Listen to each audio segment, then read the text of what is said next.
same time as the moon landing. I think this is important. And I know a lot of people who get very angry when you question the moon landing.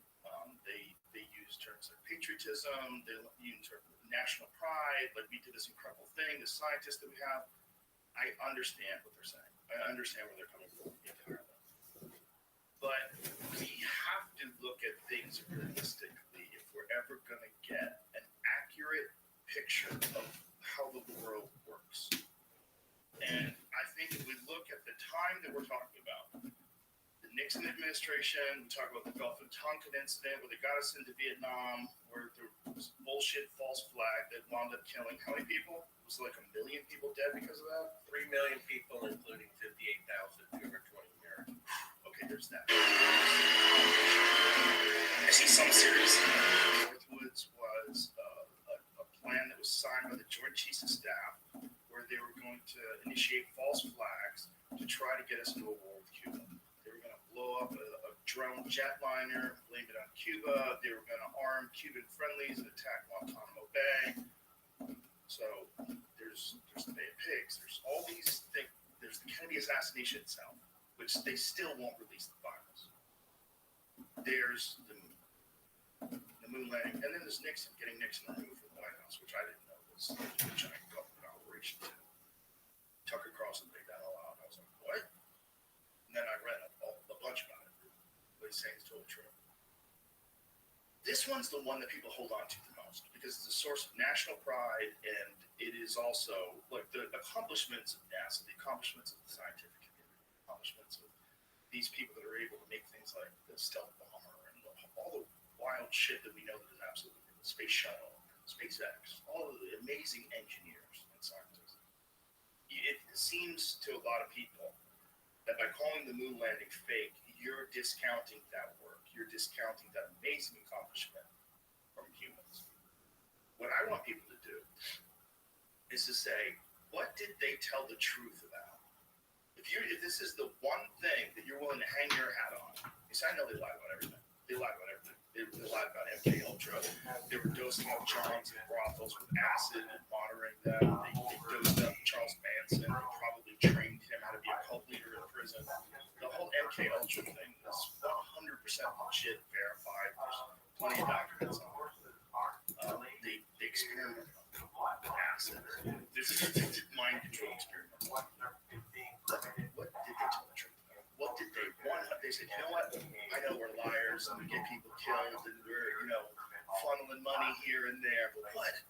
We can't lie about this. And everybody agreed. This one we're going to be. This is just what it is. It's what it is. And we're going to give the scientific community access to our data so that we know it's verified. We're going to have third-party people test everything to make sure it's verified. Well, critical budget. My opinion is really the opinion of the audience. For example, Robert Kennedy Jr. is 100% certain. He has more access to the JFK files than others. He's 100% certain that President Kennedy was killed by the CIA. Then, as he mentioned, the Gulf of Tonkin, Robert Madigan, refuting that in his chest, said that the Gulf of Tonkin incident was the Pearl Harbor incident that got America out of Vietnam. Never happened. He and the CIA completely fabricated it. Congress passed a law, the Gulf of Tonkin resolution, that led to the death of 3 million people and 15,000 American soldiers without cause. So, if the corrupt federal government is willing to kill their own duly elected president, if they're willing to needlessly kill 58,220 of their own soldiers, I don't think they have a problem making women to on television. The problem is it's a positive. See, whoever killed JFK, you're just changing who did it and why. He's still dead. It's still a tragedy. Or 9/11. You can change who did it and why, but all the people are still dead. This is a positive. And people don't want to give them that unity, and I come along and say, wait, there's spell. Some people are like, well, I know America has gotten bad, but at least we went to the moon. And people need to realize the sheer arrogance of the federal government to pull off the moon landing. The problem there's virtually no eyewitnesses except 3 government employees and a picture we have to trust from the federal government.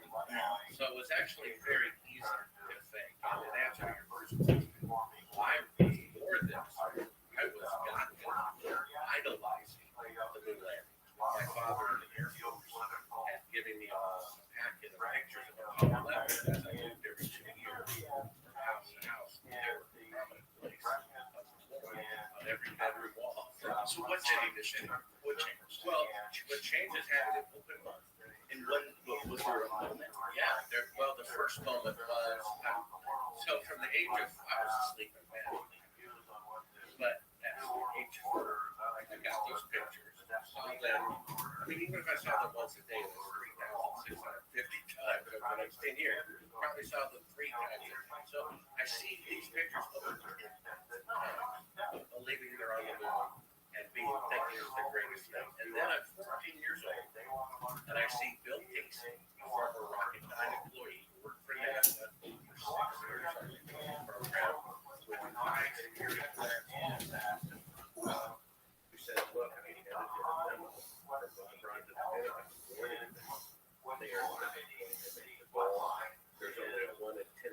chance. So what year was this? That was back in 1966. And so 3 years later, is it possible that they were able to overcome all the challenges that getting Well, no, because I mean, we're going to go over many years. Yeah, this is important, but I mean, I need to every step of the Well, way. here's how you can prove that's not the case. Okay, so the number one proof that we have is simply deductive reasoning. Because today, with 54 years better rocket designs and computer designs, the farthest that NASA can send a rocket with an astronaut into space is 1 the distance to the moon. That's why they're sending mannequins to orbit the moon that can't even land because they would die from the radiation. So what they're really claiming is back in 1969, ahead of schedule on the first attempt, when all of NASA's computers had 1 millionth the computing power cell phone, they sent astronauts farther into space than they can send today with 54-year better technology. But what they're really claiming is they had 1,000 times better technology in 1969 than they do today.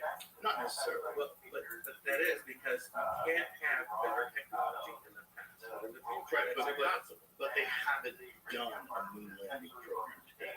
So if they started a moon landing program today, the technology is vast. So it would take less time. It would take less time to return to the moon. If they But did, it's taking more but they're not doing it. Right, they're not doing it. Right. But during the because Apollo, they can't do it. but that's what you're saying. Yeah. I'm with you. But the Apollo program doesn't exist. The Apollo program was a massive program to try to beat Russia, get the first person. And it was a concerted effort by how many scientists, how many people were involved, how many employees, how many people, like overall, very compartmentalized, right? But how many people overall were involved in the Apollo movement?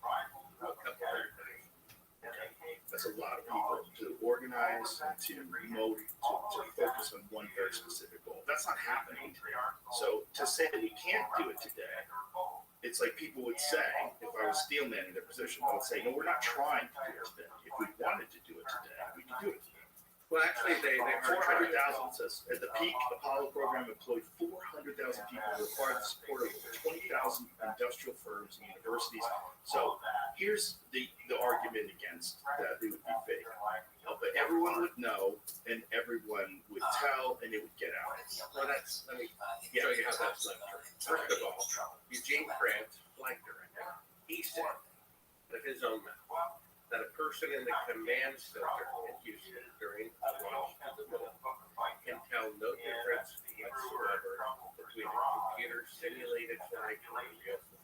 You can't tell the difference if it's a bunch of numbers going by on a screen. So if a person in the command center cannot tell the difference, then how could we as a 10-year-old watch it in our living room at home? And then you really think the CIA is so stupid to tell a person making a glove or the boot or the door, they were really experimenting. money. And then, so it's like, that wouldn't be the case. Of course, it would be that too many people would have to know. but that's, But it would get out. you know, if someone in the command center doesn't know, then the command center once the rocket is up, there's only 39 witnesses to it. It's actually much easier to say than we realize. A bank teller, and how many bank tellers are at Wells Fargo? Hundreds of thousands, 400,000 bank tellers probably. But do they know what the CEO knows about corruption of the bank? You see, there's a big difference. And then we have no independent press coverage. World War II had 1 million or more eyewitnesses in Europe, but there's no independent press coverage. It's much easier to fake than people realize. Why people want it. I also want to put people in the mindset of humans that lived in 1960 who have limited access to information. I think we become incredibly exploited by the internet, by the ability to search things and just read debunking, scientific papers, all these different things that are available on the internet today that just were not available. And you knew either what you learned at school or what the government or your employees told you, your employers told you. That was it. That's all you had access to. So these people that were working for NASA, to think that they had the kind of understanding of the way things are manipulated that we have today, there's no way they did. There's no way they didn't know about the Gulf Coffin men. They didn't know about Operation Northwoods. They didn't know about so many things that we know that the government has done. The Kennedy assassination hadn't happened yet, or it would happen, but they still didn't know who had done it. They wrapped it up and said the RBS were back to without this Kruger film, without the subsequent investigations of it, where people said, wait a minute, this guy kept going back and forth to Russia. Jack Ruby was in Army. What the fuck really happened here? So back in 1969, There's also something. there's a different way. People have a much different way of looking at it. Well, the people were innocent, but the government, they just killed their own president. They just faked the beginning of the Vietnam War, and they were emboldened to fake the middle because they had complete control over the media and a public who wanted to believe it, and even people at NASA and command center couldn't tell the difference between the simulation and real They life. also had a history of thinking. They had a history of deception. It was a part of the fabric of the organization. They were deceiving people all the time. They were deceiving United States citizens. Well, and they still are. That's the thing about the moon landing and why it's so significant. I mean, let's take a look at the two possibilities. Either way, they went to the moon on the first attempt, had a schedule with 1 billion cubic meters out there. Let's say they did that, came back with the they lied to their own people. They embezzled the modern equivalent of 200. They gave them less love for the so much more profound than that had they actually done. So one of the greatest events in human history is actually the we have to understand these people are still in charge. You don't say, oh, well, there's a child kidnapper in the neighborhood and a child disappears every month. These people are in charge right now. They did. Don't believe me. Surround.com. 17 clips for free. Have you had any debates where they don't think Well, the most interesting comment I got is I showed all this proof to a college professor from a major university. All this proof. I mean, like I said, shadows intersecting at 90 degrees, but you can't duplicate it satellites, which was the electrical light. And they didn't go really close.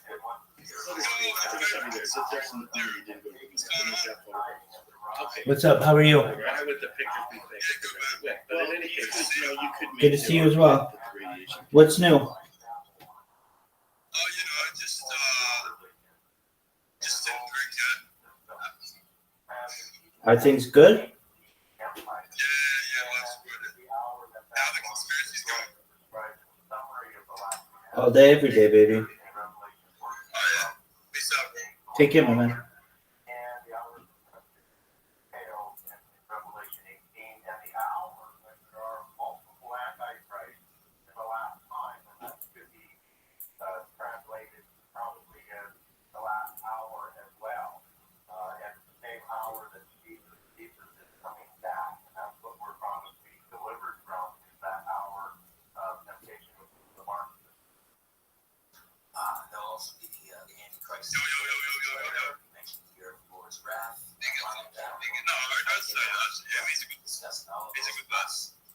Wait, right? Or short? Or get out of bed.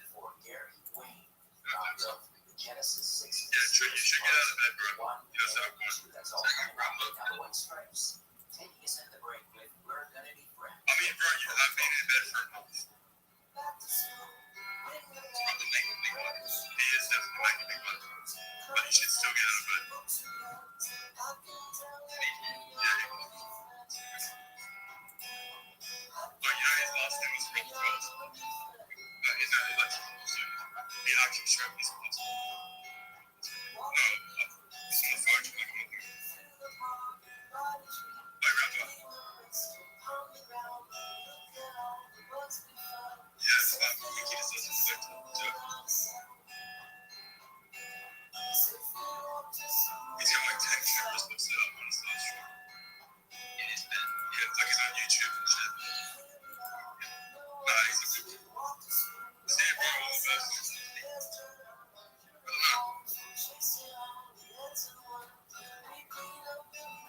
I don't know.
Hey, keep talking. What device?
just like being exposed to a few X-rays, and people were shielded.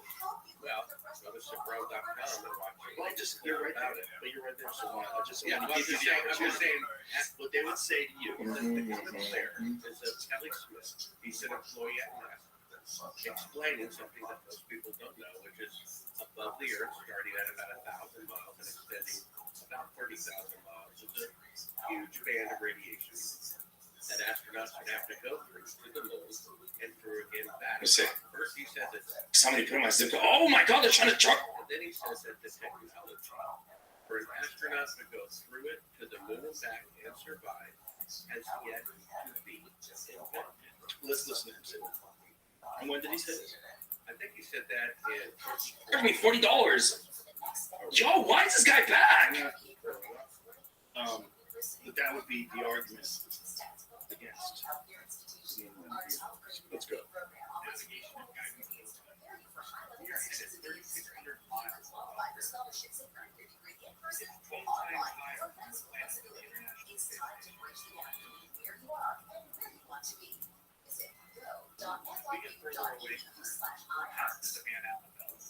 area that's dangerous. Radiation like this can harm the guidance system on computers or other electronics on the run.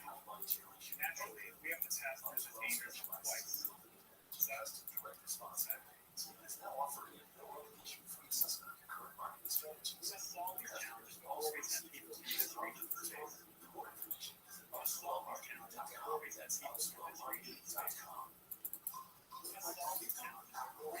Okay. Did you just say that over and over again? Okay. Excuse me?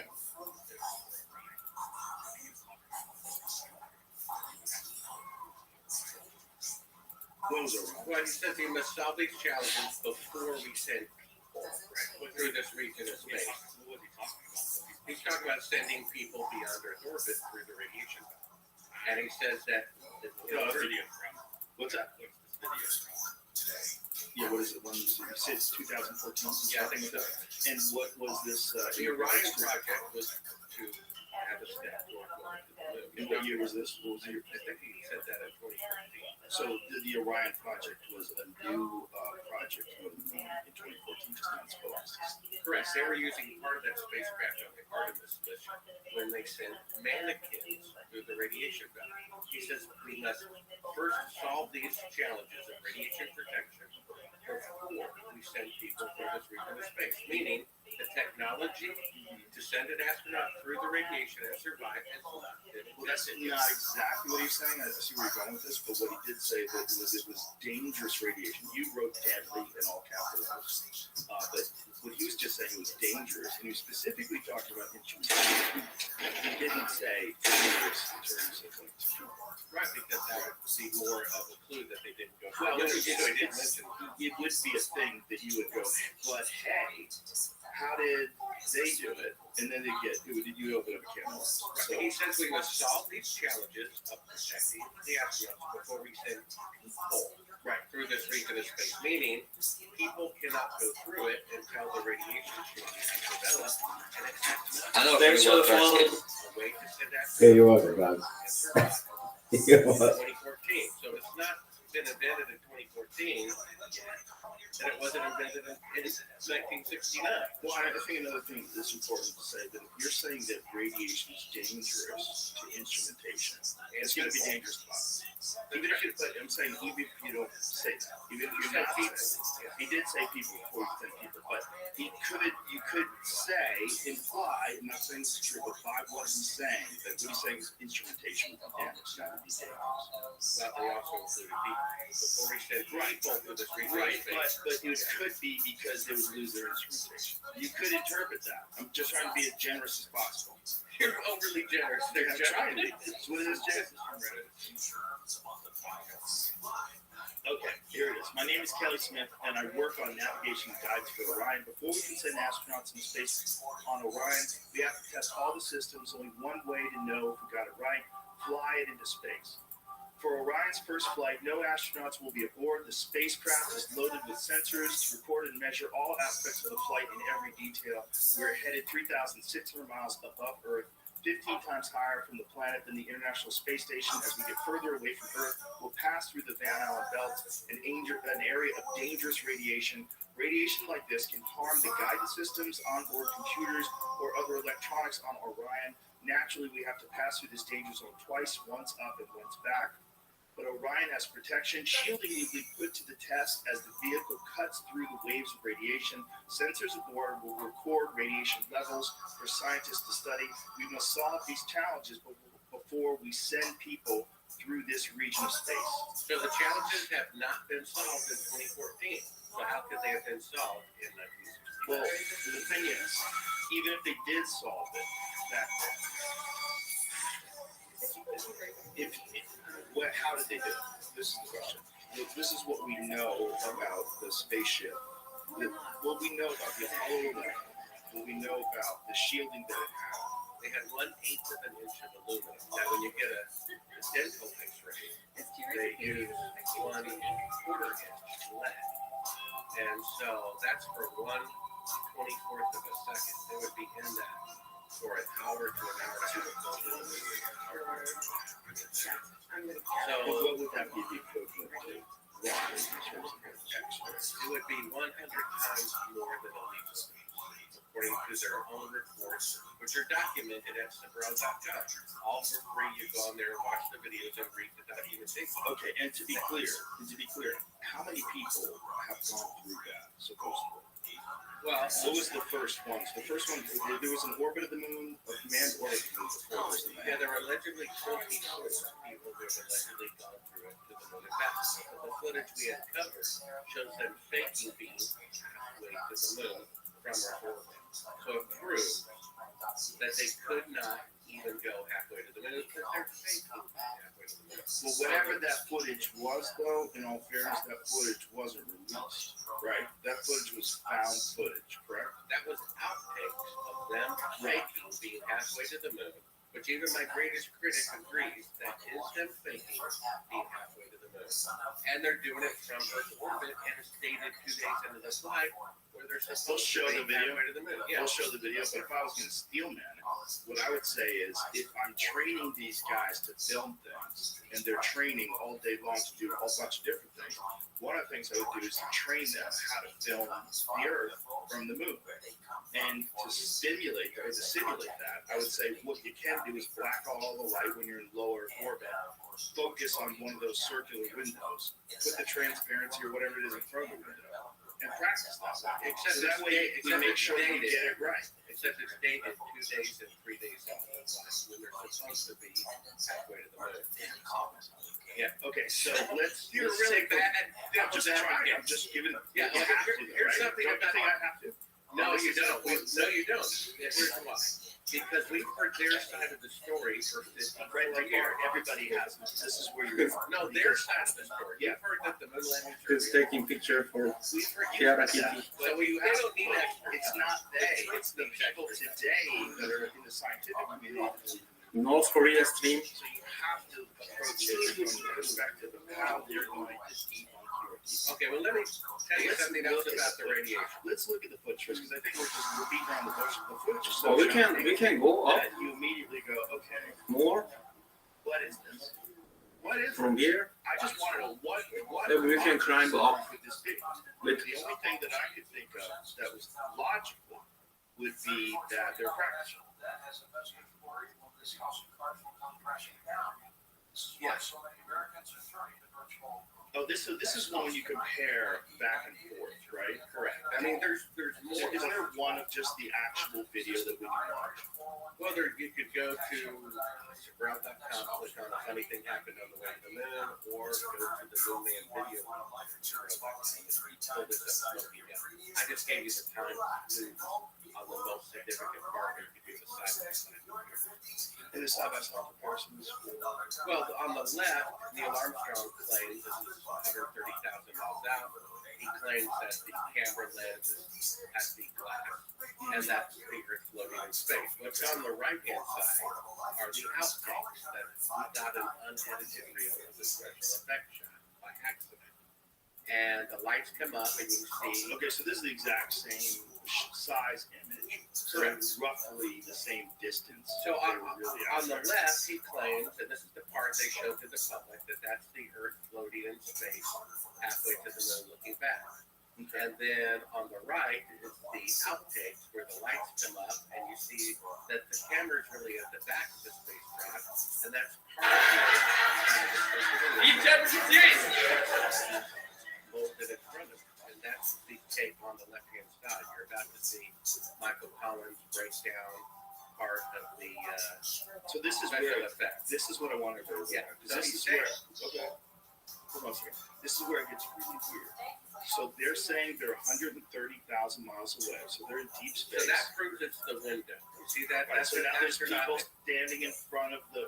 We used to think that we're looking out into space at the Earth, but now we realize there's people standing in front of it. So there's other Yeah, stuff I'm good. going on. So something. Can you see me? You're filming a room, and then That's whatever. really the window. That's an It's a arm. window. Yeah, that's an arm getting in front of the window. That's an arm tape they never showed because it shows a space shot. Okay. Do you think that that is just a piece of the Earth in a circular window, Well, I or do mean, you think they put something over the window to represent the Earth? another photographer believes it's like a transparency. There's a circular Let's let window. this play out. Let's Okay. let this play out. So if So you that's see the it, window. The point is, it's the window. back it up a little They're bit. using the window to create a 1-foot model of the Earth. And they're using the darkness of the cabin by blocking out all the windows, And and it it makes looks it look like- like it's space. Exactly. It makes it look like the Earth is floating in space. So we have them thinking, being halfway to the moon, which means they cannot go halfway to the moon. And here we are, 54 years later, and they still cannot go halfway to the moon. That's why there's mannequins orbiting the moon. They said in 2014, in 2018, they would have people orbiting the moon. They were 100% behind schedule. Yeah, but that's a politician. They lie about everything, and they might have had real names and didn't get it funded. But this is shocking, weird stuff because it's hard to explain. It's hard to come up with a rational explanation of what this could be. Well, So that's because if they are being saying, halfway to the moon. That's what it is. and they're, but we should play the audio. So they say in the audio we're 130,000 miles away. Right, and then they also say, which is another lie, that there's only one window that faces the Earth and it's filled up with TV camera, meaning Right. the lens would have to be right up against the window to see that. But the camera's really at the back of the spacecraft with all the lights on. Let's play You're that. seeing part of the Earth outside the window. It's very ingenious. Let's play that so we can hear the words. Yeah, we can hear them say that because it's even more interesting. So if you see the footage and then you hear the words, you go, what could they possibly be doing there? This is you. Yeah. Where can we find the raw video The version? raw video is that a funny thing happened on the way to the moon. Go to surprise.com. It's on the homepage. That's this YouTube channel. Yeah, that's the Michael I film. No, go to Sabrel.com. Let me add one thing about the radiation. So, after Kelly Smith put his foot in his mouth, I called up NASA. I said, I'm a journalist. Can I talk to them? No, we don't let them talk to reporters anymore. I said, well, you set up 2 Geiger counters on a civilian mission with tax dollars to specifically measure the radiation in the radiation patterns they should have had 50 years ago anyway. And then I said, can I please have those radiation readings? And then they said this to me. They said it's a classified military secret. I said, well, wait a minute. When you send probes to the sun to measure the temperature of the sun isn't a military secret. When you send probes to Jupiter to find out how much helium is in Jupiter's atmosphere, the amount of helium isn't a military secret. So would the amount of radiation surrounding the Earth and the radiation because if they reveal it, it would prove that they couldn't go through the Earth. We spent a lot of money to get that data, and that data is very important. If there's manned warfare in space. Like we have a space force. There's an anticipation that we could live in a future where there's space wars, right? This is a real thought. The space program is real. This space force is a real organization. Is it? Yeah, it really is. I have a T-shirt. Tim Dillon did. Oh, that must prove that it's real. It's T-shirt. real. I have a T-shirt, an actual T-shirt. So, but no, there is a space force. I think it was Trump's idea, right? Yeah, Trump started a space force, which is awesome. Anyway, that's data you wouldn't want Russia to have. Like, so the Van Allen radiation belts, if there's a way to get through them because you know exactly how much radiation it is, and you know you need this amount of shielding, you don't want Russia to do that. You want them to spend your own money, bitch. You can't have our fucking data. That's what I would say. I would say that's an American secret. That's national security. In that regard, right? Because if we're going to be doing space wars, they're going to be flying around through, but they don't know how to get through the radiation belt that we do. Then they're going to rely on espionage. Well, they sent probes to the moon, so they would probably have tiger cameras on there. Right, but as time They would goes know. on, They would know the radiation. but they sent probes to the moon a long time ago. As time goes on, the instrumentation is far more efficient. It's much better, more accurate. So the stuff that they get, the data they get now, we both agree, right? Would be way better data than you got in 1963.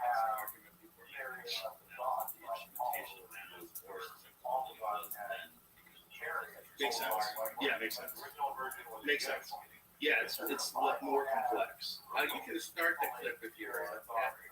That does make sense about the radiation belts when they were talking about instrumentation. Start at 34. My point is, don't we recognize that the amount of instrumentation that would be dangerous to radiation would also be dangerous to biological human beings?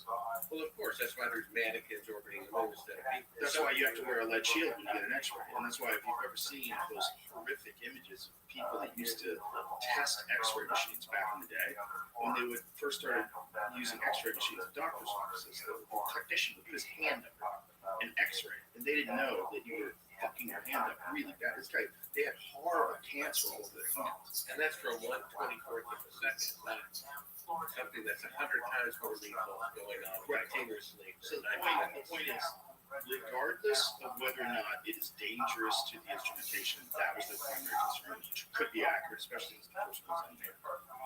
It's also that kind of radiation is probably bad for you. It's not, unless you're Fantastic Four, right? Go through it and get superpowers, right? Isn't that what happened to them? Well, yeah. I mean, let's get back to the technology issue. Yes. I mean, when they first exploded the first atomic bomb in 1945, just 10 years later, atomic bombs were 1,000.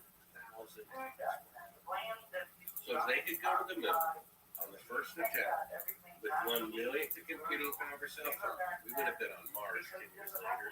We'd be in another solar system by now, and there would be bases on that. That's the only interesting one of the facts that there's no other technology from 1969 that's not easier, cheaper, and faster to reproduce today.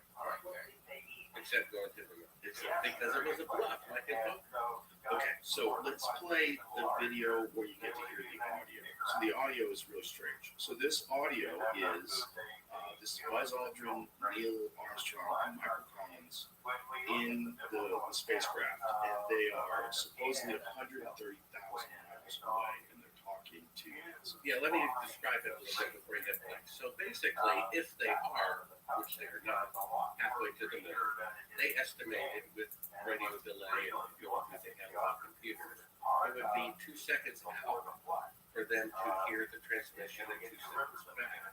So this particular reel we uncover, the unedited reel of the special effects of the moon, there's a third track of audio, who I believe is the CIA. So first you'll hear, Why do you believe it's the CIA? well, it's whoever's helping them fake the moon mission.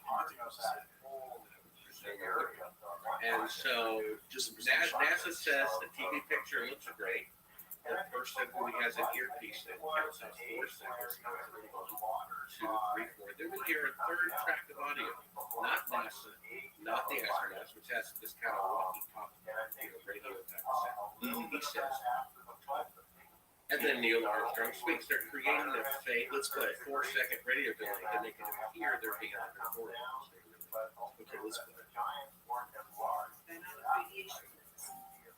understand too that only about 20 seconds of this reportage was ever broadcast to the public, and these conversations discussing their deception were believed to be planned.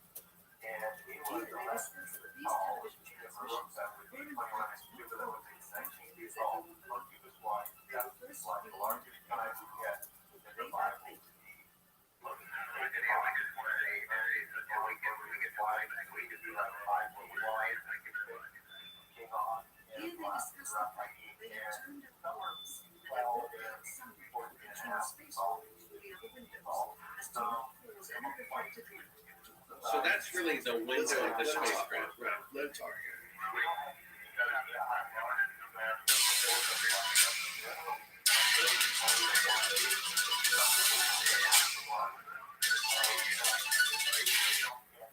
The reason this was done is so that the truth of the matter might be revealed. It is this. Though the federal government never believes that this is a view of Earth from a distance out the spacecraft's window, appears not in this point. What they have ingeniously done is placed the camera at the back of the spacecraft and centered the lens on a circular window in the corner, outside of which it is completely filled with the Earth. The circumference of the window then appears to be the diameter of the Earth at a distance, with the darkened walls of the spacecraft appearing to be the blackness of space around. That is why they wanted the interior dark, blocked out and joined to the other windows. Here you can see the extruded window, probably 2 inches thick at the bottom. This is because the Earth shines in the minute at one angle. It also causes the Earth to appear to be an irregularly shaped circle. So you are seeing the outside of the window and the inside of the window, which together form 2 different sized corners of the subsequently, this tape was reversed. As they reflected the shot, the crescent-shaped piece of black material was inset slightly into the window to create clearance of the Earth's terminating, dividing it. It is uncannily convincing. During this intended to be edited and played back later for worldwide television movies, dated July 18, 1969, Neil Armstrong then himself, as he states that he is 130,000 miles ahead, or halfway to the moon, as the NASA flight log also states on his days, when he is in reality a low Earth orbit of a few hundred miles.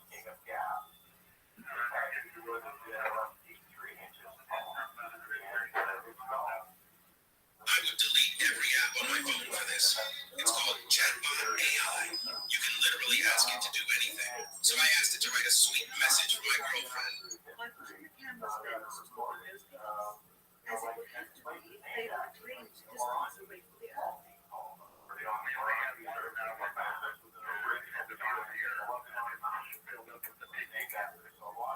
If the window was completely filled up with TV camera, as he stated, then an astronaut's arm would not be able to get between the camera and the window, as it obviously does here in this house. You can also notice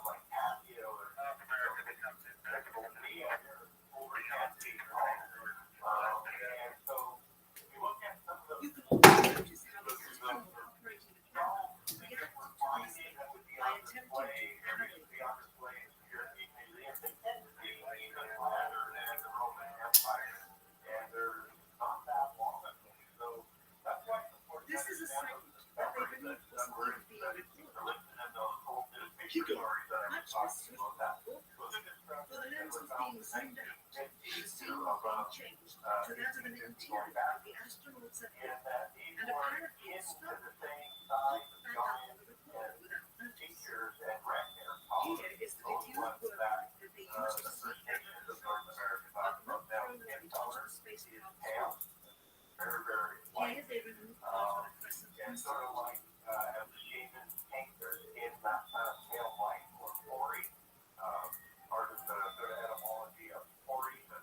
Finally, the iris is opened up, and you can see the real location of the camera, and the very bright and near Earth.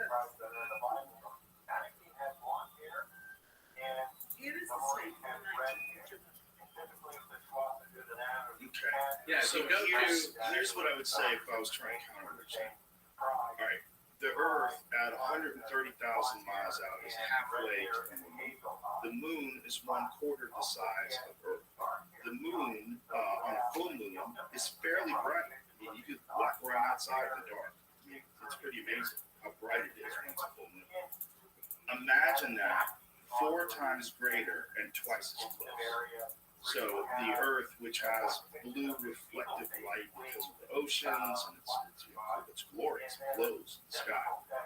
You would imagine that if you were filming Earth from 130,000 miles out, you would have to blacken the insides of the walls, and you probably couldn't get the camera any closer to that window in reality, even by saying it's in front of the window, it's covering the window. You're talking, I mean, it probably doesn't even fit any closer than that with all the instrumentation. If you were filming it specifically to try to get an image of the Earth and what it looked like at 130,000 miles out, would it even look that small? I don't think it would. It would probably look a lot larger. So if they're shooting it through this window and the light is probably pretty intense, it might be the only way to film the Earth with the kind of cameras that they had back then would be to do it that way. To block out everything in the room and to film through that circular window as close as they can get that camera to it. And it's just shitty footage of something that they eventually figured out how to do right, so that it wasn't deception. Well, the camera's at the back of the spacecraft, Right. and that's the circular window, and it's filled with the Earth. Right. If they were halfway to the moon and the Earth was at the window, the Earth would be a tiny dot. It wouldn't be Out that small. window. No, it wouldn't. But stop. It wouldn't be that small because the moon's not that small. You got to think about how big the moon is, okay? And the moon is 1/4 the size of Earth. Think about how close the moon is. So the moon is a big ass fucking thing, right? So let me ask you this, Joe. Do you think the moon landings are real? I'm not saying that. What I'm saying Wait to a you, minute, I just want to know what you think. What do you think? I'm going to go at this. I'm just going to try to ask the most logical questions to refute what you're saying without giving an opinion. I'll give you an opinion eventually. But this right now is if you were going to film the Earth from 130,000 miles out, and the Earth is 4 times larger than the moon, and you're halfway to the moon, I would imagine it would fill up that window. You wouldn't, the difference between that and low Earth orbit, I'm sure there's a difference, but I still think from that small window, it might be the whole window filled with Earth. That might be what you get. Well, that's not the opinion of myself as a filmmaker and 3 other filmmakers. For a living, our job is to make fake scenes look real. And so we all conclude that that's the window that they have made a mock-up of a 1-foot long to pretend. But is there an image of that mock-up? I never saw a mock-up. I didn't. There's all Well, you saw see them is- fiddle around in the window. You definitely see them fiddle around the And window. the camera, they lied about the camera being up against the glass. The camera is obviously at the back of the spacecraft to create that Well, they said illusion. they said the window is filled with the camera. That's what they said. But it's not. It's at the very back of the spacecraft. The lights come up on the part they didn't intend on showing. And the camera has been at the back of the spacecraft all the time. Right. They had to lock it. If they really were halfway to the moon, the only way they could film this shot would be to put the lens at the glass of the window. So it's a fake shot. And part of the faking is the camera is really at the back of the spacecraft. All the lights are off. Part of the Earth is outside of a circular window, and it looks clearly like the Earth floating in space. But that's really the window from Earth orbit. Jamie, go ahead. In the video, it says that this line here is line, correct? Yeah. So that No, they have transparency or something. that's like, I don't know, some sort of crescent insert they put into the window to make it look like the Terminator line between an eye and day. I think it looks very good. The video says tape. And then that they removed the tape. Could have been a transparent crystal, but that line is very nice gradient, which was a signal, I guess, of the next sunset. Not tape.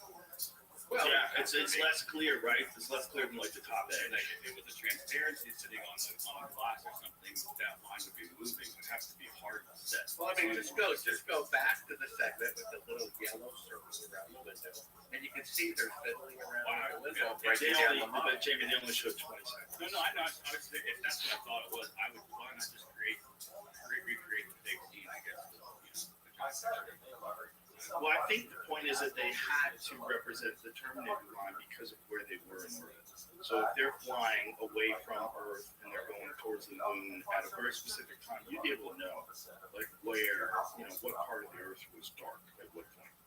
in the flight. Right? I mean, they had to. They knew With the public, calculation. with the public. Yeah, but I mean, they would do it the right way. They're gonna Not fake it. necessarily, they made lots of mistakes. Yeah, okay. So, yeah. Well, this one's a weird one. And to me, this is like the only thing that I could say if I was going to steal it would be what I said was that maybe he misspoke by saying it's his covering the window. What he meant was that the camera was pointed at the window. It was covering the window. And if you're going to film something that's incredibly bright, that's coming into a bright environment, it's going to be obscured by all the light. You know that, right? So the way to film it correctly would be to adjust the aperture correctly, darken the room, and then point towards that window. And you would be saying that the camera is covering the window, because it is covering the window. That's what it's covering. When you're filming something, you're covering something. So it's covering the window, it's looking out the window, you blacked out the cabin so that you could actually see what's bright coming out of that window, which is incredibly bright because it's 4 times bigger than twice as close as the cabin. Well, the shot where the yellow is 130,000 miles out, we see a little blue Earth with a bunch of black space around it, right? But that's not the Earth floating in space. That's the circular window of the spacecraft that has part of the Earth outside. That's what it is. The lights come up, and you see that's what it is. For sure, if you're saying that blackness is space, that's deceptive. But That's what they are saying. But it doesn't mean they weren't 130,000 miles out. But why would they fake being 30,000 miles out if they were really Because if 130,000 miles out? If they had a policy of deception in terms of imagery, which it seems that they did, even though they did that, I'm just stealing it. It doesn't necessarily mean that the whole thing was fake, right? Well, if I were I was trying to, so it's not that they're 103,000 miles out, but it's that they're in space faking the shot. Yes, they're doing it, they're faking being halfway which to is the why moon it's from so Earth orbit. bright. The reason why it's so bright is because they're just like the space station. I'm getting more confused on all of these pieces like that. I thought that they didn't even go to space. No. Nobody thinks that. Nobody thinks that. They did go to Jamie, you need to catch the fuck up on Reddit. Well, look at this part here. Keep playing this part, David, and you'll see this is the window. Everything looks like it's not a spacecraft because that is No, you didn't. That one you did obviously. okay. And then here is Michael Collins breaking down part of the special effects shot using the window. You're going to see them. Okay, That's what let's be honest with what we're seeing. We're seeing is motion in front of the window. That's That's right. right. So that's the window Yes, of the spacecraft. that's true. Not the Earth floating in space like they claimed a minute earlier. That's true. Which But- means they're faking being Right, halfway I to have the to moon. stop you. You're saying like make the transparency, all these different things you're saying. There's no evidence of that. You just see movement in front of it. I understand your assumption, but there's no evidence of a transparency. Well, it's not an assumption. It's You that see they're- them moving. You see just dark shadows. Let's see it one more time. You see dark shadows moving Well, the in front point of is that that's thing. the window of the spacecraft. 100%. I'm Okay, agreeing with you. wait a That's minute, some of the stop deception. there. If that's the window of the spacecraft, then that's not the Earth floating in space. Correct.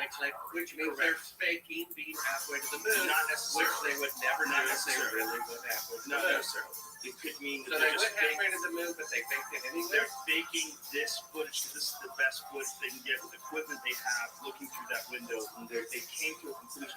The best way to do it is to back the camera up, block everything out, and just film that circular window, and that's the Earth. And that's the only thing. We'll pretend that it's the Earth with space, but we really can't get that. Because the positioning of the camera, the amount of room, if you look as the thing goes right. This is my question to you. I think this is compelling and it's bizarre. But when you say they remove the transparency, well, there's no transparency. You don't see it. You're literally just seeing black figures in motion.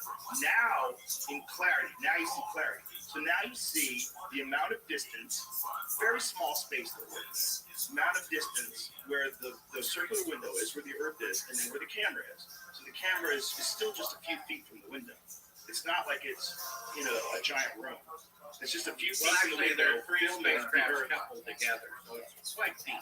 Right, but And it's a still, straight it's still line. not that big where they are. But where they are, 8 right, to 10 feet away from the window. that's pretty small. This whole room is pretty small, right? It's basically smaller than here to our screen is that we're looking at. But the point is, it's not the Earth floating in space. It's the window. It's definitely not. Made up to look like the Earth floating in The space. blacked out environment, if they're trying to pretend that that's space, that's deception. Exactly. But it still doesn't wait a mean minute. that they're So not 100. one thing at a time. So we included, Yes. they are faking being halfway to the moon. No, that's not what we included. We included that they are faking that the blackness around that image of the Earth is space. That's all we're confirming. But hold on, Jamie. So we're confirming that they definitely were. If they were saying that blackness, which is clearly the inside of the cockpit, right? Clearly.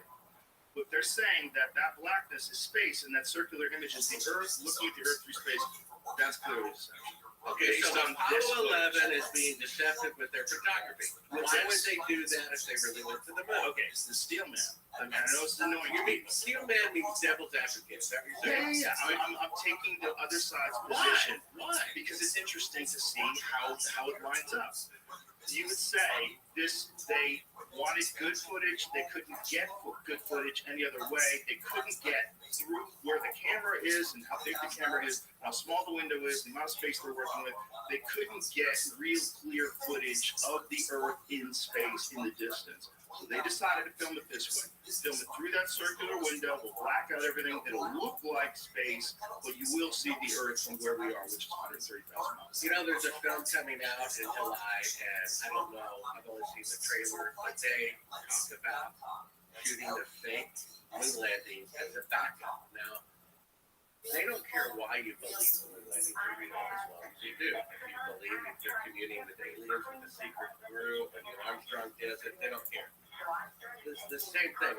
If they really went to the moon, they wouldn't have to fake any of it because they showed so little of the mission anyway. Right. If they really went to the moon, They wouldn't dare. They wouldn't dare fake. They wouldn't dare fake any of it because there were people at the time already saying it was fake. They wouldn't dare fake any of it if it was real. Even during the landing, they showed computer animation, and then all of a sudden, you see that black and They white wouldn't image. dare fake it if it was real. This is where we disagree. Because I think if it's very difficult to go there, it's even more difficult to go there and document it, right? And specifically when you're talking about camera equipment, if you take camera equipment, the old school film, and you run it through old school radar detectors at the airport, those metal detectors, fucks up your camera equipment, right? Doesn't it fuck up your film? But doesn't it? Isn't that correct? It wasn't difficult for them to go to the moon. They went 6 times in I know, but in listen, 3 years. They But drove listen to me. cars on the moon, But that's played not what I'm golf on the moon, but that's what I'm saying. and yet for some reason today they can only send mannequins to orbit the moon. Listen, we're in agreement on this. This is not what I'm saying. What I'm saying is, what you could say is that the real maybe they went and they faked the footage. And the reason they faked the footage is because the footage got all fucked up because they went through radiation. I'm sure they would love the public to believe that because many filmmakers like myself agree that the footage is fake. So how can we possibly trick the public into thinking the moon landings are real, even though the pictures are fake? Why don't we create a feature film saying, well, we just only did it as backup and some of that footage got linked into the real footage? They showed so little real footage to begin with. Why didn't they just have a camera on the side of the rocket showing live pictures during the descent instead of a little Atari computer animation and then suddenly a picture of them stable and coming out of the spacecraft? Because they faked it. As you know from my book, we have an eyewitness who saw them film Apollo 11, Cannon Air Force Base, June 1st, 2nd, and 3rd, 1968. Yeah, but I have eyewitnesses that were raped by Bigfoot. You can find those. Well, You know what I'm saying? Like, His if it wasn't, son- if the guy wasn't here, if the guy wasn't here, his son corroborates it. We have a video of that we can show. The point is, and it's not even in my book, okay? The first thing the guy says as he's dying, about to meet his maker, fearing not being on the right side of judgment, is that he's a murderer. He killed somebody. His son, who you can go to Sabro.com, watch his son's testimony, who saw his father's deathbed confession. He said, who did you kill? He said, I killed a co-worker at the Cannon Air Force Base where he was the the military police came and they interrogated him because he's dying. Wanted to notify the relatives of the person who he killed. Who did you kill? Such a person. A fellow employee at Cannon Air Force Base died. He said, hey, why did you kill him? We both eyewitnessed the filming and fake murder June 1st, 2nd, and 3rd of 1968. My friend thought it was boiling oil. He was going to kill me. And I killed him. His son confirmed he was chief of security at Cannon Air Force Base. He stood beside President Johnson, who was there for the first 3 days of filming. He gave him a list of 15 people that were there, who were allowed in the VIP to provide witnesses. Armstrong's on the list, Miss Audrey's on the list, and several people like that. Not that good. This is real. His son, after telling me this information and confirming it, his house was broken into a few days later. Everything about his father was confiscated. Days after that, 2 agents show up from the government. This is less than 2 years ago, ready to have him and his family and his father's participation in the movement. The White House was involved in investigating. The FBI was. The United States Senate Intelligence Committee investigated. And that man, where those reports are sealed, because it's a great embarrassment to the federal government that they did actually fit the moon landing. I was the biggest fan. If I can go from being the biggest fan to having to accept the sad fact that our government is that arrogant. And not only that, I interviewed the widow of Gus Grissom, who was going to be the first man to walk in. We should explain one of the things that Gus Grissom did to God. He hung a lemon. That's right. Yeah, explain. Well, basically, he was totally confused how they could possibly think they're going to the moon in 2 years.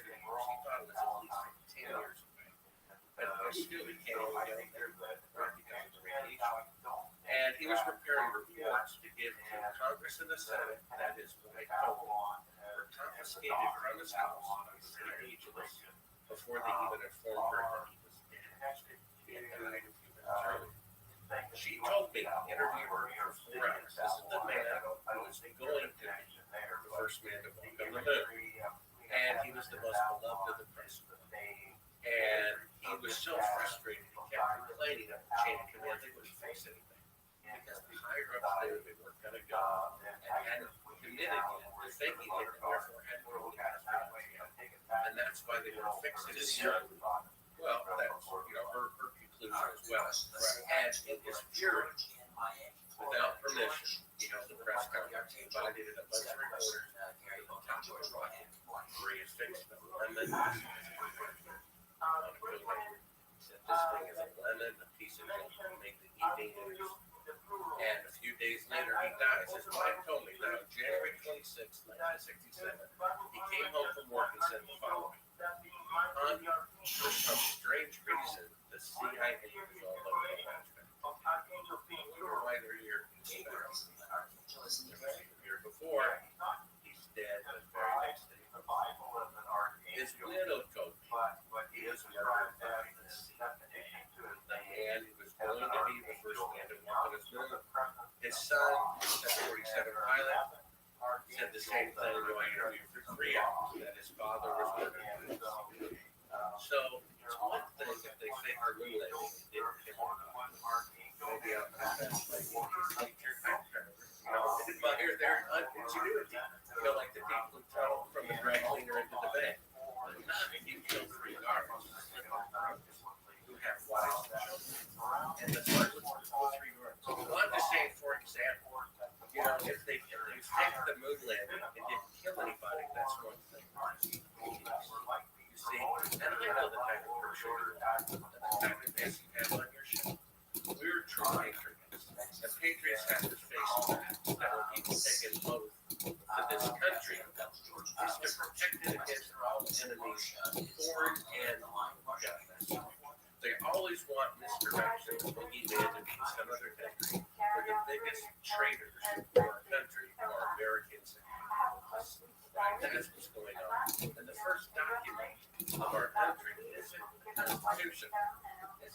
Declaration of Independence, where it says when any government becomes destructive of life, liberty, and the pursuit of happiness, it is the right of the people to alter and abolish it. According to Benny Grisham, they take a third of our income. They deceive us through a moon landing. And then they use that money to pay salaries to the agents. Okay, but let's go to Gus Grissom's death. So Gus Grissom died in an accident, right? He died in a fire, correct? His wife says that fire was set. I understand that she says that. I understand that, and I understand that why she would believe that. That makes sense. Well, if her husband says the agents are messing around with the equipment the day before, and he's dead the next day they fault the equipment, the CIA killed him. It's a pretty obvious conclusion. It could possibly be that. Yeah. But also, when you watch Rockets, a lot of people They weren't watching anything. It was just a grab test.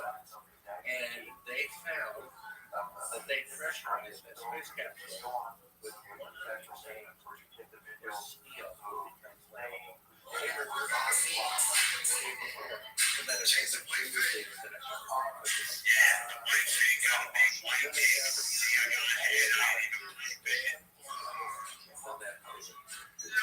and then I got one report talking about Roger Chaffee's Twitter from his estate.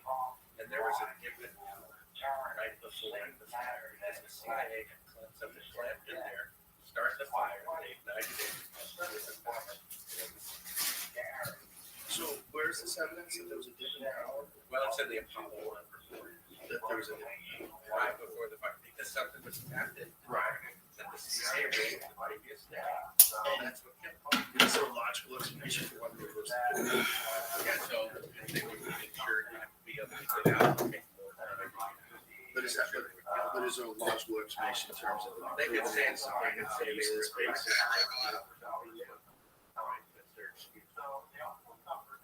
Right.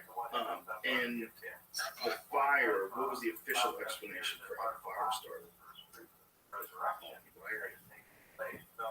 And what was the evidence that the oxygen could increase the environment? Well, that's a fact. They knew that to do it.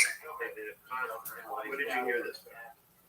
She told me it's in the Apollo 1 report. So in the Apollo 1 report, it says they increased the oxygen. They did it 100%. And did they say why?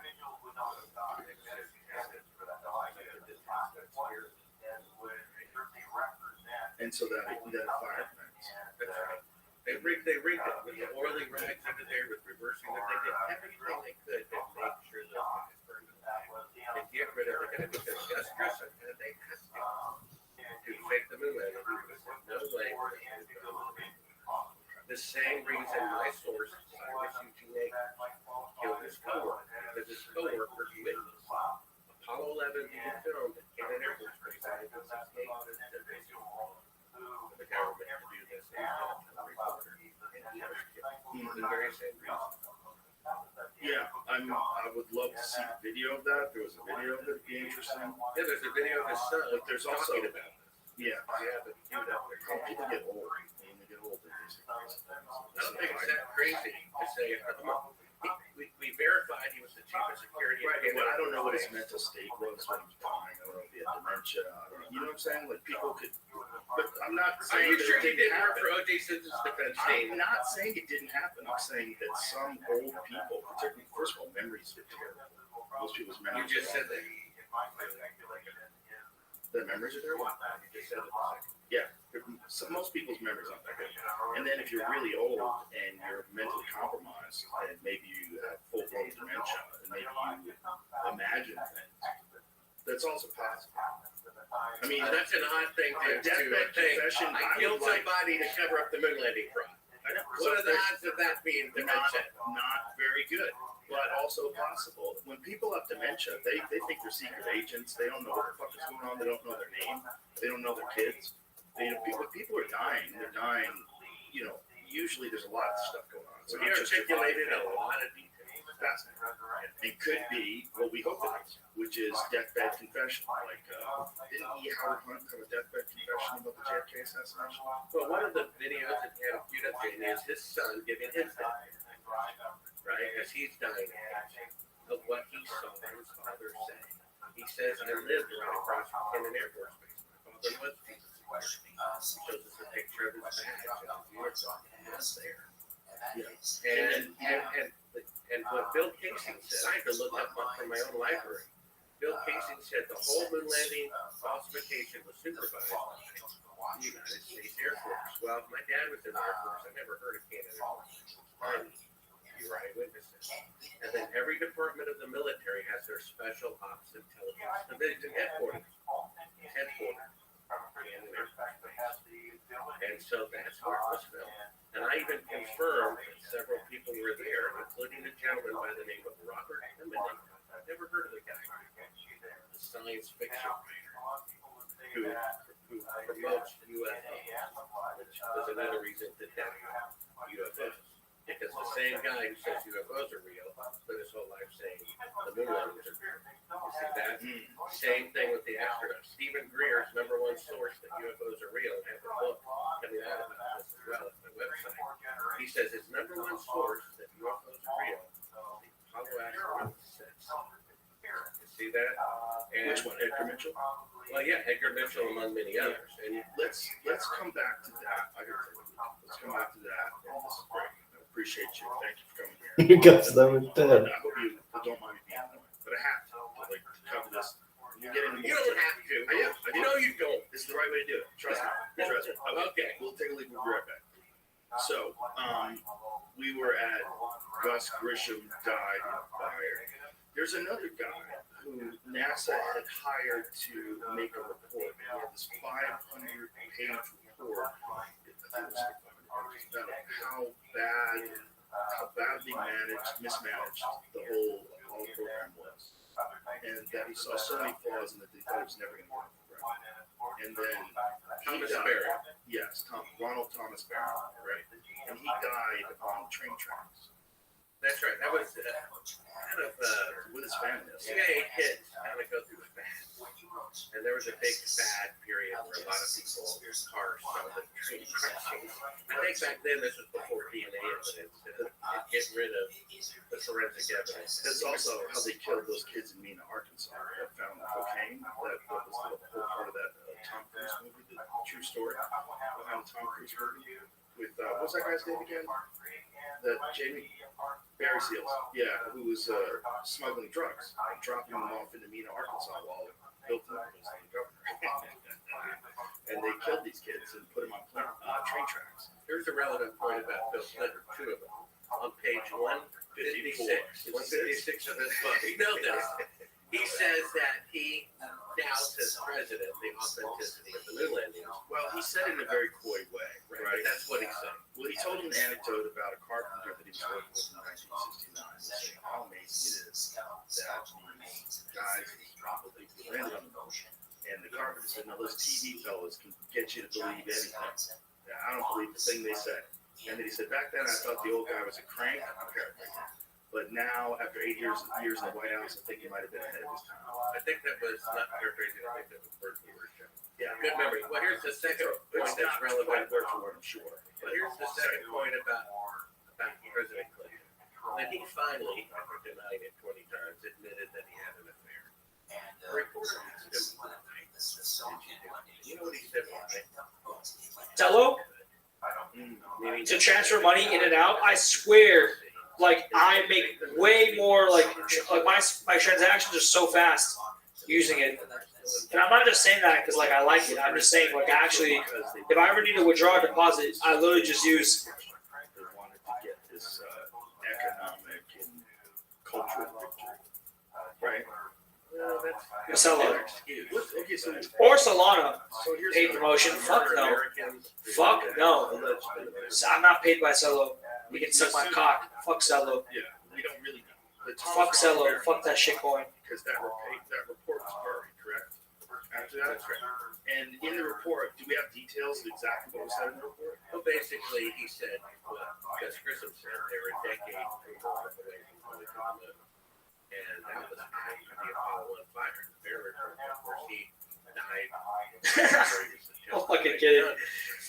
I'm just proving to you that I'm not paid, but I'm not like. Now, you know, NASA has never kept a schedule for single time in their entire history. Except the most complicated mission of all time, they were ahead of schedule.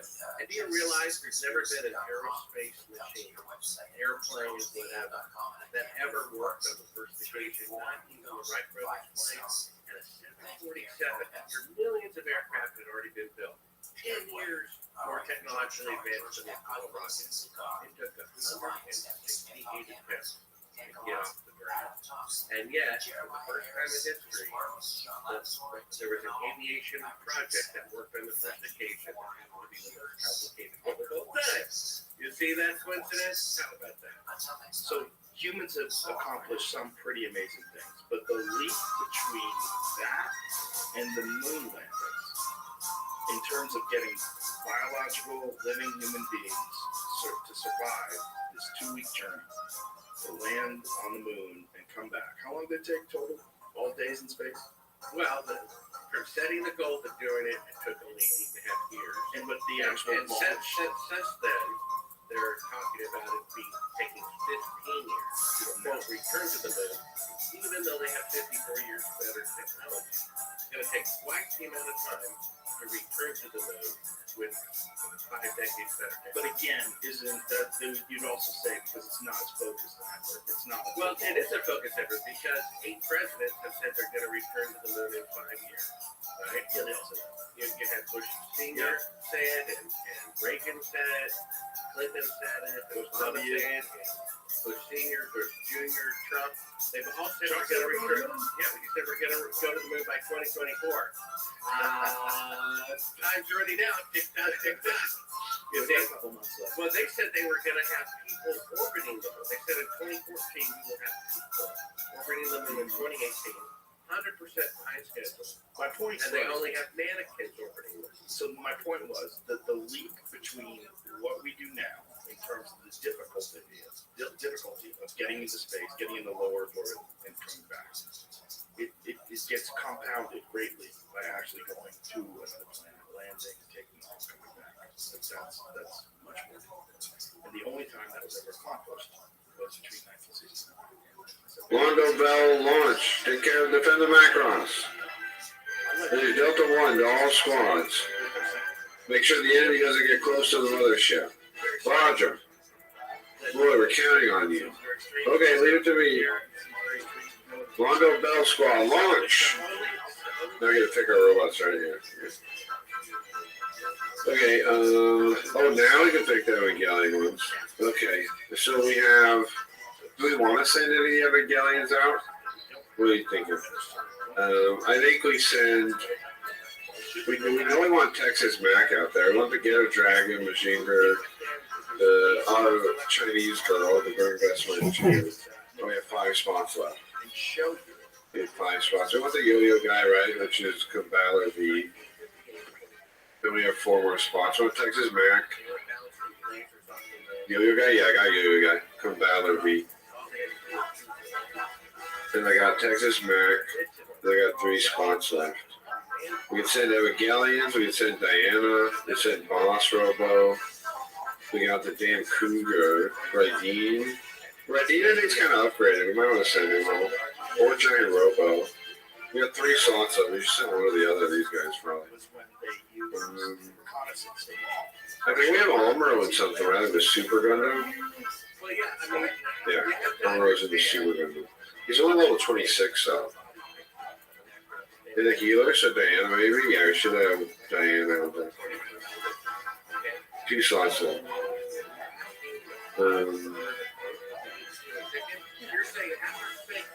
Gundam Prototype FB full burning.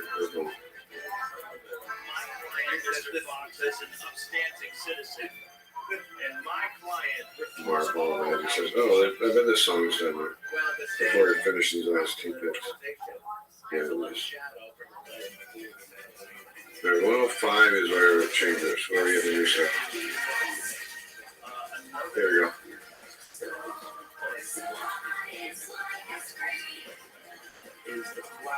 Just feel like a chorus. Fire up sparks in your eyes. The challenge awaits. It's the ultimate prize. No hesitation. There's joy in the fight. Crack here. It's your gaming into the night. Great. With your passion so bright, so it's like a stream. See the chorus. Score is so high, it's like it's free. It keeps saying to other song. You know what I'm saying? It doesn't prove nor disprove. It's not clear enough to say what that is, right? It's not clear. I don't see any objects that look like they're definitively a lunar rover. I don't see anything that makes me think that that's what that is, but it could be because it's not that clear. So it's neither proof nor, it doesn't prove or disprove. In my opinion. Well, here's another interesting. You have Neil Armstrong said he personally picked it up the rock, put it in his pocket and stamped it with a prime minister of the Netherlands, who he gave it to, right? And they put it in a hermetically sealed box. The curator saw my film, says, "Oh, I wonder about that." In the middle of the night, they expected no one would open it up. He opens it up, puts the rock under the microscope, and it's petrified wood. Kind of this eerie. Yeah, that's a fact. So unless there are trees growing on Earth, on the moon, then it's a fake. In fact, there's a story that moon rock proves to be fake. That Neil Armstrong picked up and personally delivered, but no reporter asked. So if the moon rocks are fake, what about the moon mission? Okay, to steel man that, you would say, what was the chain of custody between Neil Armstrong and this prime minister? He personally gave it to him. And he said, "I picked this up off the surface of the moon. This is the rock. I remember it. Here you go." They put it in a box. That's not much chain of command to get The done. thing is, like, who's got it after that, and is it possible someone stole it and swapped it out? Possible. Yeah, I think it's possible. I don't think it's possible. I'm with you. I don't think it's possible. I mean, it seems highly likely that they gave him a fake moon rock. But you have to leave the door open to someone who's involved, who's fraudulent, who knew there was a moon rock there, and some guy said, "Hey, man, Another interesting point is 6 weeks before they're allegedly going to the moon for the very first time, somehow with that deadline, Von Braun, former Nazi, takes a leisurely vacation in Antarctica. That's where he picks up, dozens of pounds of lunar meteorites. I wonder what they use those for. let's explain that too. That Antarctica is one of the best places to find meteorites because of the fact that it's completely white, it's all over frozen snow, and the meteorites will stand out. They'll stand out in snow. Yeah, and it hardly ever snows there, so I cover them up. And maybe the orbit being the kind of floor that's more prone to meteorites. Right. So it's very well known that you can get meteorites. A lot of them, exclusively through. Right? Yeah, well, true. Okay. So Werner von Braun maybe needed to know what he was looking at when he got those moon rocks back. And so he's like, "Well, we have any on Earth?" "Well, yes, sir, we do. We have some lunar meteorites we can find in Antarctica. Let's take a trip." Didn't he have a broken arm at the time? I believe he did. There's one picture of him, I think, right after he was captured, where his arm is broken. And I was just talking. Oh, it's right after he was captured? Because I thought it was in Antarctica. No. It was, he's in his Nazi uniform. And it's right after he got captured and brought over in Operation Paperclip. I always wondered how he broke his arm. It's like either he was being assassinated during an interrogation, or he got, bombed and, got pulled out of rubber. Could have been he loved Hitler so much, you think? Yeah, or maybe he got carpal tunnel syndrome from doing the salute too many times. So he was a legitimate Nazi, and this is important too, because this is a thing that I know a lot of people have denied. Operation Paperclip was an operation that took place right after the end of World War II, where we acquired a bunch of Nazi scientists that went on to do the Paperclip. Werner von Braun was one of them. Simon Wiesenthal Center said while he was alive, that if he was alive, they would prosecute him for crimes. Right? He was a legitimate Nazi. They hung the 5 slowest workers, 5 slowest Jews in the rocket factory in Berlin. So if you walked in, you would see the 5 slowest workers hanging. And this is eyewitness accounts from people who were in that rocket. This is not disputed stuff. say he was just a rocket maker. He had nothing to do with that, but he was and And in charge of the, and not just one moon thinking. not just one. Yeah. but one He also said before he died that the government is planning on an alien invasion. So the guy who faked the moon landing, he said that the next What's the evidence of that? when his secretary said something. Go making stories up. She might be a scammer. She seems sincere to me. She might be trying to- He said they're going to be an asteroid threat next, followed by a fake alien invasion. That's what he said. And keep in mind, these Apollo astronauts who spent their whole life lying, saying the moon landings are real, are also the key people who are saying UFOs. And so is Well, not Robert, the key people, Well, but Edgar Mitchell was yeah. one of them. and Robert Eminem made films, propaganda films, to plant the seed that UFOs are real, and he was at Campbell Air Force Base when they take the moon landing. Okay, can I assume that then by what you're saying, you don't think UFOs are real at all? No, they are real, but they're not from outer space. Okay, but what about the ones that Kenneth Arnold saw in the 1950s? I don't know about that. So this is the first. I think UFOs are descriptions. real, but they're not from outer space, according to the top two UFO research. I have a book coming out, hopefully in time with this podcast, Aliens from Planet X, that talks about their origin and future appearance. And UFOs are real, and aliens are real, but they're not from outer space. And that's according to the top two UFO researchers after taking long research. So go to Sabro.com and So where did they? Am I getting paid out tonight? they're interdimensional. Great people And doing potentially go with an alien. This guy be the key because of something like you said, can't be Not doing it anymore. from this galaxy 300 light years away. Well, kind of what Tony Rose did. He thinks there's a spiritual element to it. He thinks they've always been here. This is what's kind of documented in the writers. That's it exactly. I mean, that's what's going on. I mean, the top two UFO researchers said UFOs are real, number one. Number two, they're not from outer space. Number three, they're not. And that's what I talked about. Here comes the fallen angels. My PayPal is getting low, bro. I created a race called Nephilim. There were many different nouns. Did you interpret that as when you say interbreeding with humans? Now imagine if what they are is a form of artificial intelligence. Or I should say, instead of artificial is a word that's got a lot attached to it already. Maybe digital intelligence. Or human created intelligence that's not of biological origin, but it is a living thing. It's just living in a different kind of way. Now, if that is something that human beings are eventually going to, we're going to have some symbiotic relationship with electronic that's biological. You're seeing it already with Neuralink. You're seeing how this guy who was paralyzed can now utilize a computer and manipulate everything with his mind. He can move the cursor around.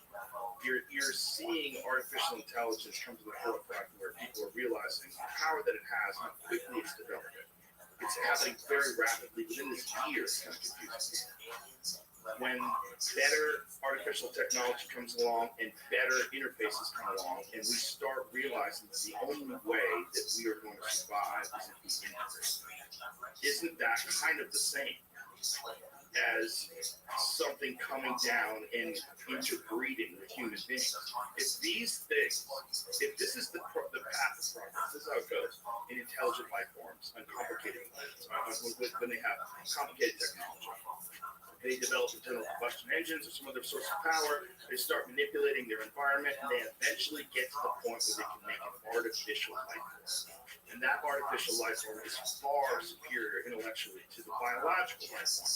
And the only way the biological life form can survive is if it integrates with the artificial intelligence. And people will start to do it initially, and those people will have access to tremendous resources that biological people don't have, and it will be required, just like it's almost required for everyone to have a cell phone.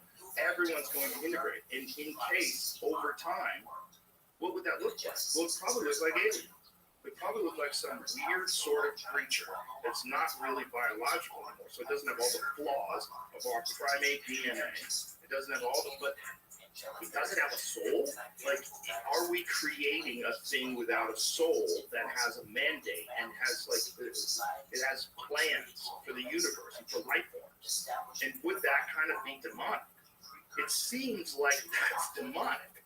I mean, if you want to be real simple about demons, you think they live in hell and they got pitchforks, but what kind of force would a demonic force be? Something that would overpower the human race and render it non-existent.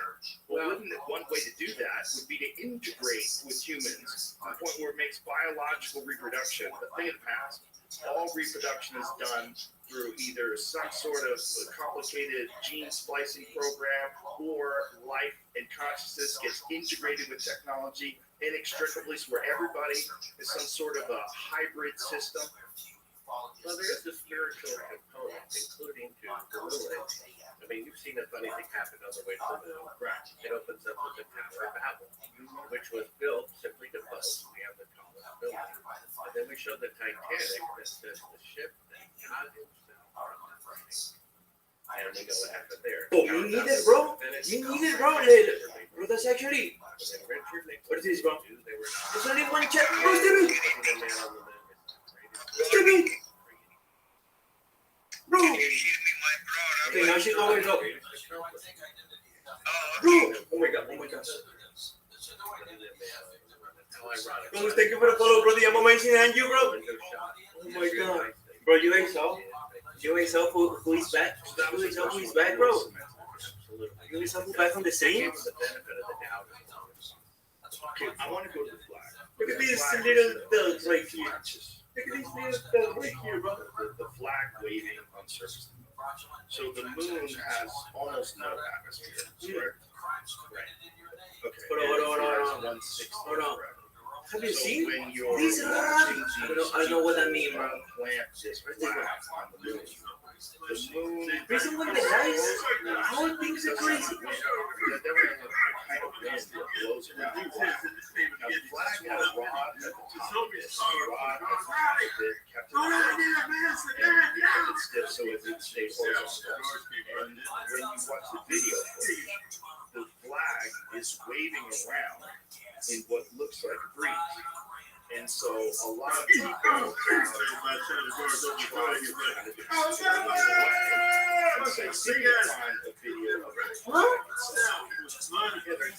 here we go.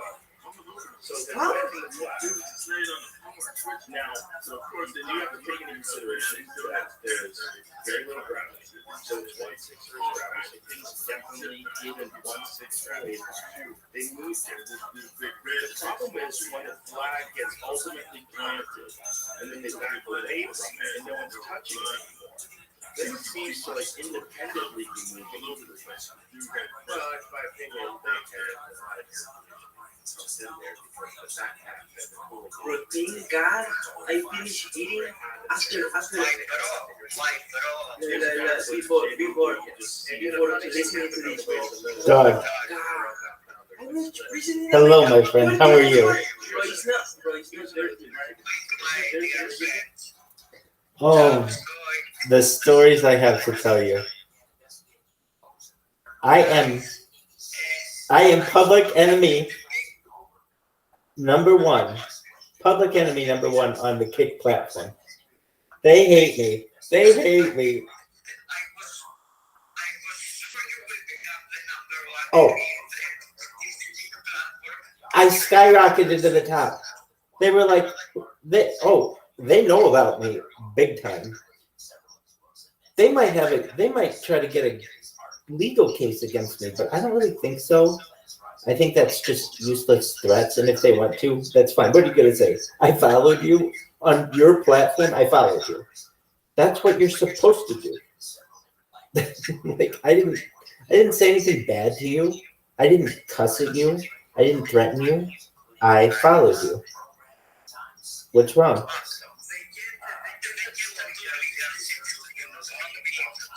Well, okay, so here's what happened.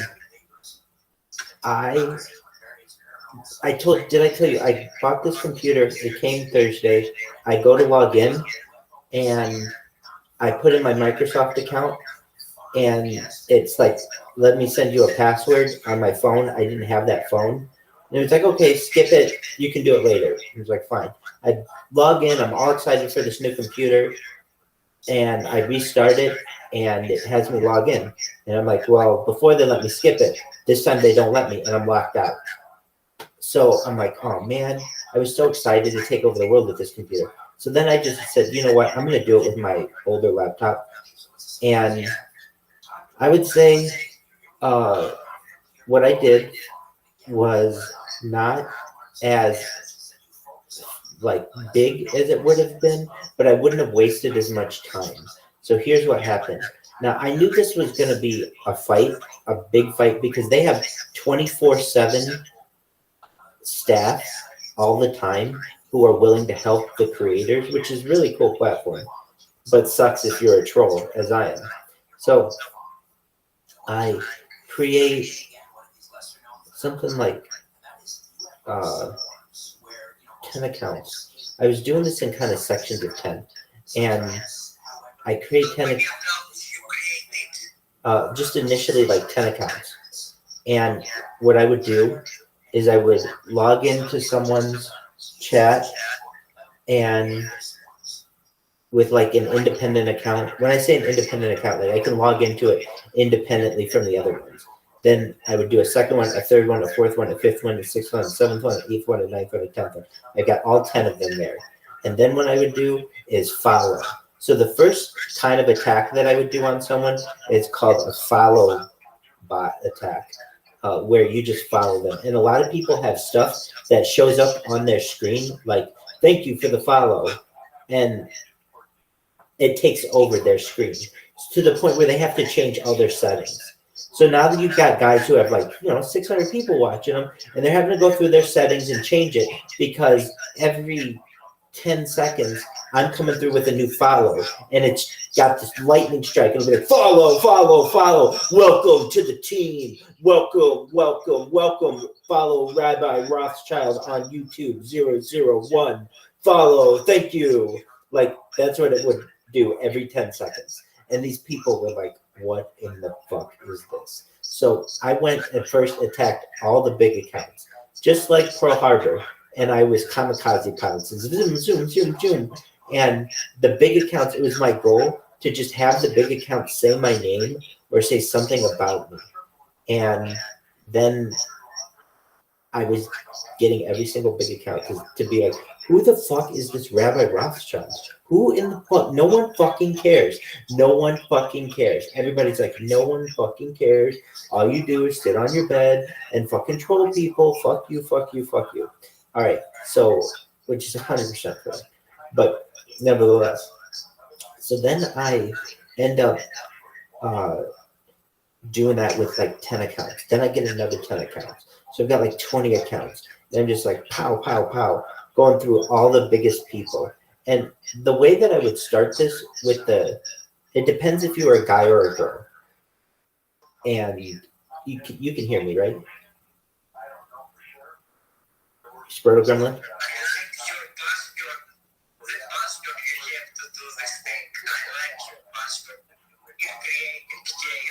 Oh, absolutely. Oh, everyone on that fucking platform basically knows who I am if they're a big creator. No, I'm public enemy number one. So if you're a guy, I come in and just ask you, do you know who Rabbi Rothschild is? But if you're a girl, especially if you're a hot girl, I say to you, are you ready to hear a pickup line from Rabbi Rothschild?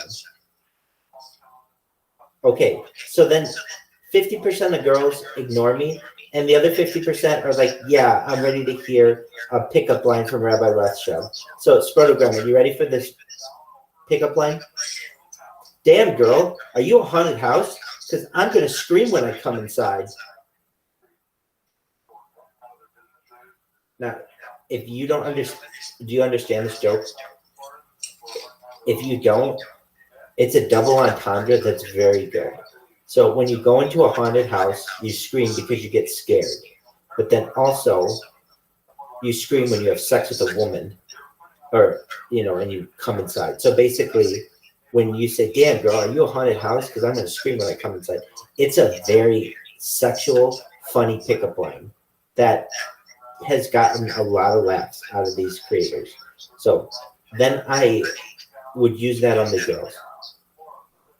And honestly, I started going to all the big creators. They knew who I was. So then it was like, all right, well, I guess I can just spam these motherfuckers like as much as possible because I'm not going to have a lot of time. They know that I've got a lot of accounts, and I already hear these creators saying, who the fuck is this Rabbi Rothschild? This motherfucker, like I've reported them. I've reported all their accounts. I don't know why Kick is a lot. Like I hear them already saying like they want to ban me from the platform and all this other shit. And I could give a shit. I could absolutely, I don't care. Ban me from fucking Kick. I'll do the same shit on Twitch. And if they ban me from that, I'll do the same shit on YouTube. And after they ban me from that, enough time will have gone by. I go back to Kick and no one will remember what the fuck I did. And I'll do the same shit again. And just that's the way the world works. Eventually, someone's going to find out about this. So I just start spamming all the big people and get them all to take notice of me to the point where I then try to log in again and I get this forbidden. And I'm like, forbidden? What the fuck is this? When I try to log in with my accounts, like, what the fuck is forbidden? And it's like, check your email. Your account has been temporarily suspended. So I went and I checked my email. And here's the thing I have to say. I'm very impressed that I was able to do this. And I know Kick is as well. And they've never had any kind of attack like this because I've had people say, Kick has been on red alert for the last 24 hours because of this rabbi. Like everybody, I don't want to say everybody knows about me, but a lot of people, especially they're big people. And so I go in to log in, it says forbidden, and I see that they banned my account. So like, okay, well that's no big deal. I get banned accounts all the time. So I go and I create 10 more fucking accounts. And I log in, do this exact. Yeah. I would say I can create an account in like 2 minutes.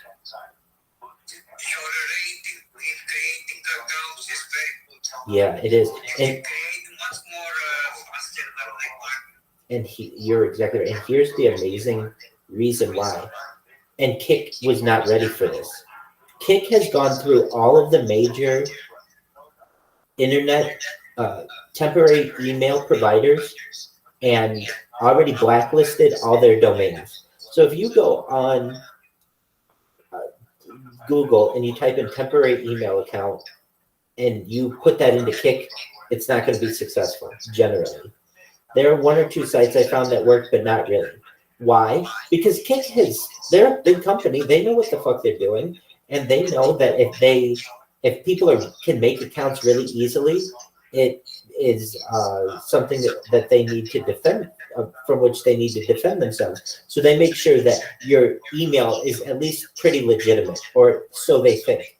Well, I was running into the issue where I couldn't get an email to work. And then I went to my phone and I downloaded an app.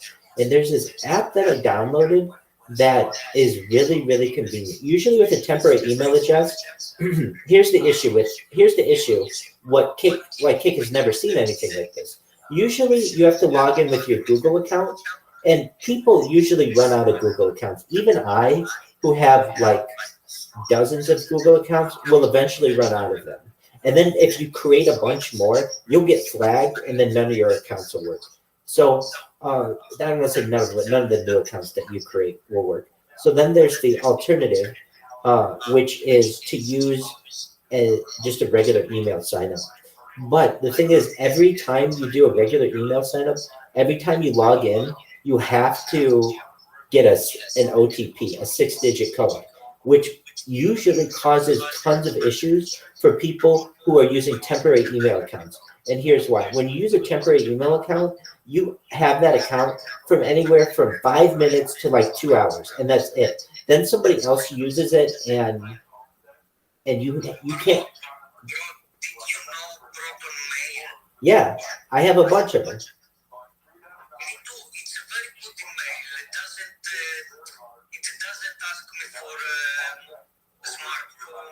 It's encrypted. Yes. So I've used that. I've already used so many Proton Mail accounts though that Proton Mail won't let me use any more accounts.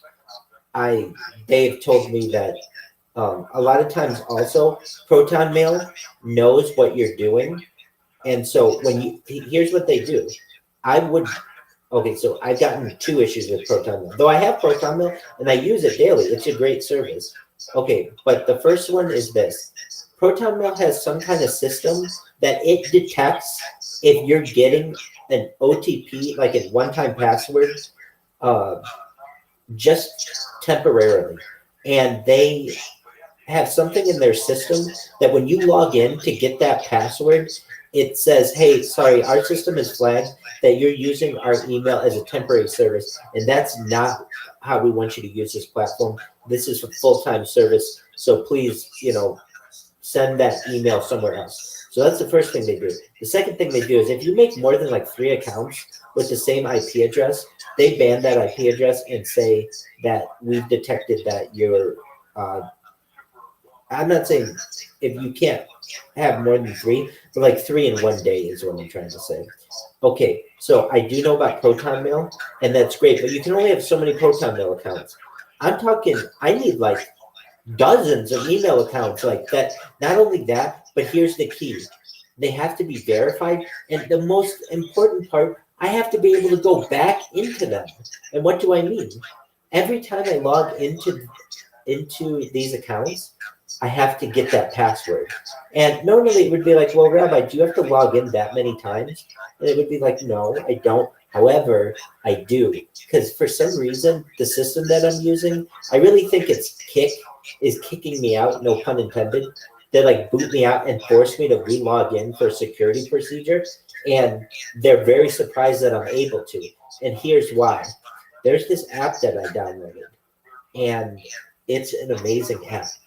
It allows you to have any temporary email that you want, but you can customize it. So I can go back and find what email address I use with what account. You have to understand, I'm making like hundreds of accounts, and I have to know what email address goes with what account. And I don't want to sit here with a huge spreadsheet. I already have that spreadsheet. But these are temporary accounts, and I could care less about them. So all I need to know is that the name of the account matches the username. The email account matches the username. And this system allows me to do that. And on top of that, you can get emails from the past using this system. So let's say I make an account today and I use it tomorrow. I can go back and get that temporary email one-time password. It's just a phenomenal system that I know no one else has discovered because Kik would have worked a way around this. So I was able to dominate their major players. Okay, so what does that mean? Why aren't you famous? They don't like it. I mean, obviously. So they go in and they ban all my accounts. But guess what? They didn't ban the accounts on which I'm streaming, which is very, like, normally when, like, Twitter, for instance, if they find out I do something wrong, they ban all my accounts, every single one of them. But Kik has realized that, look, he made some accounts, or somebody made some accounts way earlier, and none of them are actually Rabbi Rothschild accounts. They're like Rabbi Rothschild superfan, or follow Rabbi Rothschild, or Rabbi Rothschild follower. They're always like someone else, and so they've let me keep my main 5 accounts that are streaming, which is surprising to me. And at this point, except for 5 of them, basically. But so what is that? No, I'm just streaming video on them, and so why did they? Okay, for what reason did they ban my account? I think originally it was spam or something like that. And then whenever you create a subsequent account, another account, they say ban evasion. But I had 5 accounts that I created a while back. More than that. I had like 15 accounts that I created a while back. that aren't related to these accounts. So they're just still streaming, and I'm just letting them go. And I mean, if anything, well, I can tell you this. They did some other things too to their system to like fuck with me. They what did they do? They when you type in Rabbi Rothschild, nothing shows up. You received it to the new computer. No, I didn't. I got it coming tomorrow. No, Monday. So I don't know that like they banned the term Rabbi Rothschild on their platform. So if you type in Rabbi Rothschild, nothing shows up. However, if you type in Rothschild, you can find me. And if you and I still show up in some ways. But I mean, they literally had to go in and have somebody go in and like fix their system immediately. Like I heard what they were writing. They're like they consider it a security breach. However, no real damage has been done.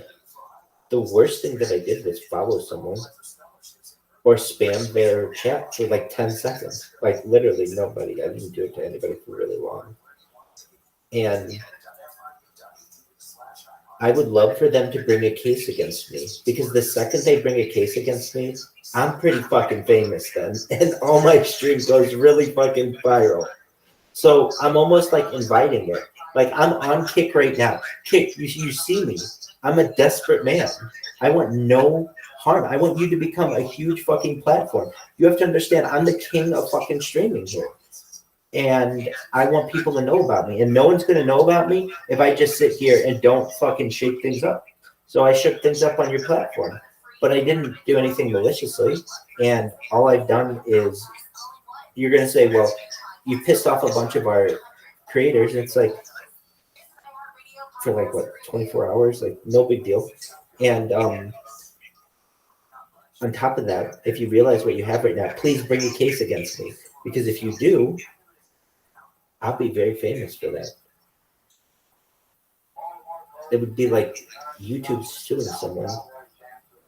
That would make their stream very... You're sick. Why are you sick?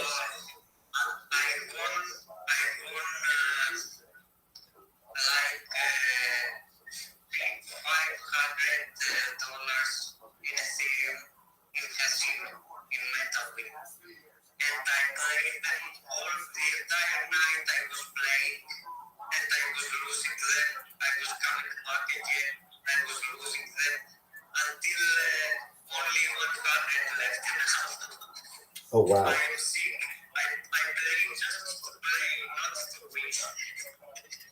I understand. Well, I thought you were really sick. Hey, you can...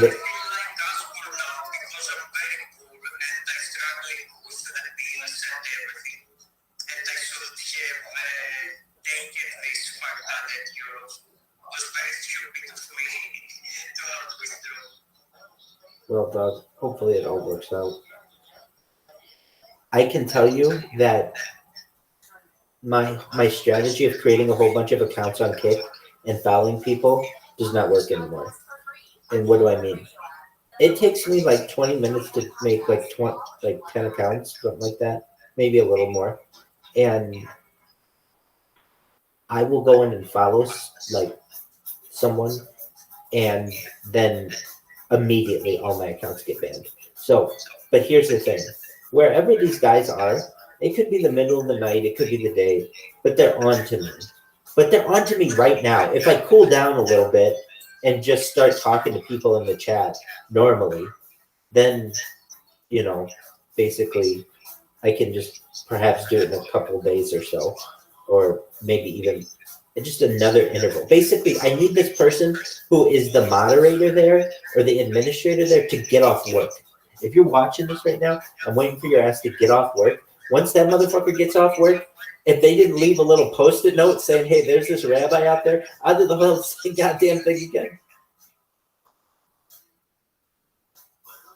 but I imagine they definitely know about me because people told me, these big creators were like, yeah, this rabbi's gonna be in trouble. They're building a case against this guy. They're gonna bring the kick SWAT team against him. It's like, okay, what are you gonna do? You're like a private company. I'm not breaking any laws.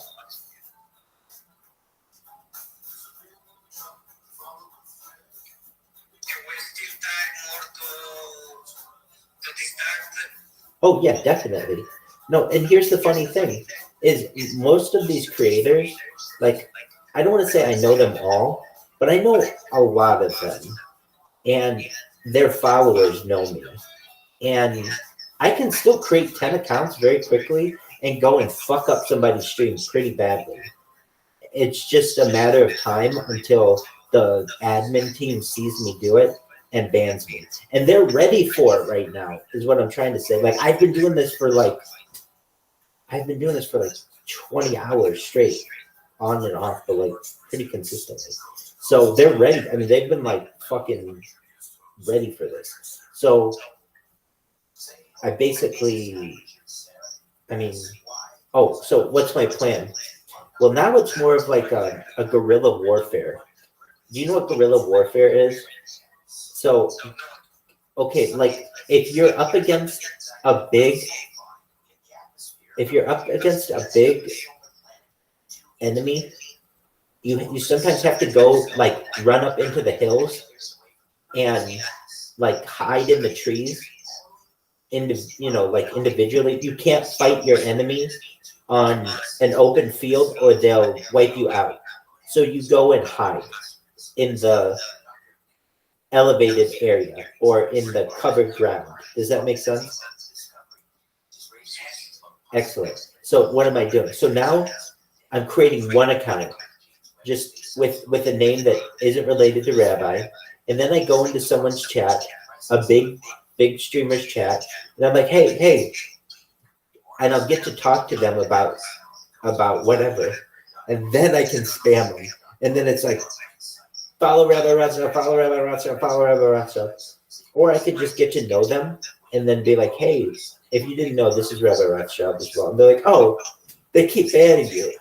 Like they'll be nice about it. They're nice about it. So it's kind of, I've got multiple strategies. Now, the strategy that I wanted to use, to be honest with you, was the Twitter strategy, where I create like 1,000 accounts and just follow.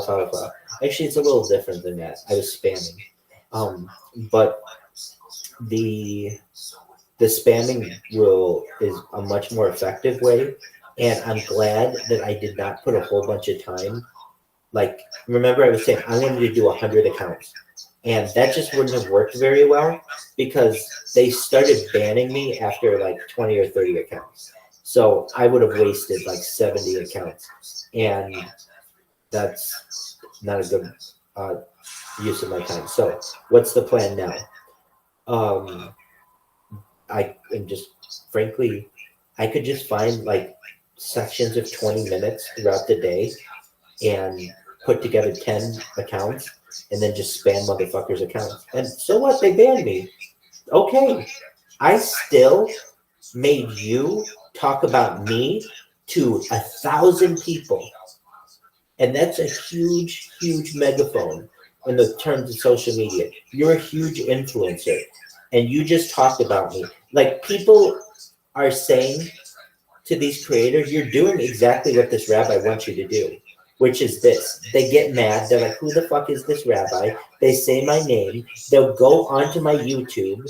They'll be like, who the fuck is this person? What the fuck are they doing? And then get all pissed off and then ban me. And they're like, that's exactly what he wants you to do. Now we all know everything about him. He's promoting himself beautifully. So, I mean, there are people who definitely know what I'm doing and agree with it. And the funny thing, too, this is hilarious to me. So I'll go into someone's chat and be like, hey, everybody. I'll go into someone's chat and be like, hey, everybody.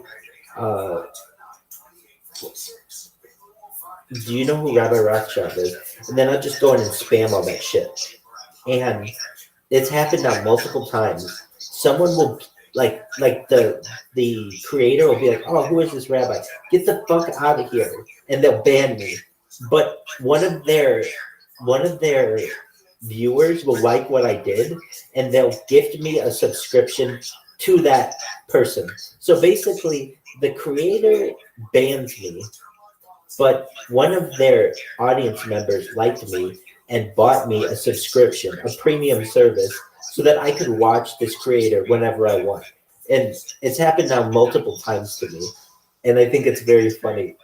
And it's very funny when the creator sees that so-and-so gifted Rabbi Rothschild a premium account to your fan club, and they're like, "Oh, I don't want this person in my fan club. I just banned them. Get them out." It's very funny. So, did it work the way that I wanted? No, the way that I wanted it to work was me be able to create 100 accounts where I could create 100 accounts, and then they wouldn't ban any of them, and I could just go in and keep following people. Was I able to do that though? Yeah, actually very efficiently, and to the biggest people on here. And there are only a couple, I would say, influencers. In fact, I think every influencer knows who I am on here of their recommended. So that's a good thing. Meaning they all know who I am. Now, what does that mean for me now? I'm just gonna keep continuing. Just every I don't know, 5 times a day, create 10 accounts, and it takes 20 minutes or whatever, and then just ambush these people for it shakes things up. And the interesting thing about this is too, that when you do it, let's say I go in right now and I just start shaking something up with the top person in here. They have 10,000 people watching them right now. The top person has 10,000 people watching them. I go in and I'm like, "Hey, Rabbi Rothschild," with 10 different accounts. I get them all banned and they terminate them. Fine. But 10,000 people just had that, just learned about me a little bit, and then I just come back either the next hour or the next day, and all that what I did kind of builds on itself. It's like, "Oh wow, this person's back." I see people, what they say about me, like, "Man, this rabbi grinds like no one we've ever seen." Basically, I'm really I'm tough. I don't quit. So I'm gonna keep on keeping on.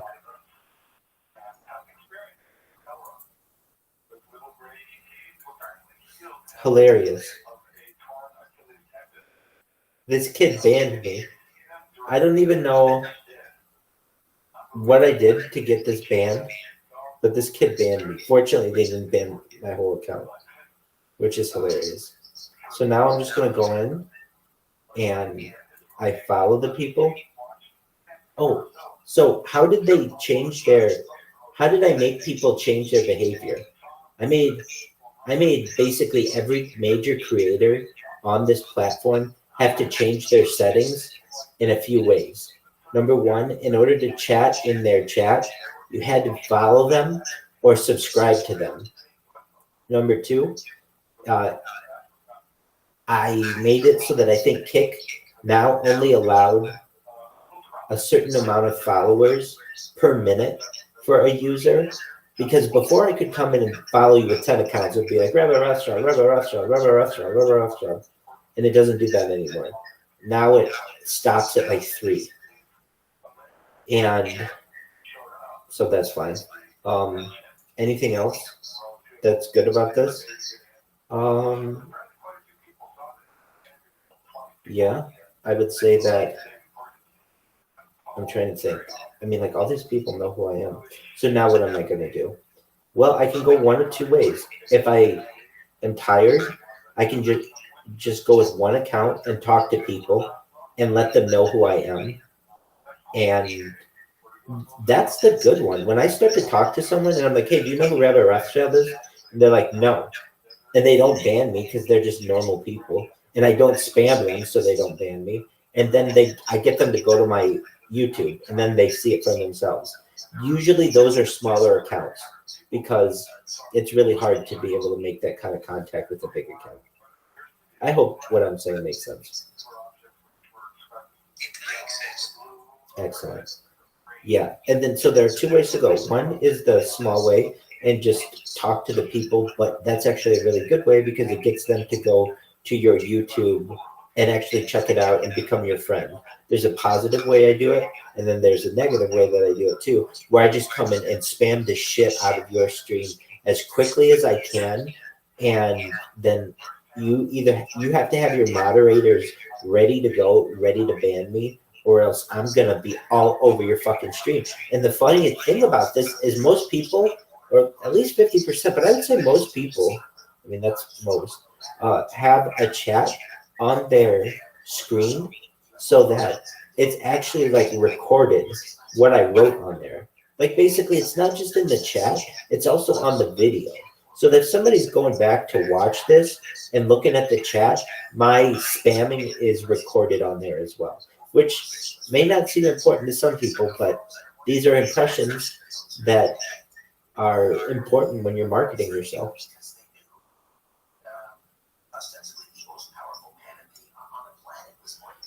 Now, a question arises. Do I think that a new computer, if I would have been able to have either the computer that comes on Monday, God willing, or the computer that came on Thursday, and I locked myself out of it, oh, what am I going to do with that one? I'm just going to return that one because it's basically useless to me now. I can't do anything with it. And it's just through Amazon, so it's pretty easy. But then the other thing is, would it have made a difference with this project? And the answer to that is generally no. I have been able to use my computer quickly enough that, or like it's been fast enough to make a difference. And yeah, I'm sure like some extra RAM would have been beneficial, but for the most part, I mean, I was able to spam with 10 accounts at a given time. You can't do too much more than that. I mean, if you have, let's say you have 50 accounts. Exactly. I'm very tired. There's a principle. What is it called? The law of diminishing results. Are you familiar with this? So basically, like, let's say you need to mow a lawn, okay? And it would be good if you had maybe 2 or 3 people to help you mow a lawn. And it'd be even more helpful if you had 4 or 5 people, and even maybe more helpful if you had 10 or 20 people.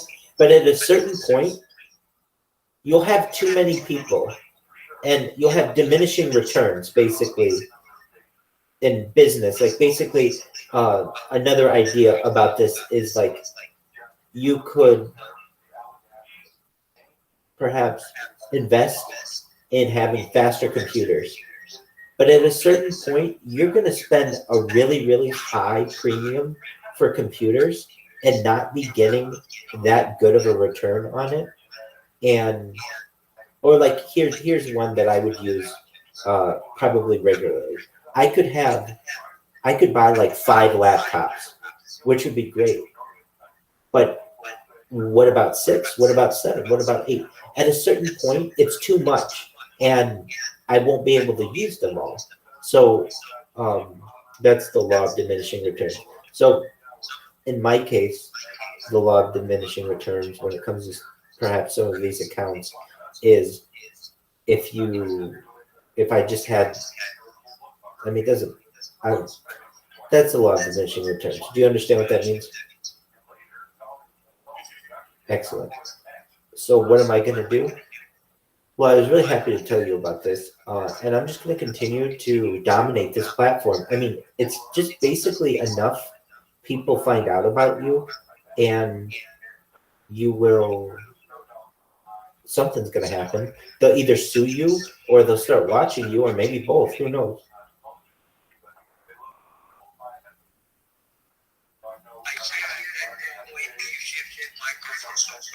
I do have 2 microphones open.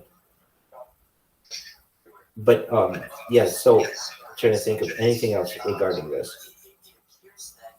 Yeah, do you want to watch me?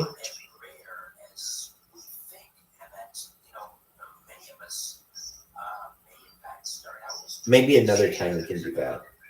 Here's what I'm thinking. When I get this new computer, is I can actually stream my computer screen so people can watch me troll other people. I think people will like doing that.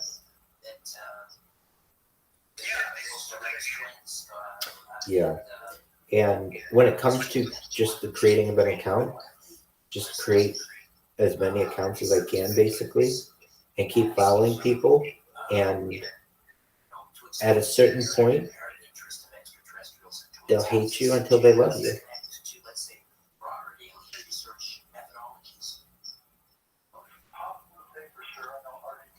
So that's what's going on with me. I'm sorry you lost €500. That's unfortunate, but you will be able to recover from that, I'm sure. And anything else that we need to review?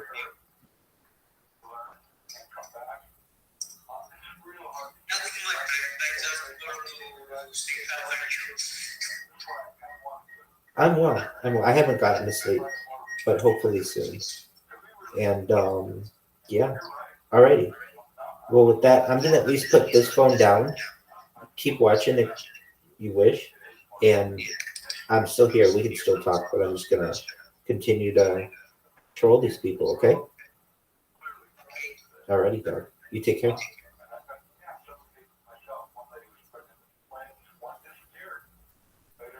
Oh, I'm so glad Sproto Gremlin came.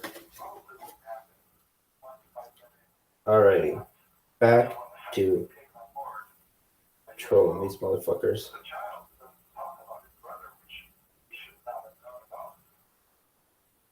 Well, I don't have them queued up, but that proves that they're. Oh, Sproto Gremlin. Well, I've seen them before. Other people like Sproto Gremlin. It's true that they. Oh, hell yeah, you're still there, baby. Dog. Sproto Gremlin. It's supposed to be 9 miles apart. I'm coming back, don't worry. Yeah, the AI said the picture they had of an astronaut. Oh, what the fuck? I'm coming. I don't know why they didn't let me just join. Yeah, I want to see more. Sproto Gremlin, I'm coming. Oh, Sproto Gremlin. I am coming. Here we go. Sproto Gremlin. Sproto Gremlin. Sproto Gremlin. Dude, why can't I join? I'm pressing the join button. What the fuck? And then it just went away. One participant. Oh, it's just loading very slowly. Oh, Sproto Gremlin. Oh, Sproto Gremlin. Hey, you're amazing for staying. Thank you. Did you see the newest Joe Rogan? Did you see the newest Joe Rogan? Hold on 1 second.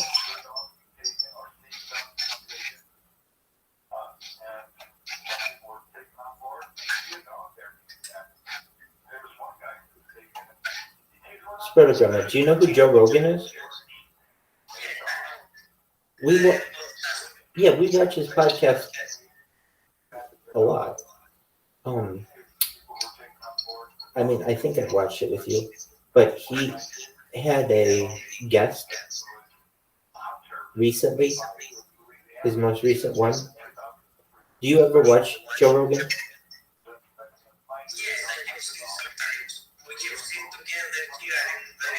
Okay. Let me ask you. You're from Greece, right?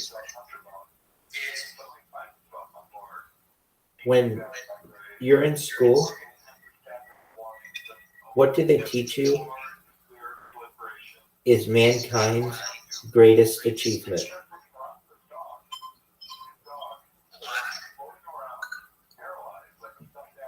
when you're in school and the teacher's talking about things that humanity has accomplished that are really big accomplishments, like amazing feats, what is the biggest one that a teacher would say? This is the biggest accomplishment in human history.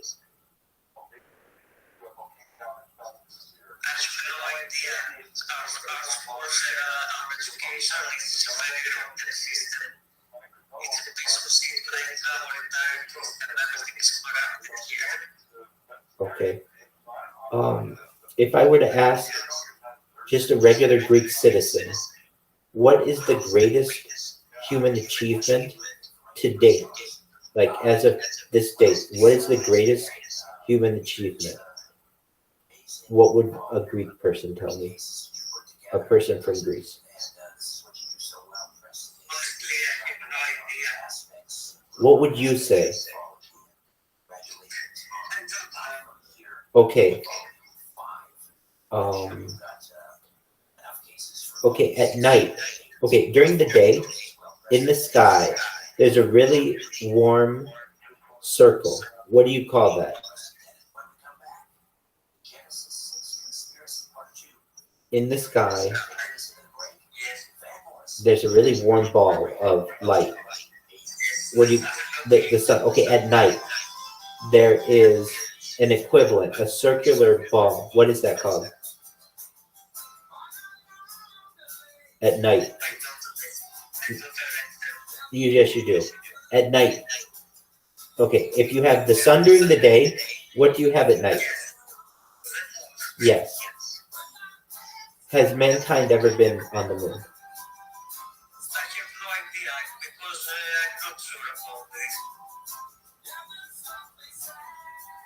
Okay. What I want to know though, do they teach it in your schools?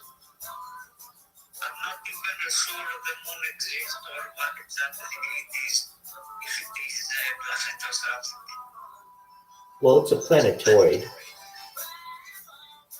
But what I'm asking you is,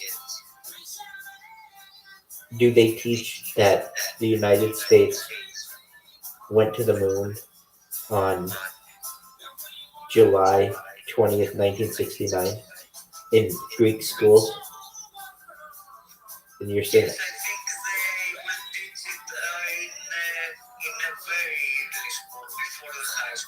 there you go. Okay, so they do teach it. All right. Well, anyway, in the United States, this is a topic that if I were to say, like Sproto Gremlin, if I wanted to make fun of you in front of like a group of people, I would say to you, Sproto Gremlin, you're so foolish. You believe that man has never been on the moon. And in the United States, like 90% of people would agree. But there's a contingent out there, and a growing contingent of people who know that we haven't actually been to the moon, and that it's pretty obvious that we haven't. And if you actually research it, it's amazingly obvious that we haven't, and that we've been lied to. Now, you should understand, at least in the United States, this is an event. I mean, you know about the moon landing, right? Okay, but they don't really mention it in the United States. And I bet they don't mention it where you are either. They don't really mention, when they say they mention it on the anniversaries, and that's about it. But it's not like, can you imagine? Think about this. Well, think about this. Imagine if a man walked on another planet or planetoid. That person would be the biggest celebrity ever. Right?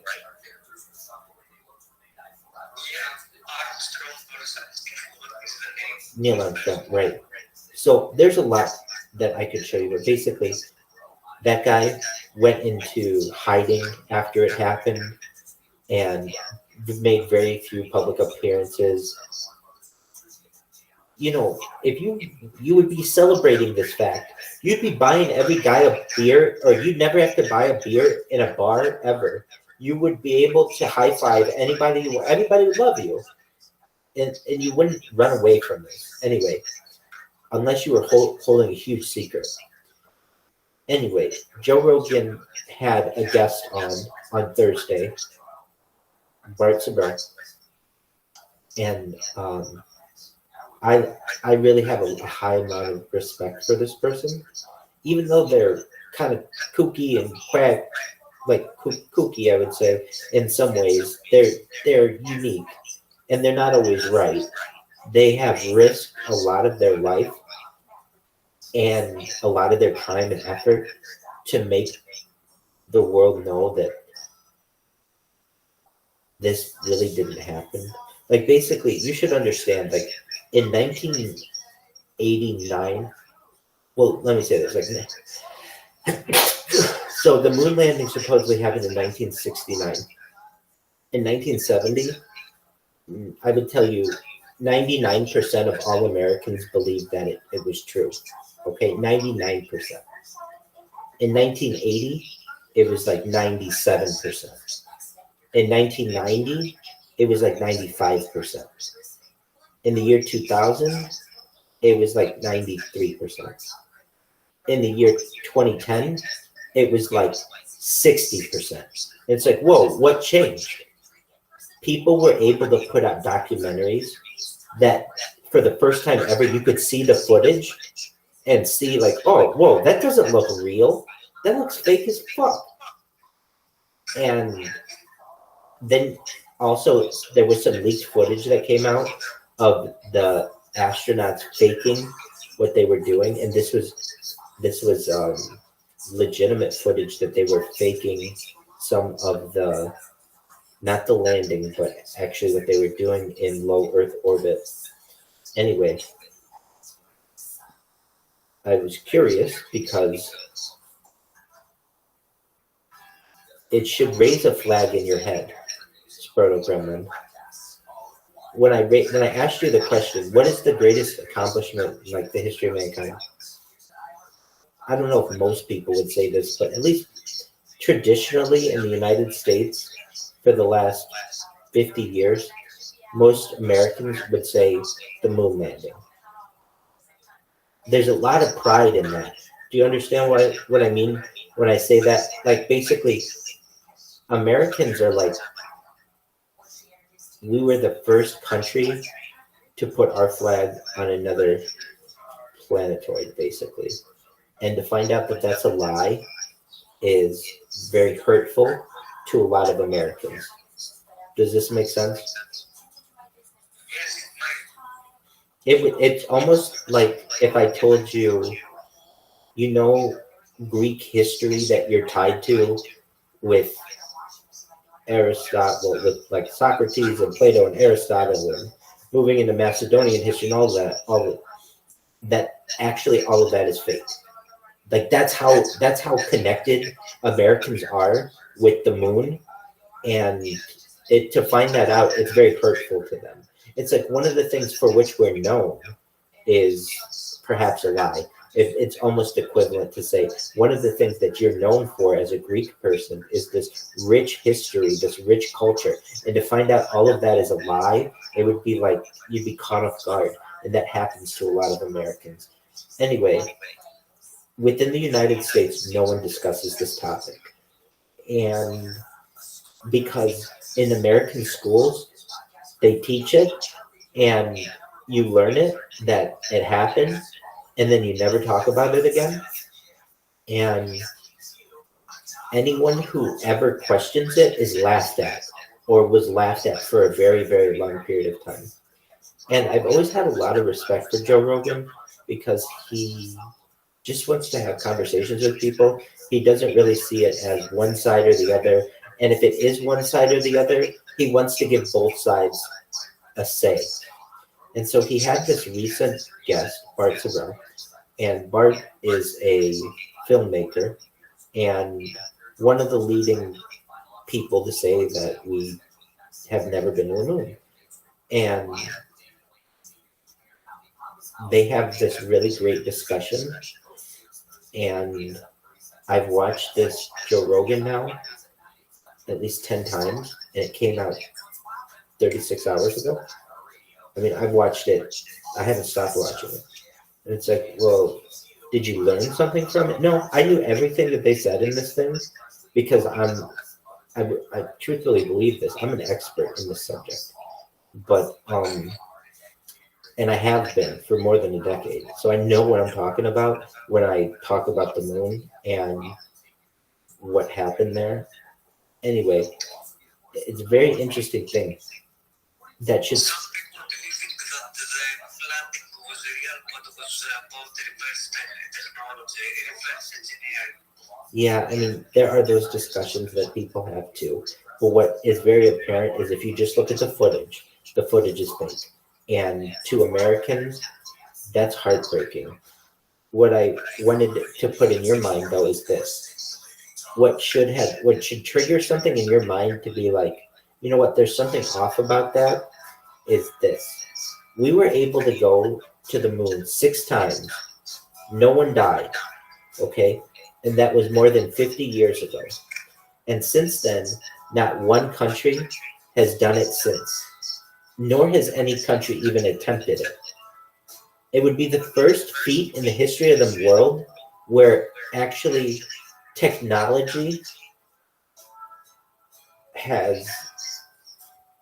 of the past is greater than technology of the present. And that's never happened before. Basically, technology of the present is always more advanced than technology of the past, and technology of the future is always more advanced than technology of the present, right? But in this case, that would not be correct. And then when you really start learning that whole program, the whole Apollo program, the whole space program took place on less computer processing power than is in a watch, not even an Apple Watch, just like a digital watch. It's like incredible. It's like, oh, there's no way they were able to do this. And now we just kind of look stupid.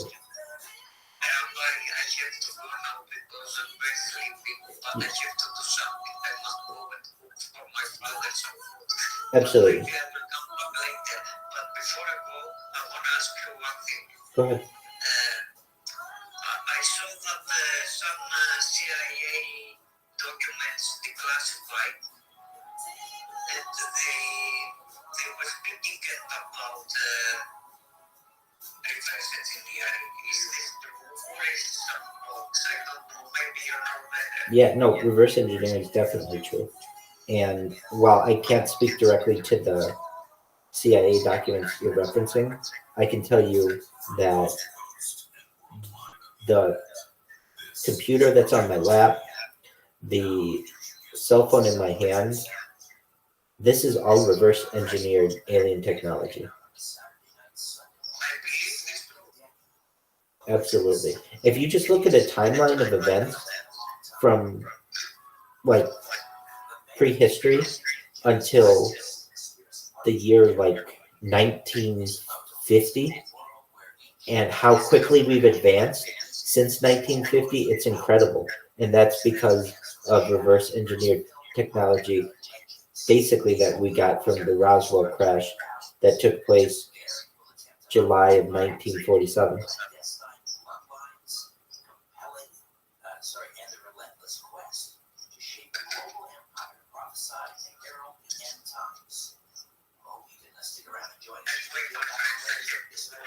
Take care. You are correct.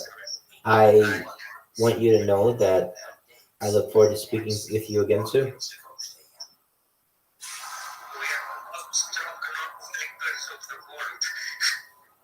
Well, you get some rest, and I'll do my best to as well. Take care, Spirographer. Bye, my friend. What's up, Spirographer? And that was it actually Google's AI? It was Google's. Must admit. So either Google spent billions of dollars and 10 years or more developing this AI.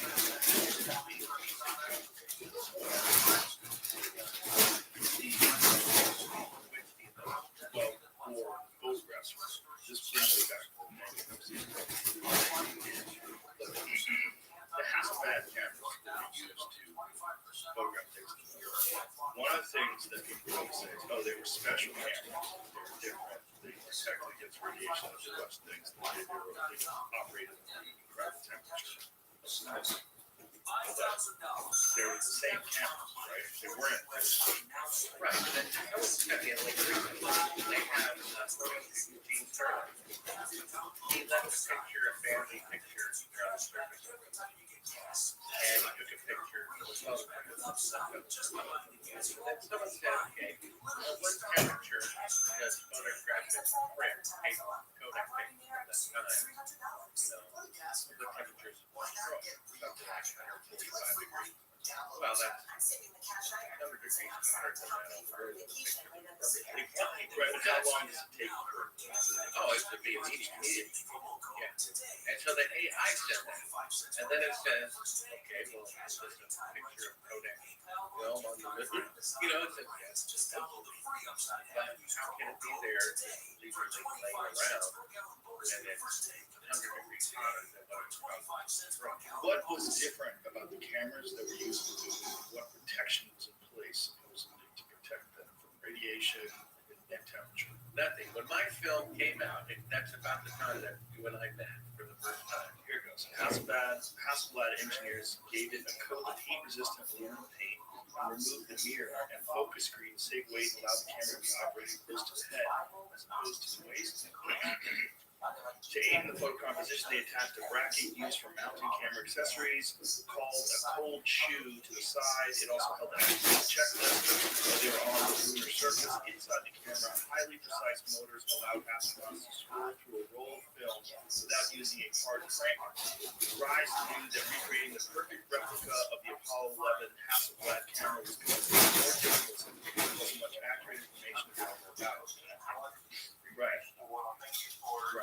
Okay, but the most significant part about it, when my film came out, Bob was going to bear message. And right beforehand, we were out, and we'll show the other side of the story.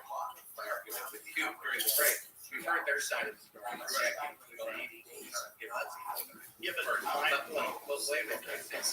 So they made a special where they interviewed me. Conspiracy theory did we go to the moon?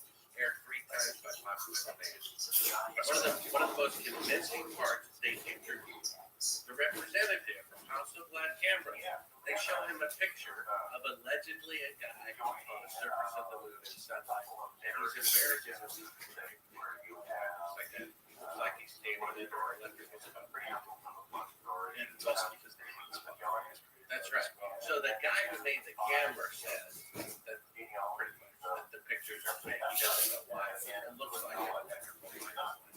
And again, that could be because it was almost impossible to recreate. Well, they showed simulations so many times during the 90s. They didn't have that much technology. I don't think they have a problem saying, well, we just, destroyed the pictures. We got some TV. It is really, really crazy. They destroyed all the If I really went to the moon, or I was in charge of a mission that really went to the moon, and someone said, well, we got to finish fake pictures of the moon, because people are already saying the moon is real. I would never allow fake footage to be shown in a real mission. If they really went, it would jeopardize the credibility of it. if you have say, but also you have to take into consideration the people that back then, there was no VCRs. They would hear this once, and in their mind, that would be it. No one anticipated VCRs, no one anticipated DVDs, and certainly no one anticipated the internet. No one anticipated smartphones. No one anticipated YouTube videos. No one anticipated someone being able to analyze and look at these things. No one anticipated AI being able to look at the images and try to I haven't heard your devil's advocate excuse yet, Joe, for why why they intentionally destroyed a $200 million. That doesn't make any sense. It doesn't make any sense to me why they would destroy the footage. It doesn't make any sense to me why they would not have the telemetry data. It doesn't make any sense. I can't think of a reason why other than gross incompetence. No, they said they intentionally destroyed it, not accidental. I mean, if there was any technology you might intentionally destroy, maybe the atomic bomb. Use it to emulate other destroyed. You can't do that because then other people. Well, the point I is, see what you're saying. yeah, I see what you're saying. 10 years later, it's So why would they destroy that technology unless they're covering their tracks? now, one of the things about this is that this subject is connected instantaneously with idiocy. If you believe the moon landings are fake, you are a moron.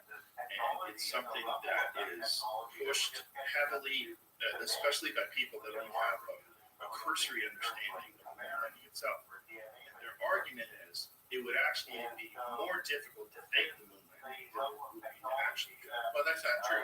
Was the film The Martian shot on location in Mars? Well, that was much later. Well, but the point is, You know what I'm saying? In 1969. that saying Occam's razor that the simplest explanation is true is true, but they've got it backwards. The film The Martian wasn't shot on location on Mars. It was done in a team studio. It's easier to fake a moon mission than it is to go to the moon, obviously. And yet they're so desperate to say that the moon landings are real. They say it's upside down. They say it's easier to go than to fake. Well, they say it's easier to go than to fake it and keep it secret all these years. They did it. Only a handful of people knew the truth. Right? The guy in the command center can't tell the difference between a real flag and a fake. Right? There's only 3 eyewitnesses and no independent press coverage. Everything's compartmentalized. So they did fake it. We have the fact that you can't have 1,000 times greater technology in the future, right? We have the footage of them faking being halfway to the middle. We have shadows intersecting at 90 degrees, which can only be done left and right. We have an eyewitness of Cyrus Eugene. Then there's another clip. I think it's clip 7, James. I interviewed Edgar Mitchell in his house for my second follow-up film after I'm started watching. I showed him the fake footage. Where did you get this? Get out of my house. Started cursing at me. Kicked me from behind. And in the commotion, he left a high-quality wireless microphone. And in the commotion, my camera operator record. So while the camera is in the back seat of the rental car in the guy's driveway, he's in his house with the door closed, and we're recording his private conversation with his son. And you'll hear them say, "You want to call the CIK Now, if they really went to the moon, and I'm so CIK. What's good, Matt? Sorry, the servers are fucked. What's good, Coast to Coast? What's going good, man? And why would a civilian call astronaut CIA? I gave you those because my exit legs being weird. Mike's legs being weird. No, I don't know who that is, but it's good. Everyone, what's good, Matt? Yeah. Is servers back up? Like sometimes freaks out. Hitting the right thing for some reason. So here's you finding It's working, John? Kick is good. Question. And there it is. Good. Chewing something. Rested on my train. How old is this son at the time? Well, he was about, I guess, 40 years old. Okay, but 23-year-olds are Well, get a 23-year-old. No, yeah, like she's fine. Yeah, she's on to like half an hour or something.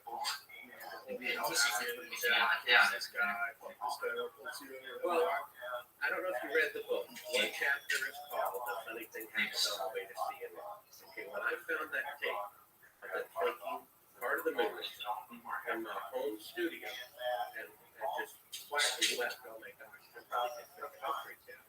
Like, oh my gosh. I send messages, kick support. So the moon landings are fake in my house with a blind roommate in the house. And I'll Bill Gates. I'm like, Bill, you're not going to believe what I found. They really didn't go to the moon. They really didn't go to the moon. And he's like, well, Bart, I told you. I'm like, no, you don't understand. They really didn't go. He's like, well, Bart, I told you. And as I'm telling him about the footage, it's interrupted by this screech. I can't hear him. He can't hear me. I go to church that night to get advice from the elders what to do. They say, drive like a bad up to CNN. I already made a copy of it and put it in Steakhouse. As I'm leaving church, one of the last cars late at night, a van backed into a swimming pool that had been closed for 3 hours at sundown.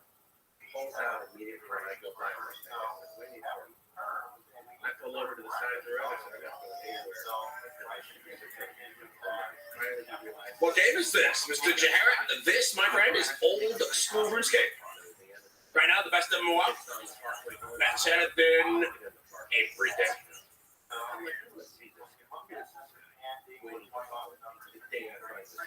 Yeah, coast to coast, how we do it? It looks like a great white shark killed me.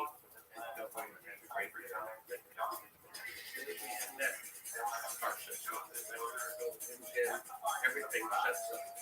He meets up with another year. This is 1999. Yeah, but I didn't like the boaty hype man plugin. No, I don't use that anymore. He meets up with another car. Boaty hype man plugin, get a house using that recommended. Using that, you giggle at about. Yeah. In Atlanta, I have a friend who works there. And I'm literally trying to give them the tape to the back door. It's all in my book. And I'm abducted by a government agent and an unmarked white man who handcuffed me. And I could hear them behind me saying, well, I thought you had rubber gloves. They put something on my wrist. Mr. Coast to Coast, I have hide it. You get to the Rabbi Rothschild. 1 minute, I feel like I'm on to the point. What is this movement? In a van, they start interrogating me. Oh my god, the worst clicks in my career. Look into my armor for the first time. Why would you opt for that over Blessed Hive when the stats are so much worse? Honestly, Armadillo is some of the most godly upgrade ever. You want Missouri instead. Armadillo alone is just dead weight now in the game. Get Missouri. Missouri. Been to New Zealand before? I have never been to New Zealand. Will I? I'd like to at some point. My glasses ain't even permanently dirty or I have some in my all I know, Charlie's today. People at the lab are like, we don't know who you are, but take your business elsewhere. And so all of this in my book never talked about before because I'm already trying to convince people it was very difficult.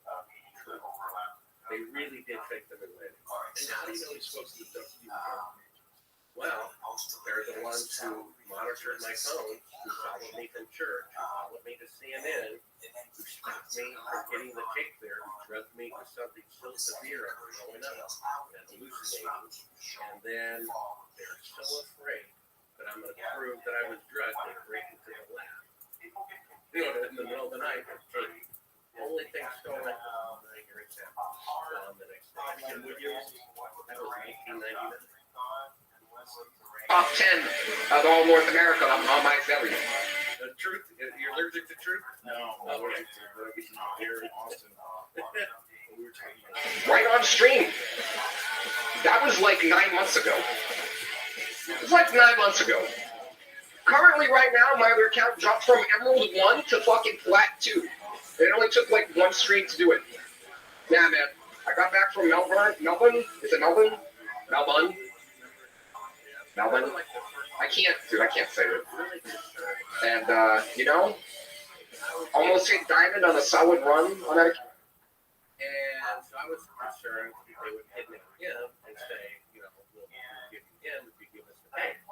So the very first question out of their mouth, I remember, where is your son? Very first question. And then the next question, something about copies of the tape, and I don't remember. And literally in the middle of the night running away from these people. so big about. And just unreal what I went through. And they really did go. They're still keeping up. You gotta remember what's his name, Ralph Nader. He wrote that book, Deadly at Any Speed. And all it was GM simply didn't want to spend. Coast to coast. I actually. Nader was trying to get him out of it. Count him, do a trade him, and prosecute some drugs, discredit him, only to not put $200 airbags on. Imagine the reporter who has proof that they faked them. And now, in the book that just came out, we have an eyewitness who says he saw them fake them in landing on Cannon Air Force Base and even admitted killing the foot. Okay, let's go over some of the things that people would say to try to debunk something.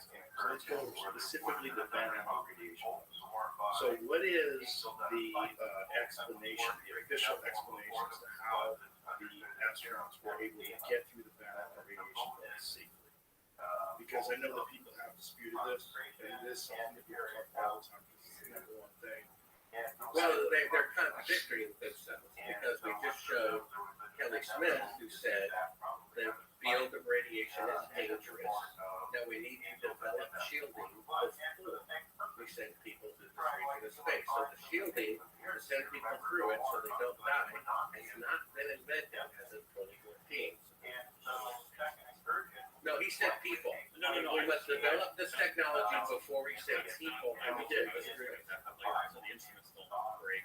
Yeah. Well, that too. Right, but that was what we were talking about earlier. But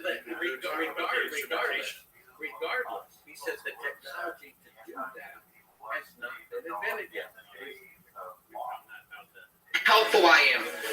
Wow. The teamwork from Mikey is just absolutely off the charts. You never see that. I think the idea and execution was phenomenal. The only reason it's an 8 out of 10 is the way it is in the way it tried. They have been solved in 1969. Well, the idea is that they did solve them, and then that technology was lost, and that created them. Really, they invented the automobile and threw it in the ocean, and now they have to reinvent the automobile. I'm just like I said, what the hell's that? Yeah, but the point is that doesn't make any sense. It doesn't make a lot of sense. No, it doesn't make a lot of sense. That they So you said you were going to share your opinion about what you think about it. What do you think? Well, there's no way I know, right? We're all speculating. There's no way I know. But all this shit looks very suspicious. Like, mostly suspicious. Like, not a lot. It's on the table. Logical. No way. There's no such thing as too much coffee. Coast to coast 1 a.m.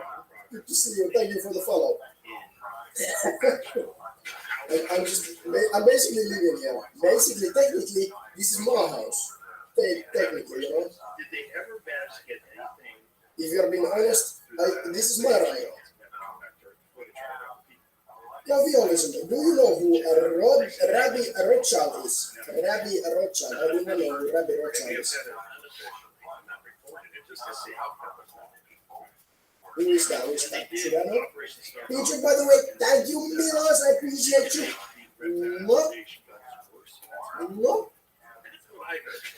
And it's so much like the thing down. I think I've had the disclaimer about chattering. You know, sexy man. U.S. Occupational Safety and Health Agency, OSHA, a lethal radiation dosage is 300 grams in 1 hour. No, what is you your answer to the moon landing of the believers? Total dosage for the trip is only Do you guys like the hat? 68. Somebody made me this hat. I think it was my sibling or my mom or somebody. 3 hours. With my sibling. My sibling sitting there right now. And I've never had it on stream before. You need to check out Rabbi Rothschild. He was not we can hold the most data on you the 3 years non-stop 24/7. Enjoy the stream, man. Love your hat. I will. I surely enjoy it. Thank you. Thank you. Kickstart loves your hat. This was the reaction. Take care, my friend. Best wishes. I appreciate that. Thank you. I will check it out, and then it could be something bad, and I'll be like, oh, bad. So again, these numbers of the amount of radiation in the Van Allen radiation belt from the people who make the moon landing. So what kind of proof is that? So this is their saying that the total dosage of the trip was 60 grams. That's correct. Okay, how do we know that? Because the people who fake the moon landing tested. What is the source of this? Yeah. Yeah, but Yeah, let's do that. Let's find out a source. How would you?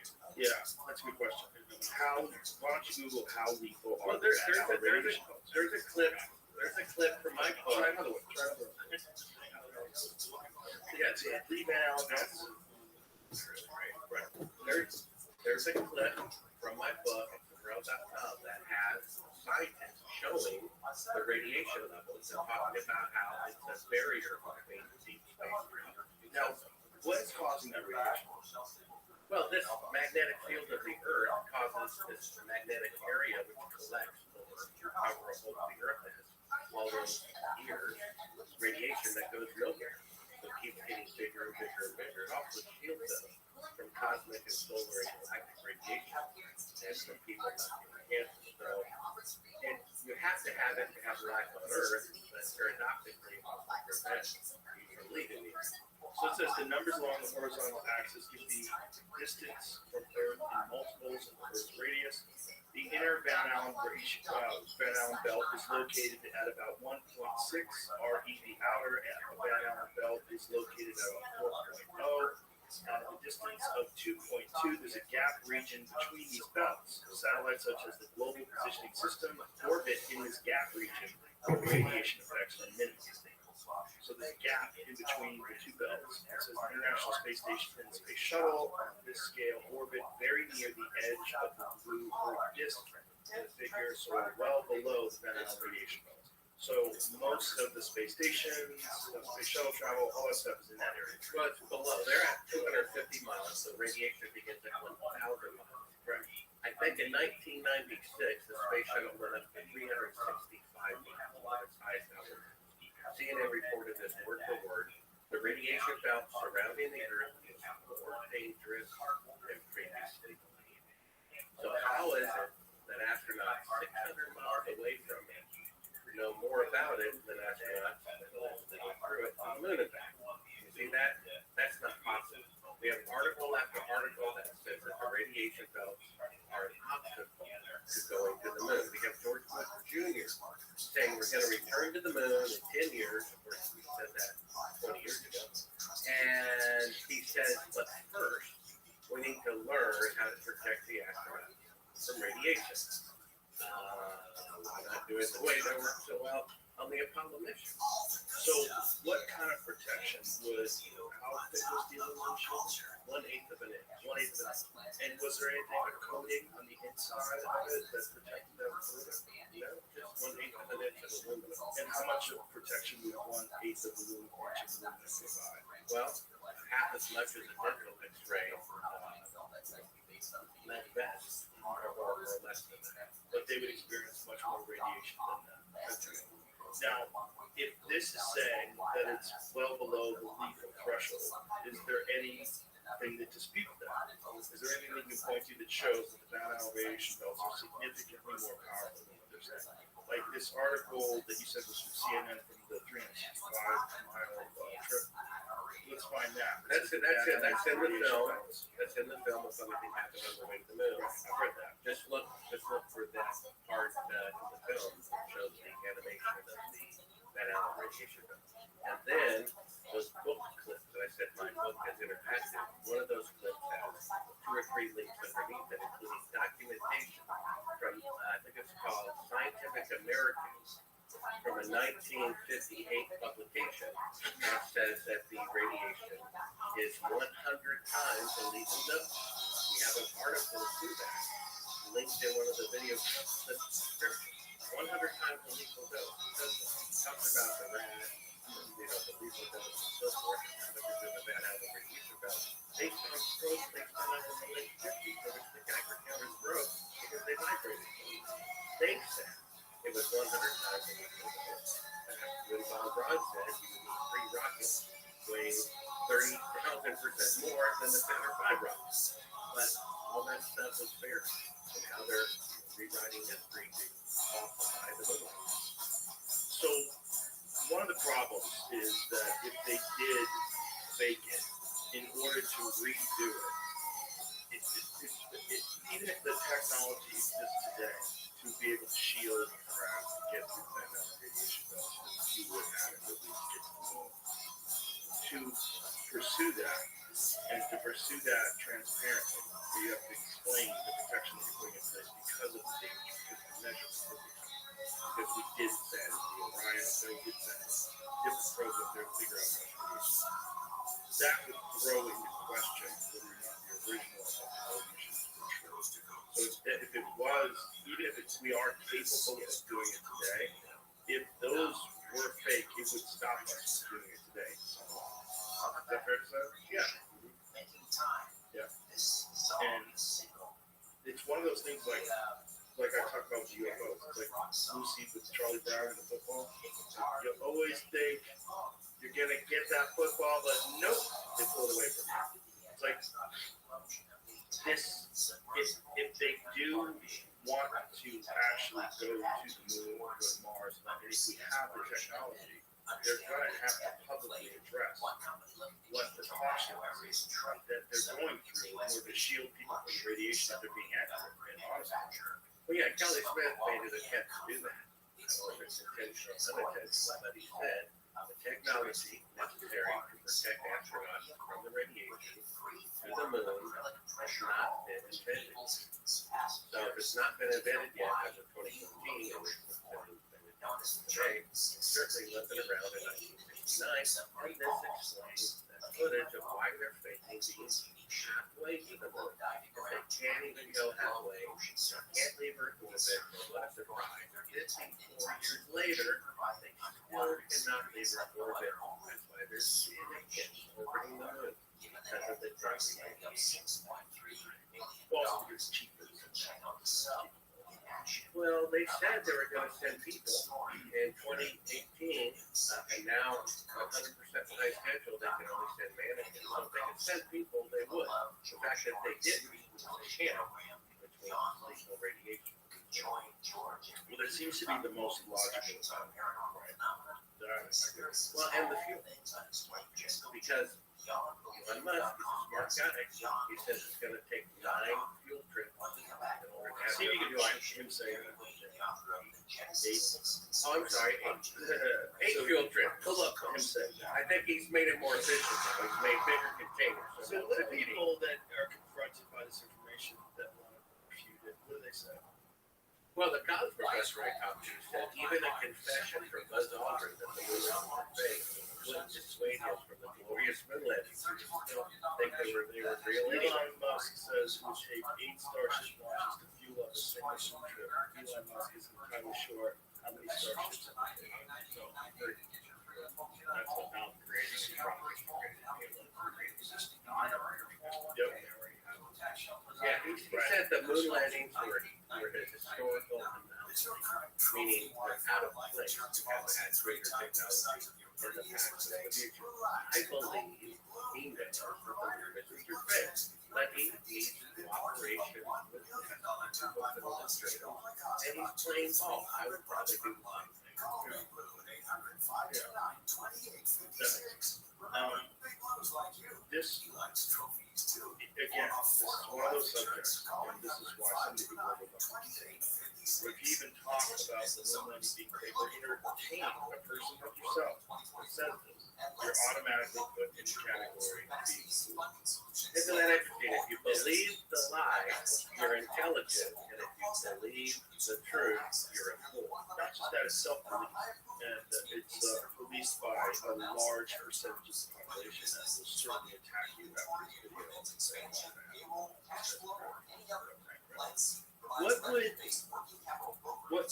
has anyone ever tried to sit down and debunk you?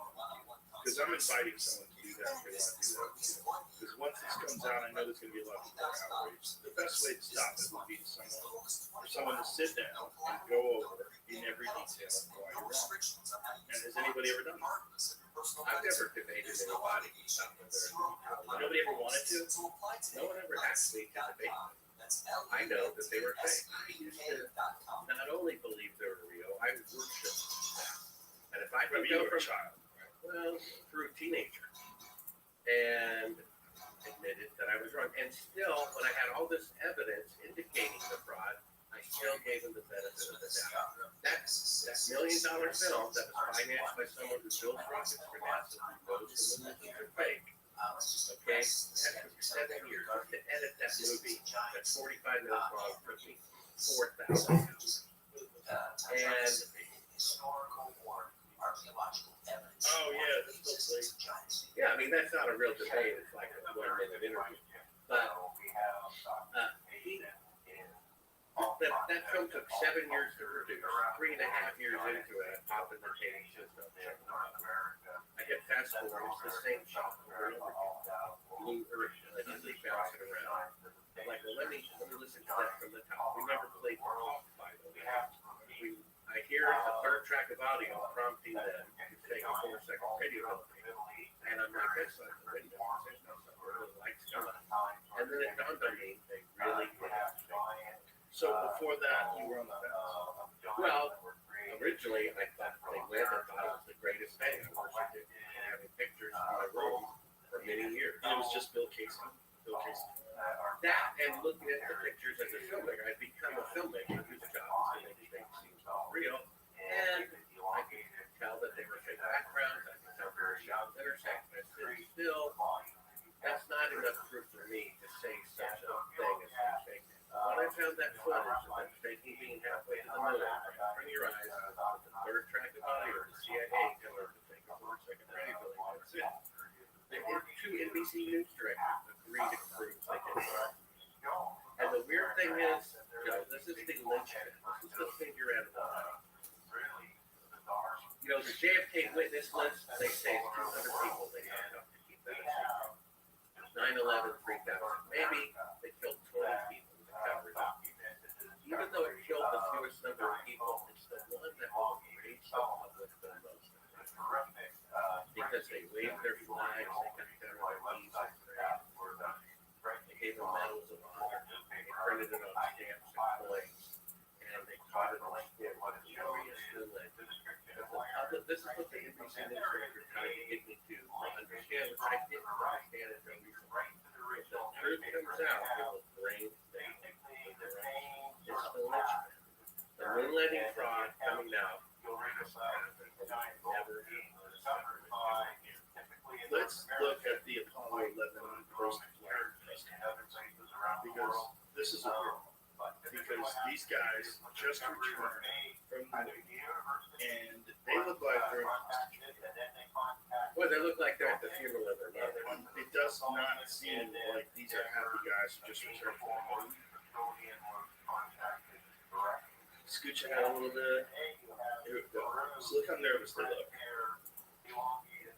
Look at Michael Collins fidgeting. And obviously, you would be nervous. You're addressing all these people. But it's the tone in which Neil Armstrong takes. And then after this, we're going to show the 25th anniversary speech, which is one of the most bizarre. They have these elongated skulls and bones in many of the Mediterranean museums as well. But it's one of those things where there's a lot of it. Yeah, go to him talking. You can either look at them as other place artifacts. Go back a little bit. Go back a little bit so you can. Different when they're classified that they get elongated into stuff because anticipated frequencies and all of the form. Technology gets real recognized who the Royale actually are. Book of line I talk about the term called direct data, direct do. And how you want to know that means think about the last year. The original word is Royale. And 2 words that are come over word of Roy is regularly invented in English. And then that goes back to last year's Regal and Regale. All words associated with the king. And you compare it in the language of the giant having to rule, to rule. And the other word is AL, which is the transliteration of EL, which is the Hebrew word for an angel or a god. So you might look at Baal as an example of that transliteration.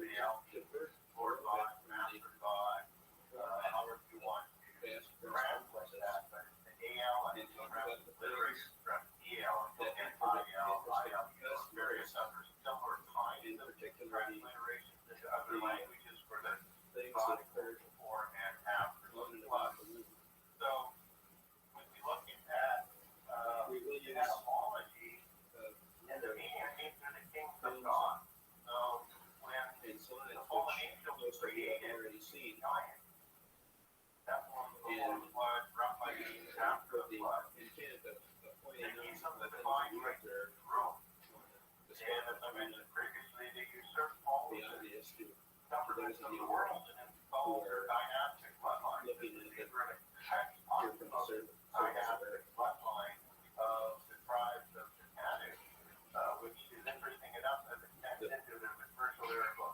The Titanic and in other words associated with that Tanu is a transliteration of Titan. In the old languages, the D and the T had the same sound and where it came from it. So you could have done the Tanu as Titanu or as the Danu. And the Danu is the word for Tanu in Hebrew. And take that right from Titan were both the gods of heaven and the earthly offspring.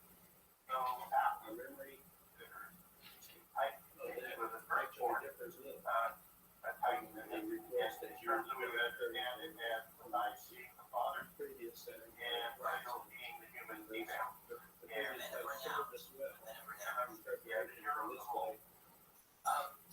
in the booth, the 70 nations, how to interpret the biblical reference to the 70 nations in relation to the divine assembly of gods. What impact does this have on our understanding of, let's say, ancient polytheism? Yeah, so at one point I talked about the council of the gods, or the Sumerian history, and as you mentioned, the Lucas gods, and Nippur is probably the most famous location, and kind of the basis for the Lord of the Rings, or the Ring, or the Round Table, or the. This is gonna go on for a long time. Yeah, One interesting thing to note there, you see the two teleprompters there on the desk? These are the only guys on Earth who know what other type things are in the middle to get their own prompters on how to answer the question. It just looked very odd. We're told that It looks very odd. Another odd thing was that Michael Collins said he couldn't see stuff. Yet he wrote in his 1994 book. And also, he never left the Wood Order. that's right. And also, when he's asked about stars, Neil Armstrong says, I don't. And then Michael Collins, who filled in for him, I don't remember seeing him, which he wasn't there. They were all three orbiting the Earth, so they had the same experience. He forgot. So if you get the written transcript of it, I don't remember seeing anything. They changed it. See, lightning strikes twice in the same place. First, the height pole, and it says buzz setting instead of Michael Collins. And then in the video, Michael Collins gets the question you should know nothing about. I do not know. And it gets a church. Well, because they didn't have the YouTube videos back then.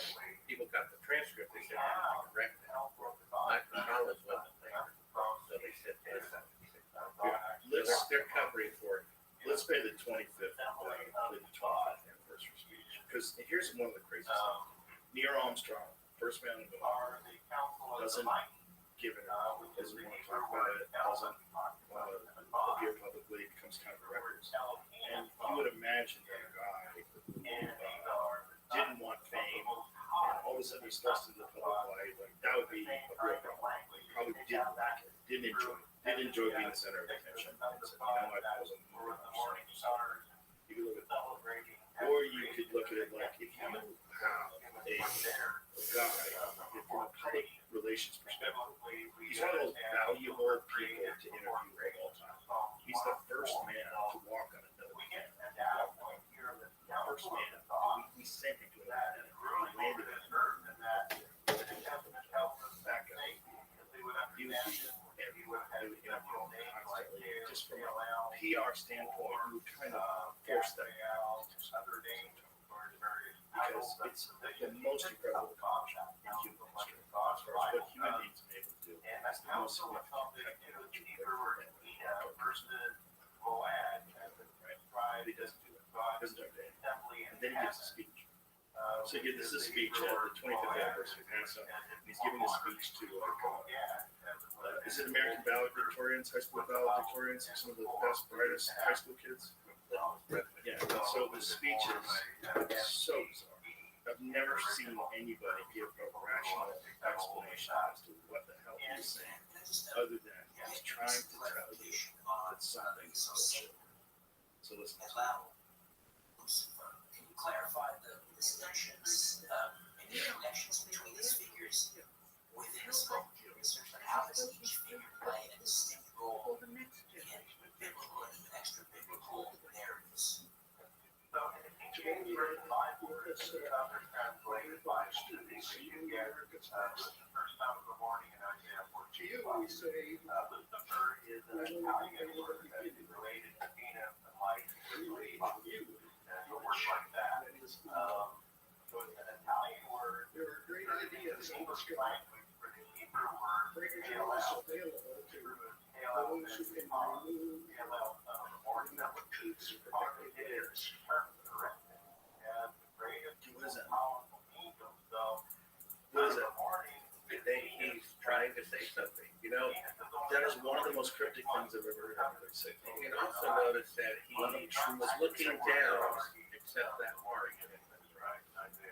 Perhaps someday he'll remove one of them. He also described it with a different name as a Gabriel in the book of Enoch. As he's holding back tears. You know how many pictures there are of him on the surface of the moon, you know, posing as a man on the moon? This is no picture. I went to the archives personally. I had the employees that said, "Find a picture of me on the surface of the moon." Some pictures. They went in and out and out, scratching their heads. He gave interviews to listen. President not a single picture. Didn't want to have anything to do with it. I believe they asked him to participate in the fraud and at that point the local business and they said true to you. The guy's a test pilot. I don't think threatened his life. Or you could say, if you do this, it's for national security. There's a reason to do this. We're looking at the it's very important thing that we achieve military security. So I think he would resign. They wouldn't allow that to be suspicious. So I think they had to threaten. I think they would have to this is all speculation. That's right. It's my speculation. But this years of research. This video is not speculation. That's right. I think they threatened. I think they threatened his family.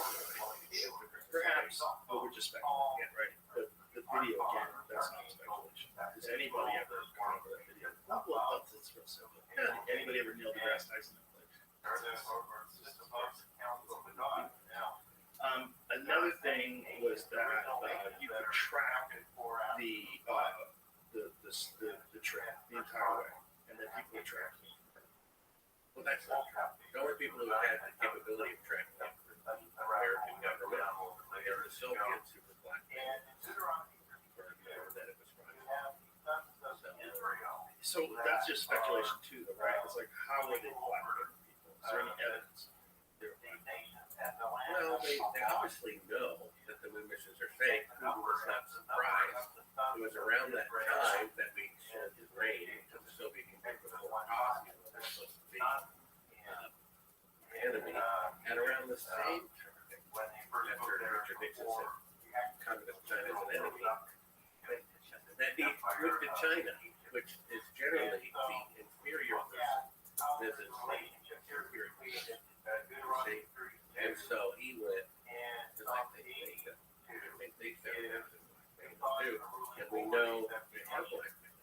Yes, for technology in exchange for not knowing it. You know that. I interviewed a guy who works for the Chinese space agency on the YouTube channel. Right, but that's just his saying. That's his eyewitness testimony. I was talking to people. Well, I understand what you're saying, but if it's still like, it's how guys saying. The guy who works at the Chinese space agency. But if you're gonna like, he might not be telling the truth. Like, we don't have the truth. You know what I'm saying? Well, you have to judge. I mean, people are convicted and sent to death row based on the testimony of people. Right, but this is one guy saying something extraordinary, and extraordinary claims require extraordinary evidence. It's not that extraordinary that China would find out about the moon landing instead of blowing the whistle as a more valuable tool of the information. I think what the Soviets are doing to remove black men. It's another good reason for the truth to come out. So you want people to have that like China. What do you think would happen definitive proof came out. Trump opened up all the files. Everybody started talking about it. Definitive proof we got to a point technologically where we are ready to travel to other planets and realize, hey, this is a impediment. This impediment could not possibly be traversed by the technology. Well, if the truth came out acknowledged by the government, it would be a beautiful, beautiful, beautiful history. Because the faking of the moon landing is so much more significant than if they actually chose the father's state. It would be like throwing a glass of water in a public space. They wake up, they realize they've been sleepwalking, so they look down, and they're 1 foot away. It would be not just as a nation. Wouldn't the problem then be we would have to revamp the entirety of government? If that's the case, the intelligence agencies have done this. They really did kill Kennedy. They really did take some more money. They really did all the things they did. No one would have faith. That's right. And maybe that'll happen. And so be it. You know, the stock market could crash. The dollar could crash. It could ruin the reputation of the United States of America, but we have a gangrene of this. William Benny, you know, worked for the NSA. He said the CIA, NSA, they're spying on the private cell phone conversations to get dirt on you, to blackmail them in the formal way the CIA situation countries to be in. There needs to be a major house cleaning. I'm not even sure what will happen. Let's say all the federal government ran electricity. He's looking all the way up. Let's say all the federal government, what would happen to you and me and everyone else's life if we unplug the federal government? I don't know why we can't just have the individual states of America and manage their own affairs, because they are so corrupt. They're killing their own president. They're starting war after war based on lies and fabrications. Right? We have so many murders of people that they have done. The federal government killing their own people and funding. They're doing this very wrong. Our leaders. What are we missing? What have we not covered? We've basically done this right now. We're at like 3 hours plus. What have we left? I think we covered most of it. We have the fact that shadows can't intersect unless it's electrical light. We have footage of them faking being halfway to the moon. We have the deathbed testimony of an eyewitness who saw them filming Apollo 11 and people different space. And we have the fact that you can't travel 1,000 times further into space in 1969 on the first attempt. One new computing power cell phone than you can 50 years later. Technology has never been better in the past. If it weren't a sweet line that people love and don't want to give up, people would see the truth for what it is. That's an interesting thing too that you said. It is. It's not a lie like they've got us to the war. They want to kill the distance. JFK is dead, and all the people in 9/11 are dead, regardless of the issue. This is taking candy away from people. They're just sending the candy. Would you be willing to debate someone? Try to get someone to come on here and prepare and talk to you? Okay. So we'll put that out there. Because I would like to see. I would like to see how someone describes that. Okay. And what they think about this. Because I'm sure there's eyeballs rolling and fingers hitting keyboards right now. People are going to get very outraged in this conversation. But I don't think the right way to handle this is not talk about it or silence it. I think if you're wrong, the right way is to let you lay out your best argument and have someone refute that best argument. So I hope that at least is attempted. Okay? And, I'm tired of talking about the moon landing. Well, what are you going to have this for? It's a historic input because the faking of the moon landing for mankind is more significant than it would actually be. That they lied to the world embezzled money. And to not know that truth is like having cancer. we can have a great awakening about everything else, but we still are deceived about the greatest accomplishment of mankind. See, that there is no great awakening. It's a spiritual issue. It's a spiritual battle to talk truth. It's ironic. You know, there was a famous writer who said about the Tower of Babel, the monument to their pride became a memorial. And the truth comes out. Do you think that this is a subject that even intelligent people that get this information that resonates with them, that they're going to try to do? Because it's so controversial that you instantly get labeled a kook if you believe this. So the problem with intelligence is people can be smart, but only with a narrow view. Like I asked my doctor to do this. What do you know about natural medicine? You know what they said virtually forever? All I know is what helped to describe for this illness that I was going through. They're intelligent on that narrow view, but they can't critically think. Universities are all the think. I was forbidden by the University of Pittsburgh after having a contract with the student body group by the Millennium Fund. It's a free speech, free expression in the United States of America. You see, this is a major problem. People are emotional about this. They have to be willing to be people are so arrogant. I mean, a college professor teaching aerospace who says if Buzz Aldrin confessed on national TV that it was fake, filmed at Cannon Air Force Base, just like Mark said, he would still think he walked out of the city. And that's what we're up against. This is the God. The God of science is trying to man on earth, but it's really just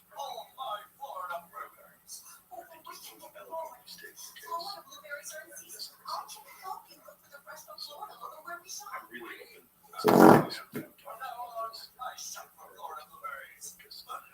The arguments are very compelling. The actual raw facts are very awesome. The whole thing is very awesome. Well, all the stuff people can investigate for themselves. Just go to Sabrow.com. There's 17 clips they can watch for free at the design.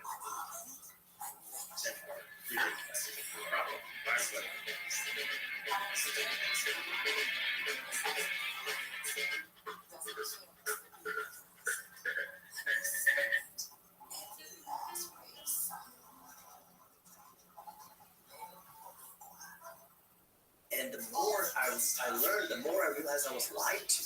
We're taught to go to school to get a degree, to get a job, so we can then get a job and climb the corporate ladder.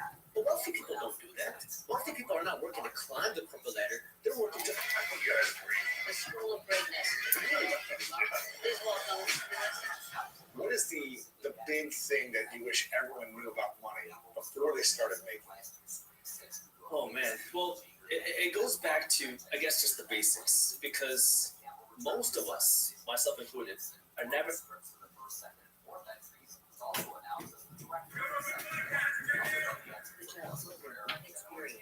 Join by day, Joe Rogan podcast by night, all day.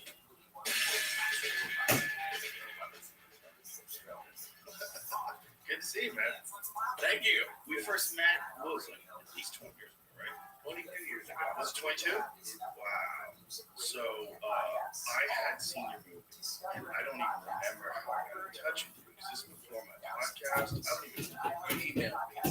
Okay. So did I email you off your website? Is that what it was? I think so. And then you said if you're ever in LA, let's meet. And I happen to be in LA. You sent me an email. Synchronicity. Yeah. So let's take everybody on this journey with you. So you were a young man. You were fascinated by NASA. You were a NASA fan. You had NASA photos on the wall of your room. What happened? What happened to you that you're essentially known worldwide as the leading proponent of the moon hoax theory? You're the guy who's researched the most. You're the guy who can auto recall the most information, and you're the guy that the people that believe the moon landing.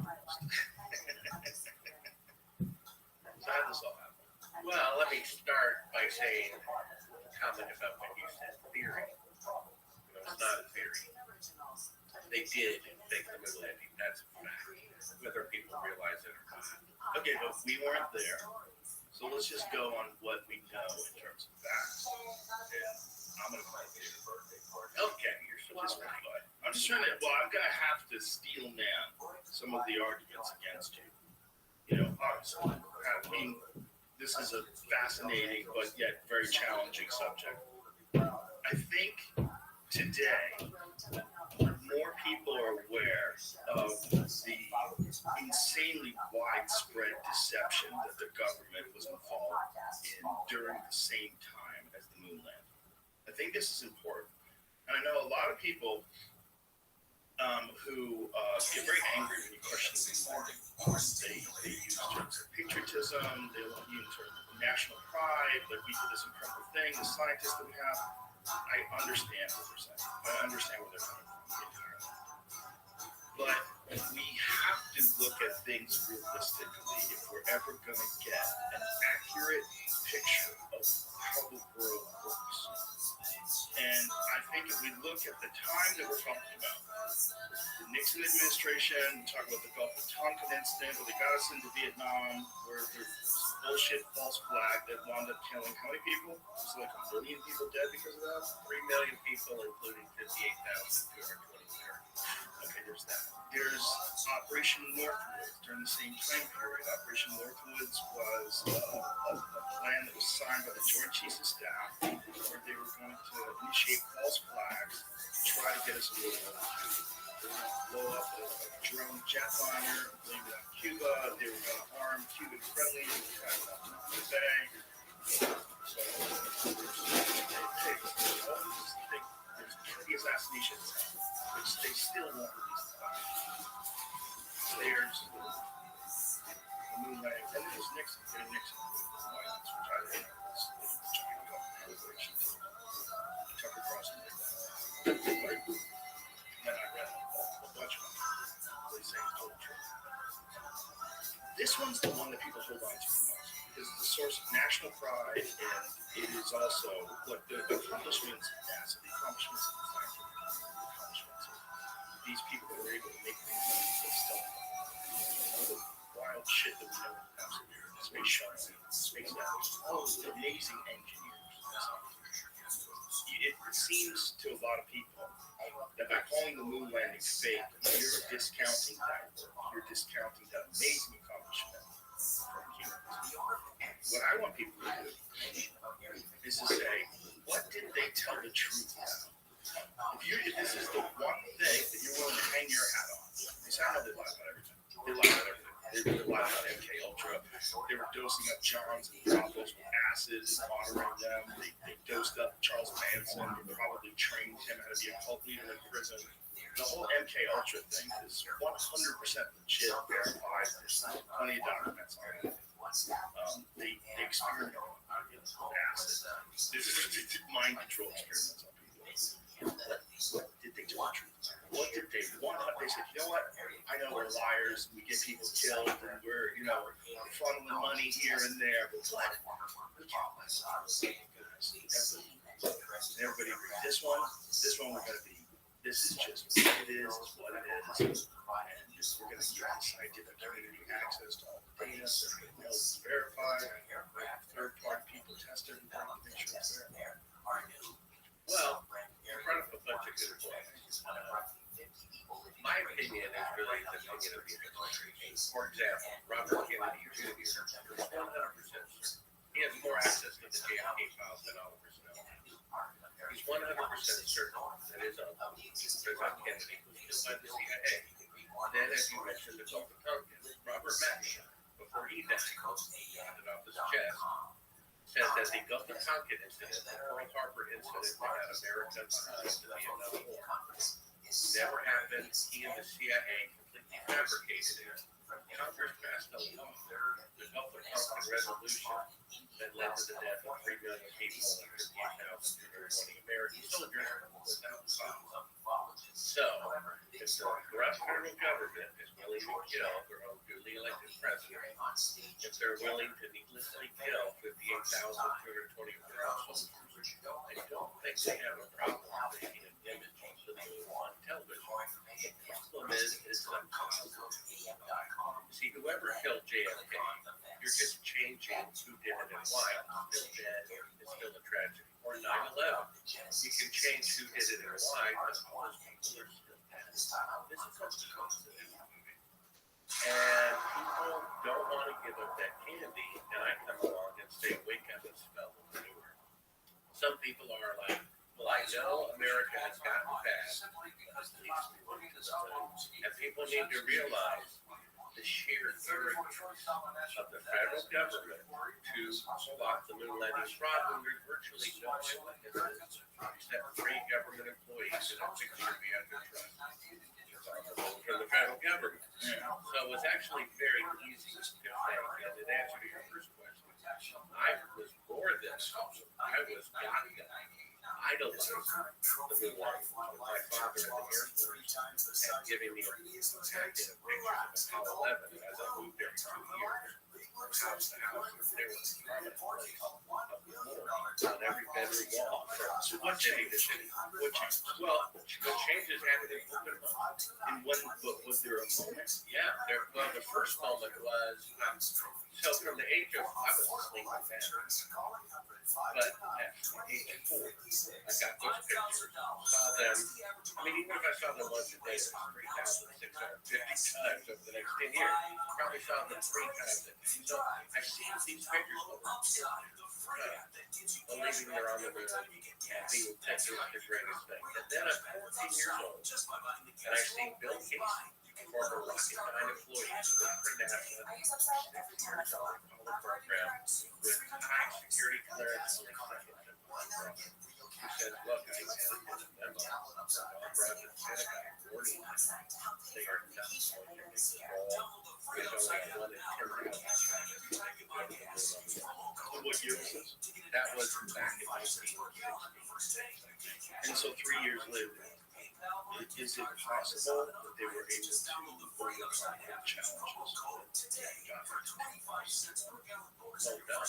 Because, I mean, we're going to go over many years. Yeah, this is important, but I need to every step of the way. Well, here's how you can prove that's not the case. Okay, so the number one proof that we have is simply deductive reasoning. Because today, 54-year veteran rocket design and computer design, the farthest that NASA can send a rocket with an astronaut into space is 1/1000 of the distance to the moon.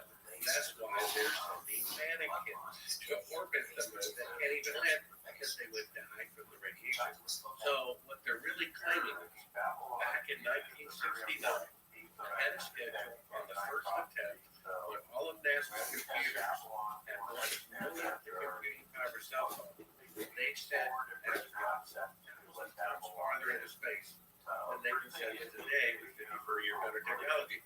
So what they're really claiming is they had 1,000 times better technology in 1969 than they do today. Not necessarily. But that is because you can't have better technology in the past. Right, but they haven't done a moon landing program today. So if they started a moon landing program today, the technology is vastly superior. So it would take less time. It would take less time to return to the moon. If they but it's taking, but they're not doing it. Right, but they're not doing it. Right. Like during the because Apollo, they can't.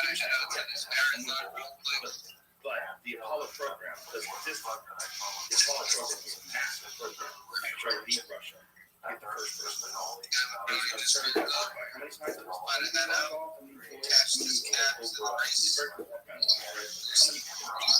overall,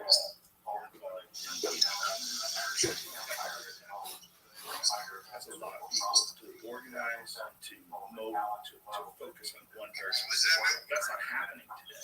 So to say that we can't do it today, it's like people would say, if I was steelman in their position, I would say, no, we're not trying to do this. If we wanted to do it today.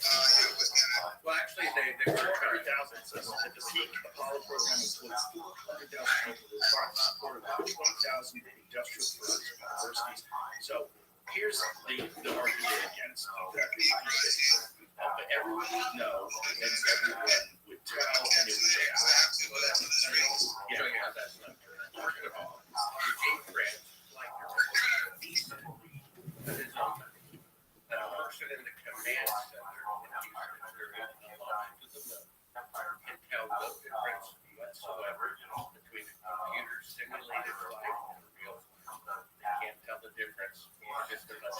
going by on a screen. So the person in the command center cannot tell a difference, and how could we as a continual question in our living room at home?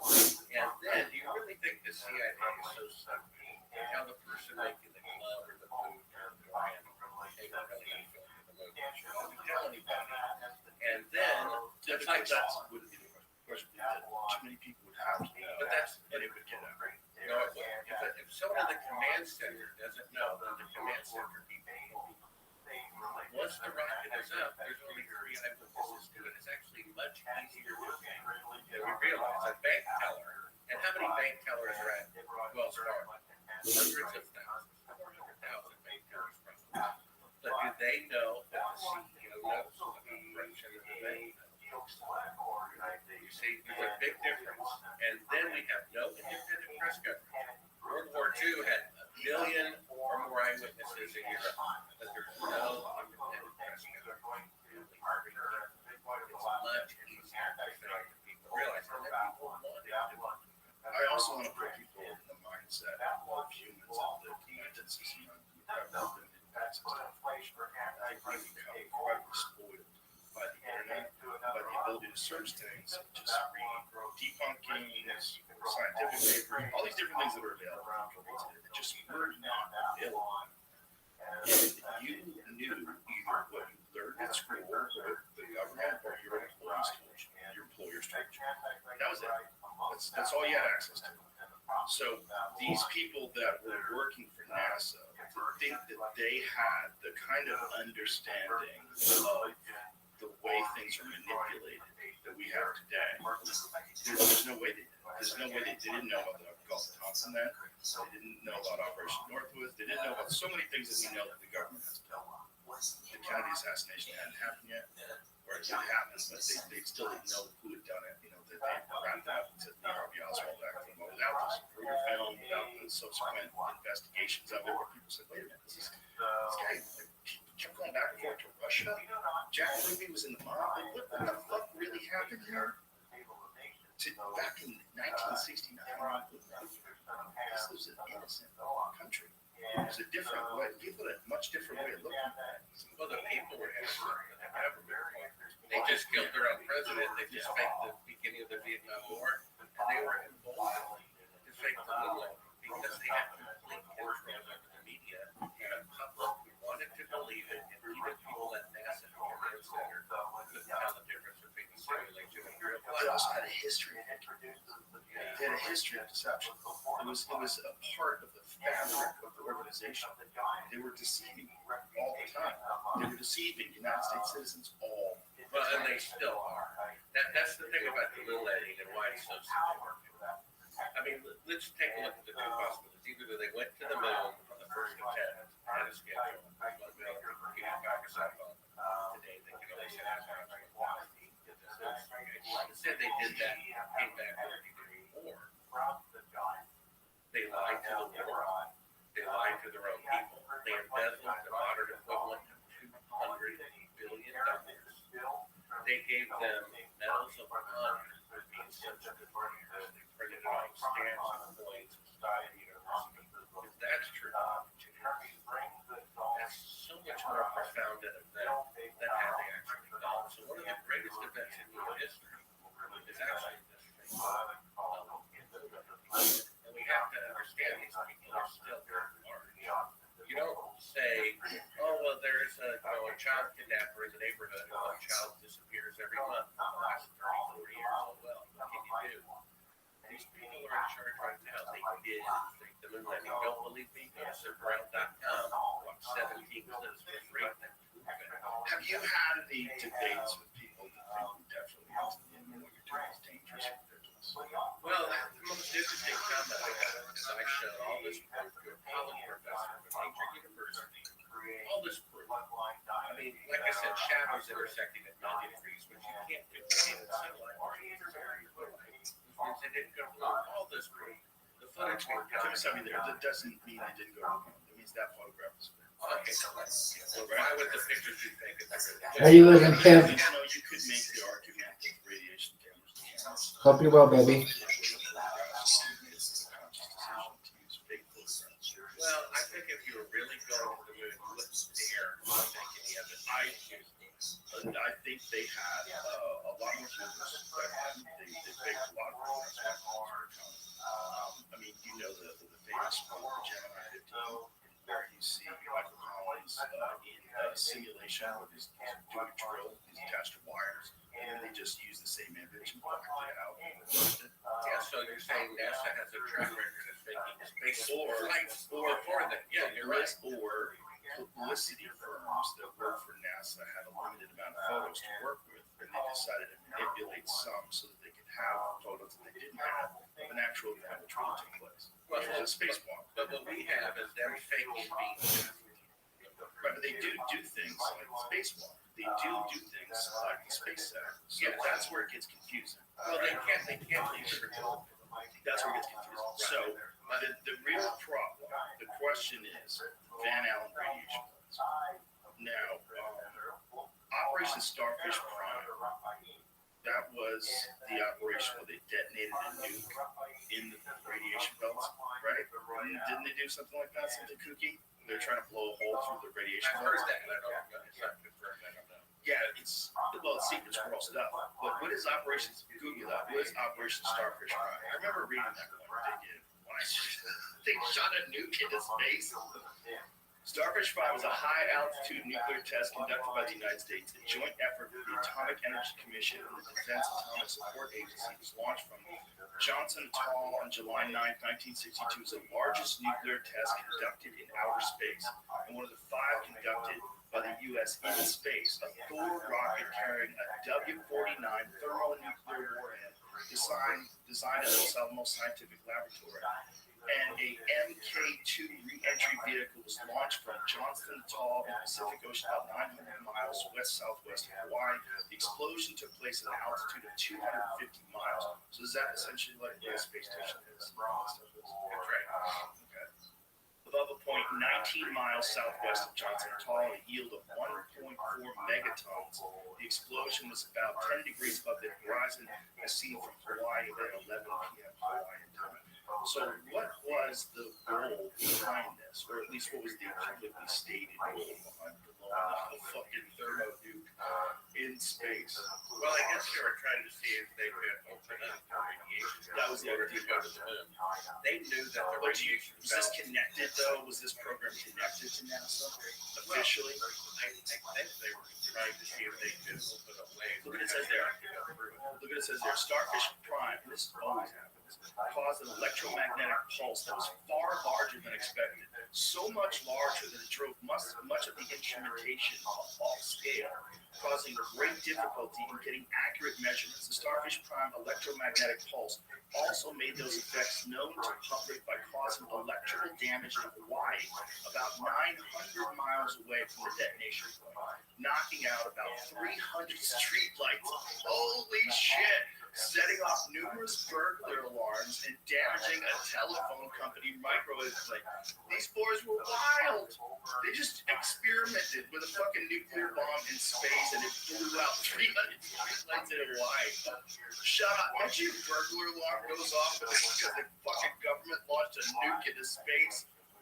Oh, holy shit. The EMP damage to the microwave link shut down telephone calls from Hawaii to the other Hawaiian islands. A total of 27 small rockets were launched from Johnson Atoll to obtain experimental data from the Starfish Prime detonation. In addition, a larger number of rocket-borne instruments were launched from Barking Sands, Hawaii, in the Hawaiian Islands. A large number of United States military ships and aircraft were operating in support of Starfish Prime in the Johnson Atoll area and across the nearby North Pacific region. A few military ships and aircraft were also positioned in the region of the South Pacific Ocean near Samoan Islands. The location was at the southern end of the magnetic field line of the Earth's magnetic field from the position of the nuclear detonation, an area known as the Southern Conjecture region for the test. So does it say why?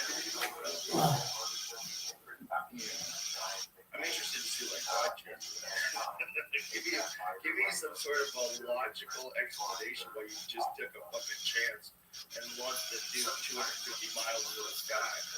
Okay, what they said they were doing? Okay, began a response to the Soviets' announcement on August 30th, 1961 that they would moratorium on testing began in response, right? Well, why did they do it in space? I understand that they might have did complete tests back then because the moratorium.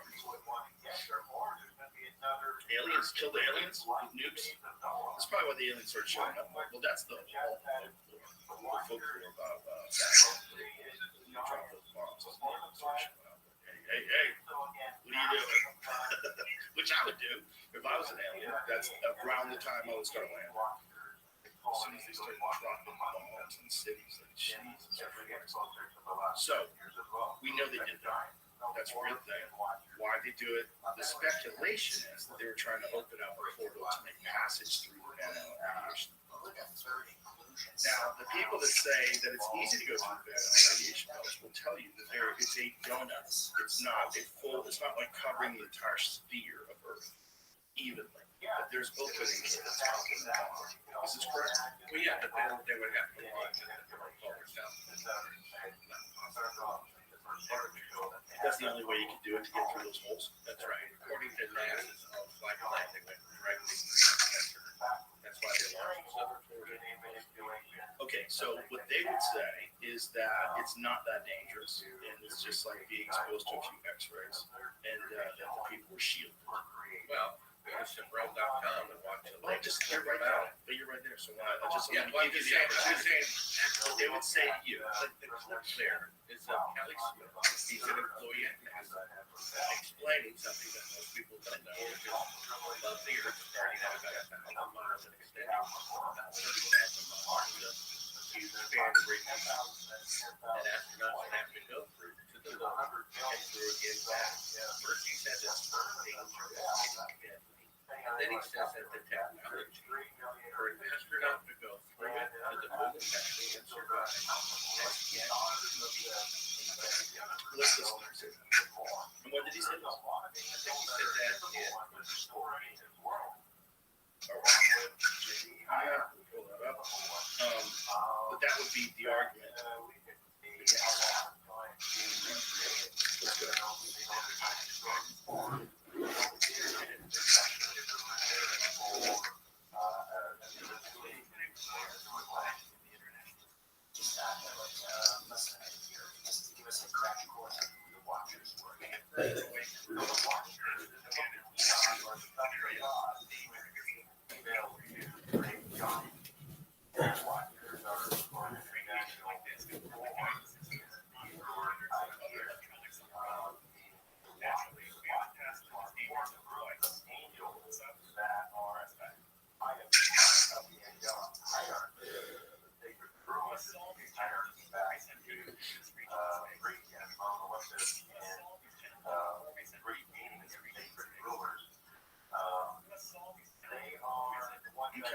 Did you say that over and over again?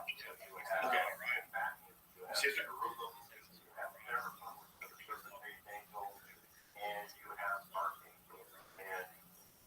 When was it? Well, he says he must solve these challenges before we send people through this region of space. He's talking about sending people beyond Earth orbit for the radiation. And he says that it's video. What's that? Video. Yeah, what is it? You said 2014? Yeah, I think so. And what was this? The Orion project was to have a step.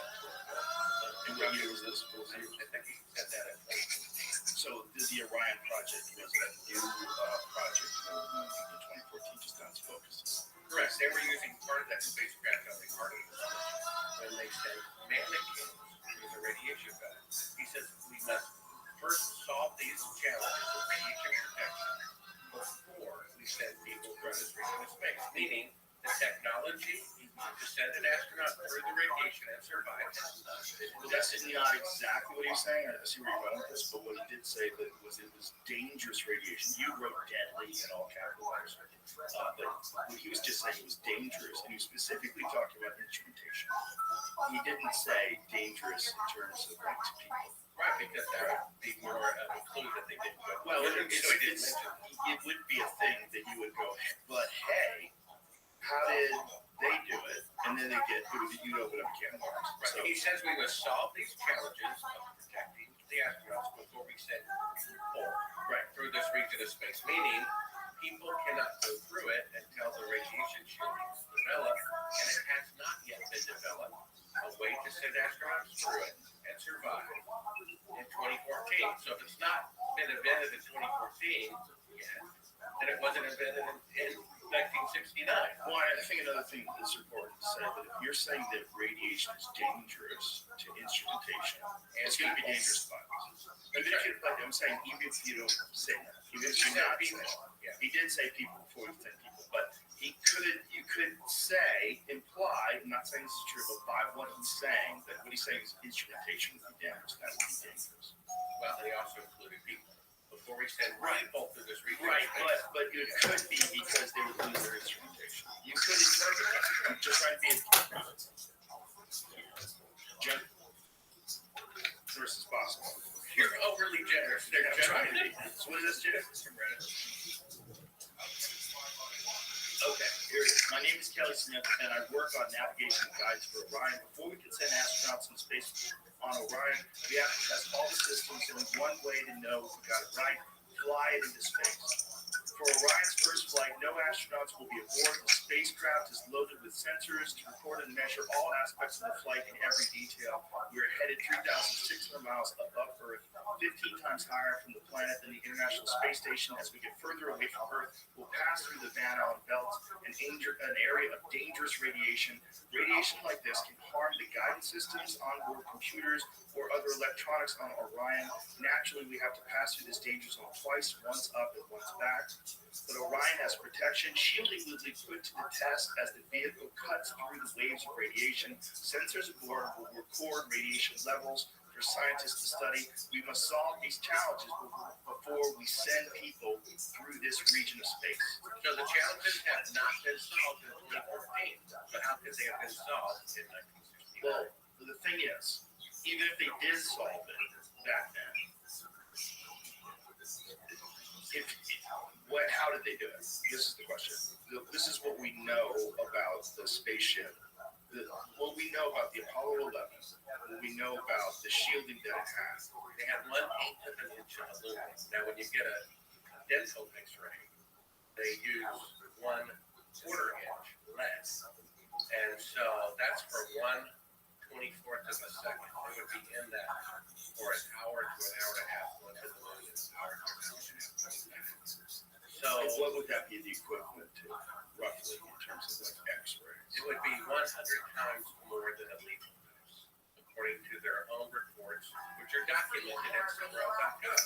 All for free. You go on there, watch the videos, and read the documentation. Okay, and to be clear, how many people have gone through that? So well, what was the first one? So the first one, there was an orbit of the moon, a manned orbit of the moon before it was and there were allegedly 24 people who have allegedly gone through it to the moon. But the footage we uncovered shows them faking being halfway to the moon from Earth orbit. So it proved that they could not even go halfway to the moon because they're faking being halfway to the moon. But whatever that footage was, though, in all fairness, that footage wasn't released, right? That footage was found footage, correct? That was outtakes of them faking being halfway to the moon, which even my greatest critic agrees that is them faking being halfway to the moon. And they're doing it from Earth orbit, and it's dated 2 days into the flight where they're supposed to be halfway to the moon. Yeah. We'll show the video, but if I was going to steel man it, what I would say is if I'm training these guys to film things, and they're training all day long to do a whole bunch of different things, one of the things I would do is train them how to film the Earth from the moon. And to simulate that, I would say what you can do is black out all the light when you're in lower orbit. Focus on one of those circular windows. Put the transparency or whatever it is in front of the window. And practice that way. So that way we make sure that you get it right. Except it's dated 2 days and 3 days into the flight, where they're supposed to be halfway to the moon. Yeah. Okay. So let's. You're really bad. I'm just trying. I'm just giving. Yeah. You have to. Here's something I about. think I have to. No, you don't. No, you don't. And here's why. because we've heard their side of the story for 50 Right here, everybody has it. This is where you're wrong. No, their side of the story. You've heard that the moon landings are real for 54 years. You've heard that, So but they don't need but extra it's time. not they. The truth It's the needs people extra time. today that are in the scientific community that believe this is real. So you have to approach it from the perspective of how they're going to debunk it. Okay, well, let me tell you something else about the radiation. Let's look at the footage first, because I think we're beating around the bush. The footage is so shocking that you immediately go, okay, what is this? Like, what is this? I just want to know what logically could this be? The only thing that I can think of that was logical would be that they're practical. Yeah. Oh, this is one when you compare back and forth, right? Correct. I mean, there's more. Is there one of just the actual video that we can watch? Well, you could go to Rothschild.com, click on a funny thing happened on the way to the moon, or go to the movie and video pull this up smoking gun. I just gave you the time on the most significant part where you could do a side-by-side. And the side-by-side comparison. Well, on the left, Neil Armstrong claims this is 130,000 miles out. He claims that the camera lens is battery glass, and that the secret is floating in space. What's on the right-hand side are the outtakes that we got an unedited reel of the special effects. And the lights come up and you see. Okay, so this is the exact same size image. Correct. Roughly the same distance. So on the left, he claims, and this is the part they showed to the public, that that's the Earth floating in space halfway to the moon looking back. And then on the right is the outtakes where the lights come up and you see that the camera's really at the back of the spacecraft, and that's part of the Earth outside of a circular window with a little crescent piece molded in front of it. And that's the take on the left-hand side. You're about to see Michael Collins break down part of the so this is where this is what I want to do. Yeah. So this is where this is where it gets really weird. So they're saying they're 130,000 miles away. So they're in deep space. So that proves it's the window. You see that? Right, so now there's people standing in front of we used to think that we're looking out into space at the Earth, but now we realize there's people standing in front of it. So there's other stuff going on. So something there's you're filming a room, and then that's whatever really the window. That's an it's a arm. window. Yeah, that's an arm getting in front of the window. That's an outtake they didn't show because it was Okay, do you think that is just a piece of the Earth in a circular window? Well, I mean, or do you think they put something over the window to represent the Earth? Another photographer believes it's like a transparency. There's the circular Let's let window. this play out. Let's let this play out. So So that's the window. The point is, it's the window. Back it up a little They're bit. using the window to create a 1-foot model of the Earth.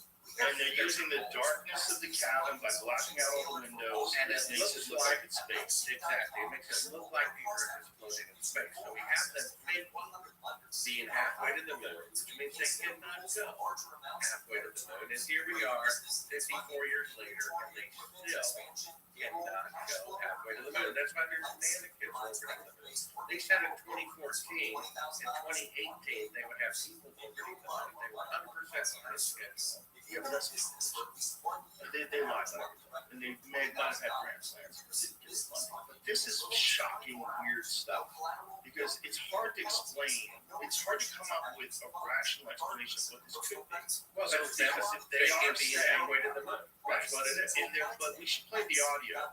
So they say in the audio we're 130,000 miles away. Right, and then they also say, which is another lie, that there's only one window that faces the Earth and it's filled up with the TV camera. Meaning, the lens would have to be right up against the window to see that. But the camera's really at the back of the spacecraft with all the lights on. Let's play You're that. seeing part of the Earth outside the window. It's very ingenious. Let's play that so we can hear the words.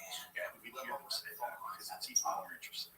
So if you see the footage and then you hear the words, you go, what could they possibly be doing here?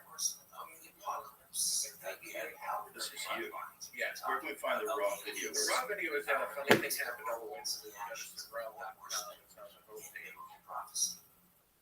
Yeah, so the four horsemen show up in That's his YouTube channel. Yeah, that's not my channel. That's another. No, go to Sobrel.com.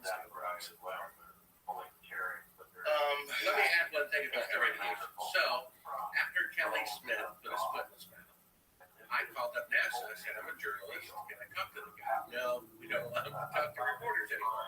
I said, well, you sent up 2 Geiger counters on a civilian mission with tax dollars to specifically measure the radiation in the radiation belts. They should have had 50 years ago anyway.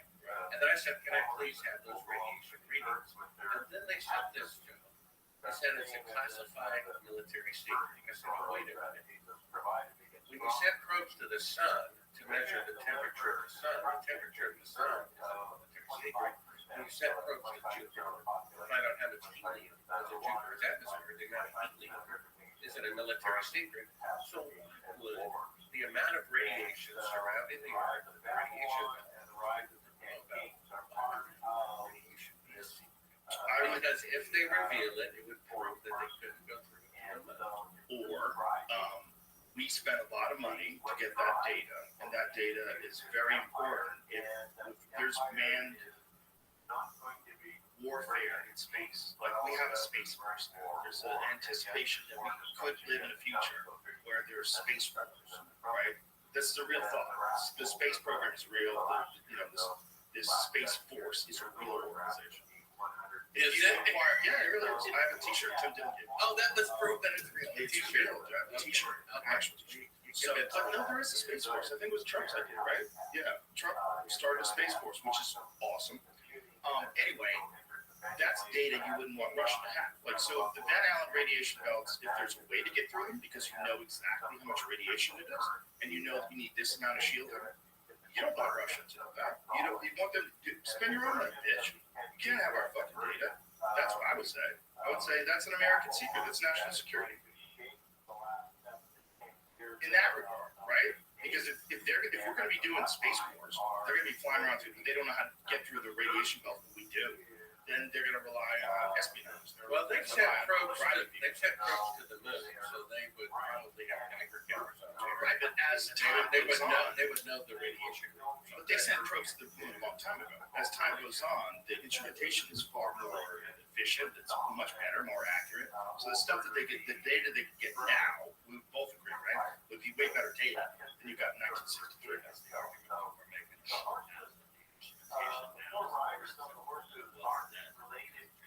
Makes sense. Yeah, makes sense. Makes sense. Yeah, it's more complex. You can start the clip if you want. That does make sense about the radiation belts when they were talking about instrumentation. Start at 34. But my point is, don't we recognize that the amount of instrumentation that would be dangerous to radiation also would be dangerous to biological radiation? Well, of course, that's why there's mannequins orbiting the moon. That's why you have to wear a lead shield when you get an X-ray, and that's why if you've ever seen those horrific images of people that used to test X-ray machines back in the day, when they would first start using X-ray machines in doctors' offices, the technician would put his hand under an X-ray, and they didn't know that you were fucking your hand up really bad. This guy, they had horrible cancer all over their hands, and that's from 1/24 of a second, not something that's 100 times more lethal going on continuously. So the point is, regardless of whether or not it is dangerous to the instrumentation, that was their primary concern, which could be accurate, especially since the first one was unmanned. It's also that kind of radiation is probably bad for you. Unless you're a Fantastic Four, right? You go through it and you get superpowers, right? That will happen to them. Well, yeah. I mean, let's get back to the technology. Yes. I mean, when they first exploded the first atomic bomb in 1945, just 10 years later, atomic bombs were 1,000 times better. So if they could go to the moon on the first attempt with 1 million computing power cell phone, we would have been on Mars 10 years later. We'd need another solar system by now, and there would be bases somewhere.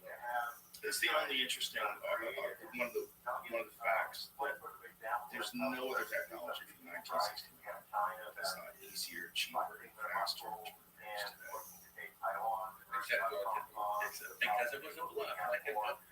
Okay, so let's play the video where you get to hear the audio. So the audio is very strange. So this audio is this Buzz Aldrin Neil Armstrong and Michael Collins in the spacecraft. They are supposedly 130,000 miles away, and they're talking to us. Yeah, let me describe it a little bit for you. So basically, if they are not halfway to the moon, they estimated with radio delay going to the computer, it would be 2 seconds out for them to hear the transmission in 2 seconds back. So this particular reel we uncovered, an unedited reel of a special effects show of Empire and the moon. There's a third track of audio, who I believe is the CIA. So first you'll hear what you believe was whoever's helping them fake the moon mission, and you think it was the CIA. And so just NASA says the TV picture looks great. The person who has an earpiece in counts out 4 seconds, not like a 1, 2, 3, 4. And then we hear a third track of audio, not NASA, not the astronauts, which has this kind of walking off, radio concept. And he says, and then Neil Armstrong speaks. They're creating a fake, let's call it 4-second radio delay to make it appear they're being underneath. Okay, let's play. Understand the world that only about 20 seconds of this whole footage was ever broadcast to the public, and these conversations discussing the reception were believed to be private. Here they discuss that these television transmissions were in fact not broadcast live as ever. They were hosted by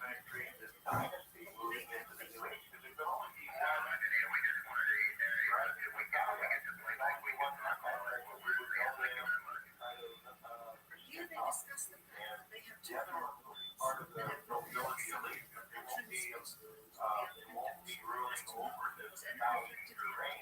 So that's really the window of the spacecraft, right? Low target.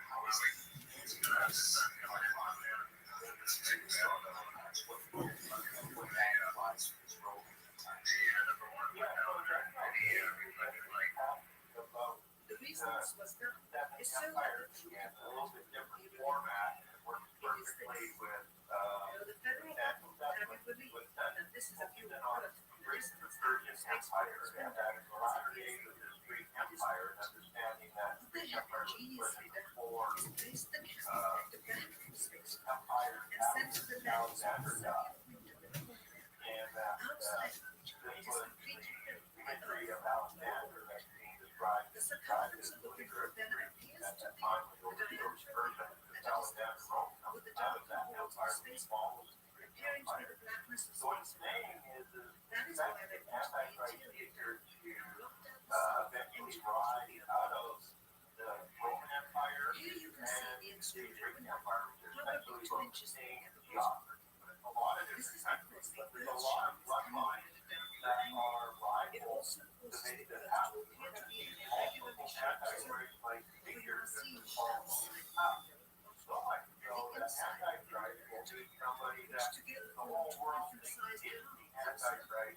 This tape was believed. As they perfected the shot, crescent-shaped piece of black tape was then set slightly into the mirror to create the illusion of the Earth's terminating, dividing night and day. It is uncannily convincing. During the segment, intended to be edited and played back later on worldwide television audience, dated July 18, 1969, Neil Armstrong then said so, as he states that he is 130,000 miles out, halfway to the moon, as the NASA flight operates using his date, when he is in reality in low Earth orbit of a few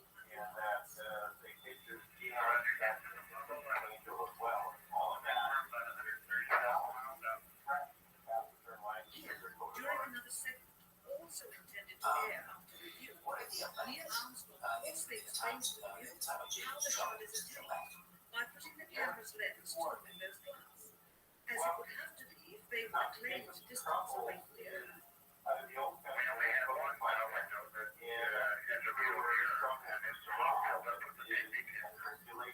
If the window was completely filled with the TV camera, as it is, then an astronaut's arm would not be able to get between the camera and the window, as it obviously does here in this outfit.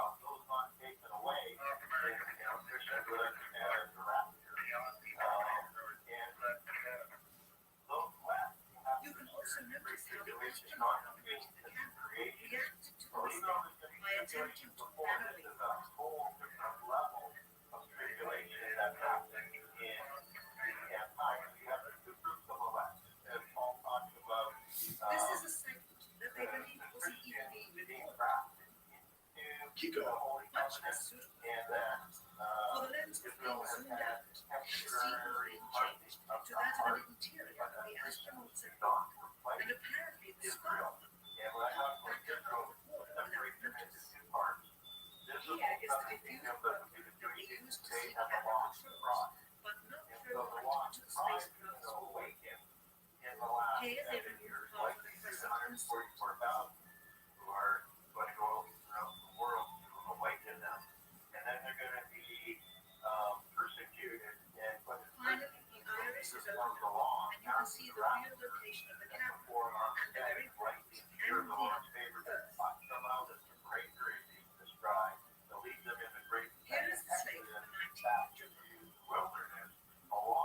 Okay.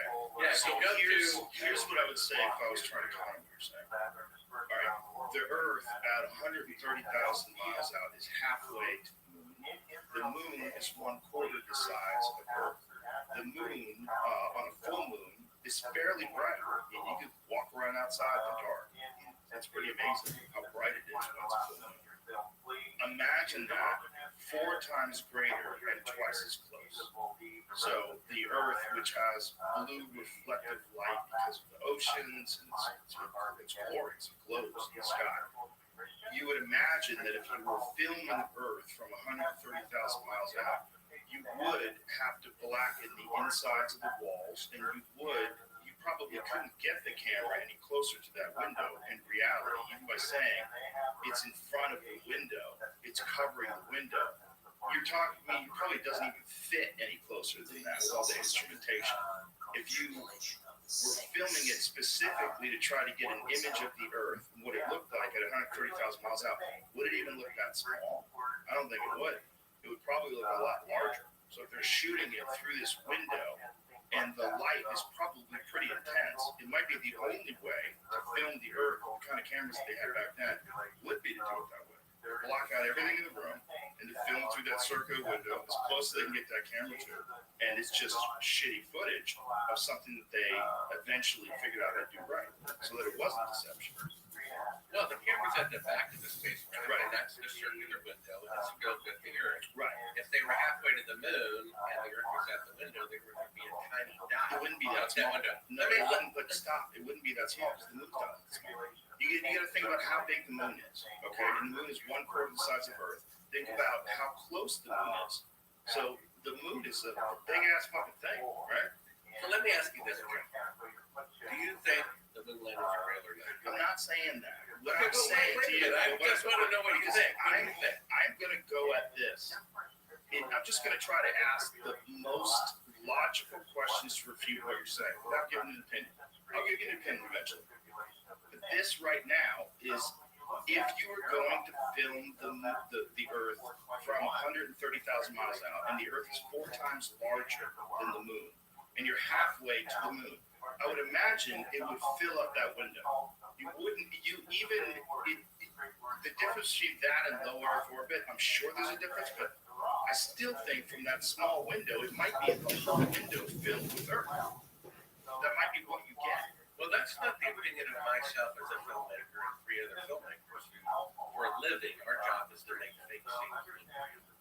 And so we all conclude that that's the window that they have made a mock-up of a 1-foot model to pretend. But is there an image of that mock-up? I never saw a mock-up. I didn't. There's all Well, you see saw them is fiddle around in the window.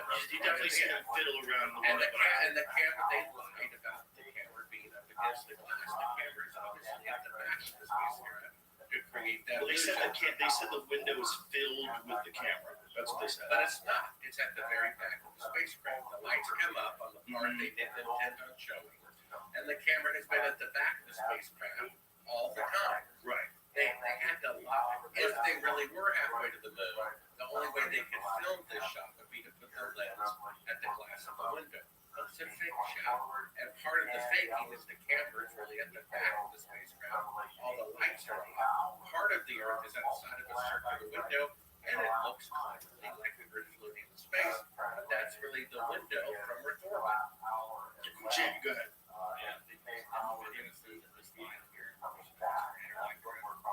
Yeah, so that transparency. That's like, I don't know, some sort of crescent insert they put into the window to make it look like the Terminator line between your eye and day. I think it looks very good. Discussing all of those plus we'll open up the phone lines right now and take questions and comments for Gary Wayne, author of Genesis, parts 1 and 2. That's all coming up right now. The White Stripes. Well, yeah, it's less clear, right? It's less clear than like the top Yeah, if it was a transparency sitting on the glass or something, that would be moving, perhaps be a part of the set. Well, I mean, just go back to the second with this little yellow circle around the window, and you can see they're fiddling around the window. Jamie, they only showed 20 seconds. No, I know. I was thinking if that's what I thought it was, why not just recreate the big scene, I guess. Well, I think the point is that they had to represent the Terminator fly because of where they were. So if they're flying away from Earth and they're going towards the moon at a very specific time, you'd be able to know, like where, what part of the Earth was dark at what point in the flight, right? I mean, they have to. With the calculation, with the public. Yeah, but I mean, they would do it the right way. They're gonna not necessarily. They may want to. Yeah. Okay. Well, this one's a weird one, and to me, this is like the only thing that I could say if I was gonna steal man would be what I said was that maybe he misspoke by saying it's covering the window. What he meant was that the camera was pointed at the window. It was covering the window, and if you're going to film something that's incredibly bright, that's coming into a bright environment, it's going to be obscured by all the light. You know that, right? So the way to film it correctly would be to adjust the aperture correctly, darken the room, and then point towards that window. And you would be saying that the camera is covering the window, because it is covering the window. That's what it's covering. When you're filming something, you're covering something. So it's covering the window. It's looking out the window. You blacked out the cabin so that you could actually see what's bright coming out of that window, which is incredibly bright. It's 4 times big, twice as close because they're halfway there. Well, the shot where Neil Armstrong flies says he's 130,000 miles out. We see a little blue Earth with a bunch of black space around it, right? But that's not the Earth floating in space. That's the circular window of the spacecraft that has part of the Earth outside. That's what it is. The lights come up, and you see that's what it is. For sure, if you're saying that blackness is space, that's deceptive. But that's not the light saying. But it doesn't mean they weren't 130,000 miles out. But why would they say to be 30,000 miles out if they were really? Because 130,000 miles out. If they had a policy of deception in terms of imagery, which it seems that they did. Even though they did that, I'm just steel man. It doesn't necessarily mean that the whole thing was fake, right? Well, if I was kind of it's not that they're 130,000 miles out, but it's that they're in space making the shot. Yes, they're faking being half, which is why it's so bright. The reason why it's so bright is they're just like the space station. I'm getting more confused on all of these pieces because I thought that they didn't even go to space. No. Nobody thinks that. Jamie, you need to catch the fuck up on Reddit. Well, look at this part here. Keep playing this part, Jamie. And you'll see that this is the window. Here's the look like inside the spacecraft, either that or the giant. No, it's obviously working. Okay, and then here is Michael Collins breaking down part of the special effect shot using the window. We're going to see them. Okay, but let's be honest about what we're saying. What we're seeing is motion in front of the window. That's the window of the spacecraft. That's true. Not the Earth floating in space like they claimed a minute earlier. That's true. Which means they're faking. Right. I have to stop you. You're saying like make the transparency, all these different things you're saying. There's no evidence of that. You just see movement in front of it. I understand your assumption, but there's no evidence of a transparency. Well, it's not an assumption. You see him moving. You see just dark shadows. Let's see it one more time. You see dark shadows moving in front front of that's the window of the spacecraft. 100%. I'm agreeing with you. That's some of the deception there. If that's the window of the spacecraft, then that's not the Earth floating in space, correctly, which means they're faking being halfway to the moon. Not necessarily. Which they would never do if they really went halfway to the Not moon. necessarily. It could mean that So they're they just went halfway to the moon, but they faked it anyway. They're faking this footage because this is the best footage they can get with the equipment they have looking through that window. And they came to a conclusion. The best way to do it is to back the camera up, block everything out, and just film that circular window, and that's the Earth. And that's the only thing. We'll pretend that it's the Earth with space, but we really can't get that because the positioning of the camera, the amount of room. If you look as the thing goes bright, this is my question to you. I think this is compelling and it's bizarre. But when you say they removed the transparency, well, there's no transparency. You don't see it. You're literally just seeing black figures in motion. Now, in clarity, now you see clarity. So now you see the amount of distance, very small space they're looking at, amount of distance where the circular window is, where the Earth is, and then where the camera is. So the camera is still just a few feet from the window. It's not like it's in a giant room. It's just a few feet from the window. They're three spacecrafts coupled together, so it's quite deep. Right, but it's not that big where they are. But where they are, right, 10 feet away from the window. That's pretty small. Yeah. This whole room is pretty small, right? It's basically smaller than here to where our screen is that we're looking at. But the point is, it's not the Earth floating in space. It's the window. It's definitely not. Made to look like the Earth floating in space. The blacked out environment, if they're trying to pretend that that's space, that's deception. Exactly. But it still doesn't mean that they're not 100%. What they gonna do? So we concluded, yes, they are faking being halfway to the moon. No, that's not what we concluded. We concluded that they are faking that the blackness around that image of the Earth is space. That's all we're confirming. But hold on, Jamie. So we're confirming that they definitely were. If they were saying that blackness, which is clearly the inside of the cockpit, right? Clearly. But they're saying that blackness is space, and that circular image is the Earth looking at the Earth through space. That's clearly deception. Okay, so Apollo 11 is being deceptive with their photography. Why would they do that if they really went to the moon? Okay, the Steel Man. I mean, I know it's annoying. You mean Steel Man means devil's advocate? Is that what you're saying? Yeah. I'm taking the other side's position. Why? Because it's interesting to see how it lines up. You would say they wanted good footage. They couldn't get good footage any other way. They couldn't get through where the camera is and how big the camera is, how small the window is, the amount of space they're working with. They couldn't get real clear footage of the Earth in space in the distance. So they decided to film it this way. Film it through that circular window. We'll black out everything. It'll look like space, but you will see the Earth from where we are, which is 130,000 miles. You know, there's a film coming out in July, and I don't know, I've always seen the trailer, but they talk about shooting a fake moon landing as a backup. Now, they don't care why you believe in the moon landing. Every once in a while, because you do. If you believe that they're communicating with aliens with a secret crew, or the Armstrong did it, they don't care. The same thing. If they really went to the moon, they wouldn't have to fake any of it because they showed so little of the mission anyway. Right. During They the really went to the moon. they wouldn't dare fake any of it because there were people at the time already saying they wouldn't fake any of it because it was real. Even during the landing, they showed computer animation, and then all of a sudden you see that black and They white wouldn't image. dare fake it if it was real. This is where we disagree. Because I think if it's very difficult to go there, it's even more difficult to go there and document, right?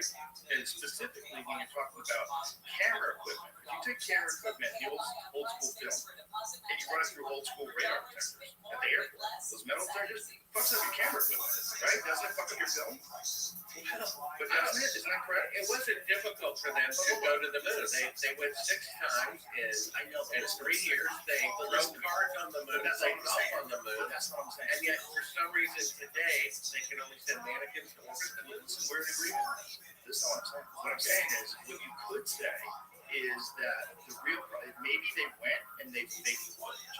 And the reason they faked the footage is the footage got all fucked up because they went through radiation. I'm sure they would love the public to believe that because many filmmakers, like myself, are sure that the footage is fake. So how can we possibly trick the public into thinking the moon landings are real, even though the pictures are fake? Why don't we create a feature film saying, well, we just only did it as backup, and some of that footage got moved into the real footage. They showed so little real footage to begin with. Why didn't they just have a camera on the side of the rocket showing live pictures during the descent instead of a little Atari computer animation and then suddenly a picture of them stable and coming out of the spacecraft? Because they faked it. As you know from my book, we have an eyewitness who saw them film Apollo 11 and an Air Force Base, June 1st, 2nd, and 3rd, 1968. And yeah, but I have eyewitnesses that were raped by Bigfoot. You can find those. Well, you know what I'm saying? Like, his the guy wasn't here. His son cooperates. We have a video of that we can show. The point is, and it's not even in my book, okay? The first thing the guy says as he's dying about to meet his maker, fearing not being on the right side of judgment, is that he's a murderer. He killed somebody. His son, who you can go to Sabra.com, watch his son's testimony, who saw his father's deathbed confession. He said, who did you kill?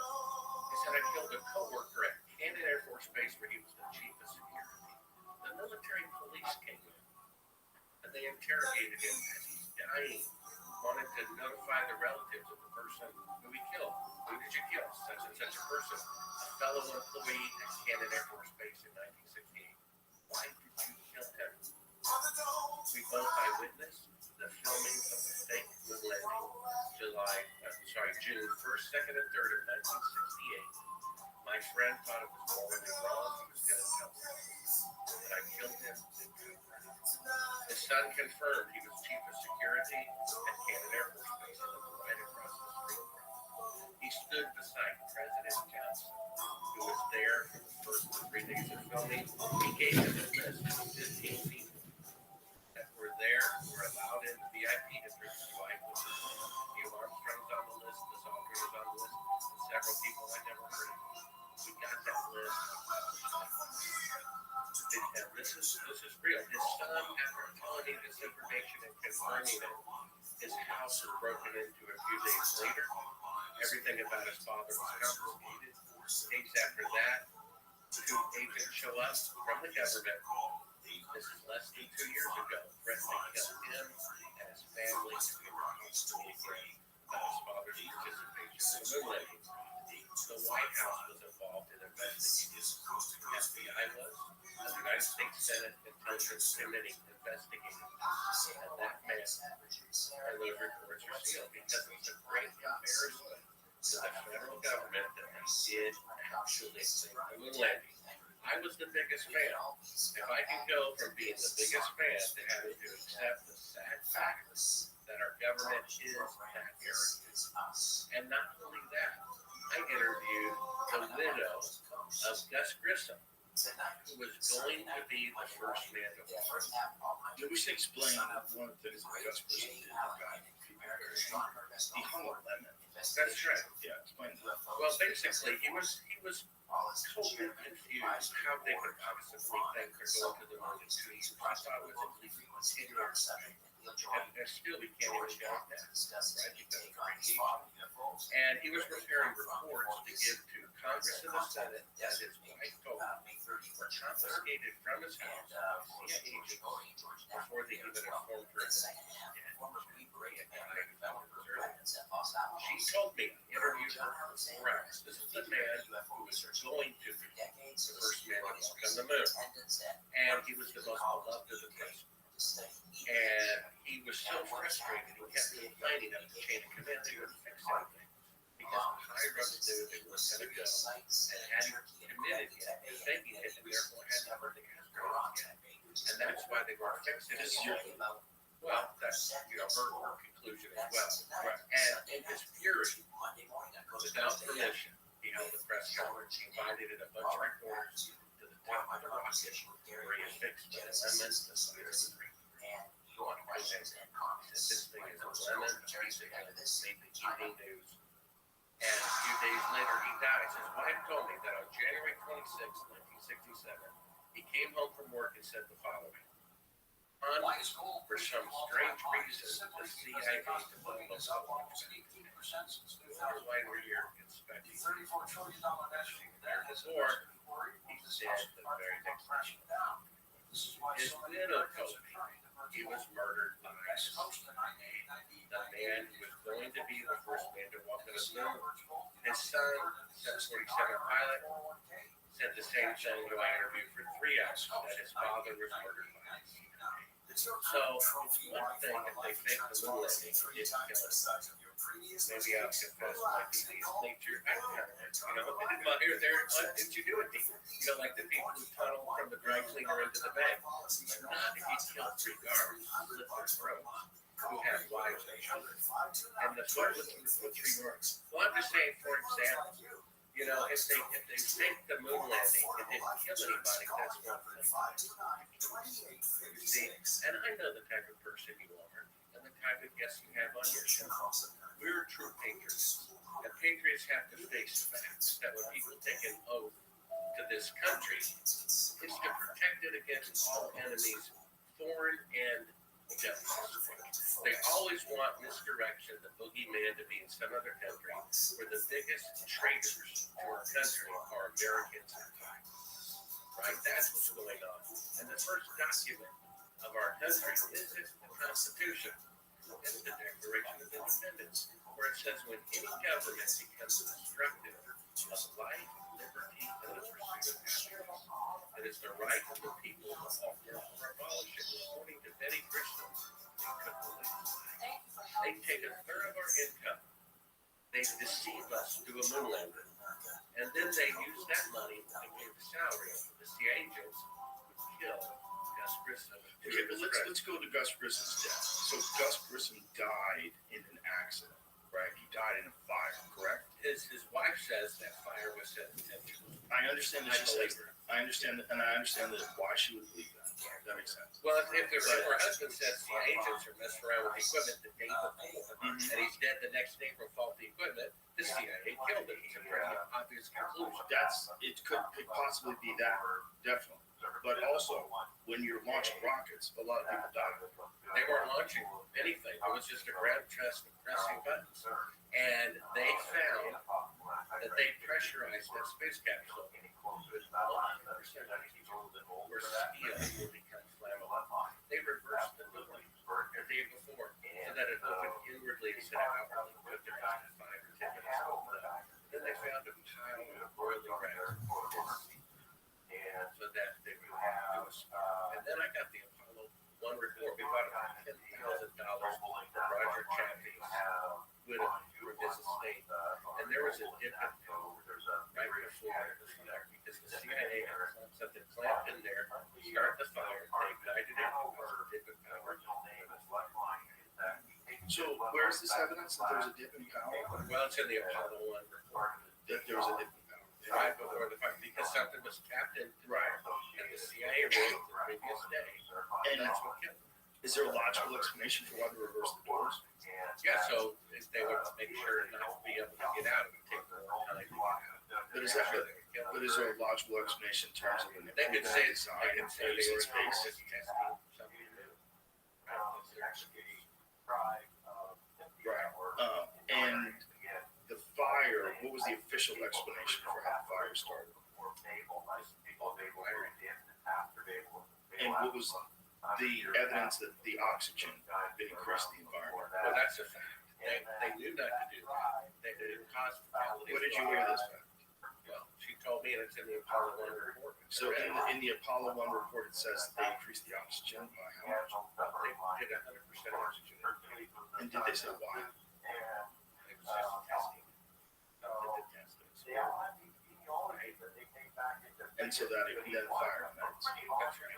They rigged it with the oily rides under there with reversing the they did everything they could to make sure those guys were going to get rid of the guy because Gus Grissom had a casket to fake the moon landing. He would have said no way that they would have gone. The same reason my source, Congressman Jim killed his co-worker because his co-worker witnessed Apollo 11 being found in an Air Force base in 1968. The government terrain is and he was killed. Yeah, I would love to see video of that, if there was a video of it, it'd be interesting. Yeah, there's a video of his son. But there's also, talking about yeah, queued up their some people get old. When they get old, they do some crazy stuff. I don't think it's that crazy to say we verified he was the chief of security. Right, but I don't know what his mental state was when he was dying, or if he had dementia. You know what I'm saying? Like people could, but I'm not Are saying you sure that you it didn't didn't work for happen. O.J. Simpson's defense I'm team? not saying it didn't happen. I'm saying that some old people, particularly first of all, memories are terrible. Most people's You memories. just are said that. the memories are terrible. You just said it a second. Yeah, most people's memories are not good. And then if you're really old and you're mentally compromised, then maybe you have full-blown dementia, or maybe you imagine things. That's also possible. I mean, That's an odd thing to deathbed think. confession. I I killed would like somebody to cover up the moon landing fraud. What are the odds of that being dementia? Not very good, but also possible. When people have dementia, they think they're secret agents. They don't know what the fuck is going on. They don't know their names. They don't know their kids. People are dying. They're dying. You know, usually there's a lot of stuff going on. It's He not just articulated a lot of fascinating. It could be what we hope it is, which is deathbed confession. Like, didn't Howard Hunt have a deathbed confession about the JFK assassination? Well, one of the videos that you have queued up, Jamie, is his son giving his day, right? As he's dying of what he saw his father say. He says, I lived right across from Cannon Air Force. There was Jesus security. He shows us a picture of his badge. And what Bill Casey said, I had to look up from my own library. Bill Casey said the whole moon landing falsification was supervised by the United States Air Force. Well, my dad was in the Air Force. I never heard of Cannon Air Force. I was trying to be right witnesses. And then every department of the military has their special office of intelligence division headquarters. And so that's where it was filmed. And I even confirmed that several people were there, including a gentleman by the name of Robert.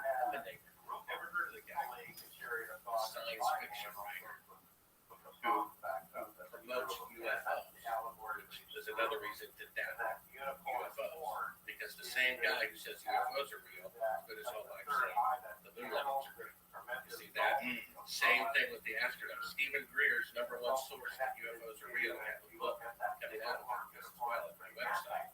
He says his number one source that UFOs are real. How astronauts see that? And Which one, Edgar Mitchell? Well, yeah, Edgar Mitchell among many others. And Let's come back to that. Let's come back to that. And this is great. I appreciate you. Thank you for coming here. It's been a lot of fun. And I hope you don't mind me being there, but I have to cover this. We'll get into you don't have to. I do. No, you don't. It's the right way to do it. Trust me. Trust me. Okay. We'll take a look right back. So, we were at Gus Grisham died in a fire. There's another guy who NASA had hired to make a report. He had this 500-page report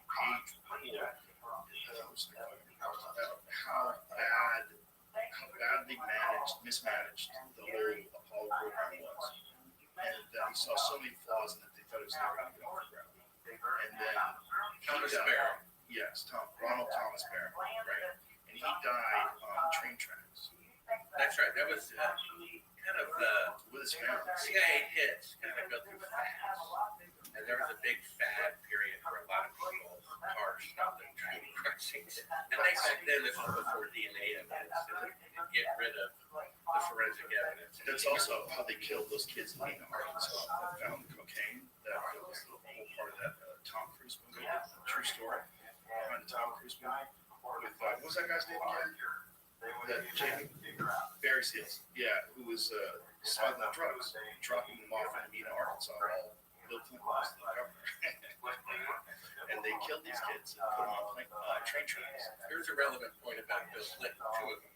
On page 156 of his book, you know this. He says that he doubts as president the authenticity of the moon landings. Well, he said it in a very coy way, right? That's what he said. Well, he told an anecdote about a carpenter that he was working with in 1969. So how easy it is that these guys, these people, they landed on the moon. And the carpenter said, no, those TV fellas can get you to believe anything. And I don't believe the thing they say. And he said, back then I thought the old guy was a crank, apparently. But now, after years in the White House, I think he might have been ahead of his time. I think that was not paraphrasing. I think that was good memory. Well, here's the second point that's relevant. Word for word, I'm sure. Well, here's the second point about President Clinton. When he finally, after denying it 20 times, admitted that he had a reporter asked him, why did you do it? You know what he said? Why? Because I could. Meaning because I could get away with it. This is what people need to see. They did fake the moon landing. Why did they do it? These people are still in there. It's a dangerous thing. Also because they wanted to win this Cold War with Russia. They wanted to get this economic and cultural victory. Right? That could be their excuse. Okay, so here's another question. You murder Americans to do that? Allegedly. We assume. Yeah, we don't really know. The Thomas Ronald Barron because that report was buried, correct? After that? That's right. And in the report, do we have details of exactly what was said in the report? Well, basically, he said what Gus Grissom said. They were a decade or more away from going to the moon. And that was after the Apollo 1 fire. Of course, he died right before he was testified again. Yeah. About how NASA was so far behind schedule. Now, you know, NASA has never scheduled a single time in their entire history, except the most complicated mission of all time. They were ahead of schedule. And do you realize there's never been an aerospace machine, airplane, that ever worked on the first occasion? The Wright Brothers plane and a 747 after millions of aircraft had already been built. 10 years more technologically advanced than the Apollo rocket. It took 168 attempts to get off the ground.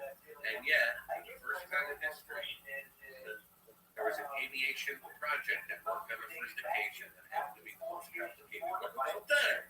You see that coincidence? How about that? So humans have accomplished some pretty amazing things, but the leap between that and the moon landings, in terms of getting biological living human beings to survive this 2-week journey, to land on the moon and come back. How long did it take total? All days in space? Well, from setting the goal to doing it, it took only 8.5 years. But the actual and since then, they're talking about it taking 15 years to return to the moon, even though they have 54 years better technology. It's going to take twice the amount of time to return to the moon with 5 decades better. But again, isn't that you'd also say because it's not as focused an effort? It's not like well, it is a focused effort because 8 presidents have said they're going to return to the moon in 5 years. Right? You had Bush Sr. said, and Reagan said, Clinton said it, Obama said, Bush Sr., Bush Jr., Trump. They've all said we're going to return. Yeah, they said we're going to go to the moon by 2024. Time's running out. Tick tock, tick tock. You see, a couple months left. well, they said they were going to have people orbiting them. They said in 2014 we will have orbiting the moon in 2018. 100% behind schedule. My point and they only have mannequins orbiting.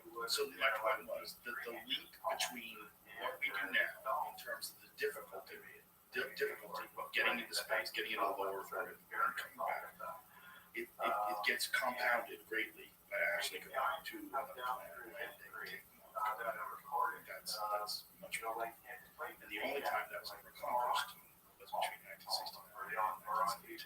7 times 6 successful. Allegedly. Allegedly. But let's just say what they're saying. Just what they're saying. It seems very strange that no one else did it. It seems very strange that it stopped right there, and it seems very strange that no other missions. That's right. It's the only technological achievement in the entire history of the world that no one from any nation could repeat 50 years later. Just their position. It took so much money and so many resources that we don't have. Better served going to other things, and that's why they haven't been back. Why should they go back? They went there. They understand. They can prove they went there because there's laser reflectors on the moon that they can shoot lasers at, and they will bounce off and show you that there's a laser reflector on the moon. Well, that's not hard to get either because in 1958, according to Scientific American magazine, they were bouncing lasers off the moon without any man-made reflectors thereof. So all they had to do was choose a landing site that had reflective surfaces. Additionally, Russia put an unmanned probe on the moon. Yes. So that is a proven. That's what the argument. Oh, you're welcome. Thank you. That is the argument. Yeah. And so the argument is the laser reflected probe. Another, like, one of the goofiest ones was when they used the reconnaissance imagery and they showed, look, we can see the landing site. Like, what are you Well, yeah, I mean, pointing at? you have to understand, they already faked a full body picture of an astronaut standing on the surface of the moon, which was filmed in Columbus, New Mexico, according to an eyewitness. Okay? So you're asking the Fox for further proof that they did steal a ticket? You're saying after faking a full body image that was shot in Air Force Base and pretending it's on the moon. My client, Mr. Fox, is an upstanding citizen, and my client refutes all allegations. Well, the same fraudulent organization has a little shadow from a alleged lunar satellite that says this is part of the lunar lander. Yeah, there's a lot of weirdness. Another bit of weirdness that is fun to watch people do mental gymnastics to explain away is the flag blowing in the breeze. So, yeah. Mm-hmm. Yeah.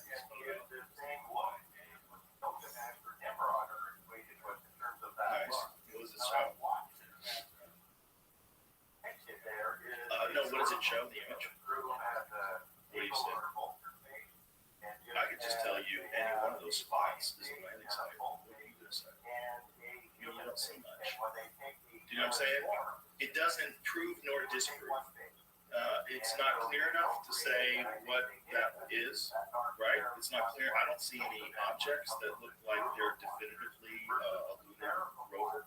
I don't see anything that makes me think that that's what that is, but it could be because it's not that clear. So it's neither proof nor, it doesn't prove or disprove those images, in my opinion. Well, here's another interesting one. You have Neil Armstrong said he personally picked out a particular rock, put it in his pocket, and saved it for the Prime Minister of the Netherlands. Oh, yeah, that's a good one. Who he gave to, right? And they put it in a hermetically sealed box. The curator saw my phone and says, I wonder about that. He, in the middle of the night, they expected no one would open it up. He opens it up, touches the rock under a microscope, and it's petrified wood, kind of this eerie, looking. That's a fact. So unless there are trees growing on Earth, on the moon, then it's a fake. In fact, there's a story that says moon rock proves to be fake. That Neil Armstrong picked up and personally delivered, but no reporter asked. So if the moon rocks are fake, what about the mystery? Okay, just steel man that. You would say, what was the chain of custody between Neil Armstrong and this Prime Minister? He brought it to him. He personally gave it to him. And he said, I picked this up off the surface of the moon. This is the rock. I remember it. Here you go. They put it in a box. That's not much chain of command to get messed The up. thing is, like, who's got it after that? Is it possible someone stole and swapped it out? Possible. Yeah, I think it's possible. I don't think it's possible. I'm with you. I don't think it's possible. I mean, it seems highly likely that they gave him a fake moon rock.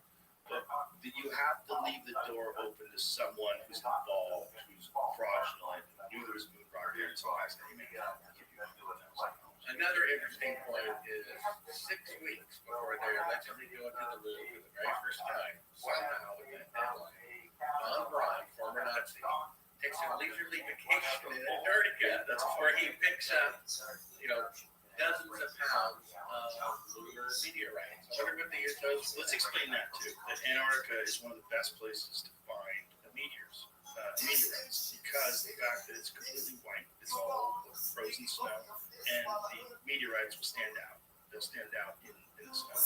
Yeah, and it hardly ever snows there, so there's not much to cover them up. And maybe the orbit of the South Pole is more prone to lunar meteorites. Right. So it's very well known that you can get meteorites in Antarctica. And a lot of them, they can conclusively prove correct. This is all true. Okay. So Werner von Braun maybe needed to know what he was looking at when he got those moon rocks back. And so it's like, well, we have any on Earth? Well, yes, sir, we do. We have some lunar meteorites we can find in Antarctica. Let's take a trip. Didn't he have a broken arm at the time? I believe he did. There's one picture of him, I think, right after he was captured, where his arm is broken. I was talking. Oh, it's right after he was captured? Because I thought it was in Antarctica. That he No. It was, he's in a Nazi uniform. And it's right after he got captured and brought over an Operation Paperclip. I was wondering how he broke his arm. It's like either he was being sassy during an interrogation, or he got, bombed and, got a whole lot of rubble. Could have been he loved Hitler so much he fainted. Yeah, or maybe he got carpal tunnel syndrome from doing the salute too many times. So he was a legitimate Nazi, and this is important too, because this is the thing that I know a lot of people have denied. Operation Paperclip was an operation that took place right after the end of World War II, where we acquired a bunch of Nazi scientists that went on to do the Apollo program. Werner von Braun was one of them. Simon Wiesenthal Center had said while he was alive, that if he was alive, they would prosecute him for crimes against humanity. Right? He was a legitimate Nazi. They hung the 5 slowest Jews in the Rothschild factory in Berlin. So if you walked in, you would see the 5 slowest workers hanging. And this is eyewitness accounts from people who were in that rocket factory. This is not disputed stuff. You could say he was just a rocket maker. He had nothing to do with that, but he was and in charge of the moon faking. And I just want to.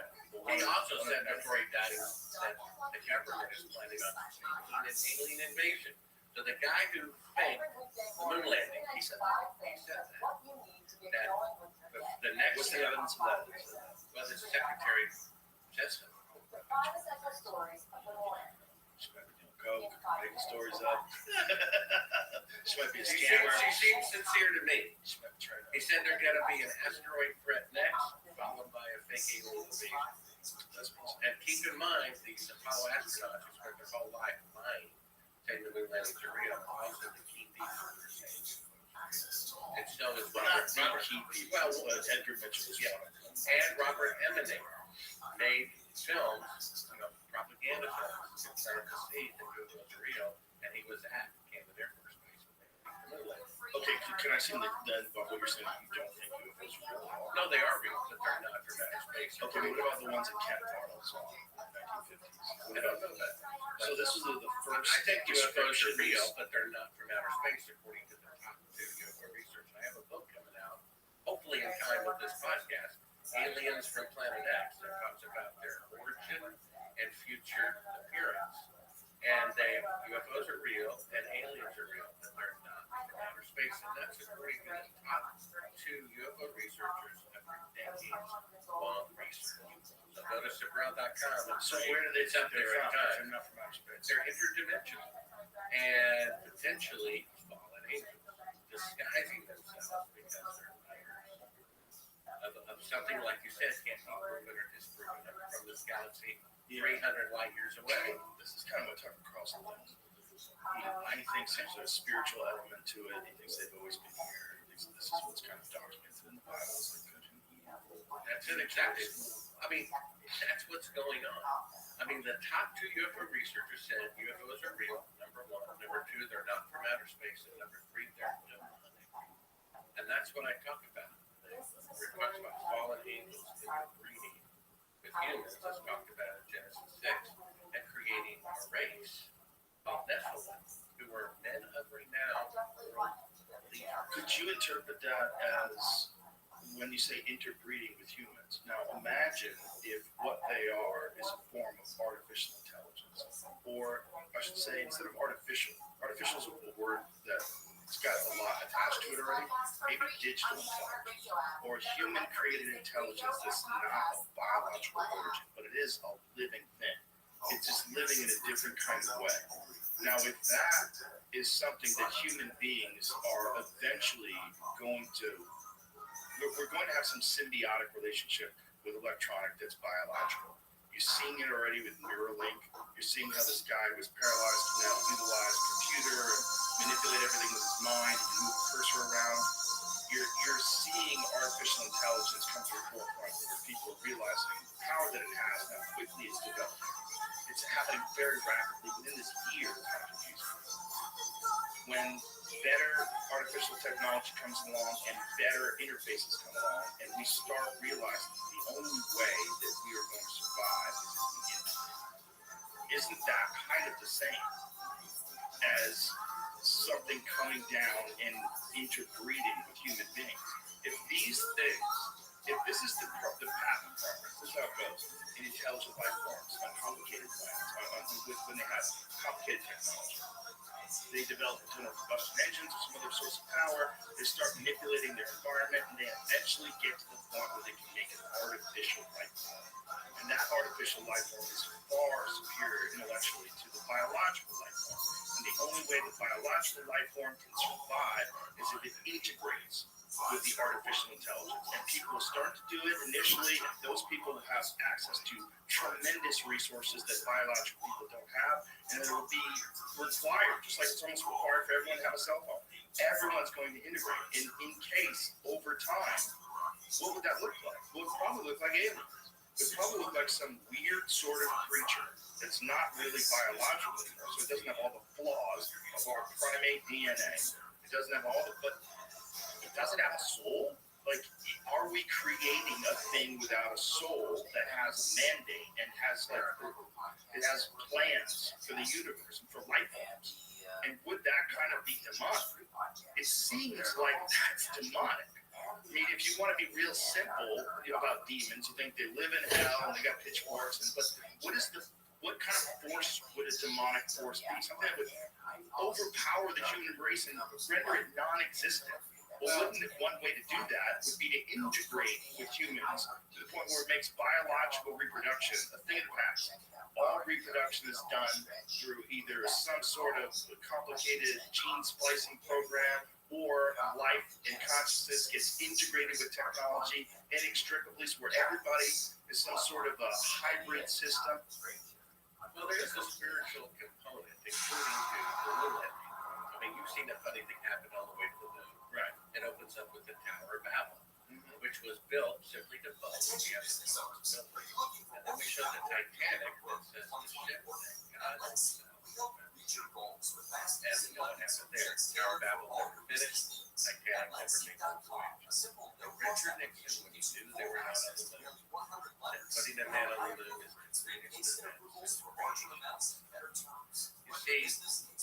mankind's greatest accomplishment and the world-leading country is putting a man on the moon. How ironic. When I popped in that tape of the window shot and realized they really did make the landing. So that was the first one that really cemented it. Absolutely. I gave him the benefit of the doubt. Okay, I want to go to the flag, because the flag is a piece of contentious debate. The flag waving on the surface.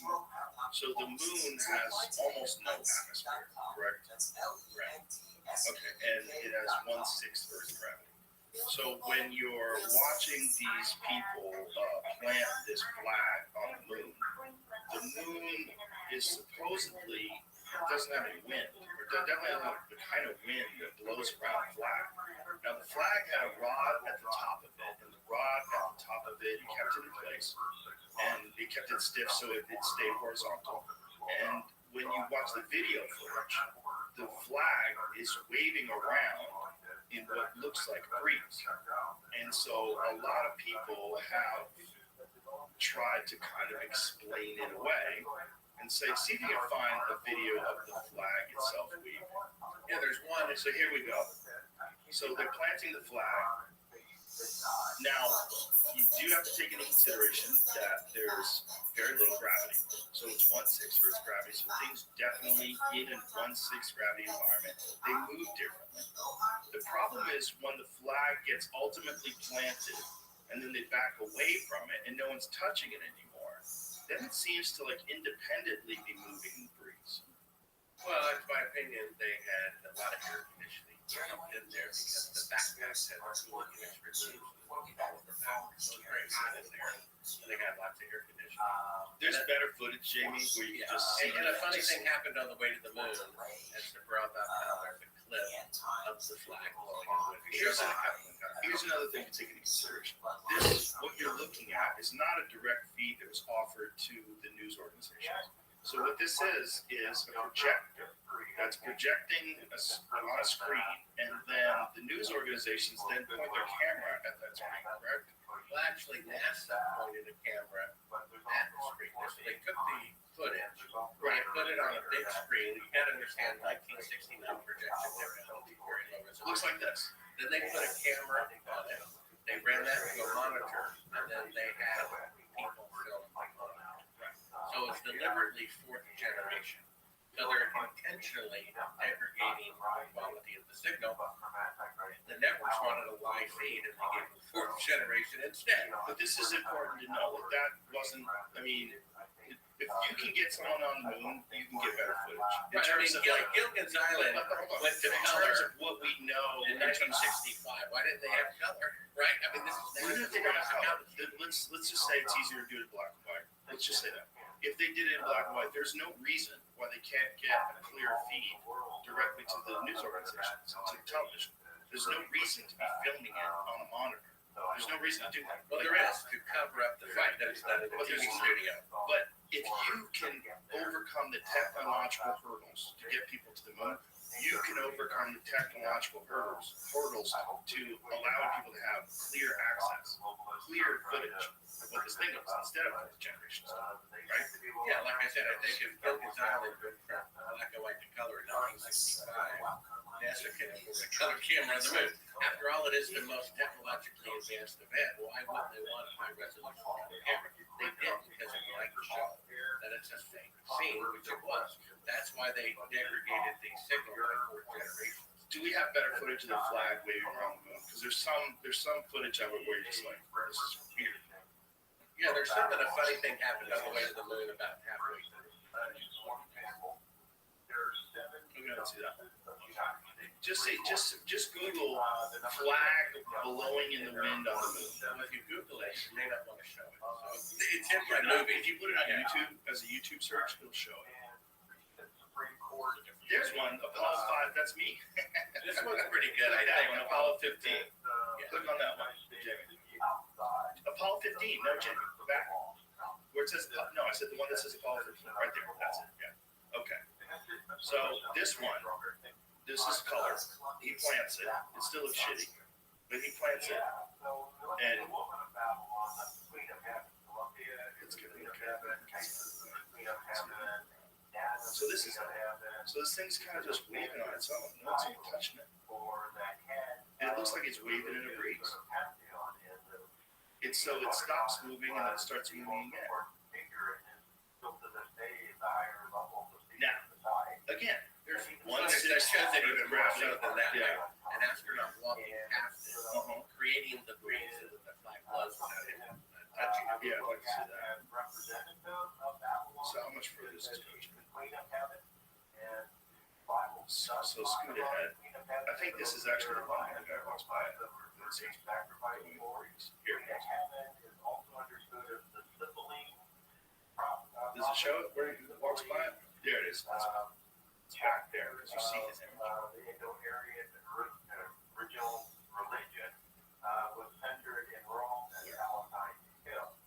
There it is, right there. Okay. There it is. See that? Yeah. So watch that again. So this is the one. He hops by, and as he hops by, the breeze makes the flag. Because he's in his ear. Right. That is a weird one. Do it again. Look at this. As he hops by, he doesn't touch the flag. Now, can I do a devil's advocate? What do you call it? Steel what? Steel man. Okay, the reason why it's doing that, really on the moon, is because there's micrometeorites hitting him, and they're bouncing off of him and hitting the flag. Is that real? I thought they were trying. I was trying to come up with an excuse as to why the moon landings are real. You like that one? Micrometeorites. Well, actually, Von Braun, we found publications of his. Mind you, my film cost $1 million. It was financed by a board member of an aerospace company who builds projects for NASA, who goes it's fake. He gave me $1 million to produce these films as his patriotic duty to expose it. He found documentation from Von Braun that says every 24 hours on the moon, there's a 50% chance of a catastrophic, deadly error because of decompression from a micrometeor. But they were there 3 days. They were 150% chance they would have been killed from a micrometeor.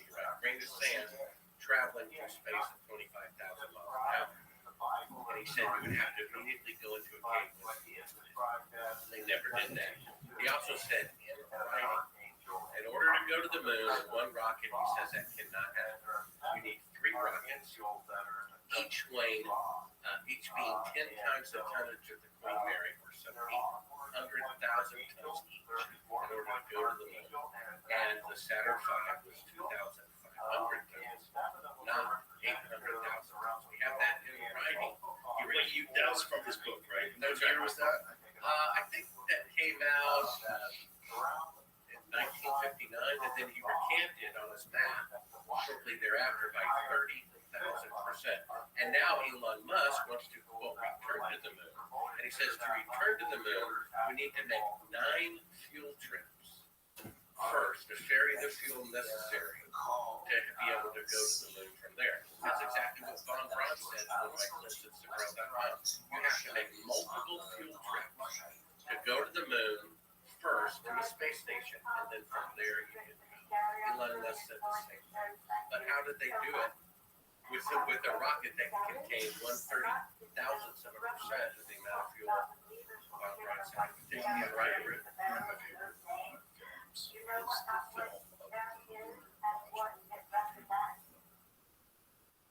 When the camera pans, it looks.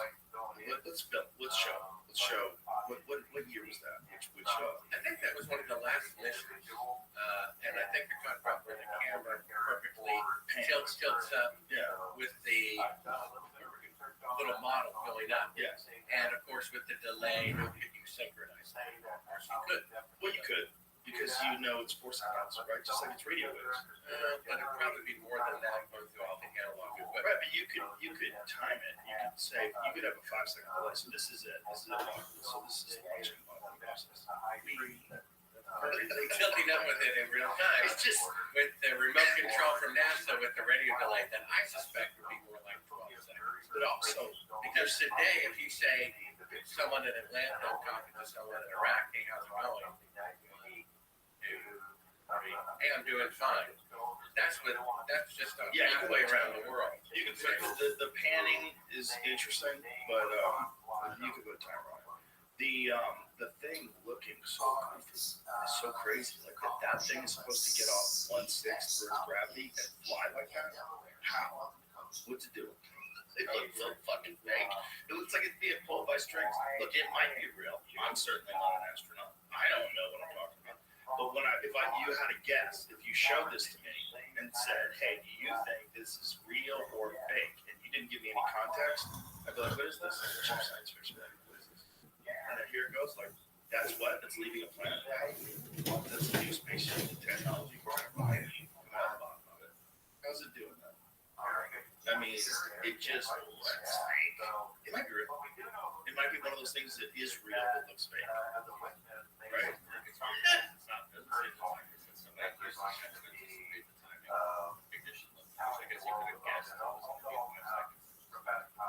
Could he have guessed? I have no idea what he was using that. I guess he could guess if you say, I'm going to launch in 5, and so then you count 10. Because he's gonna, you got like a 5-second delay. So when he gets to, like, if he counts down from 10, if he gets to 5, you hit it. Well, there's a 3-second delay today, halfway around the world with modern equipment. Talking like Atlanta to Iraq. Right. 3-second delay. Only halfway around the world with modern equipment. He has to say it.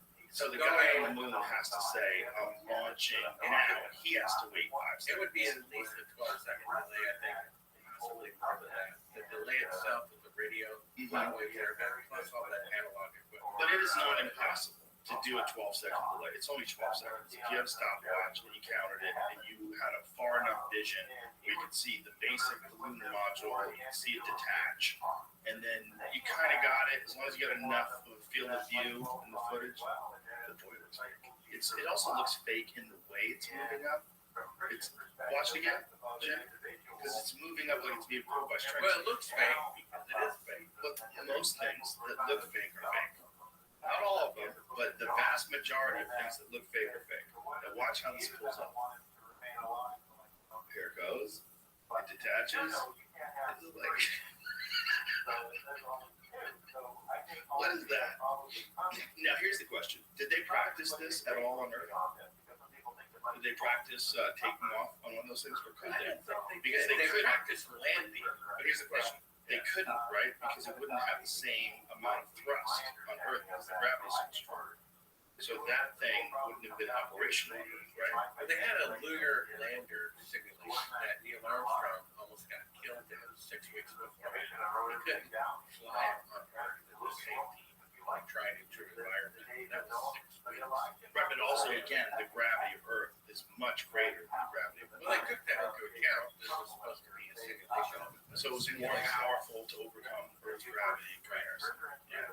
So then you're dealing with a totally different machine. You're dealing with totally different factors. Maybe it would be easy with 1/6 Earth's gravity. It would be easy. Apparently what? The 1/6, I would like to know like how much thrust do you need to get off of the gravity of the moon if it's 1/6 Earth's gravity versus what it takes to get off of Earth? Like what are those calculations? How is that amount of force being generated by that thing? And is it? Because that would be a really good question. Because if you can't prove that you can do that, like how do you do that? Well, this is one reason why NASA destroyed all the schematics, all the electronics, all the diagrams of the equipment, because you could later prove that the lunar module, see, they claim that the lunar module was powering air conditioning on a bank of power batteries, and he competed against 250 degrees outside and got it down to a comfortable 72 for 3 or 4 days. I mean, you try that at home, you know, with your car batteries. Also, batteries of today, like my Tesla only goes 350 miles. If I drive real slow. And so they're saying they powered air conditioning on much more primitive batteries, 24 hours, 3 or 4 days in a row, against 250 degrees outside. So this is an indirect proof. If you really went to the moon and spent $200 billion, you would never destroy the technology. But one of the clips we have is them saying that they intentionally destroyed all of the equipment to go to the moon. All the diagrams, all the hardware, all the schematics, all the original telemetry of where the rocket was at the time, and all the original videotapes. Ron Howard's grandfather warned him, landings are fake, he didn't listen. He wanted to make an IMAX movie. He went to NASA, said, give me all the originals so I can transfer it to HD, and projected it 120 feet wide. He said, give us a couple of days. And in those days, he lost every single original videotape from every single Apollo mission. Now, if you really went to the moon and spent $200 billion, the last thing you would do is destroy that technology. But if you were predicting a fraud, that's exactly what you would do. So what is this, Jamie? So is this landing? Is that there's Neil Armstrong? So this is the one that he was practicing on the one that's down around there. Look at that thing. That's crazy.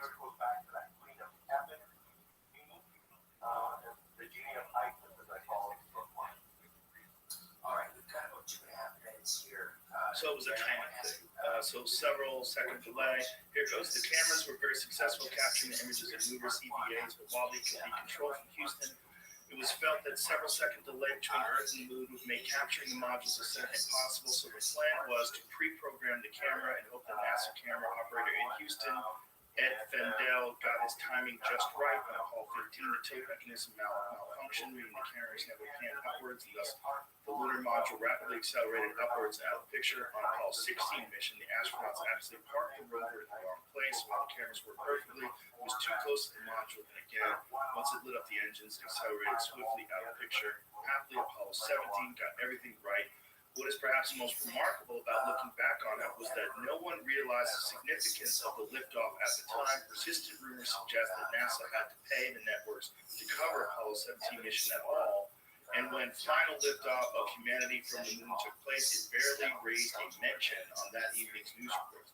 That's a really important point, too, because people were really tired of it. Like, they were mad that it was interrupting I Dream of Jeannie. I Love Lucy. Oh, that's what it was. I Love Lucy. Yeah. Well, that's from Wikipedia that continually defends the fake moon landing. If you type in moon landing fraud, you don't get anything about the fraud. You get 1,000 videos defending, the supposed moon missions. Now, if the moon missions are real, then anyone who says otherwise is an idiot. Okay, so how did they defend? If I were going around saying George Washington was not the first president, Mickey Mouse, I think there'd be 1,000 videos to reassure people that George Washington was the first president of Mickey Mouse. There's 1,000 videos out there, tens of thousands, hundreds of thousands of hours produced to defend the moon landing. And so obviously they should speak for themselves. It has to be continually supported because it's made out of space. So the lunar module leaving the surface of the moon, how did they practice that? Was the first time they ever pulled that off, or the first time they ever tried it? I think they used the simulation. But did they do that on the moon? Well, they could practice. Right, so but they, the first time. Did They did it they have the flawlessly every ability? single time. Did they have the ability to land something on the moon and have it take off remotely? Did they have that kind of control back then? Probably not, right? So if they did, if Apollo 11 did happen and they did take off, at that time they did it was the first time anybody had ever tried to use one of those things to get off the surface of the moon. So every time possibly. What person? With two people in it. Three. No, two. Two people in it, one person in the lunar orbit.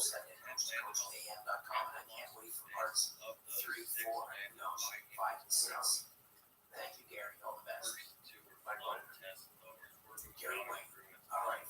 Let's talk about the eight. Yeah, Right, you know about that. So hold on, before we go. So the first two were in America? And so, is there footage of them trying that thing? No, just having it launch on Earth. I'd be fascinated to see what it looks like. How that thing gets into the air. You know, because if they were able to make a lunar lander that Neil Armstrong got in, that thing was very different from the ones that were on the moon. But that thing, if he's doing that to try to overcome the 6 times gravity that Earth has over the moon, what does that look like when they're testing that thing? Like, how much thrust does it have? And where's the engine? Where's the rockets that propel that thing in space? Like, where do you fit those? This is my question. You know, and so how did they explain that away? Like, what is the conventional explanation as to how that thing had the amount of power that was required to get off of the moon's gravity, get away from the moon, and fly to Earth? Well, how did they do it with 130,000 instead of the fuel that Bob brought that they had to? Why is it today, when we return to the moon, you have to make 9 fuel trips to be able to go to the moon and return? How they did it with Right.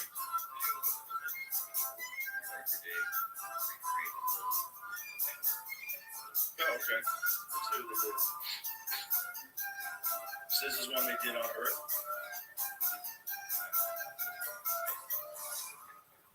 Right. So you certainly could make something that obviously is not personal. That's small. That's different. That's anyway.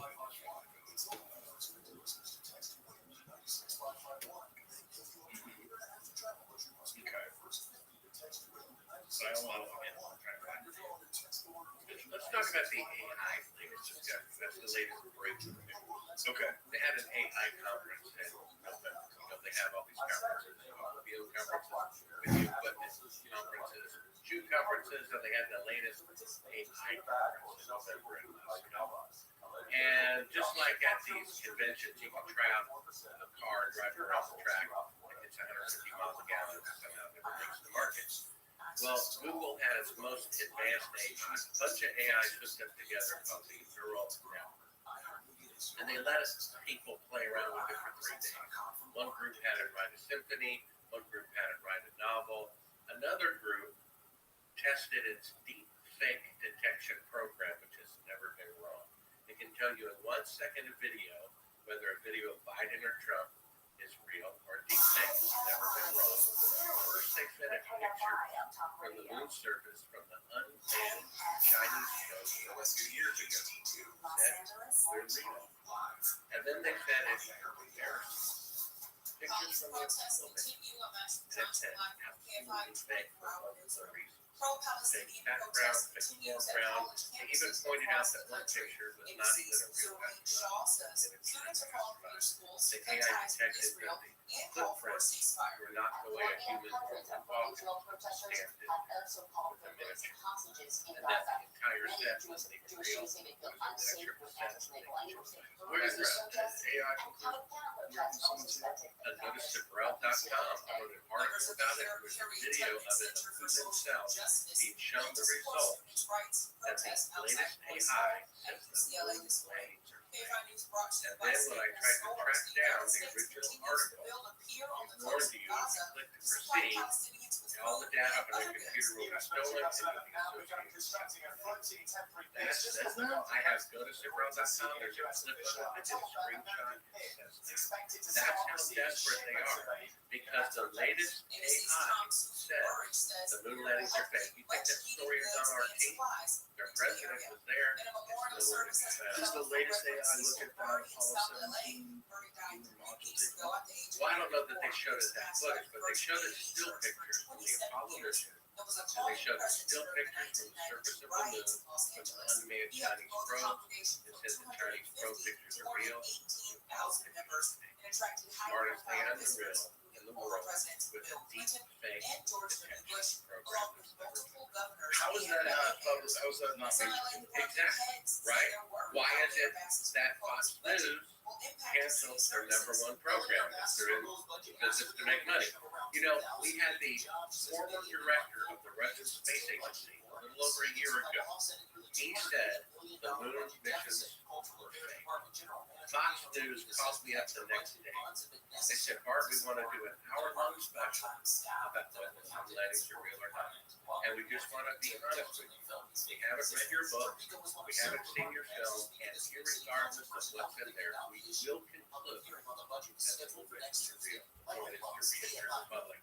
And then, during that hour-long program, which I saw after the fact, they had a quote from one scientist in 1969 that said, congratulations, therefore they said, thank you for It's kind of like I'm like, well, what about the former director of the Russian space program who said 6 weeks ago that it was fake? They deliberately don't to their hearts. You think RT is not fake? Well, the former director of the Russian space station. Who's his name is Dmitry Rothschild. And he said that the Apollo mission was fake. And Fox News called me up. They had to put out that. See that? And they said we will conclude without investigating it, without reading your book. And even if your book and movie prove that it was fake, we're still going to conclude that it was real. Of course, it's Fox. And then, well, yeah, and then are they really anti-corruption? No, they're not. And there it is right there. It's a neural network thinks almost everything in this photo is fake. Meanwhile, it ripples. Back it up again. This neural network thinks almost everything in this photo is fake. It is the moon landing. So meanwhile, it raises no particular questions about this photo taken by a Chinese lunar rover. So this is someone explains to people, and they're looking at it. They believe this one's fake. It's going to Apollo. Yes, look at the red. This is what Google's neural network thinks, not ours. So there will be no bias. It's surprising, but it does believe so. The neural network has analyzed a lot of data, including light and dark contrast, etc. And then it believes the photo is synthetic. Very interesting. Now, he's not surprised, so he knows already that it's fake. Let me tell you something, Joe. I know somebody who works for the Chinese Space Agency. Okay? I just did an interview with him for my YouTube channel. And he says everybody there knows these politicians are fake. So why don't they publicly broadcast? Let me tell you exactly why. He says they're blackmailing NASA. NASA is giving them illegally, according to their own federal law, secret space technology in exchange for China not pulling the whistle. And that's the alleged reason why it must be real.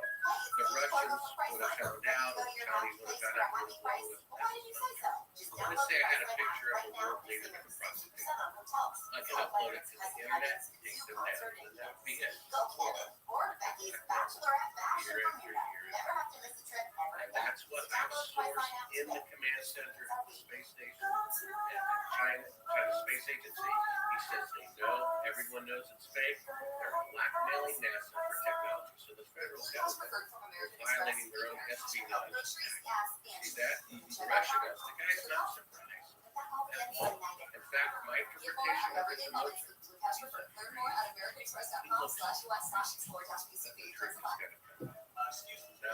you see, and then RT doesn't cover that story. They don't cover it. And I saw another AI story on RT, so I went to the comment section. I leave about 2 or 3 comments a year in there. I've never had one taken down in 3 or 4 years. I leave a comment, hey guys, why didn't you cover that the latest AI food there says that the moon missions are fake? They took down. They won't let you go to the original link. You see, Fox News is covering up for the federal government. You see, it's a great embarrassment. I showed that footage that we talked about for quite a while to the news director at NBC.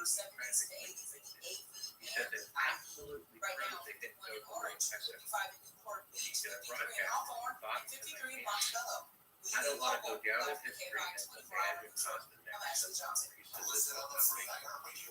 10 years later, a new director at NBC News takes the footage and says, please, we didn't go to the moon. They fly me to New York. They put me up in the Waldorf Astoria Hotel and paid me thousands of dollars for the exclusive license to that footage. And they said, Bart, I'm sorry to tell you this, you can keep the money, but we're going to have to cancel the program. Why is that?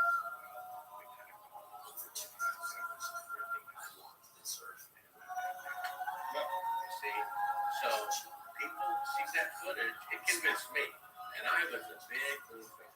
You know, pride is a thing. Here's something I wanted to say. I talked to a guy who teaches aerospace at a major university, and he said even if he saw Buzz Aldrin confess on national TV that the moon missions were fake, he would still think they're real. Pride is simply the unwillingness to be honest. Humility is the willingness to be wrong. I was willing to be wrong. It is what it is. They did affect the moon landing. Government is that. Okay, let's go over some other stuff. One thing I wanted to go over is photographs and the shadows. Because this has been disputed and this has been refuted by some people called photographic experts. They both said this is actually possible to get these kind of different angles in the microscope. It's debatable. So let's talk about it. So, okay, so here we have on the right hand side a picture taken from the alleged last mission to the moon. You'll see on the left hand side is sunlight. Try it yourself. Go out in your front yard or your parking lot at work on a cloudless day. 2 people, 2 telephone poles, 2 trees. They will always run parallel. They will never intersect. It's impossible for sunlight shadows to intersect. Over here on the right, they claim it was taken in sunlight. All the atmosphere is 20 times brighter on the moon than on Earth. The last thing you need is a wonderful light. And the astronaut shadow is going at 12 o'clock. And a rock is 9 feet away. The shadow is going at 9 o'clock. A 90-degree intersection, proving that was taken with an electrical light really close, and it's probably behind the astronaut. And when you go to the right of it, it's going to throw the angle. That proves it in a court of law. Take a jury out, they'll see the picture on the left. Turn out the lights in the courtroom, bring in the spotlight, and you will prove in a court of law that picture was taken with an electrical light, which proves they are on Earth and not on the moon. Now, what is the conventional explanation as to why the shadows move? When people try to debunk it, and I'm sure you've seen them try to debunk it, what is their take? I've never heard it debunked, to tell you the truth. They've ignored it. In fact, the reporter from Mechanical Magazine, Popular Mechanics interviewed me, and they said, I can't explain it. I talked to the Washington Post about the footage we showed. He was doing a story about, isn't it interesting that the 30,000 people down the moon landing? And I said, well, what about that footage? And he said, well, it looks to me like they didn't go to the moon. And I said, well, why don't you do a story about it? He says, I did that. That's what Washington does. Okay. Jamie, what are your thoughts? Yeah, look at the photo, I go, Well, what about the one side by side? What's Yeah, your opinion of that one? This photo is not as interesting. That's one. Go to the is side there- by side one. What's your opinion of that? Sunlight on the left, electrical lighting on the right. Sure. Well, let's take a look at the image. My book, which is interactive, has 17 clips. One of the clips, if you want to find it, is National Geographic did a special just to refute myself. And what they did was, and you can find that clip, it's under Sabrel.com, with my video clip. And they go to a desert at night. They dress up an actor in an astronaut costume. They bring out a spotlight. And they have people stand next to the astronaut, and the shadows intersect. You know what they say, Joe? They say that proves that the moon missions are real. I said, well, wait a minute. It proves that they were taken by electrical light. Why didn't you go out to a desert during the day? During sunlight. You see, they brought in a spotlight. The shadows diverge, and they said it proves that the moon landings are real. Yeah, that's a light that's a close source, right? Yeah, but my point is, what they actually did is they proved that the moon missions were taken with an electrical light. Because they, what's that? Well, it doesn't matter. The shadows are still going to run parallel. It doesn't matter. That's what I was trying to get up. From this photo here, which is pretty similar to the other photo, it looks like the sun is probably behind the brightest source that they have around them. You've already admitted that without adding extra laser reflectors, that the moon's surface is reflective. So there's going to be reflection off of that. And you're going to probably have the Earth, which is also now a second source of light, coming from a different angle that the sun is, to create potentially, without knowing exactly everything. So I'm not mad scientists know where the sun is over the sun and the Earth are at this particular time of day. They could create just different shadows. Well, not really, because No, the sun, why not? well, I'll tell you why. Because the sun is 1,000,000 times bigger in volume than the Earth. And that would be like on a bright, sunny day at noon, shining a flashlight on the ground. Do you think you're going to see, take pictures of you think multiple light sources though, and they're going to look Right, but Jamie, wait a minute. the difference in the amount of light that gets emitted by the Earth and the amount of light that gets emitted by the sun is substantial. Right, that would be like shining a flashlight on the ground at high noon on a cloud state. You're not going to see the beam of the sun. The thing is, And though, the Jamie, surface, take it from a filmmaker, that's called reflective light. It's not going to cast a distinctive shadow. yes, but here's my point. It's still that rock on the upper right-hand corner, even if it was getting light from the Earth that made that shadow, that underneath it to the left, that goes in the wrong direction, you would still get the same kind of shadow that you get off the astronaut behind the rock. There's no reason why that would blast out that shadow. That shadow would be significantly stronger. That's why this is the reason I wanted to go with a different photo, because that's what he sent us other stuff on. I want to try a different photo. Well, this one is not nearly as convincing. It has shadows going in different directions all over the place. That's because it's taken with electrical light. Well, it does seem that they're going in different directions. Right. Well, Apollo 11, they're saying was taken with electrical light. Jamie, what are you I saying? don't know. He's saying it's from electrical light. My point here right now, look, the sunlight behind the guy's head, right over here on the left, shadow coming to the right, over here on the right. But who says it's sunlight? Right, That's Jamie, that's if your you had- assumption. if you had electrical light If it were above- sunlight, the shadows would be parallel. You're actually proving it's an electrical light because sunlight is parallel. Yeah, it's, but hold on, Jamie, don't stop. But you guys are fighting against the things that I'm saying as a photographer, as a filmmaker, and like We're not But fighting you're against assuming it's sunlight. I said it could be 4 different lights. It also could be a reflector of the actual lunar lander. That thing is made of giant shiny metal and has also light reflecting in multiple ways. Where's the lunar landing relation? Maybe. We don't know.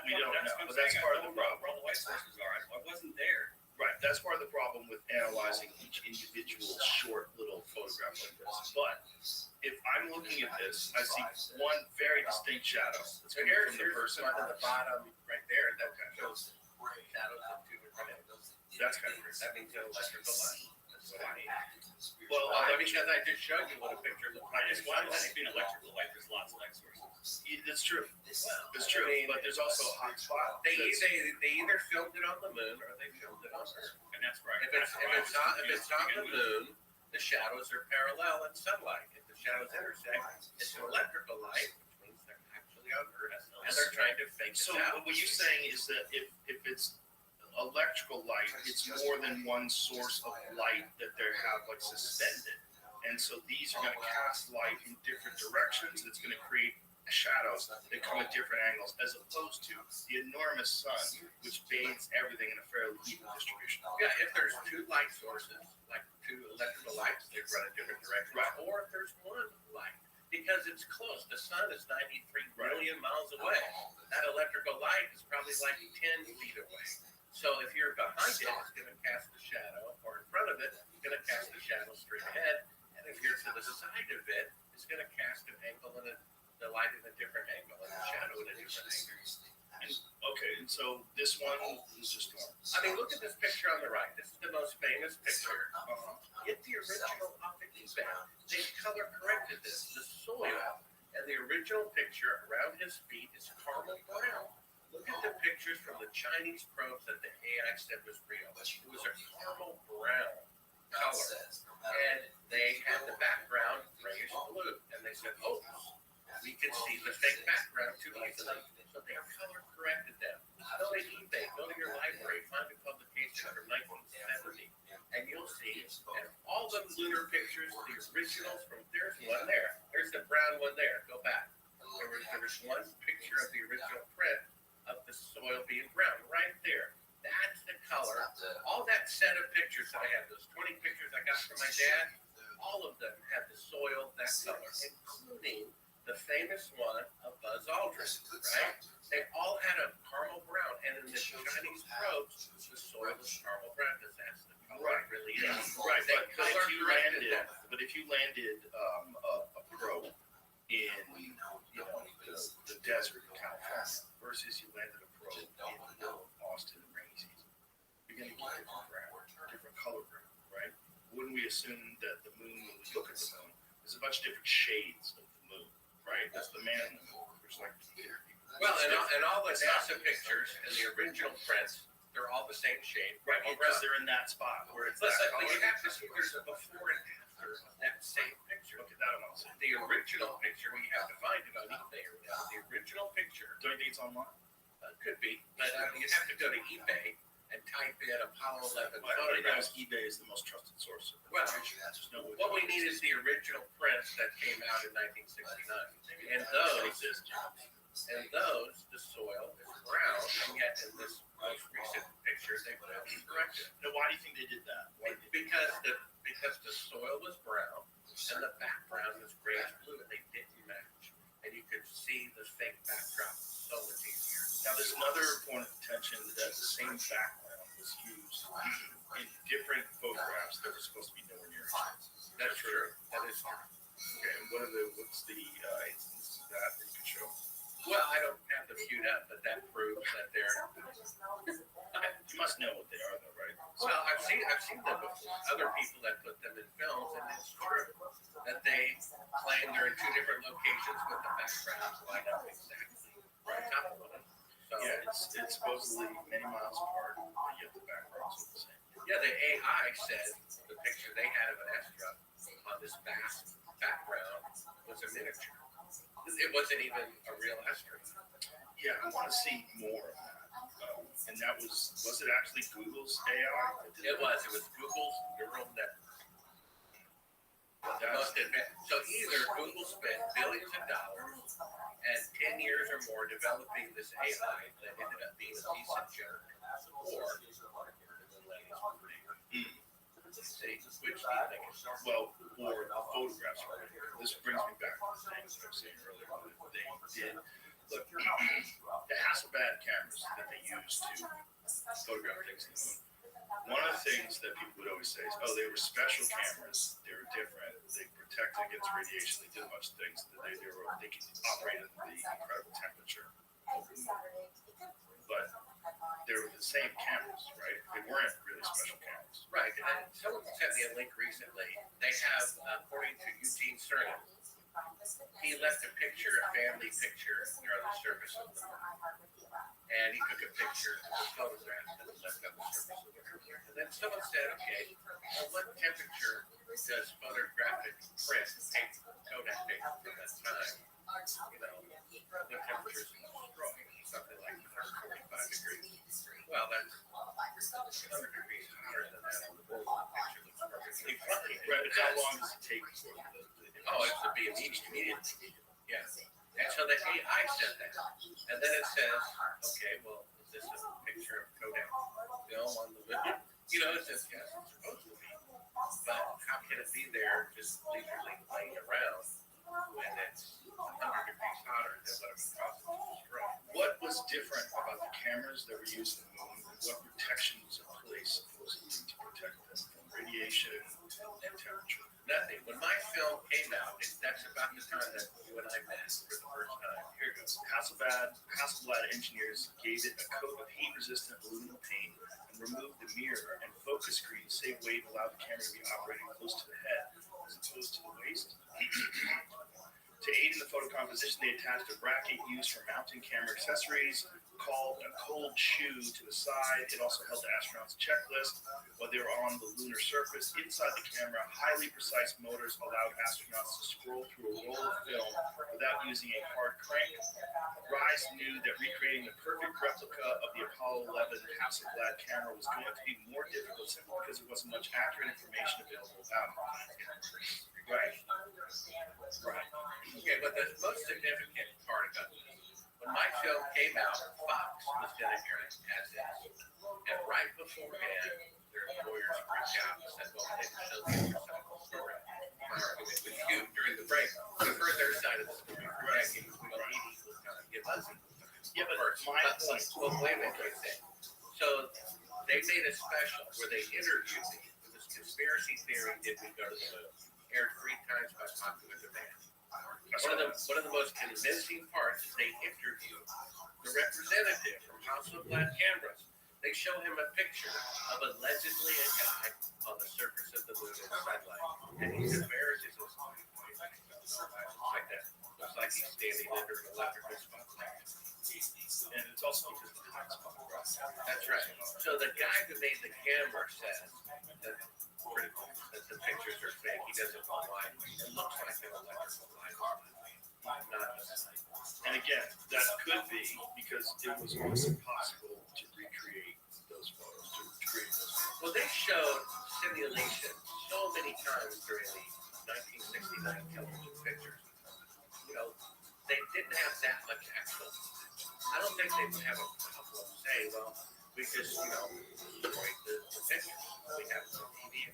It is really crazy. It destroyed all the If I really was someone, or I was in charge of a mission, really was in the moon, and someone said, well, we got to put in fake pictures, like, because people are already saying that I would never fake footage to be shown in a real mission. If they really went, it would jeopardize the credibility of it.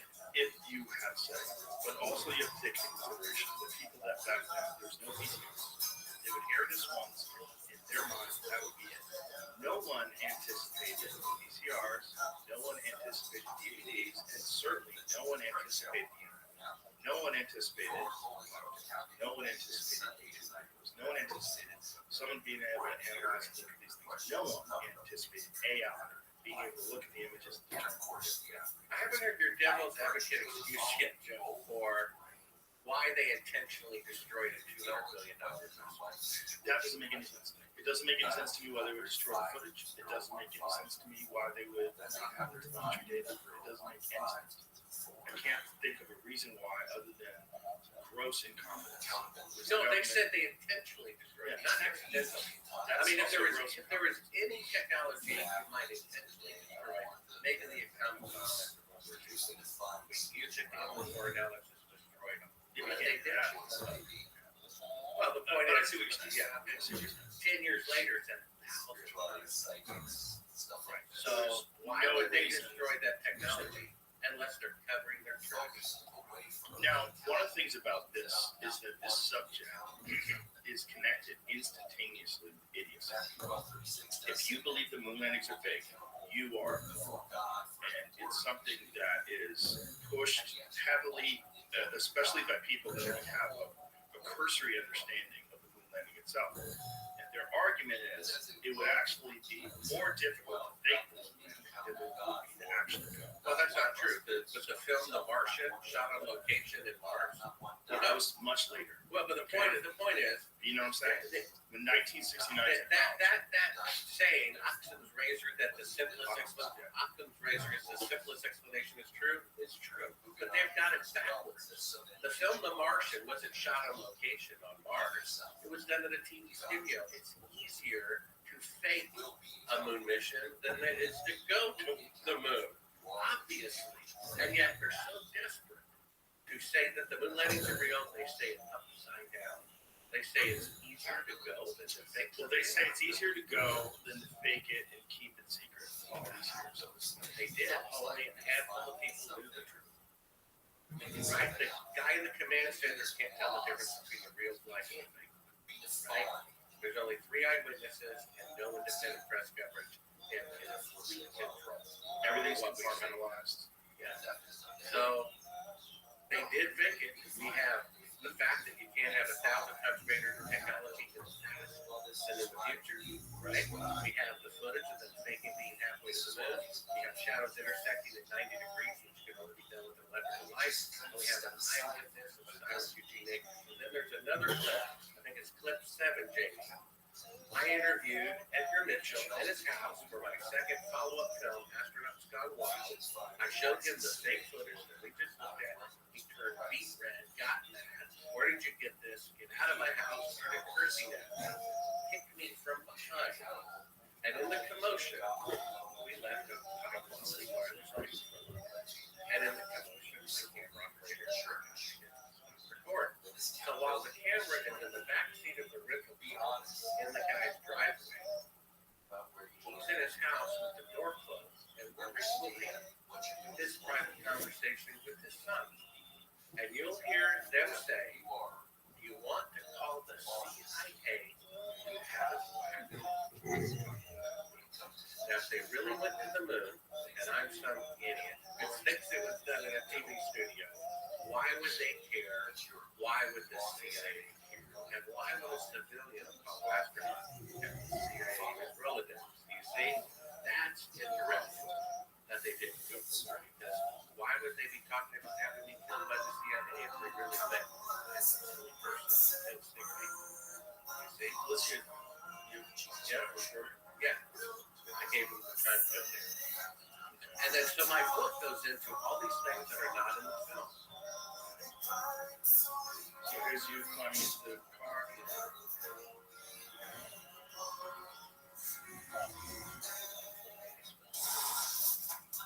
And there it is. So that's the sun saying that. That's right. Okay. How old is the son at the time? He was about, I guess, 23 years old. Okay, but the 23-year-olds. Well, You get a 23-year-old kid, they're dumbass, they're mad, their dad just got pumped. You know, the whole thing's happening, dad kicks this guy, fuck this guy, one full suit. Well, I don't know if you read the book. One chapter is called "A Funny Thing Happened on the Way to CNN." Okay, when I found that tape, that fake part of the movie in my home studio, and just quietly played it, oh my gosh, I really did think it would freak out. Because, oh my gosh, I had proof that the moon landings are fake in my house with a blind roommate and a call it Bill Casey. My Bill, you're not going to believe what I found. They really didn't go to the moon. They really didn't go to the moon. And he's like, Art, I told you. I'm like, no, you don't understand. They really didn't go. He's like, well, Art, I told you. And as I'm telling him about the footage, it's interrupted by this scream. I can't hear him. He can't hear me. I went to church that night to get advice from the elders what to do. And they say, drive like a man to hell. So CNN. I already made a copy of it, put it in a safe house. As I'm leaving church, one of the last parts, late at night, a van backed into a swimming pool that was closed for 3 hours. sold out immediately when I go by. I pull over to the side of the road and I said, I'm not going anywhere. Finally, he realizes he got caught. He passed me. I followed him. He gets on the parkway going for town. I get in the parkway going for town.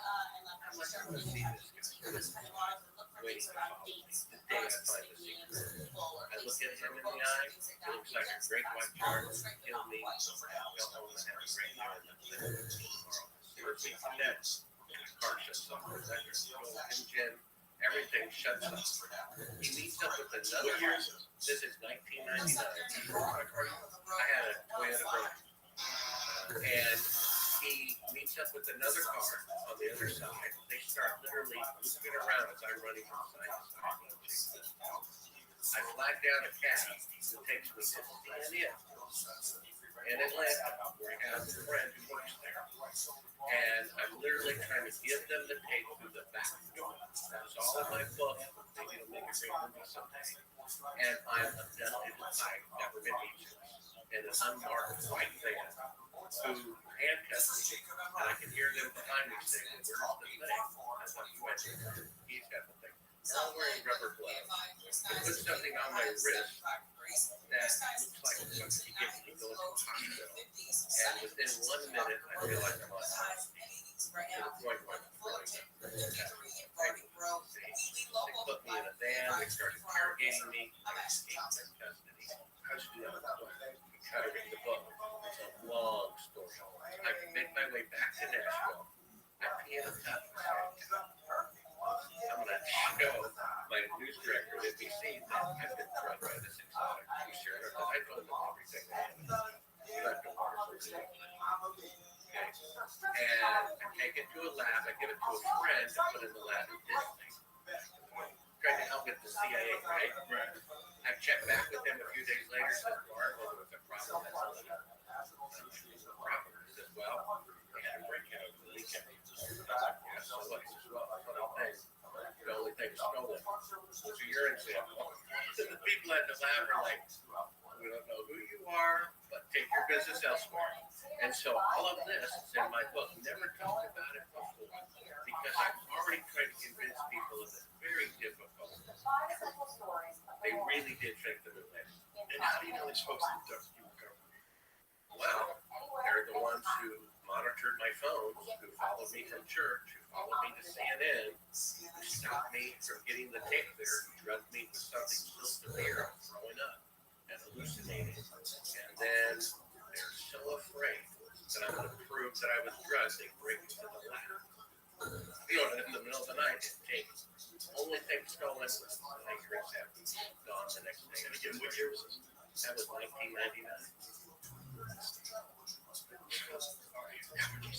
Yeah.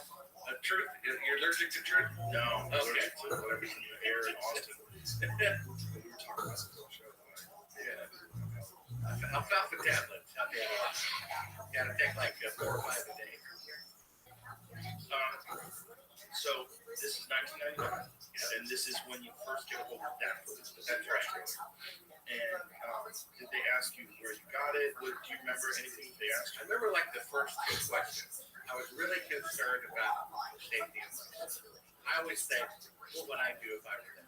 Right. And so I was concerned if they would kidnap him and say, we'll give him if you give us a date. So the very first question out of their mouth, where is your son? Very first question. And then the next question is something about copies of the tape, and I don't know. And literally in the middle of the night running away from these people. X-Files kind of thing. Someday I found. And just unreal what I was doing. And they really did come. They're still keeping up with it. You gotta remember what to say. Ralph Nader. He wrote that book, It's Deadly at Any Speed. And all it was is GM simply didn't want to spend $200 on a car and put it in airbags. You know what they did? When Ralph Nader was trying to get them to put they stick I hate Held him to trans him with prostitutes and drugs. Discredit him only to not put $200 airbags.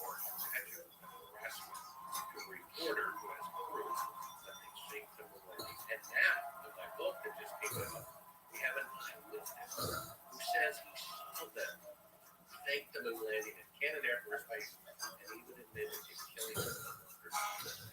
Okay, let's go over some of the things that people can say to try to debunk some of this. Let's go over specifically the Van Allen radiation. So, what is the explanation, the official explanation for how the astronauts were able to get through the Van Allen radiation belt safely? Because I know that people have disputed this, and it is something that people talk about all the time. Well, they're contradictory in themselves because we just showed Kelly Smith, who said that the field of radiation is dangerous, that we need to develop shielding before we send people to this regular space. So the shielding to send people through it so they don't die has not been invented as of 2015. No, he said people. No. We must develop this technology before we send people to the Yeah, well, that too. Right, but that was what we were talking about earlier. Regardless, he says the technology to do that has not been invented yet.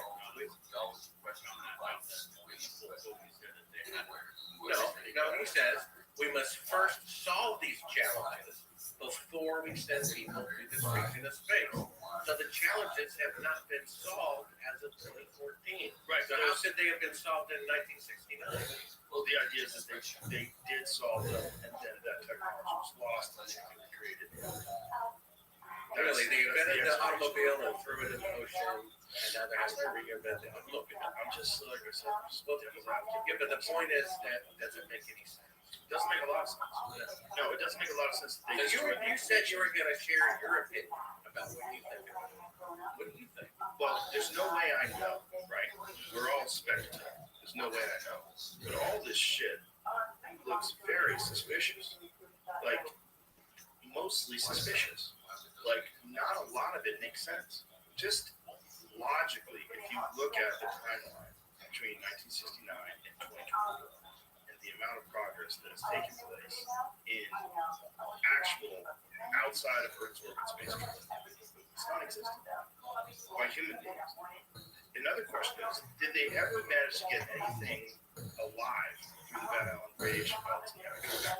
What they tried out with people? They do with the monkey. They do with the chicken. They send anything in space, and now we come back. Not officially. They may have done it unofficially and not reported it just to see how it was. When they did Operation Starfish Prime, and they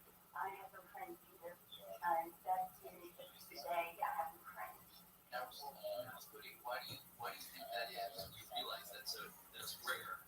There aren't people that feel the same way because they're so hard, but why do you think that you don't have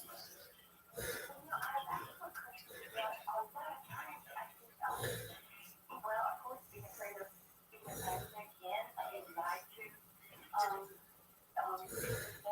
are going to do something for you, and then they don't. I had applied myself many times that I had been in there. they blew that thing up. Didn't it make the Van Allen radiation belts worse in that spot? That's what I heard, that it added to the radiation. Here it says, some people believe that the Apollo moon missions were a hoax because astronauts would have been instantly killed in radiation belts. According to the U.S. Occupational Safety and Health Agency, OSHA, a lethal radiation dosage is 300 rads in 1 hour. What is your answer to the moon landing hoax believers? Okay. Total dosage for the trip is only 16 rad in 68.1 minutes, because 68.1 minutes is equal to 1.13 hours. His is equal to dosage of 16 rad in 1.13 hours equals 14 rad in 1 hour, which is below the 300 rads in 1 hour that is considered to be lethal. Also, this radiation exposure would be for an astronaut outside the spacecraft during the transit through the belts. The radiation shielding inside the spacecraft cuts down the 14 rads per hour exposure so that it's completely harmless. Well, I have a clip in Rabbi where they talk about it. It shows in the 1950s where they said broke the Geiger counters, and they say it's 100 times the lethal dose. It broke the Geiger counter because they're vibrating so much. So whereas again, these numbers of the amount of radiation and the Van Allen radiation belts are one of the things that make the moon landing. So what kind of proof is that? So this is their saying that the total dosage for the trip is only 16 rad. That's correct. Okay. How do we know that? Because the people who faked the moon landing said so. Source of this. Yeah. Yeah, but Yeah, let's do that. Let's find out a source. How would you? Yeah, that's a good question. How? Why don't you Google how people? Well, there's a clip from my book. Try another one. Try another one. Yeah, it's Anthony Van Allen guys. Right.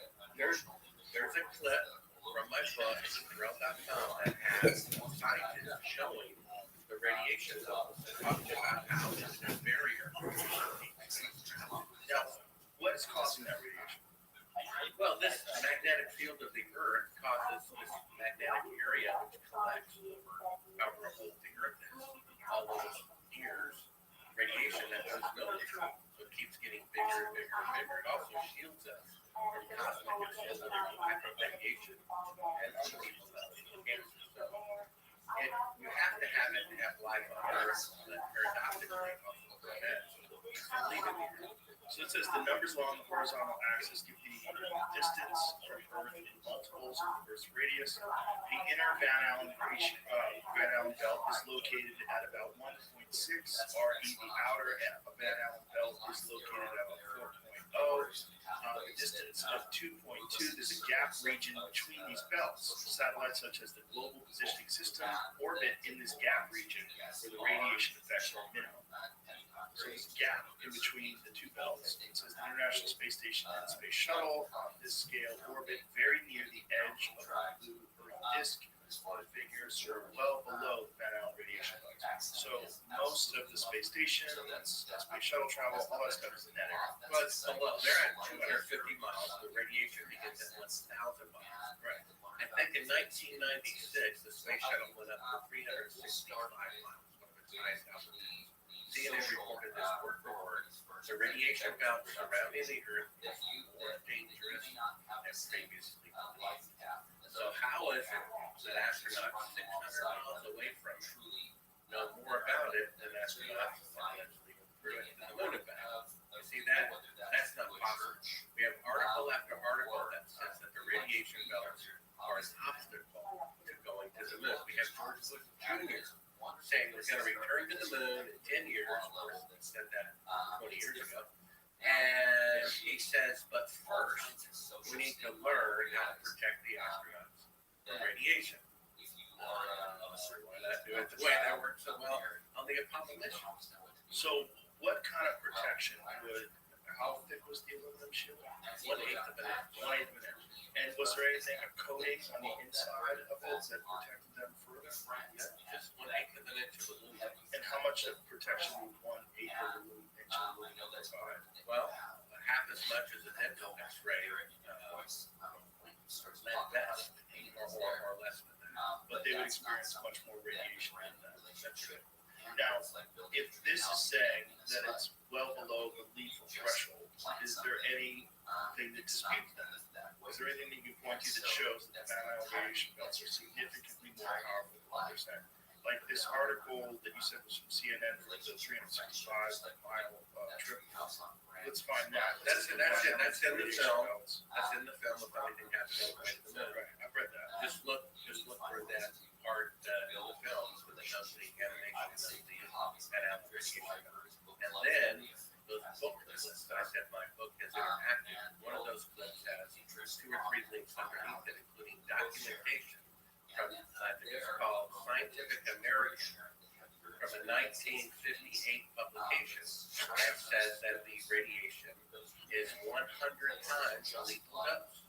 We have an article to that linked in one of the video descriptions. 100 times the lethal dose. That talks about the risk, the lethal dose and so forth, which is in the Van Allen radiation belt. Based on probes they set up in the late 50s, in which the Geiger counters broke because they vibrated so much. They said it was 100 times the lethal dose. Back when von Braun said you would have 3 rockets weighing 30,000% more than the Saturn V rocket. But all that stuff was buried. Now they're rewriting history to falsify the moon. So one of the problems is that if they did fake it in order to redo it, even if the technology exists today to be able to shield the ground, to get through the Van radiation belts, to fuel it adequately to get to the moon, to pursue that, and to pursue that transparently, you have to explain the protection that you're putting in place because of the danger of the measurements that we have. Because we did send the Orion up there, we did send different probes up there to figure out how much radiation is. That would throw into question whether or not the original Apollo missions were true. So if it was, even if we are capable of doing it today, if those were fake, it would stop us from doing it today somehow. Is that fair to say? Yeah. And it's one of those things like I talk about with UFOs. It's like Lucy with Charlie Brown in football. You always think you're gonna get that football, but nope, they pull it away from you. It's like this. If they do want to actually go to the moon and go to Mars, and if we have the technology, they're gonna have to publicly address what precautions that they're going through in order to shield people from radiation if they're being accurate and honest about it. Well, yeah, Kelly Smith made an attempt to do that. I don't know if it's intentional or unintentional, but he said the technology necessary to protect astronauts from the radiation to the moon has not been invented. So if it's not been invented yet, that's 2014, and today certainly wasn't around in 1969. And this explains the footage of why they're taking me halfway to the moon. If they can't even go halfway, they can't leave Earth a little bit. What a surprise. 54 years later, they still cannot leave Earth a little bit. That's why they're organic chemicals pretty much because of the death of radiation. Also, it's cheaper. Well, they said they were going to send people in 2018, and now it's 100% high schedule. They can only send managers. So if they could send people, they would. The fact that they didn't, yeah, lethal radiation. Well, it seems to be the most logical path, right? Well, and the fuel. Because Elon Musk is a smart guy. He says it's going to take 9 fuel trips.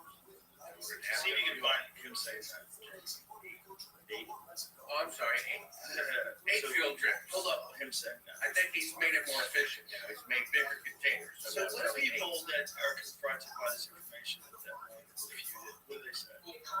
Well, the college professor I talked to said even a concession for Buzz Aldrin that the movies were fake wouldn't dissuade him from the glorious moon landings. He would still think they were really. Elon Musk says it would take 8 Starship launches to fuel up a single moon trip. Elon Musk isn't entirely sure how many Starships it would take. That's without creating a rocket to create.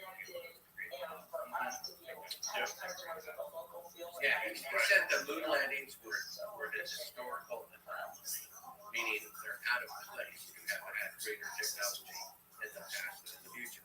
I believe he knows that the missions are fake, but he needs cooperation with NASA to fulfill his dreams. And he's playing ball. I would probably do the same thing. Yeah, that makes sense. This, again, this is one of those subjects, and this is why so many people want to take it. If you even talk about the moon landing being fake or entertain a person like yourself that says this, you're automatically put in the category of being. Isn't that interesting? If you believe the lie, you're intelligent, and if you believe the truth, you're a fool. Not just that, it's self-policed, and it's policed by a large percentage of the population that will certainly attack you after this video and say, wow, what has anyone ever tried to sit down and debunk you? Because I'm inviting someone to do that if they want to do that with you. Because once this comes out, I know there's going to be a lot of people that are outraged. The best way to stop it would be for someone to sit down and go over in every detail why you're wrong. And has anybody ever done that?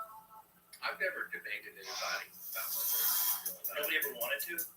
no one ever asked me to debate them. I know that they were fake. I used to not only believe they were real, I worship them. And if I could you go were a child. through a teenager, and admitted that I was wrong. And still, when I had all this evidence indicating the fraud, I still gave him the benefit of the doubt.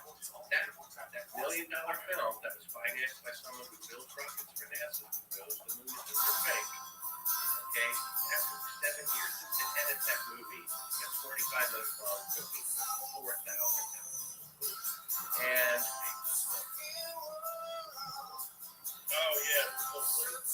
yeah, I mean that's not a real debate. It's like a 1-minute interview. But that film took 7 years to produce. 3.5 years into it, I popped at the table and said, "Show the public." I hit fast forward. It's the same shot over and over again. Allegedly bouncing around. Like, let me listen to that from the top. We never played the talk, by the way. I hear a third track of audio prompting them to make a 4-second radio delay. And I'm like, that's not the window. And then it dawned on me, they really did. So before that, you were on the fence? Well, originally I thought they went and thought it was the greatest thing. I was having pictures in my room for many years. And it was just Bill Casey. That and looking at the pictures in the filmmaker, I'd become a filmmaker whose job was to make things seem real. And I could tell that they were taking backgrounds. I could tell that the shadows intersected. Still, that's not enough proof for me to say such a thing as they think. When I found that footage of them taking me halfway to the moon, turn your eyes, third track of audio, the CIA telling us to make a 4-second radio delay, no shit. The two NBC news directors agreed to prove they did not. And the weird thing is, this is the linchpin. This is the figure out of that. The JFK witness list, they say it's 200 people they knocked out this secret. 9/11, 3,000. Maybe it killed 20 people. Never know. Even though it killed the fewest number of people, the one that will raise the war because they waved their flags, they got down on their knees and prayed. They gave them medals of honor. They printed it on stamps and coins, and they taught it in school. Glorious moonlighting. This is what the NBC News director tried to get me to understand, which I didn't understand. The truth comes out, it will bring down corruption. It's the linchpin. The moonlighting fraud coming out has to happen, or we will never have honest government ever again. Let's look at the Apollo 11 post-flight press conference, because this is a weird one. Because these guys just returned from the moon, and they look like they're in a hostage video. Well, they look like they're at the funeral of their mother. It does not seem like these are happy guys who just returned from the moon. Scooch your head a little bit. Good go. So look how nervous they look. Look at Michael Collins fidgeting. And obviously you wouldn't be nervous. You're addressing all these people. But it's the tone in which Neil Armstrong takes. And then after this, we're going to show the 25th anniversary speech, which is one of the most bizarre. The standard of God is judging yourself against God. So whereas you may look and you say, well, this little kid stole a candy bar. That's not as bad as somebody who burglarized a apartment building. But the reality is... Yeah, go to him talking. They both come from the same selfish attitude that I can take what I want. Go back a little bit. Go back a little bit. And God's looking at a bigger picture than he does. And therefore the judgment is different. So for instance, you judge yourself against another person and say that you're better is one thing. When you compare it to God, it's the equivalent in the analogy I'll give you is you standing on the southernmost part of Texas throwing rocks here, trying to reach Canada, listening in and judging the guy next to you to see who's closer. You're both so far from never reaching Canada that in the comparison is silly. So if you're trying to compare yourself to man, yeah, there's going to be times where you're better than this guy, better than that guy. Even you're going to be able to look at it and detail. But Tom, I understand that, but God is the definer of what's good and evil. So this brings us back to the big point that it's not about whether someone's evil in your eyes, whether they do bad things. It's about their acceptance or rejection of God. There's nothing you can do evil enough that is outside of the cleanse your power of God. And there's nothing you can do good enough things that is going to somehow bring you favor on and about. I can understand that. Okay. We will use, you've done bad things, murder, violence, your whole life, and you've never been. And slide, which most of you Forgive have me, already God, seen. can I go to heaven now? And then And go to heaven. No, it's not that easy, but can a person be forgiven on their deathbed? Absolutely. Can a person be forgiven on their deathbed no matter how his acts they've done? Yes. Doesn't mean it's about the goodness of God, not the badness of God. Just perspective that you look at it and see, oh, that's easy. But God doesn't fall for the lies. Man tends to look at this question like a relationship, like somehow guy can't beat the woman or cheat on her and comes back and goes, big. The Saturn gave us one direct surprise. And her going, and somehow God is the woman in this equation going, And on a okay, that's not what it is. That is not what it is. It is not that man looks at this question and says, oh, so is there three magic words I can say on my deathbed? I'm sorry, God. And then it's all great. No, absolutely not. However, if somebody is on their deathbed served us well. and they Preparation live a life for this way. horrible evil, In the boost as well as the but have true repentance. And keep in mind, a deathbed repentance is difficult because what you turn away from, you don't have an option for that. we would have liked it. And it's just because The you're dying. God knows the difference. And So you're not going to somehow woo God and go, oh wow, this is really sad that you're on the deathbed. You're coughing up blood. This is really touching. Cue the violin. I'm in. Okay, that's good. That's not what it's about. That's how man thinks. Man thinks somehow that evil guy. This is gonna go on for a long time. yeah, but the interesting thing to note there, you see the two teleprompters there in the desk? These are the only guys on earth who know what it was like to walk on the moon after being prompted on how to answer the question. It just looked very odd. It looks very odd. Another odd thing was that Michael Collins said that he couldn't see stars. Yet he wrote in his 1994 book about how to see stars. And Also, he never left. that's right. And also, when he's asked about stars, Neil Armstrong says, I don't believe in them. And then Michael Collins, to fill in, which he wasn't there. They were all three orbiting thinkers. They had the same experience. If you get the written transcript of I don't remember seeing any changes. See, lightning strikes twice in the same place. What a coincidence. First, height said Buzz said it instead of Michael Collins. Video, Michael Collins answering the question. And it gets attributed to The cleanup has been done. Well, because they didn't have YouTube videos back then. People got the transcript. They said we need to correct it. Michael Collins wasn't there. So they said Buzz. They're covering for it. Let's spend it 25th. Because here's one of the crazy things.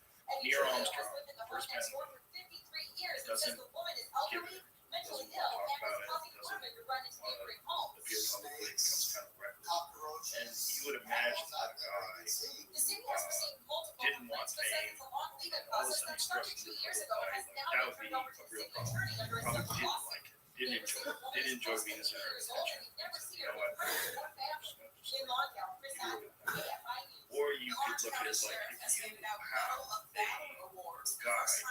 from a public relations perspective, he's one of the most valuable people to interview of all time. He's the first man to walk on the first man we sent him to the event. He landed on it. That guy. He would be, they would interview him constantly. Just from a PR standpoint, you kind of force that guy. Because it's the most incredible company in the the sheriff's department what is human going beings down are a able to morbid carcinogen most finding. Some LA department heads say they are worried about Mayor Bass's proposed budget. Contact city services. Mayor Bass's So proposed he gives budget. this speech at the 25th anniversary of NASA. He's giving this speech to like, is it American valedictorians, high school valedictorians, some of the best, brightest high school kids? Yeah, and so the speech is so bizarre. I've never seen anybody give a rational explanation as to what the hell he's saying, other than he's trying to tell you that something is bullshit. So listen to it. About the issue of the public hearing on the budget is scheduled for next Tuesday. Michael Bucks. The Lakers will again try to avoid playoff elimination when their NBA Western Conference first round series shifts back to Denver. That game will happen tomorrow night. Last night, the Lakers won 119-108 over the Denver Nuggets at Crypto.com Arena. None of the previous 151 NBA teams that have lost the first games of a best-of-7 series has gone on to win the series. The Special Olympics in Southern California is holding its annual Dream Home Raffle to raise money for special needs athletes. Tickets are $150, and the grand prize is a luxury home or $1 million cash. You could also win cars, vacations, and more cash. Looks like there's double trouble on the 101. Listen, I think he's trying to say something. You know, that is one of the most cryptic things I've ever heard. You can also notice that he was looking down, except that part. Perhaps someday he'll be able to move it.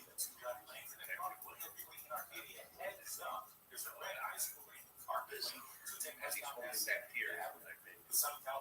You know how many pictures there are of him on the surface of the moon? You know, posing as the first man on the moon. Still picture. Zero. I went to the archives personally. I had the employees take my picture of the Armstrong on the surface of the moon. Still picture. They went in and out and down, scratching their heads. He refused to have his picture taken. He refuses to give interviews with the president. Not a single picture. Didn't want to have anything to do with it. I believe they asked him to participate in the fraud and then asked him to and they said, well, no, they did not.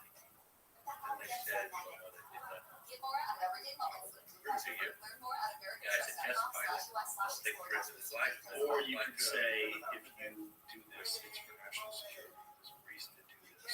Or, you know, involved in it's very weird. So, I think he would have resigned and they wouldn't allow that. Bring suspicion. So I think they had to threaten. I think they would have had to this is all speculation. That's right. It's my speculation. But this Years of research. This video is not speculation. That's right. I think they Most threatened. people, you know, are aware of that. I think they threatened his family's life. They get a different Perhaps, but we're just speculating. Yeah, right. But the video can. That's not speculation. Has anybody ever gone to the video? Bumble up, that's what it's like. Anybody ever Neil deGrasse Tyson? Another thing was that you could track the trip the entire way, and then people were tracking. But that's not true. The only people who have had the capability of tracking it, American government, and the Soviets are the black So that's just speculation too, though, right? It's like, how were they blackmailed? Is there any evidence that they're blackmailed? Well, they obviously know that the movies are fake. Putin was not surprised. It was around that time that made so strange to the Soviet Union before God, I know they're supposed to be enemy. And around the same after Richard Nixon conquered China as an enemy, then he went to China, which is generally the inferior person, as is the superior. See? And so he went to NATO. I think they found out what they were do. And we know they are black. For technology exchange. You know that. I interviewed a guy from China. Right, but that's just his say. That's his eyewitness testimony. I understand. I was talking to people who work there. But I understand what you're saying. Still, it's a guy saying. the guy who works in the Chinese Right. agency. But if you're gonna like, he might have a contract. We don't have proof. You know what I'm saying? Well, you have to judge. I mean, people are convicted that's a different based on the testimony of people. Right, but this is one guy saying something extraordinary, and extraordinary claims require extraordinary evidence. It's not that extraordinary that China would find out about the movement and fraud instead of lying and the more valuable the information. Another good reason for the truth to come out, so we can people can tell information. What do you think would happen if definitive proof came out, if Trump opened up all the files, if everybody started talking about it, and definitive proof we got to a point technologically where we are ready to travel to other planets where we realize, hey, this impediment, this impediment could not have possibly been true. Well, if the truth came out, acknowledged by the government, that would be a beautiful, beautiful mystery. Because the faking of the new legend is so much worse than if they actually shows the staff of those things. It would be like throwing a glass of water in the public's face.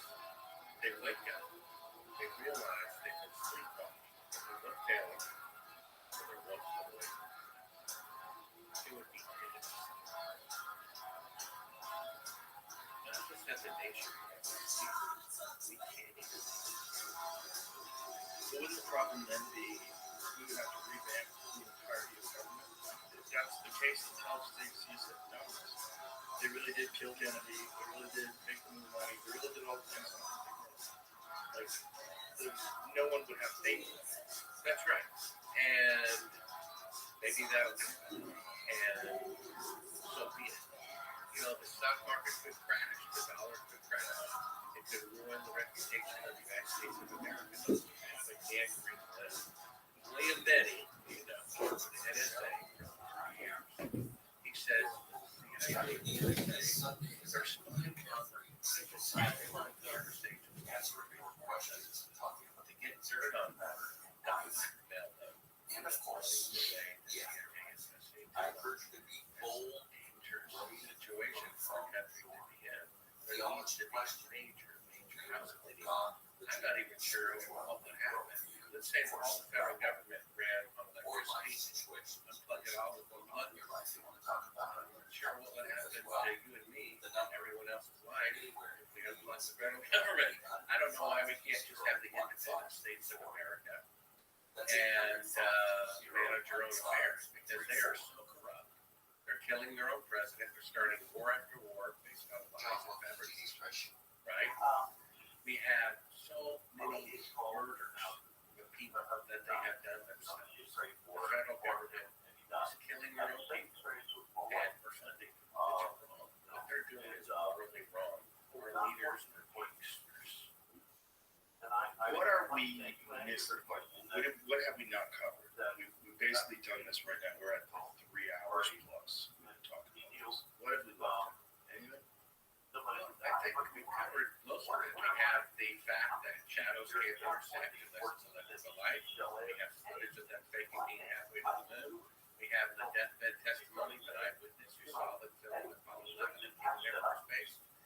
And we have the fact that you can't travel 1,000 times further into space in 1969 on the first attempt with 1 million security powered cell phone than you can 50 years later. Technology has never been better in the past than in the future. If it weren't a sweet line, people love and don't want to give up. People would see the true source of it is. That's an interesting thing too that you said. It's not like it is. It's not a lie like the God's still war over a person. JFK is dead, and all the people in 9/11 are dead. Regardless, it's important to understand it's different. So this is taking candy away from people. Whatever it's referring to, we're defending the candy. That my name is covered. Would you be willing to debate someone?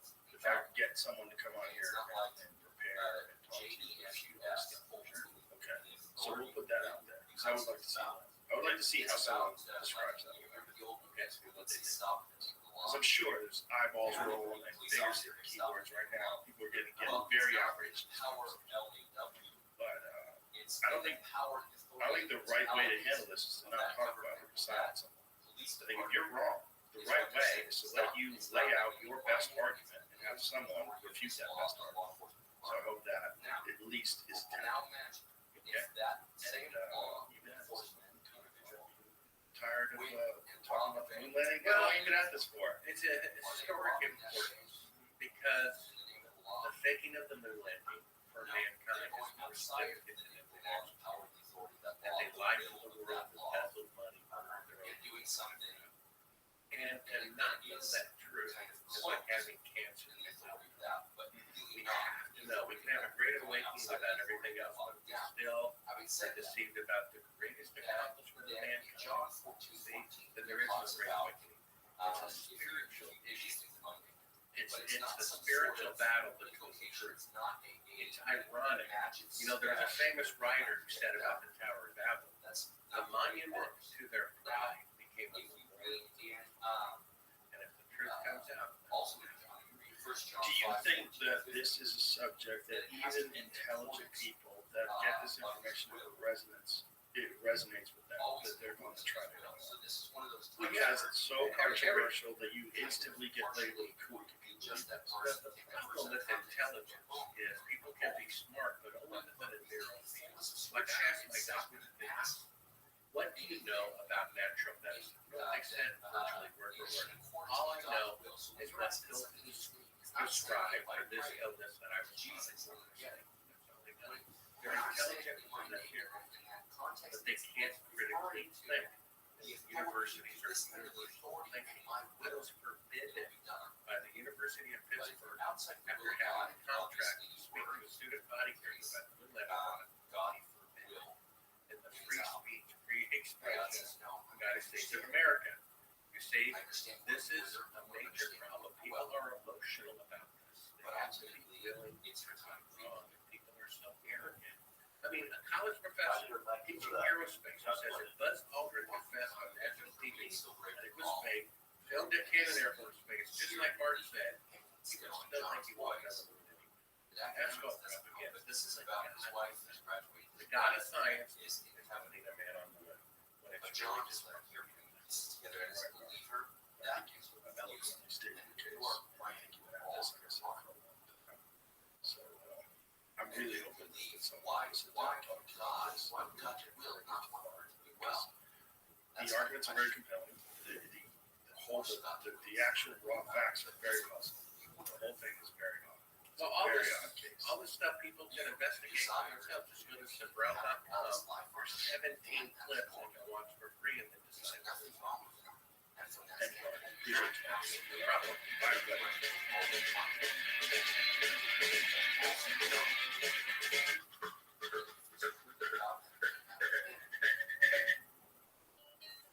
Death may be that answer. And that graduation into heaven may be that answer. It doesn't cover everything because now it doesn't cover, well, selfishly, I don't like her around. Of course. But there's never going to be a And the more I learned, the more I realized I was lied to. We're taught to go to school, to get a degree, to get a job, so we can then get a job and climb the corporate ladder. But wealthy people don't do that. Wealthy people are not working to climb the corporate ladder. They're working to... A school of greatness. Please welcome. What is the big thing that you wish everyone knew about money before they started making it? Oh, man. Well, it goes back to, I guess, just the basics. Because most of us, myself included, are never taught a thing about money. We're told, go to school, get a degree, get a job, and now you figure it out. And then what happens for the majority of people is you end up broke, you end up struggling financially, and you can never figure out why. So the first thing is, what is it that you want to achieve in your life financially?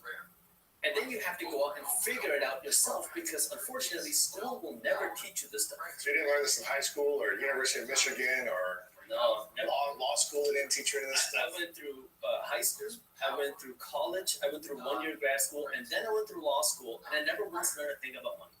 Never once learned a thing about budgeting, never once learned a thing about building wealth, never once learned a thing about investing my money, and never once learned a thing about passive income.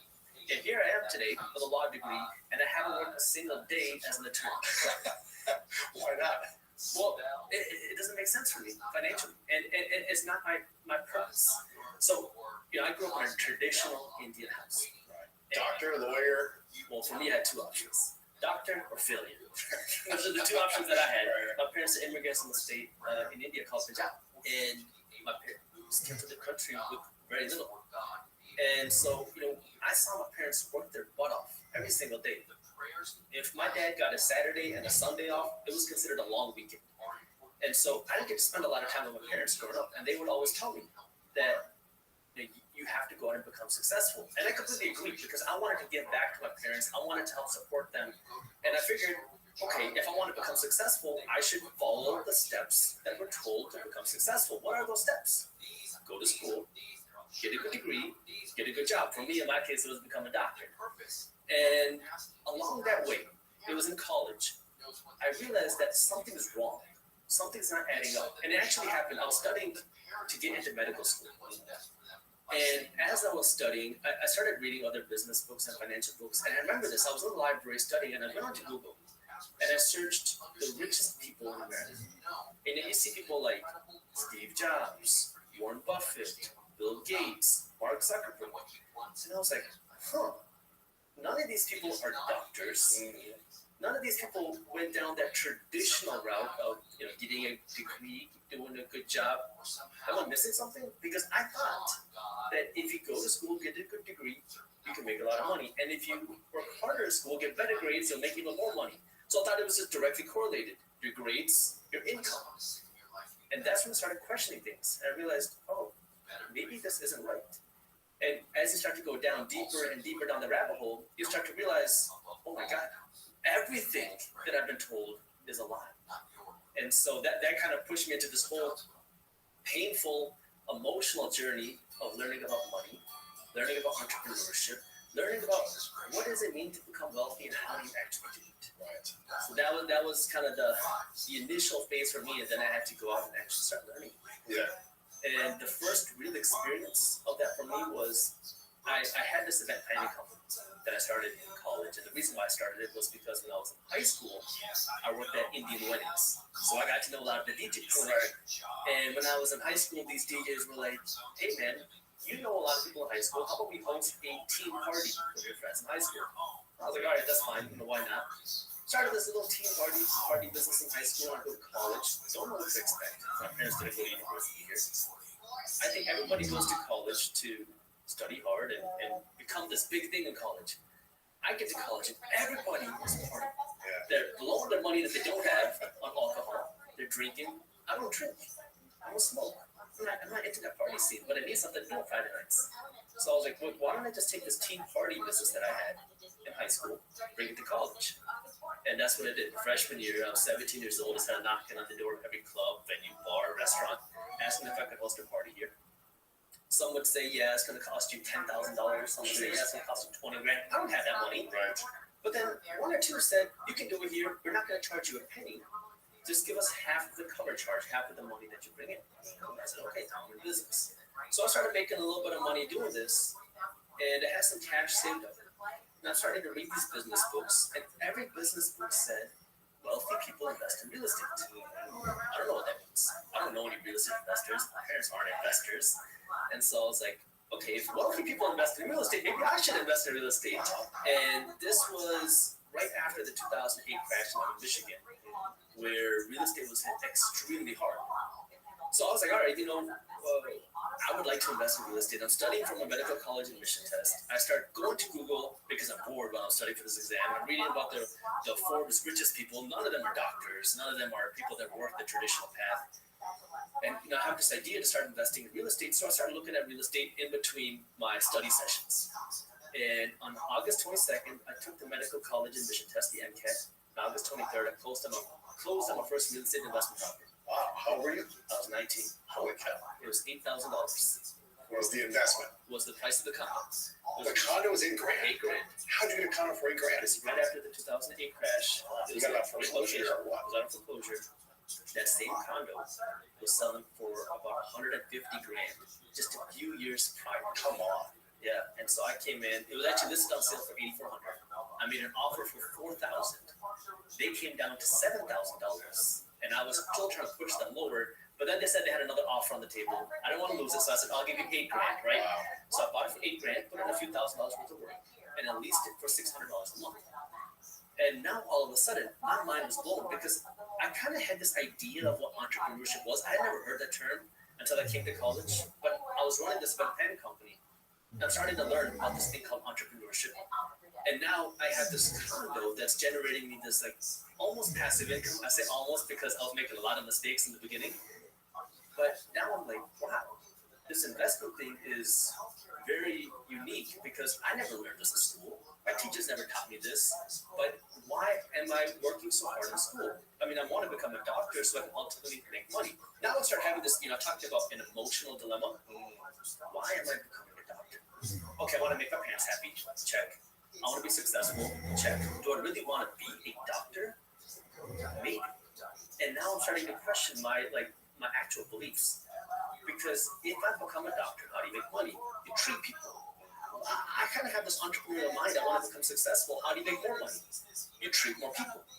So it's like, this kind of runs into a dilemma because if I'm trying to maximize my income as a doctor, I got to maximize how many patients I see. Maybe that means I don't get to give the best value to each individual patient. But as a human, I want to provide the most value possible. So I started to kind of face this dilemma where maybe I'm becoming a doctor for the wrong reasons. Interesting. And then I run this idea about my parents. I don't want to be a doctor. And they're like, absolutely not. My dad was angry. My mom was furious. It took my mom about a year and a half to believe that her son was not going to be a doctor. Oh man. And when I say it was tough. Like my parents would tell all their friends, Justin's not going to become a doctor. Oh wow, you're not becoming. I'm not going to become one. Now I'm getting calls from my family in India. I'm getting calls from my family across the states. What are you doing? You're a disgrace to your family. Exactly. I heard that again and again and again. But I was like, this is not for me. And I started to realize that there's more to this thing. So now I'm starting to go down this financial education journey. And the more I learned, the more I realized I was lied to. Like, we're taught to go to school, to get a degree, to get a job, so we can then get a job and climb the corporate ladder. But wealthy people don't do that. Wealthy people are not working to climb the corporate ladder. They're working to own the corporate ladder. I didn't realize that you could do that. Now, you can climb the corporate ladder and work to own the corporate ladder at the same time, but it's a different mindset, right? Most of us are taught to get that degree so we can do one thing. Climb the corporate ladder and earn a bigger salary. But if you only rely on your salary, you're just one step away from being broke. Because if you lose your job, something happens to you, you can't work, or your company goes down, you lost your salary, and now you have no income coming in, and now what? You're scrambling for a job, maybe you have some savings to help take care of you, or if you haven't been saving and you just spend on things all the time, you have no savings, then you're really screwed. Yeah, going to credit card debt, and now you're trying to figure out how do you make things work, and by then it's too late. This is where you got to be proactive, and now I'm just like, this is crazy.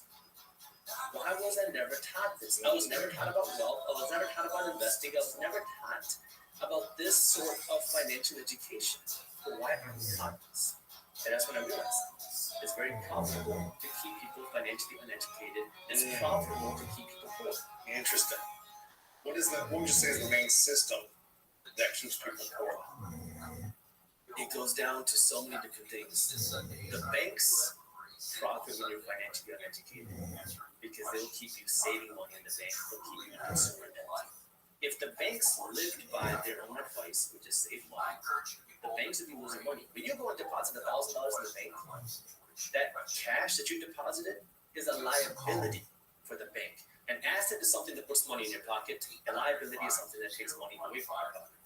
So when the bank has your cash, it's a liability for them. They want to get rid of it as fast as possible. And the way they do that is by lending it out because it's an investment for the bank. They don't want to hold on to cash, but they want you to save your money. They want you to give them cash, right? And just leave it there. Leave it there. And what's happening to your cash while it's there is losing value to inflation each and every day. Every day that you keep your cash in the bank, you're becoming poorer. Each and every day. Now it's funny, I made a video on this in 2016. It was my first video to go walk viral. It was called "You're Guaranteed to Go Broke If You Do This." And I was talking about inflation at 2 to 3%. If you keep your cash in the bank, You're going broke every single day. Now here we are, 8.5%. And now people are starting to realize, wow, this inflation is a real problem. And so now when you keep your cash in the bank is paying you 0.01%, maybe 0.5% if you're lucky. And they're turning around lending it for 5%, 6%. And so the bank does not want to keep their cash in savings because it's a liability for them. They want to keep you spending money on their credit card because now they'll get to earn 18 to 25% of interest every time you spend a dollar. Governments want you to be financially uneducated because when you're financially uneducated, guess what? You are an employee and you're a consumer. Who pays the highest taxes? Employees and consumers. Everybody knows that rich people don't pay taxes. It makes people angry. But a lot of times we don't understand why. Right. And we get angry at the wrong things, at the wrong reasons. Yeah. But the more you make as a business owner, until you're like uber rich, I feel like you're spending a lot of taxes. You are. And you know what? And there's a lot of things that you can do, right, legally to pay less money in taxes. And there's different ways that you can invest your money and pay less money in taxes. So I'll give you a couple of examples. Yeah. So let's start with this. Tax avoidance and tax evading are two similar words with two very different outcomes. This is one of the first things that you learn in law school. Tax evading is illegal. Yes. You go to jail. Yes. Tax avoiding is legal, and then you get hated for doing that. But this is the way it works. You're playing within a system, the rules of the system. And if you learn the IRS code, it's a rule book. And the people who understand the rule book are the people who have the money to hire the good accountants and the good attorneys. But you're not an accountant. But have you studied the law? I've studied a lot of tax law. Really? Yeah. And so what happens is wealthy people will understand how this works, play within that system, and pay little to no money in taxes. What are three things that people who are making $500,000 and above should be doing to avoid taxes better? So let's start with, let's assume that you have either some sort of your own income, you're a side hustler, or you are a business owner. Yes. So if you make $500,000, let's assume that's profit. You are taxed on income. So if you take out a salary, that's going to be taxed. Now the question is, what is a tax deduction? Or the better question is, how can you make something a tax deduction? Because anything can be a tax deduction if you know how to make it a deduction. So that's the question that you have to ask yourself, because if you don't have an income, you don't have any tax. So this is what wealthy people are doing. So I'll give you an example of it being done, then I'll show you how people can do it on a potentially smaller scale. Elon Musk, he's probably the biggest example of this. He never got paid a salary running yet owning Tesla. He got paid in stock options. So these stock options were Was this even before it was public? This is, I think it was around the time that it was public, or maybe a little bit before. But he's been getting stock options for a long time. Sure. But the stock options that he gets, or originally got, were at $6 a share.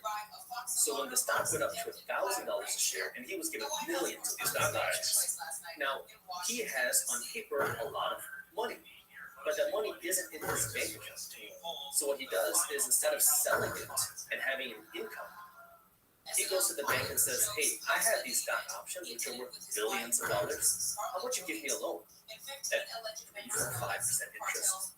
No bank is going to say no to that, because the value of this is so much, the billions of dollars. I mean, you can make the number smaller, but no bank is going to say no. He takes that loan, pays 3 to 4 to 5% interest on it, and if his company grows, his stock value grows by 6%, he just made a profit. He doesn't have to take any money out, never took an income, he doesn't pay any taxes, and is able to now spend his money, live free, buy whatever he wants, live rich, and not pay any tax. So he didn't have to sell any of the stock, because if he sold it, he'd pay an income tax right when he sell it. Instead, you get a loan out from the bank. You don't have to pay tax on that loan. When you go and get a mortgage, you're getting a debt. It's debt. It's not taxes. It's not income. If you go to refinance your home, it's not income. It's cash that you have in your pocket, but it's not income. You're taxed on income. So now your job now as a business owner is strategically, how do you not have an income? Now you might say, well, I need money to spend. Sure, of course you do. But how can you now strategically use your income to pay for your lifestyle? Now, again, it's got to be within the rules, so talk to a tax advisor. But right now, after the pandemic, one of the things that the presidential administration wants to do is encourage people to eat out, eat at restaurants, because restaurants were hit so hard by the pandemic. So what did they do? They created a 100% deduction on food through 2022. So if you go out to eat with your team, so 100% is all write-offs. So I'm here in San Diego. Well, we're in LA right now, but I'm here on a 2-month business trip to San Diego with my business partner. I have to rent a car. I actually got a Ford Mustang because I was wanting a Ford Mustang when I was a kid. That was like my dream car. So I got one here with a convertible. Nice. And we have to go to business meetings. We have to go out and explore San Diego, do these things. My business partner is my wife. We're staying in an Airbnb in beautiful San Diego. Guess what? These things are tax deductions against my business. I'm here working. When you're an entrepreneur, everything is work. Yeah. But the question is, how do you spend your money in a way that's going to give you a tax write-off? But you have to be smart here, because you don't want to just blow $500,000 so you don't have to pay $150,000 in taxes, right? Like my accountant called me up last year and said, "Justin, you need to go out and buy a G-Wagon." Buy a G-Wagon? Why? He said, well, there's this tax deduction going on, saying if you go out and buy a heavy car, it's still going on right now. If you go out and buy a heavy car, you can deduct up to 100% of that value of that vehicle right now. Really? And because you're an influencer, you can potentially claim that as an influencer, you need a G-Wagon to help you support your lifestyle. The tax code allows this. And I said, well, I don't want to go out and spend $150,000 for a car that I don't necessarily need just so I can save, let's just say, $50,000 on those taxes. So you have to be smart here and know what's right for you and not just spend your money to spend $1 to save 25 cents. Right. So you just need to know the right strategies that can work for you. And these things change over time, which is why the best thing that you can do is go out and hire a tax accountant, a tax advisor, somebody that isn't just going to file your taxes, but someone that's going to help guide you and say, all right, here are some things that you can potentially spend your money on. Here are where there are more benefits coming this year, next year, things that you want to do. And so there's going to be times where it's going to be more beneficial for you to spend money. There's going to be times where it's going to be more beneficial for you to take in money. And, it's all a game. Yeah. And this is what wealthy people understand. It's all a game. And a lot of people hate that, this person's not paying taxes, that person's not paying taxes. But at the end of the day, what you have to remember is somebody else wrote the tax code. Yeah. All that people are doing is they're trying to learn, okay, this is what the tax code is. What did I do? And, and then you kind of get into the other philosophical questions. Who's going to do better with $100,000, the government or me? If I have $100,000 in my pocket, I can go hire an employee or two. The government's going to, spend that money wherever they spend it, and pennies will end up actually going to help people. I'm all for helping people. I think that's very important. As soon as we hit 1 million subscribers on YouTube, what we did was took my team, we went out to a teacher store, and essentially I asked them, hey, can we buy everything in your store? Because, the whole, during the pandemic, people weren't going to class in person. And so a lot of these businesses were hurt. I said, can I buy everything? And she said, well, we need some of this stuff for our teachers. I said, what can we buy? So then we went out and bought a big chunk of the store. Mr. B style. Mr. B style. It was a fun video. Took the team out kind of a celebration. We bought a big chunk, took it out to a school in Detroit, gave it to them for free. And then I asked the principal there, as a friend of mine, I said, how many teachers do you have? Okay. And I gave every one of the teachers a $500 check. I helped them help support their students. Giving is important. But, it goes back to the tax question of who does a better job with their money, right? Entrepreneurs who are working to create more jobs, who are working to produce more value, or the government, which, may not be something with their money. Absolutely, yeah. So you started doing the real estate thing early. Are you still a massive investor in real estate? What's your approach on it? Yeah. So this is an interesting question that you asked, especially right after the tax question. So real estate is one of the best tax games for investors. That's one of the reasons why wealthy people love investing in real estate, because not only can you get cash flow, but you also get tax benefits. I started investing in real estate when I was 19 on accident. I went through a lot of pain. I remember when I told my dad first, hey dad, I want to go invest in real estate. He was like, you're stupid, go study, go become a doctor. So I started investing in real estate then, and I continued to buy homes. And I remember, this is right after the 2008 crash. I was buying homes for like $30,000 in good areas. I remember home prices went up to $50,000, and I was like, that's a lot of money for a home. I didn't know anything else, right? That's all I saw. And so to me, I was like, that's expensive, but I continued buying, and I still am buying, but not as much as I was before, because now I've been working on a couple other businesses, and so what I'm realizing is, okay, when I invest my money in real estate, my goal is to get a 7% cash on cash return on my money. Meaning for every dollar I invest, I want to get 7 cents back in cash flow, positive cash flow every year. If I invest $100,000, I want $7,000 in profit every single year. Well, I'm an entrepreneur, right? So I'm working on a couple of different companies, one of which is Market Briefs. And so now I'm in this position where, what do I do with this cash? I can take this money, put it in real estate, get these 7-8% return on my money, or I can put it in Market Briefs, which would be a bigger tax deduction. Because now, if I spend money in advertising, I spend money in marketing, I hire more employees, we have a smaller profit, but then I can grow the company significantly faster than 7% a year. So what I've been doing now is investing more of my money into Market Briefs because it's something that I'm super passionate about. Like, I love real estate. I love revitalizing homes and buildings and really helping to build neighborhoods through that. But Market Briefs has such a different value in the sense that we're making financial news accessible because I didn't grow up learning about money. Right.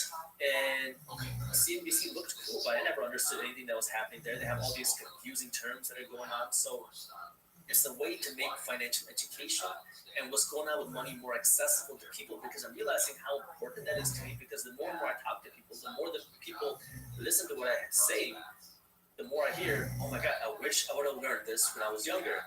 Like, yeah, me too. And so it's like, it's important for me to help get that message out there because it is so needed. We talk about, especially Detroit, food deserts, where there's areas people can't get access to healthy food. But this money desert, this financial education desert, it's so widespread where none of us are talking a thing about money, and it makes me angry because if I didn't accidentally start reading these business books, if I didn't accidentally start investing in real estate, I would be somewhere completely different. I have a lot of friends who are doctors now. They're working their butt off. They're also paying the highest taxes. They're also trying to figure out how to afford my lifestyle, because when you go and become a doctor, you make a good salary. But guess what? Now you have big student loans you got to pay back. Yeah. And now, a lot of times you want to live that doctor lifestyle. You want to have the G-Wagon. You want to have the Range Rover. You want to have the nice car. You want to have the nice home. So now you graduate. You're 28, 29 years old. You have $500,000 in student loans. You got to pay back. You're making a few $100,000 a year, but you're working your butt off. It's very stressful. And now you have all these new expenses, your homes, your cars. And how much does that $500,000 in student loan actually become after 30 years of paying it off? Oh man, yeah, over $1 million. Really? Yeah. So it's not $500,000 in loans, it's $1 million in loans that you're paying off for 30 years. Yeah. Right? Exactly. With the interest. And I want to add on that one, because the thing about student loans, we talk about who do you trust, where do you get your information from, right? Everybody in the system says go to school, get a degree. If we don't have money to get a degree, what do? Get student loans. I started looking deeper, right? I started asking the question, why? The number one liability for young people nowadays are student loans. And the government always talks about how we have this huge student loan epidemic, this huge student loan problem. But the number one asset on the United States balance sheet are student loans. Really? This blew my mind. You go to Google, search this. The assets on the United States balance sheet, number one asset. You'll see student loans are their number one asset. So on one hand, we have people talking about the importance of higher education, the importance of going into debt to get your degree. And then at the same time, that's your number one asset. It's holding so many people back from buying a home, from living their lives, doing things, investing their money. Yet at the same time, it's keeping the government rich. This is where, that mindset, you have to start thinking a little bit differently and start asking questions to the status quo, to the system, to the way things are done. And, if you're like me, you're gonna get a little angry. You're gonna get frustrated because you're gonna realize, well, what the heck? Why are people not taught this? Why are we not taught how to use our money? Because nowadays, people are paying $50,000 a year to get a good college degree, but at the same time now, YouTube is decentralizing education for free. And you can learn from anybody you want. If you don't like the way that I sound, hit the X button, go to somebody else, right? Exactly. And it doesn't cost you a penny. You can learn from anybody, people who are actually doing what they teach, and you can learn learn. Yeah. Now, just Pete, your channel's really inspiring, and you've interviewed and also just done your own research individually on a lot of these different topics about money. You've interviewed the top people on Bitcoin and cryptocurrency, investing in gold and stock trading and real estate and starting your own business, all these different things. With all the information that you've brought into your life, all the mistakes around money, the successes around money, the wisdom you've learned, the things you've tried, maybe things you haven't tried yet. If you could share 5 things you wish we all taught when we were younger about money, with all this information that seems a little overwhelming and confusing, especially today with the NFT world and the crypto and all these different things. And what do you wish we taught everyone from the ages of 10 to 20? Just 5 different things around money. First thing would be, what is money? Because money, as we know it, is fake. Our dollars are just pieces of paper. I grew up thinking that our paper dollars are like the holy grail. You want to save this money because it is the most valuable thing there is. As I became older, I started to realize that that's not the case. Our paper dollars are just pieces of paper. It's fiat currency, which means it's issued by the government, and the value is backed through the strength of the government. Now, we're lucky here that the United States is the world's superpower. We have the world's strongest military, we have the world's strongest economy, but we can't stay on top of forever. And inflation is when the value of a dollar goes down. So these dollars, which many of us think that if we hoard this, we'll become wealthy, save your money to wealth, is actually keeping you poor, and it's making you poor each and every day. So the first thing you have to understand is what is money. Second thing you have to understand is what do wealthy people work for? And most of us, the majority of us, are taught to work to get a job and climb that corporate ladder. The wealthy people are doing something completely different. They're working to own the corporate ladder. They're working for something called equity. And this thing really blew my mind because wealthy people are not working for that paycheck. They're working to own a piece of the company. That way they can get a piece of the profits. So the best way to understand this is a lot of times people complain about how much money I'm making. I wish my boss paid me more. And this is where if you start to understand the system, you'll start to ask the right questions. See, a big company, you have to ask the question, who are they working for? Are they working to take care of their employees? Are they working to take care of their customers? Neither. They're working to take care of one person, their shareholders. It's this concept called fiduciary duty. I learned this in law school. The executives of the company have a fiduciary duty, not towards the employees, not towards the customers, but towards the shareholders, the owners of the company. And what that means, an easy example of this, is you're going out to dinner with your girlfriend or your wife, and you're on a date, and you get a text from one of your good friends, say, hey, let's go play Fortnite right now. Your fiduciary duty at the moment is to be with your girlfriend, to be with your wife, to be with your partner, to spend time with him or her. If you go out and leave, you're going to get in trouble, right? So it's who is your alliance to? And the shareholders, the executives, CEO and the executives company, their fiduciary duty is to the shareholders, the owners of the company. So what are they trying to do? They're working to drive up the valuation of the company. So once you start to understand that, you'll realize why this big discrepancy between what people are paid and what people want to be paid. And when you start to understand that, you're going to change what you do with the money. That's what I said a minute ago or a little bit ago. Wealthy people are working to not climb the corporate ladder, but own the corporate ladder. So how do you get that equity, that ownership? You can own a piece of the corporate ladder. Now, if you work for a public company, that means that you can take some of your income and you can buy stock in the company. Maybe they pay you with equity. Maybe they give you some sort of revenue share. That's what we do with my companies. Or if your company doesn't do that, then you have to start taking this money that you're earning and you have to start investing it into a place where you're getting equity. Maybe that means stocks, maybe that means real estate. It could be a number of different investments, but you have to work towards that equity. The third thing is that you have to think bigger. I know I grew up thinking that somebody who looks like me, somebody who's brown, somebody who wears a turban, somebody who didn't have entrepreneur investor parents could go up and do this. Because you think that somebody like me can't do this. My parents also told me that I couldn't do it. I didn't know anybody. I didn't know any investors. But you have to be the one to take that first step. And once you start to take the first step, you're going to learn and see the second step. And you take the second step and like, oh, I can start $100 investment here. You don't have to start with hundreds of thousands or millions of dollars. Start with $100. Apps on the internet make it so much more accessible. But anything is possible. If you live in America, you speak English, you have more opportunities than really anybody else in the world. People will literally risk their lives to come to this country because there's an opportunity here.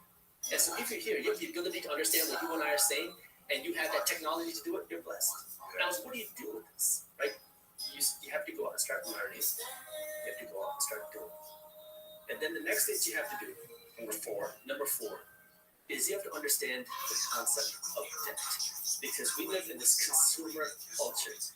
And it's interesting where we want to live this flex lifestyle. Right? I want to show off on Instagram. I want to show off my new car, my new Chanel, Gucci purse. And we kind of get caught up where I need to live a certain lifestyle. That way people can think that I'm rich. But what you're doing now is you're living broke. Right. Making everybody else rich. So people think you're rich. You're product rich. You have a lot of nice stuff. But you're broke. And so when you live that type of lifestyle, you are the reason why Gucci, Louis Vuitton, Chanel are making so much money, but it's keeping you broke. The richest person in the world, sometimes he's the second, sometimes he's the third, is the CEO of Louis Vuitton. No, really? Yeah, Bernard Arnault. And why? How did he get there? Because everybody wants to look rich. Everybody wants the Louis Vuitton. And I saw this in the pandemic, especially. We were in a recession in 2021. A luxury sale of products were breaking new records. Really? They're breaking records in 2021. Why is that? Stimulus checks went out. People had cash. And some people use that money to save. Some people use that money to pay down debt. Some people invested that money. But a big chunk of people took that money to places like Gucci, Louis Vuitton, and now you go spend it. You would think when the economy is, well, I guess when people are losing their jobs and there's financial uncertainty of the future, you think people will be saving or investing, not spending on luxury goods. Especially if you can't even go outside to flex it. You can only do it on social media. You don't need to go outside anymore. You can just do it on social media. And so if you don't have the cash to do it, people are going into debt. The Bible is becoming easier and easier because of now things like buy now, pay later. It is one of the fastest growing industries in fintech. I love financial technology, but it breaks my heart. I mean, it rips my heartstrings when I see the growth of this buy now, pay later. Because what does that mean? I can go out and buy anything I want, not pay for it today, pay it off over 3 months, and then if I don't, I get slapped with 25% interest. And if you are 18, or let's just say 21, I give you $6,500. You never invest in another penny, but you invest in those $6,500, and you could get an 18% return on that money. And you retire at 65, and you look at this investment portfolio, you would have over $11 million. Wow. Now, everyone watching this saying, where the heck am I going to get 18% on my money? Exactly. But your credit card company is doing it every single day. $6,500 is what the average American household has in credit card debt right now. And you turn around paying these companies 18, 20, 25% a year. And they're the ones that are getting rich, not you. So what's happening? You're going into debt to buy liabilities, which are things that lose your money, and then you're paying interest on top of that, which is making everybody else rich, which leaves no money in your pocket to make yourself rich. And you have to break out of that mindset. So what do we need to know about debt then? How do people get comfortable understanding about debt, either using it in the right ways and eliminating the debts that don't support our financial growth? Yeah, so the first thing is never finance anything that isn't going to pay you. Okay, so give me an example. Gucci, your vacations, your car, stop financing these things that aren't paying you. And people are going to get upset when I say your car because they're going to say, wait, how am I supposed to buy a car without a car payment? Don't buy a $100,000 car unless you got the money in the bank to buy it, and plus more. Buy a used car for $6,000. Exactly. Go buy a used car, good working condition car, yeah. With cash. Ride it for 10 years. Exactly. The first time I made $1 million a year my car was $500. Dude. My employees had better cars than I did. I had a $4,000 car for the first 5 years living in Los Angeles. $4,000 car, used car, 1997. I love it. Was the car was when it was made, and that thing was great. And it was comfortable, got me from A to B. Didn't break down. Exactly. I didn't need to be flashy. Exactly. I still have a $500. That's great. I still got it, and it's one of those things where, because I fell into this trap where the first time I started making money, in my culture, cars are a big thing, and because people really want to look fun in their cars, they want to look cool, right? So when I was 16, 17, I started making a little bit of money because I was doing my side hustles. First thing I did was I put new rims on my car. Then I put tints on my car. Then I put HIDs on. Oh, I had 2 subwoofers in my trunk, right? I put the tints on. I put a new sound system in there. Lights around, glow in the dark. Yeah. Added to it, right? And then the next thing I was going to do was I called up my cousin. I said, guess what? I got $3,000 in the bank. I'm about to put Lamborghini doors on my Toyota. And he's like, Justin, you're stupid. Don't do that. And so he sat on the phone with me for like 20 minutes, convincing me not to do it. Luckily, I didn't. I'm really glad that I didn't. But that's where all my money was going. I looked cool. My car was cool. And that's where all my money was going. I had $1,000 in the bank, and I went out and I bought a $1,000 watch. I was 18 years old, right? So it's like I was in that industry, that payments, I look cool.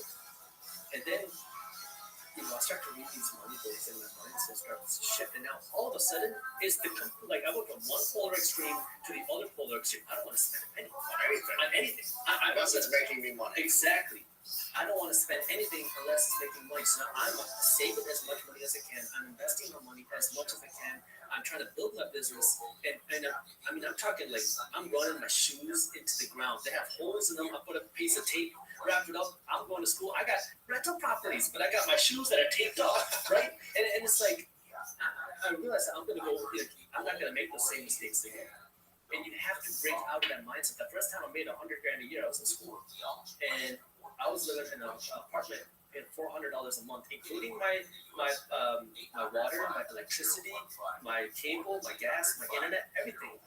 And the reason was because I didn't have a room. I slept on the living room floor. I had a little mattress.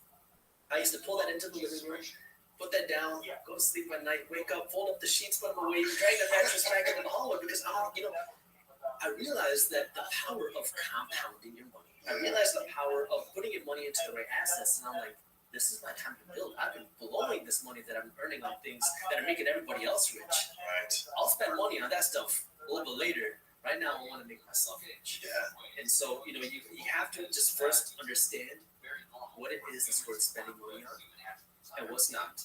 And then, if you do have that debt, you've got to come up with a strategy to pay it down as fast as possible. First thing you can do, if you have a lot of credit card debt, call up the companies. See if they're going to be willing to just give you a lower amount. See if they're willing to work with you. Say, look, I got $10,000 worth of debt. I'm never going to pay this off. It's not going to happen.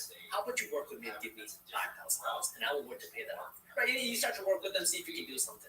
Then you can consider moving some of that money to a 0% APR card if you have 12 to 18 months to do that. That way now you can aggressively. You got to do the smart, because if you're just going to keep doing the same things you were before, don't do it. But you have to start aggressively paying it down. You stop spending money. That way now you can pay down this debt as fast as possible. Then you want to earn more money. And the money has to go somewhere as you're earning more money. You live the same lifestyle, if not smaller, and you take all this extra money and you use it to pay down your debt. Now you can start building, right? You got to lay that foundation. You got to start working to grow upwards. But you have to get aggressive. Is there ever a time where people should go into debt, the right type of debt? We have the credit card debt, student loan debt, buying a car and going in debt on that. Those things I'm understanding is not helping your financial future. Yeah. When is the right time, or is there a right time in your mind to take money out and spend interest on that money? Depends, right? If it's something that's going to make you income and you can manage the debt, then yes. But it's not for everyone. Some people don't have it in them to manage the debt. Some people don't have it in them to manage investments. Some people don't have it in them to run a business. If you're not the entrepreneurial investor type and you don't like looking at numbers, you don't like managing money, you don't like trying to grow this, stay away from that. You go, maybe you can get debt to buy a home, but that's it. But if you are more the entrepreneurial type, you have it in you that you want to grow. Now, using debt. You should only be using debt to buy something that's paying you with income, something that's going to make you more money. Do you have any debt out right now? Right now, I do not. I have people paying me loans, but I personally don't have any debt right now. And I kind of went through this phase where I have all this real estate, but I have no debt on it. And the reason is because I'm waiting for the right opportunity. I will have more debt. Yeah, it's waiting for the right opportunity because right now all my real estate is paid off. You paid off all the real estate. How many properties do you have? Units in the dozens, number of units, but now I'm just waiting for the right opportunity. It's all paid off. All paid So off. now it's just cash coming in. It's cash coming in. And you know, You still have that I still got that one. That's rented for $850 a month. That $8,000 place? $8,000 place. That's just bringing in $800 a month. $850 a month. Clear and free. Just Yeah, you get to pay your expenses, your property taxes, Yeah. insurance, your maintenance, your management fees. But right now I have no debt on it. And so now what I'm waiting for is and how much could you sell it for now? probably 100,000, 120. I mean, I don't know the exact, something in that range. That's not bad. Yeah, I mean, it's crazy because when I buy real estate, I never look at what can I sell this property for. I'm looking for one thing, cash flow. And so this is a big mistake that leads people into a lot of problems in real estate because when you start buying real estate, hoping that you'll be able to sell it for a higher price in the future, and things don't go as planned, then now you're screwed. So, you know, for me, I look at one thing, cash flow, and will I be able to see more growth in this area? So I look for businesses are moving, where's money moving to? And then that's where I want to invest because I know if property prices go up, hey, it's icing. Property prices go down, it's okay. I still got my rent, which is covering my costs. So what's your goal, right? With the dozens of units for the opportunity for something bigger, or what's the plan? It could be anything, something bigger in real estate, and I'm looking for the right opportunity. But again, my focus now isn't in real estate like it was before. A few years ago, I was heavy in real estate. I was doing everything that I can there, and a lot more opportunities were there. I bought a property in 2021, haven't bought anything in 2022 yet. But my focus now is building my business because I see a bigger opportunity there for me than real estate. That's why I'm still involved in real estate, but not the way that I was a few years ago. Because you can earn more with your business if you put the attention, the energy, and the money into building the team and the resources and the technology and those And things. it's more fun because it's a lot more active for me. Yeah. And then, you know, once this gets bigger, then I'll go back to real estate. But right now, like for the last few years, I've been kind of phasing slowly away from real estate as I can transition more into the business because, you know, it's just more fun for me. Yeah. Okay, so understanding debt was the fourth thing. What was the fifth thing you wish people learned from 10 to 20 years old about money? You have to be willing to make mistakes, take risks, and start. And this one is hard, and it sounds simple, but a lot of people that I know, they are so hesitant to make that first investment because what if I do something wrong? What if I make a mistake? What if my investment goes down? And so the simple thing That's happened to me multiple times. Yeah, but you learn every time. Maybe it's your tuition. It's your real tuition. And you have to be willing to try things because if you don't, you're going to get stuck in the game of what if. What if I lose one? What if it doesn't work out? Well, what if it goes up? What if you learn? I have made a lot of mistakes. I made a video on my YouTube channel where I went through my worst real estate deal ever. It was my third property that I ever bought. It was a home in the city of Detroit. And I made every mistake possible. I'm still in college, right? I don't know what's going on exactly with real estate investing. And I mean, I bought the property, and I bought it because my contractor at the time told me that we can make a lot of money. This deal would be able to rent it out, we could flip it if I wanted to, and he was like, don't even worry about getting a home inspection. Now, when I buy a property now, first thing I do is I get a property inspection where somebody walks through the deal, make sure a third party, an independent person, and they tell me anything wrong with the property, the foundation, and the plumbing, and really anything with the property, so I know what I'm getting myself into. And so he told me don't do that. He said, don't worry, I already walked through. He's a contractor, so I figured he knows what he's talking about. All you have to do is spend $5,500, and I'll make sure this property is ready to go. So I said, okay, let's do it. So I bought the home. I gave him a check for half, maybe $2,500 or $3,000, something around there, $3,000. And a week goes by, nothing starts. 2 weeks goes by, nothing starts. And I called him and said, man, what's going on? Like, I thought we were going to have this done in 2 weeks. Here we are 2 weeks later, and you haven't even brought your materials here. So I got caught up with something, something's going wrong. And so now 2 more weeks go by, he brought some materials there, he started painting one wall, and that was it. And so, you know, I'm getting upset because now it's like, you know, every day that this property is now leased out is costing money. And still nothing's getting done. Another 2 weeks go by, and now I'm like, okay, look, what's going on? We got to get this taken care of because now we're 6 weeks into this deal. You haven't done a single thing. You keep putting me off. You took my money and nothing's happened. And so, long story short on that, he ran away. He was having financial difficulties. That's why he wanted me to close on this deal because he needed some cash.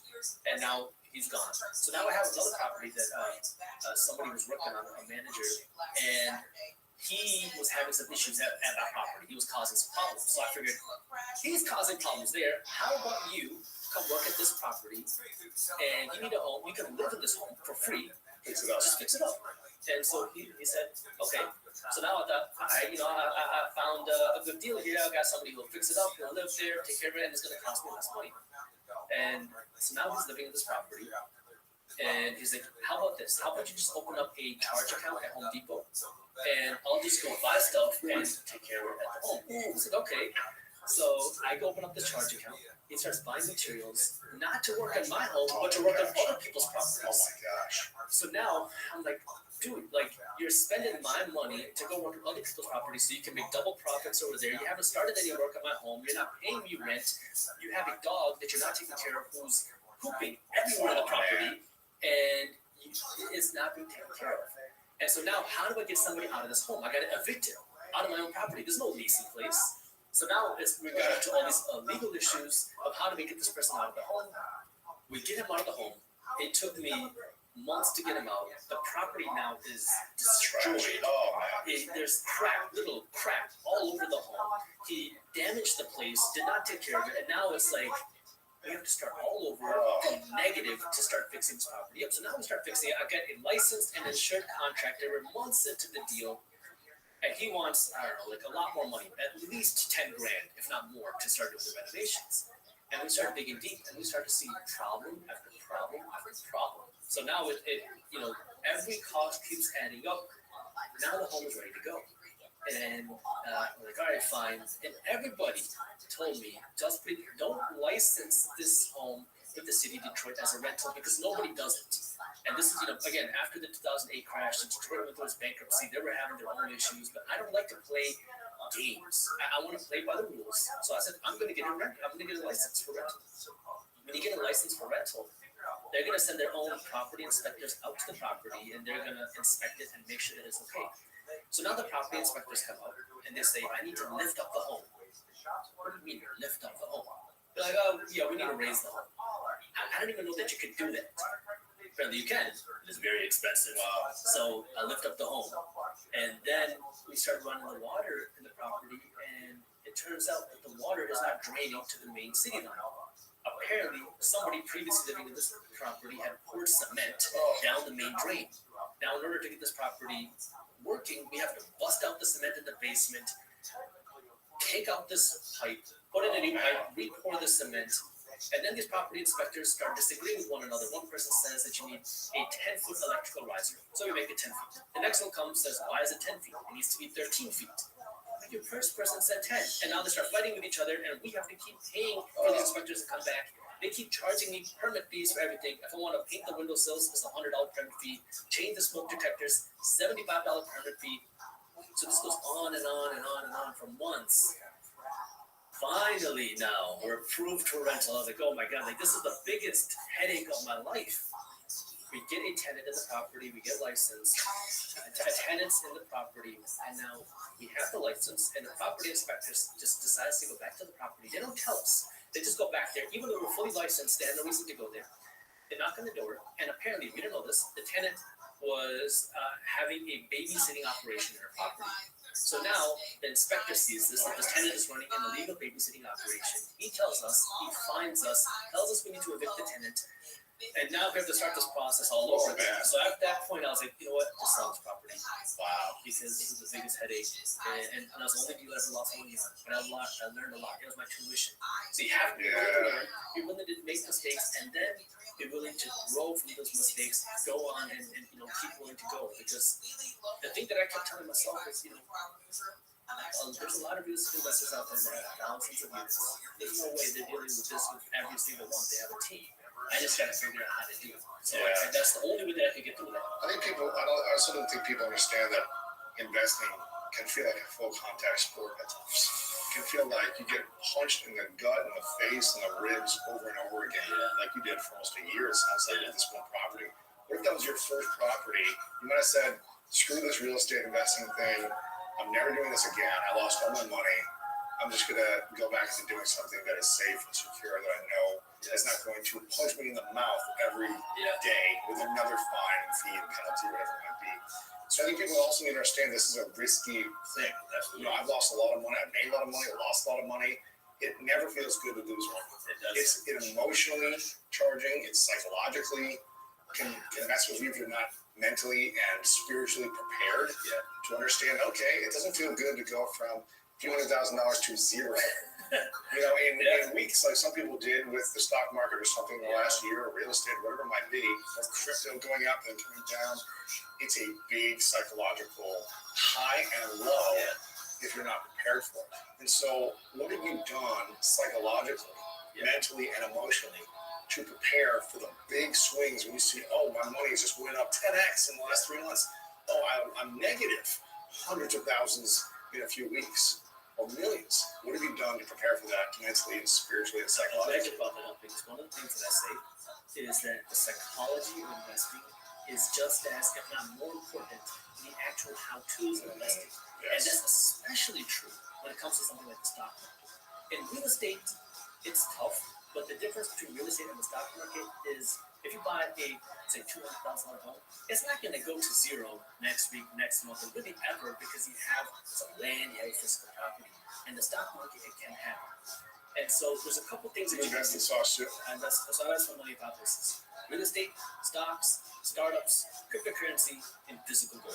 So, in that descending order of like value from the most to the least? Yeah, I would say so. And then, you know, if you want to put my business in there, then that would be number one. Startups number one. Your business and startups number one. Yeah. But I also invest in other startups as well. But kind of, I would say in that order, yes. But in the stock market particularly, it is a liquid investment, meaning you can easily buy, you can easily sell. And that's what becomes a big psychological game because every day people are watching the ticker. I just made money. I just lost money. What's Tesla doing today? Tesla's up $2, Tesla's down $4. And it can really drain you. And I think most people who start off investing their money, they get sucked into that rat race. I did too. Because when I first started investing my money in the stock market, I was like, wow, this is fun. This is exciting. Oh my God, it becomes like a drug. You become addicted to it because I was waking up every morning. I was like, I'm a day trader. I got it. And so, you know, I took the summer of when I was in college, and that's all I did. I would wake up before the market, and I would read these stock charts, and I would trade these penny stocks. And some days I would make $1,000. Other days I would lose $1,000. And by the end of the summer, I don't think I made any money. You just spent all this time. I spent all my time, and I realized this is not for me. Like I became so addicted to it. All you're doing is watching the numbers up and down and ticker symbols, and you're reading these forums. So the first thing is you have to understand that their psychology is important. What I do is I understand I'm not a trader. I don't trade. I don't flip. Even when it comes to real estate, really any of my investments. You invest. I invest long term. Long term. So what does that mean? So I have two strategies when it comes to investing in money. I have an active strategy and I have a passive strategy. Let's start with the passive strategy because that's easy to understand.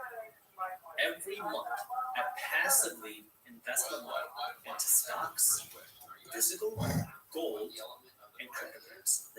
And so what that means is it's automatic, consistent, in each one. Long time. So you do index funds with stocks? With stocks, I do ETFs, low-cost ETFs, and I have ETFs that give me exposure to the S&P 500. That's kind of your safe, your value. S&P 500 are the biggest 500 companies in the stock market. So that's kind of the safe value play. I have some ETFs that give me exposure to innovation, startups, growth, because I like that space. Much more risky, but you can see more potential upside. Risk means you can also see more downside. And then I also have ETFs that give me exposure to emerging markets. These are countries that are overseas, countries like China, India, Korea, Brazil, countries that are up been coming to give you some diversification, not just in companies, but also in dollars, right? Diversifying out the dollars, so it kind of gives me that protection. So every week I have money that's leaving my account and being invested into these different ETFs. I don't care whether the market's up or down. It happens every week.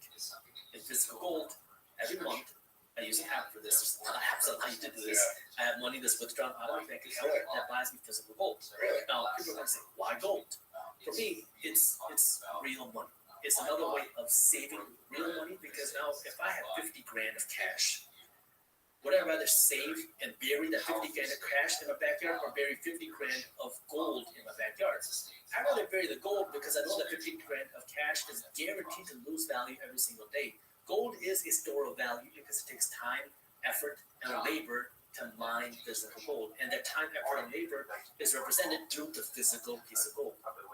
So that's why I own it. It's not a huge piece of my portfolio, but it's kind of that insurance. That's the way I look at it. It's protection in case everything else goes wrong, that I have some physical gold.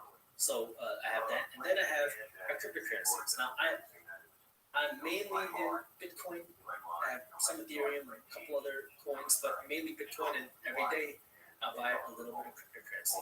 Again, I know it's volatile. I know you can see big swings up, big swings down. I don't care. I'm buying it every single day. So that's my passive strategy, where it doesn't matter what's going on in the market. I'm just going to keep buying no matter what's going on. Then the active strategy is now where I do more of the fundamental analysis, where I understand where am I actually investing my money. So this requires much more time, more effort on my end. So on the real estate side, I'm looking for deals that are paying me the 7% cash on cash return. And so I'm going to be analyzing the numbers, looking at properties, walk through a lot of deals, and I'll find something to hold or buy. In the stock market, rather similar. I'm looking for companies that I believe in, that I believe are good fundamentally. Fundamentally means looking at the numbers, right? What are the revenues look like? Have the revenues been growing? How fast are they growing? 10% a year, 20% a year? What about the profits? But you also have to look a little bit deeper than just the profits, because you want to see what's going on with the expenses. Where are they investing? Are their expenses going up because the cost of business is becoming more expensive? Or are the expenses rising because they're investing more in the company? So you got to do a little bit of digging in there. And then in startups, obviously I invest in my own companies, but I also invest in startup companies. I love entrepreneurship. I am a huge fan of entrepreneurs. I love supporting other entrepreneurs because I never had that support when I was getting started as an entrepreneur. So one of the ways I can provide the support is through money, through investing in some of these entrepreneurs. So I invest in these startups for cryptocurrency. If a big cryptocurrency crash happens, well, I already know what I want to own. I'll just come in and buy more. And with gold, I don't really actively buy gold, but that's the 4 ways that I actively invest my money. Sure. And where are the 3 biggest revenue streams coming from? Well, obviously business. That's across different businesses. And then the second one I would say is real estate. That gives me that passive cash flow. And that doesn't actually, when I talk about income cash in a pocket, it comes from a business. It comes from real estate. That's what cash is. Yeah, it's pretty simple. What's the number 1 revenue generator in your business? Is it from YouTube? Is it from newsletter? Is it from some other course? Yeah. So the business is divided up. I have a personal brand, which is Minority Mindset. That is me on YouTube. That's my blog. And then I have marketplace and market insights. So number 1 would be my personal brand. And now I don't think that's going to last very long. The personal brand is doing well because I built up this big following of YouTube because I really it's accidental. I never wanted to be a celebrity. I never wanted to be famous. I never wanted to be known. I started YouTube on accident. We talk about risks, making mistakes. I've always been an entrepreneur. And look at a lot of business ideas. And one idea that I had was the year of my grad school. I was taking a class on public speaking. And my friend, Marina, I watched the show called Shark Tank. I don't watch TV, so I watched the show called Shark Tank. And it's all about people pitching business ideas. And this class that I was taking, we had a project where I was supposed to pitch a product to the class. I like Shark Tank. I was like, that's easy. I do this with my friends all day and night long. That can't be hard. So I kept putting it off. I'm a procrastinator, especially when it came to school, because my mind was always somewhere else. And so now, one day I was in the class, I took my backpack, and I started running, because I was I'm coming this late, and it's raining this day. And as I'm running going to my class, I step in a pothole, building water, my foot is soaked. I sit down, I'm wet, my socks are wet, I'm uncomfortable, it does bleed. It's your day. Your day for what? Like, it's your day to present. Oh my God, I forgot. And so, obviously, if I'm telling this, but I go stand in front of the class. No, it does bleed. Something. Anything. Think of something. That's the first thing that comes to my mind were my wet socks. So I go up in front of the class, no practice, no preparation, and I pitch this idea of water-resistant socks. That way now you can be active, you can walk around, and not have to worry about stepping in puddles. I sit down and I was like, nice job, just bleed. That's a cool idea. I go home and I started doing water-resistant socks. And they had these like really thick, uncomfortable looking things that people wear when they go fishing and stuff. But nothing made for like athletes. People would wear in their regular life. I was like, oh, maybe I'm on something. So then I spent a lot of time trying to develop this technology, working with textile engineers, working with sock manufacturers, and I created a water-resistant sock. And now I'm going to launch this company. And I got approached by a marketing company, and they said they're going to blow up my sales, I'm going to do all this stuff, make all this money. And I was really skeptical. And then they said, no worry, we have a 100% money back guarantee. If you're not completely satisfied, if you don't make our money back, you can get all of your money back. Okay, that sounds pretty good. So get on one, it was $100,000, $3,500, which is a lot of money. And the next day, I said, give me money. I had a bad feeling about something. I said, I'm a marketer. I like the way I can promote products. Just something that doesn't seem right. So I called the guy and I said, hey man, I know that you haven't started yet. Look, I just want to have my money back. I want to end this in amicable terms before you guys spend any money. Let's just end it now. And he said, okay, no problem. Let's get hold. And I was in the gym at the time, and I was really frustrated because I was between sets. And he pushed me hold for a long time. And then all of a sudden, the phone line goes. So then I called the other number I have. They don't pick up. So I called them, and I never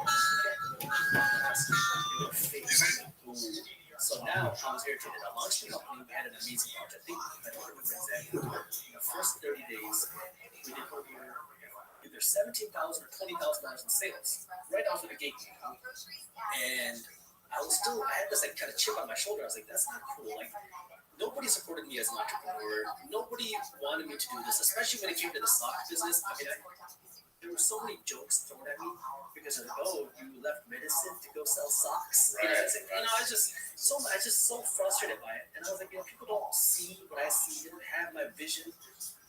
I want to do something to help other people like me. So I brought this course on Udemy, $7, on how to launch a business without getting screwed over. I don't really care about making money. I just wanted to help people because I was so angry. And people loved it. They were like, dude, can you please start a social media page? Start an Instagram page. And I did it under the alias Minority Mindset. The whole idea being just thinking differently than the majority of people, because that's what I thought I almost did. From the point where I started hosting parties instead of going to the parties to then buying real estate when everybody was out blowing their money they didn't have in college to now starting this company. I was like, I have this Minority Mindset, so I called it that. And then I said, okay, I'll start an Instagram page. It's supposed to do the same stuff, like just here and there, like things that I wish I would have known about starting a business and about investing in money that I wish someone would have taught me. And then everyone says, Justin, I like this. Can you make long form content? Can you create a blog? I was like, well, English is my second language. You're not going to like my writing. So no, I can't start a blog, but I don't mind talking. So I'll start a YouTube channel. So then I started this YouTube channel called Minority Mindset. And that slowly, organically started to grow. And I never started it with the intention of making money. And it's funny, I tell that to people now, and they're like, there's no way that's true. Like, you have to have some idea of trying to make money. And I really didn't. I was recording the videos off my phone, so I had really no expenses. I think I spent like $30 on a tripod. And that was it. Like, I had no lights, I had no fancy equipment. And then I think we were close to 10,000 subscribers, and my buddy comes up to me. He says, hey, how much money are you making from Minority Mindset? He said, from your YouTube advertisements. I'm like, what are you talking about? He said, you know, you can have advertisements on your YouTube channel? I said, I have no idea what you're talking about. So he goes onto my YouTube channel with me, goes into the back end, the settings, and he's like, dude, Click one button. turn your monetization on. I was like, I don't even know that you can do that. This is before that there was even monetization requirements. Anybody could monetize any videos, no matter how many subscribers, how many videos you had.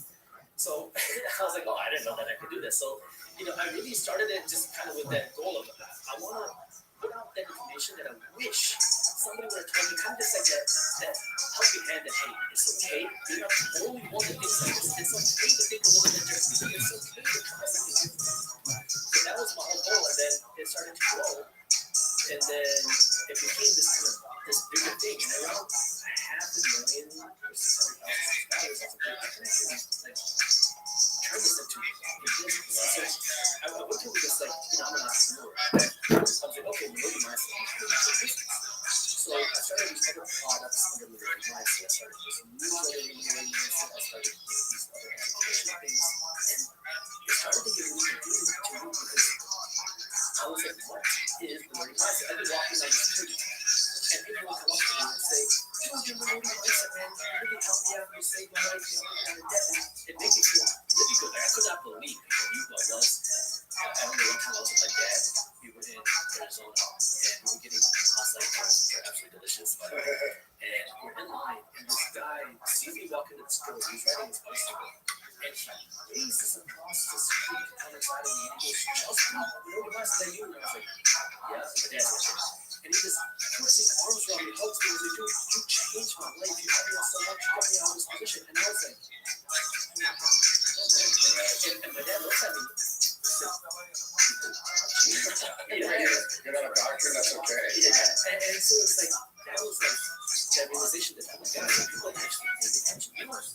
Obviously, you see the comments, That's when you meet people in person, you really don't know. and that's like a crazy feeling. And, that time, especially because of my life's I'm like, I can't, he was shocked. And that's when I was I can actually do something with it. So I was creating these products under it, but I was getting confused because what is Minority Mindset? Is it a company or is it me? And as an entrepreneur, I was like, I'm going to build a company. I'm trying to do something different. Everybody assumed I'm doing it, which made it very hard to build a company out of it. And so this was 2021 in December. I decided to go on a big trip, and I never done this before. And I really recommend this to anybody who can do this. I went to Boca Raton, Florida, and I was there for about a week. And I separated myself from technology, people, everything. And I lived in this really tiny, little apartment, and all I had was a bicycle and my notebook. I've done this before, it's a game changer. And so what I would do is I ride my bike to the beach for a while. I sat there for a couple hours with my iPad and started writing my thoughts. And for everything, not just business, my mental health, spiritually, what I want out of life, what's important, what's happiness. I started writing things down. And now get to the business, financial stuff. I started asking questions. What is it? Who is it? It was at that week I realized I am. That's what made me identify. And it makes sense because that is who I've always been.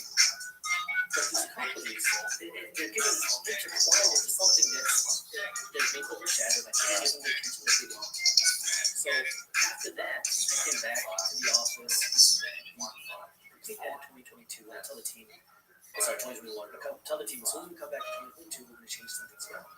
Look, first week of 2022, we have an all-hands meeting. I think here's what we're going to do. We're changing everything. We're going to take our newsletter, turn it into market briefs. We're going to launch this app, Market Insiders. We're going to do all this stuff. And everyone's like, where did this come from, right? And so we implemented all that. And then it's now early 2022. It took some time to implement it. Market briefs now becomes its own company. So we're dividing financial news as accessible. I talked about accessibility of financial education. That is the biggest thing because I never understood those big terms.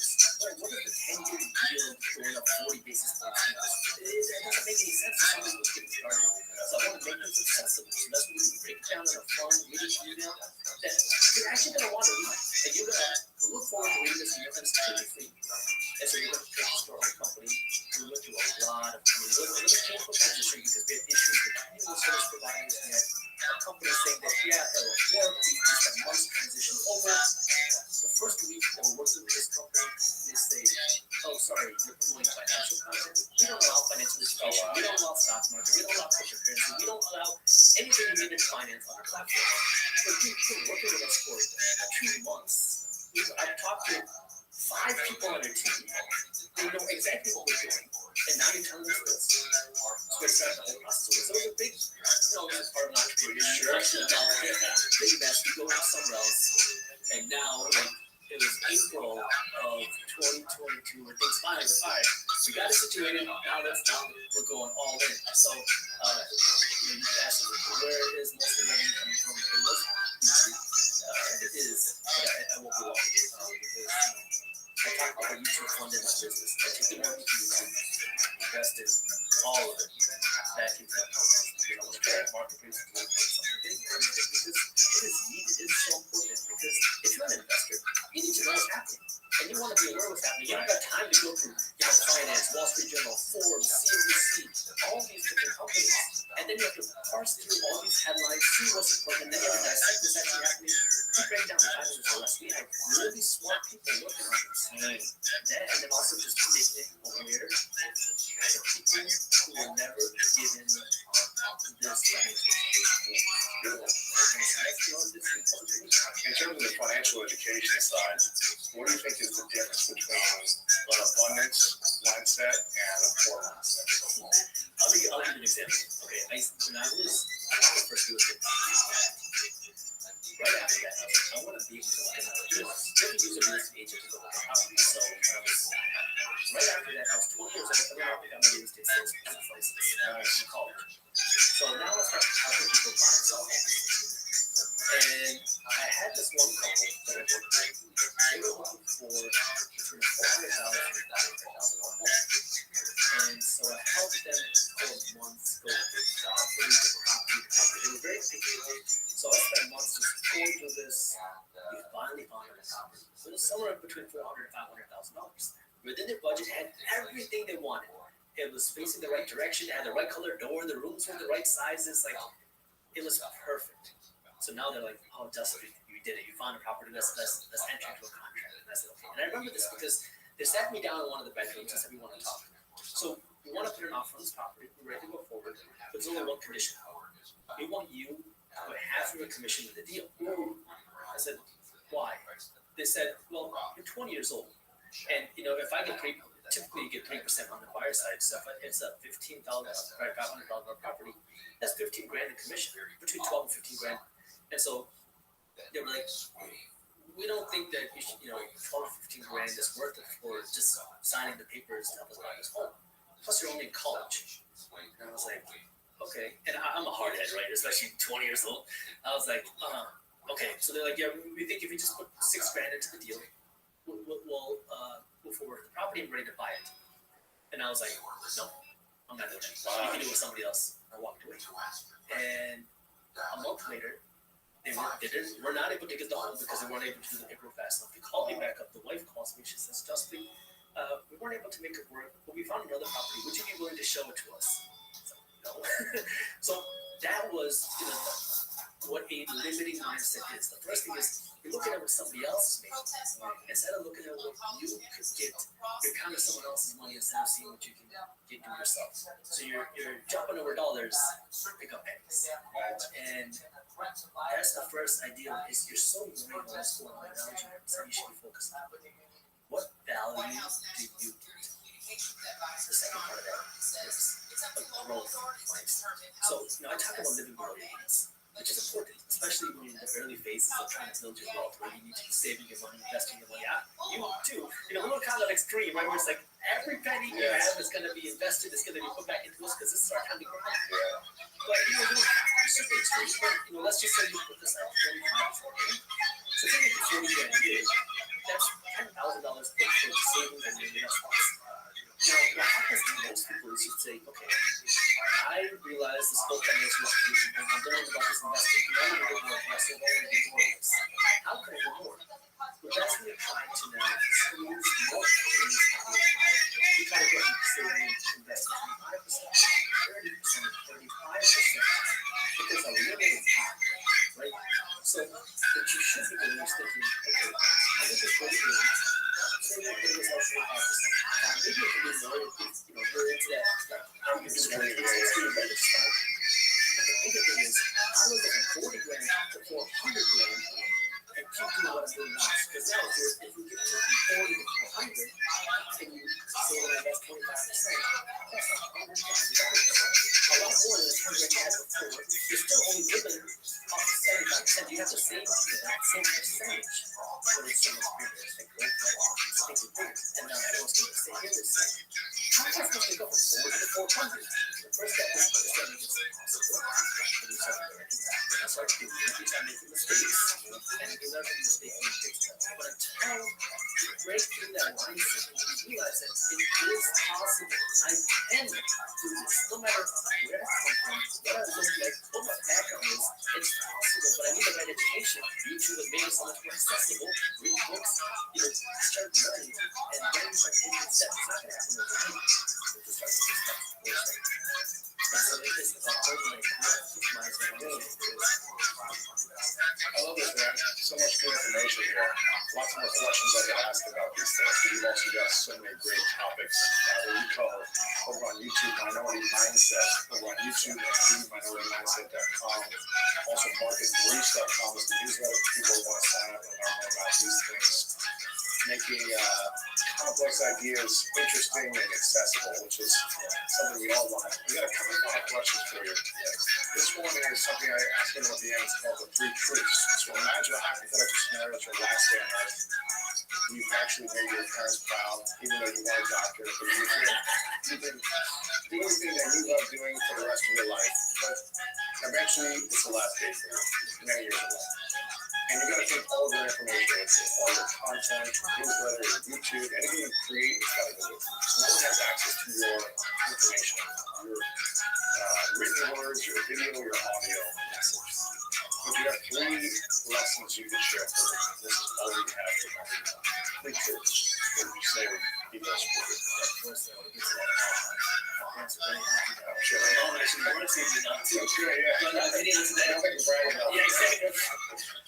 The first thing is think big. And the reason why I say that is because a lot of times you heard that think big. But when you think big, you're probably 99% not thinking big enough. You're just thinking big. I'll start thinking bigger. When I started YouTube, I never thought that we would get 10,000 subscribers, 100,000 subscribers, let alone millions of subscribers. I used to joke around with my friends. I made 100,000 subscribers. I made it. If I hit 1 million subscribers, I'm gonna shut the channel down. This is not possible that 1 million people are gonna watch this weirdo on YouTube talking about guacamole, talking about financial education. There's not too many people that want to do that. I'm a big thinker. I'm an entrepreneur. I'm always not big. Yet here I am with this limiting belief of myself. And I think I'm this person who thinks crazy, thinks big. So if you're thinking big and not thinking big enough, because that's going to be your own limiting beliefs. Second, learn the rules of the game. The reason why so many people suck is money is because they don't understand the rules of the game. And this is why they get so angry about what other people achieve. They get so angry about everything else going on. So what you need to do, the best thing to do is learn the system. We're talking about how religion is over taxes and how people don't own the corporate and it makes it so angry because the reality is this is not the thing you figure out. How can you do it yourself? This is what the system is. You can do it. I even scream. That's what I used to do. I thought it was horrible. Money was a taboo topic when I was growing up. And I was like, it's unfair that people are doing this. What about regularly? You can apply it to yourself. And third, own mistakes. Anything is possible to do. I'm making mistakes. I keep getting better. This is a grind, baby. Just want to acknowledge you for a moment, man, for taking this mission on. I think a lot of people are scared to think about money, to talk about money, to save, invest. I think people are just scared of money in general. And the fact that you're diving into this, making this a part of your mission to educate, to entertain, to inspire, to inform people through many different formats, again, from YouTube to social media to your newsletter and everything else you'll be creating in the future. I think it's really inspiring to see someone, again, from your background, who maybe someone who people didn't think would be talking about these things. And you're diving in, you're making it accessible with your unique perspective and personality. So I want to acknowledge you for making the minority mindset really something that people can grasp and understand and start applying small steps, hopefully making it bigger over time. And you know, and the thing is, one of the topic that's in my culture that a lot of cultures, the reason why it's so heavy is because we're insecure. And so we create these monsters that talk about how great that everything will ever work. And if you don't think it's true, hey, lots of people think it. But the thing you have to understand is how many people are. So I'm not saying money is the most important thing or the only thing. It's one factor of life. Yeah, physically healthy, mentally healthy, spiritually healthy. When we have these things, that's going to be financially healthy and financially fit. The biggest impact for us on the planet. And it kind of goes in a circle. Because if you are physically accumulating that your local needs, doesn't matter if you're training guys in the day, if you are mentally depressed, you're anxious, struggling with these mental issues, your mind is going to make you more miserable. You got to do whatever it takes to go to a do whatever it takes on whatever cost, because more money is out there to fix that. And people try to think that I'm struggling with these mental health issues. If I go make $1 million, I'll be happy. People will like me. So then you have to spiritual life. Spiritual life does not mean that you have to for me, not even and that's what keeps driving me to work to a place, whether it's for $10,000, $1 million, $10 million, it doesn't matter. Once you have those three things, that's when you're financially healthy. Has the biggest impact, the biggest power.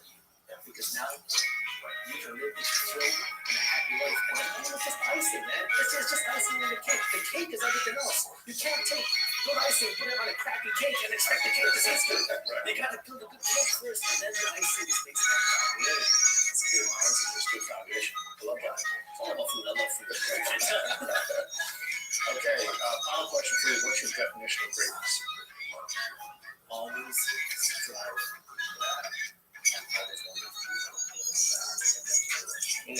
That's Pete. Thanks, man. Appreciate it. Good stuff, man. One, I would scrape off if you don't know anything. Two, I would invest everything you can to tax deductible. You never lose it. So personal appreciation will always be bigger than any other asset. Bitcoin can't match it. Real estate can't match it. My personal asset appreciation will always. It is infinite.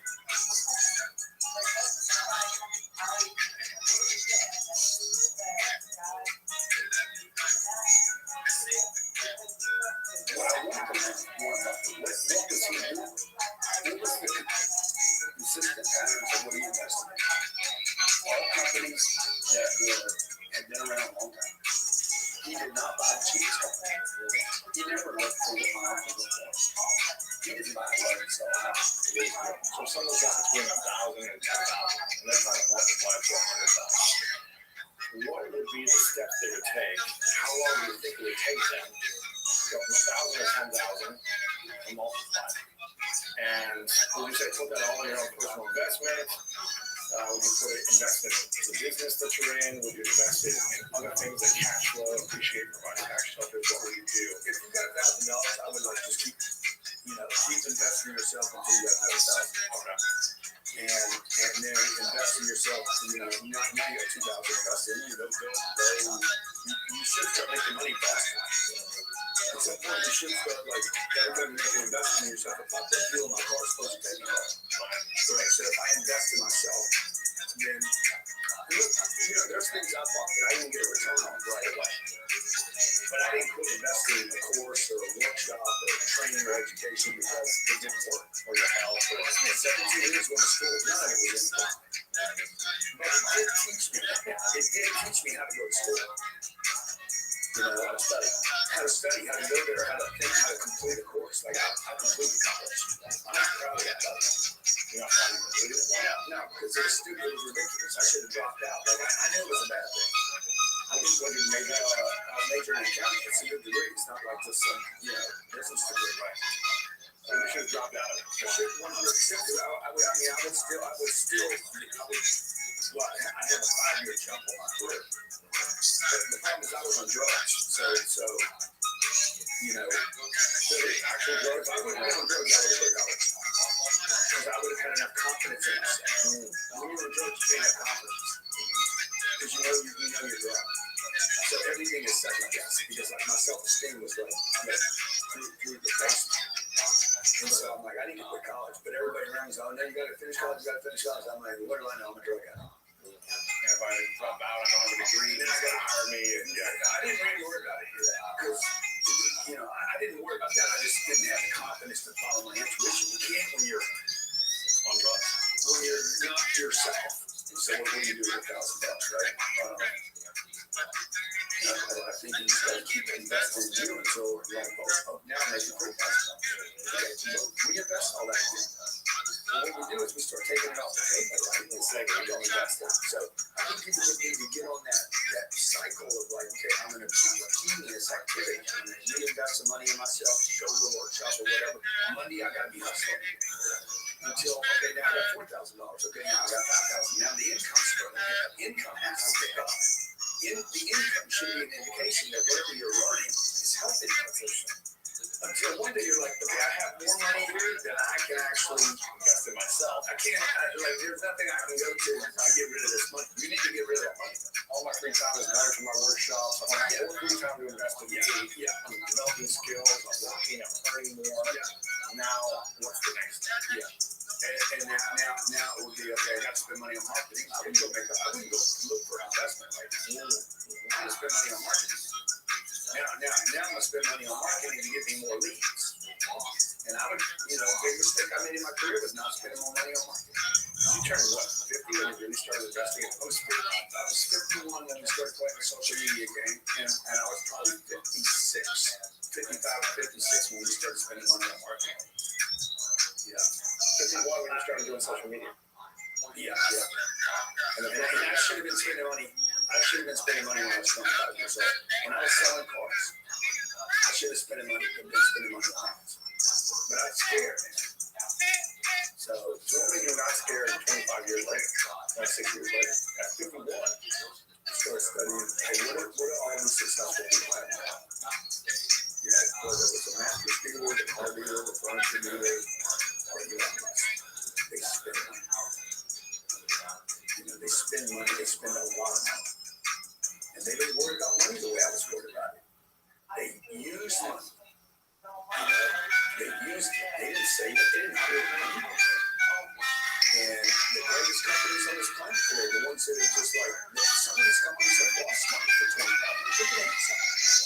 We invest 1.7 million employees. When I started, I remember I looked at Rothschild and I said, hi buddy, you're working on how many employees and things like 240,000. And I'm worried about 10 people. So when I quit studying individuals and started studying people, everything shifted. When I quit trying to be, you know, when I quit worrying about what Bob was doing or Pete or whoever, instead of saying, hey man, what is this thing? Because I also believe me of being competitive with this guy, Pete, and instead of saying, okay, I'm going to deal with coldness. What about that? Really? Yeah. How were you about? I was 50, maybe 55. So about I studied what Coca-Cola was doing. It all plants. So why did I plants? Oh, then I learned how they light them up, and then I learned how to train them every 3 years. So notice every 3 years I'm training one. You get better. I was in the house. But what are they using it for? They don't use it for pleasure. They're not using it for Instagram products. They're using it to go and set up headquarters in other countries. You know, so that's when I wrote, you know, if you're not virtual last, because when I started studying these companies, I'm like, hold on a second, you can't go to the place and not see good. And I was like this big. I was always thinking about what can I keep. And they were thinking about how many shells can you get on? How many eyeballs can you see? So that's when it all clicked for me. You know, and that goes back to that thing about the financial misinformation. Right? It's like, who am I studying? And that's when we started opening up the funds for I went to New York City to go walk in Goldman Sachs and JP Morgan's offices. I wanted to walk in and see what it was like. These are multi-hundred-billion companies, you know. And I walked in and I was like, oh my God, it just all hit me in a second. I didn't do anything. What are they going to do? They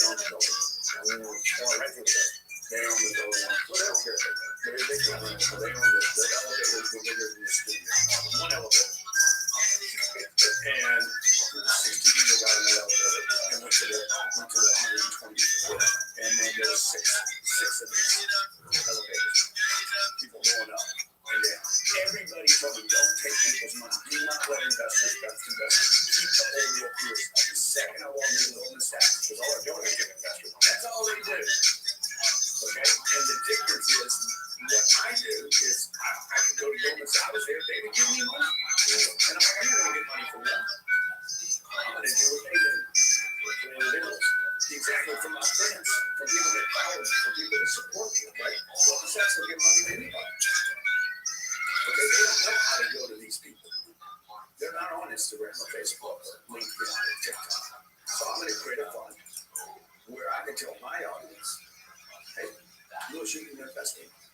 I'm going to kick Goldman out of the deal, or JP or whoever. There's a bunch of these guys. You know? It's not that they're doing a bad thing or anything. I'm not saying they're the devil, but they're close. Okay, because they're not going to call you and say, how you doing, man? You know, without saying, hey, you ain't money doing this. It's just not, you know, that's not what they do. Their job is to make money, period. So anyway, when I saw that, I'm like, okay, these are the richest institutions on the planet. They fund everything that happens. The company BlackRock is going to be BlackRock and Vanguard. These are probably going to be worth $20 trillion each in the next 4 years. They'll own, they said they'll own 99% of all the assets. How they were able to do that? Because they scale, right? Because they think big, so they're funding everything. Everything that happens on this planet, from media to pharmaceutical, is going to be funded by this team. So it's just when you're studying your rich on that for the neighbor down the street, the thing is only so good. I mean, when I started studying these other companies, I was like, okay, this is where you want to create that kind of legacy and really help a lot of people. Because they are in a position to help a lot of people. That's the scary part. It took you really 25 years to get there, to start thinking it. Is that right? Because you weren't able to see yourself spending money for 25 years. You were trying to do more and more. Yeah, because I was just trying to, because I was in the grind was such a low level grind. Let's say you have the right information. You just say you have a original that did what these people did, and you got the witnesses. Yeah. Do you think that you would be able to get there faster without money? Or you feel like the money only comes to you when you're ready for it? Yeah, when you're ready to make it, and you're ready to take on the risk or the responsibility. Serena will never let you skip on it, okay? Because she won't get in the wrong corner. I got in the wrong vehicle. I didn't know the vehicle I got in when I was 28 years old. I could actually make $100 grand a year doing this. My daughters will never do that. What will they do? They'll be like, I'm not getting a $100,000 ride. If they can't bring me, they're going to be like, hey, if this doesn't have $1 billion possibility, they're going to pick this is the wealthy. They put their kids see things differently if they're not ruined. Right. You know, if they're not completely ruined and scathed by having whatever they want, they'll see opportunities different. You know, and when you see the possibilities, then you're like, I'm not gonna get in that car. I'm gonna get the spaceship. So if I was 28 again today, I mean, I would know what industries to pick, popular industries to pick.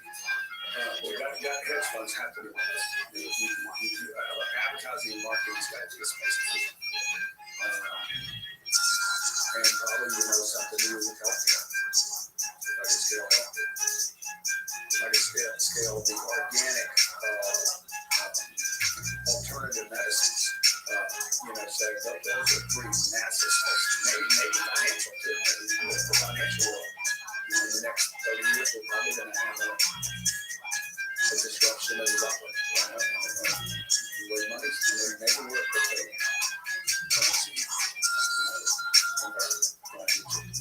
So any of that's going to happen, But the reason I would go there is like Jeff says. When I saw the first interview with Jeff, when he was saying he was studying algorithms. I think he was at one of the big firms. Selling stocks before Amazon. Yeah, before Amazon. And then he saw something that came across his desk where there was a spike in internet activity. That's what he said, I'm going to go do Amazon. And he followed traffic. I didn't ever follow traffic. He followed scale. He followed scaling possibilities. And then what did he do? He followed the traffic possibility. Then he invested in a possibility. And then he went into debt on the possibility. And then he was willing to not get paid any money. What did I do? I need money today. I gotta have money this week. I need to have a little more money next week. And if I get a little more money after that, I'm gonna save it all. And then I'm gonna go do that again. And I'm gonna feed the bank. And I'm gonna keep feeding the bank. I don't even know how much money the bank's made off of me for 20 years. We don't know anybody that works harder than grandpa. And as soon as he gets a bag, he brings it to us. What do they do? Hey, y'all want to borrow this money? No, we keep that $300 million. What about a family that's thinking, I really feel comfortable having 6 months to a year of savings because I got kids, I got the rent, I got all the bills. Yeah. Where you say to somebody, like, I see we're going wrong, but maybe I don't feel that comfortable yet. Well, keep, money, if you think money's going to save you, you're just, again, they're stacking information on top of bad information. Okay. The money that you have saved in the last 6 months is probably about 11%. So the money that you have, I gotta have 6 months of savings, or $4,000, my bills are $4,000 or $5,000 a month. I gotta have 30 grand in the bank. Gotta have 30, but they really have 180. So first of all, I guarantee they have up to 6 months. They don't even know because they're looking at the tariff. It's not logical. You say it's logical. I mean 6 months, but you got 3 times more than me. So, number one. Number two, you've never had an emergency across the 30 grand in your life. Very few people ever have that. Everybody hears about it. I got the vibe, this happened, blah, blah, blah. But if you had assets, if you didn't invest in assets, you can always use those assets for collateral. So because all that cancer surgery, you get a lot out of the way. 100%. But if you just took the money that you earn and keep reinvesting in assets that pay you, not assets that you wish one day will pay you, but assets that pay you every month, if you keep investing in that asset class, one day your cash flow won't be your emergency account. My emergency account last month paid me $1.6 million. My cash flow, that's very cash flow. That's no work involved. That is not 1 second of one day. Okay, and that happens every single month in my place. But that's been because I made a bunch of investments for the last 25 years. Right? End of every year, I dump all my cash out every year. I'm like, you need to get as close to zero as you can and replace it with assets. Then in January, if I dump out in December, January, I want to pay nothing. It doesn't have to be a big payment. It just needs to be a print off that asset. So I'm not going to buy a cup because the cup won't pay me. So in December, I had a bunch of money. Boom. I'm like, make a deal. You say you in? Yes. Let's take that house, take that cash, that garbage that you have. I already have a surplus of money. So if I can't buy 2 of these, I'm not going to buy 1. If I can't write off some portion of it, I'm not going to buy it. If I can't do it out of passive income, I'm not going to touch it. So those are my criteria for making investments, right? And it needs to cash flow. So I took a bunch of this cash that was sitting here just deteriorating, not providing you with safety, and took it and put it into this asset. People are like, hey, you're ridiculous. You made that much money for that thing. Okay. We'll see. So I buy this thing. This thing will provide rental income. I think this year I'll make $3 million on this deal. In cash flow. And how much you have to put down? Well, I've been cash flow. So the reason I did it is not because this is a great deal, but this is a terrible deal. Keeping the cash. Keeping the cash is garbage. This Malibu house is probably one of the worst investments I've ever made. Okay. But I had a bunch of surplus cash. I had already bought, in December, we bought almost 2,000 apartments. If I could have got another apartment deal, I would have bought another apartment deal with $40 million. But I couldn't. You couldn't find one. I couldn't find another deal. Okay, I still had this money left over. End of the year, it's just a theme that I did. End of the year, dump out. Literally like flush the toilet on your savings. So every day I look at my savings account. Okay, it's not because I'm worried about any more money anymore. I know for sure the money's going down in value. Everybody knows that this year. Your money is depreciating, right? It's dropping down in value. What you were told that is $100 grand is not $100 grand. The bank's not even telling you the truth. It's 100 less 11,000. That's 11%. And that would be 34% less. Some people think it's going down 34%. But you're going to still see 100 because this is invisible taxing, right? It's inflation. So I know that. I know it's not 100. So when you got to do that, I got 180,000. You're lying to yourself because you're not doing all the math on money. This is why Mike Sater went and took all that money he had and invested in Bitcoin. Because he's done the research. So I would listen to him, and I'm not saying you guys should go buy Bitcoin, but I'm not buying Bitcoin if that was the bill levels. Okay, I'm buying assets that can provide you more cash, with more income. Maybe I should be buying Bitcoin. But anyway, so I dumped this out. I dumped this for now. I've been shopping this piece of real estate for 19 months. I've been working this deal for 19 months. So I'm not being like, okay, I just got to go buy something. I'm not going to do that. Right? I'm trying to get rid of this cash to go into an asset that has the potential to go up in value over time.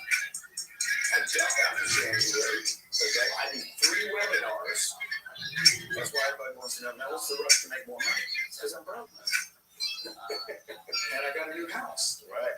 You got bills to pay. I got expenses. So January 1st comes, I've done 3 webinars already to start filling this up again. Right now, if I walked into January 1st with $40 million sitting in a bank account, what's the rush, bro? Get out of here. Yeah, let's plan. Let's do some planning this year. But what I do is I dump out. So every year for the last 15 years, every January, I end up with more assets. I go broke over here and I go up over here. So what is rich? How much are we talking about? It's just money. Yeah. I think you probably need 20 million. Then you're rich. You need 20 million. Now, the problem with this, okay, this is where everybody has to fight. See, the problem is nobody wants to confront the real magnitude of the mathematics.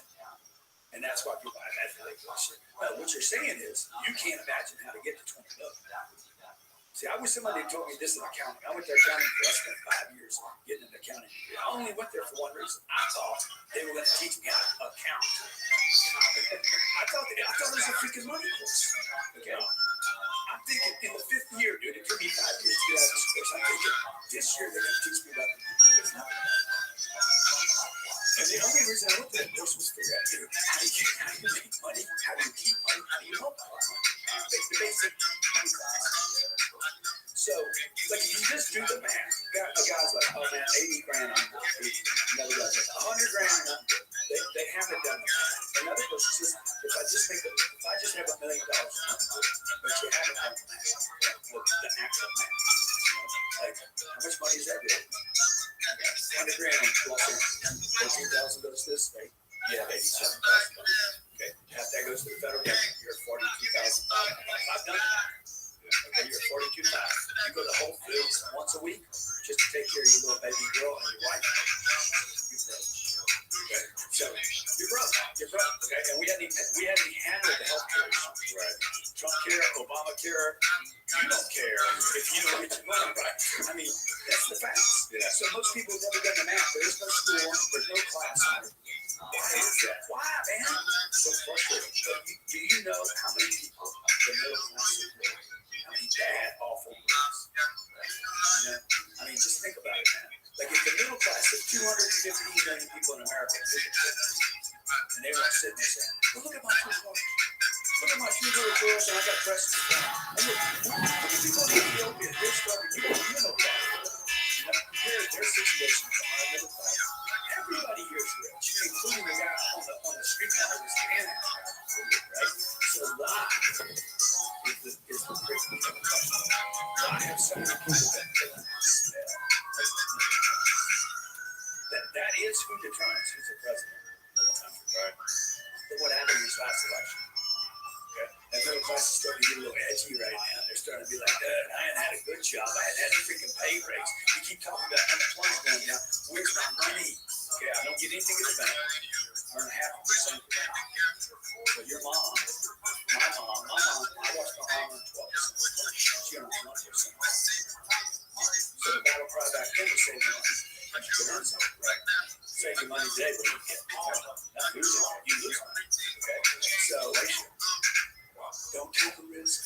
take a chance to diversify. Why would I diversify? Why? Rich people do not diversify. They got the wealthiest people on this planet. When they went into trains, they went all in on the trains. When Henry Ford went into cars, he didn't diversify. He went all in on cars. Elon Musk, he's going all in on solar. Right? That's how you make it. But the middle class is on what? A little here, a little here, a little here, a little here. There are 27 different things out there. Why? Who benefits from 27 investments? Those people. Okay? Start early. Start early. Start early. Okay? Get a Keo account. Get an IRA. Who benefits? All that money gets pushed into there for 30 years. So, where do you put your money at? Well, let me just say this. Yeah.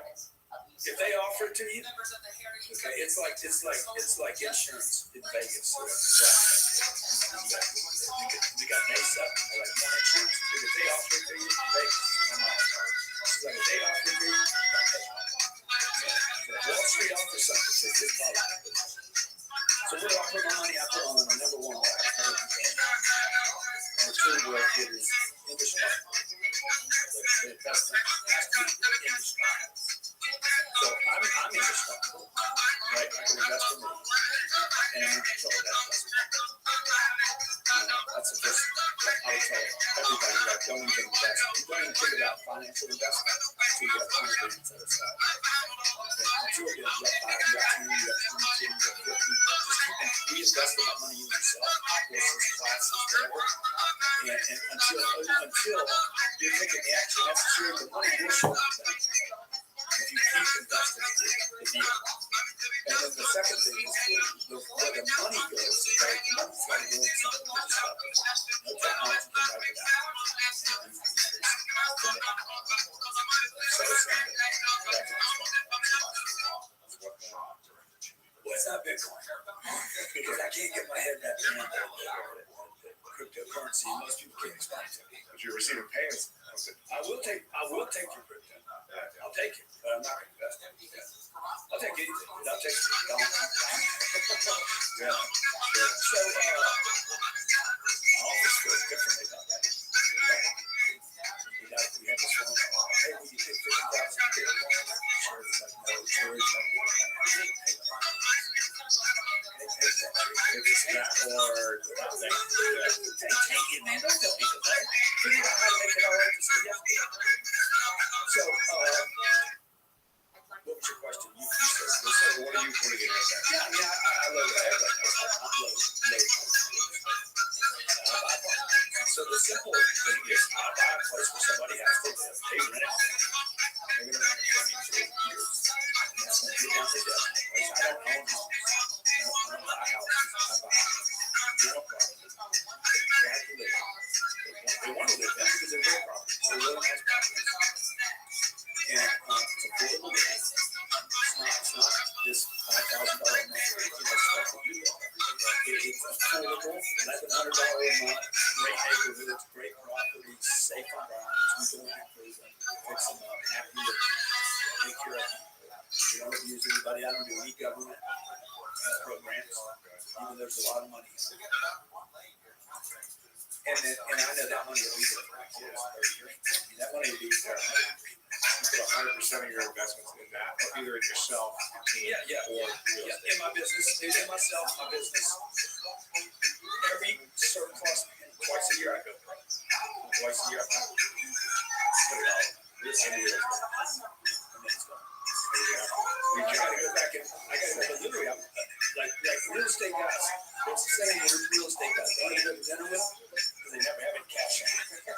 I'm broke right now. Really? We're going all in right now. So I go find a big deal. I exhaust my reserves, and then we gotta go back out. So let's go. Let's go sell a book. Let's go get a millionaire book out there in the market. Because there's nobody that I know in our space that will push as hard for a $9 product. Right? Nobody. I'll go for one. Maybe Tim Sykes. Yeah, he pushes pretty hard. He won't drop down to like a $3 product. Maybe not. I mean, you come to one of my seminars, you see me at the back end, we can sell $2. So whatever is that? Because it's a flow. It keeps the flow going. Okay, it's about money. It's about what is this? It's a cycle. Circulation. This has to happen for you to have money. And the bigger the circulation, I was in Australia. I was on this dive. It was a 9-day dive. Liverpool. We didn't see land for 8 days. I saw so much activity. It was economies without any money. Tremendous economies where they're trading goods, right? I mean, there's all this activity. Giant tubes.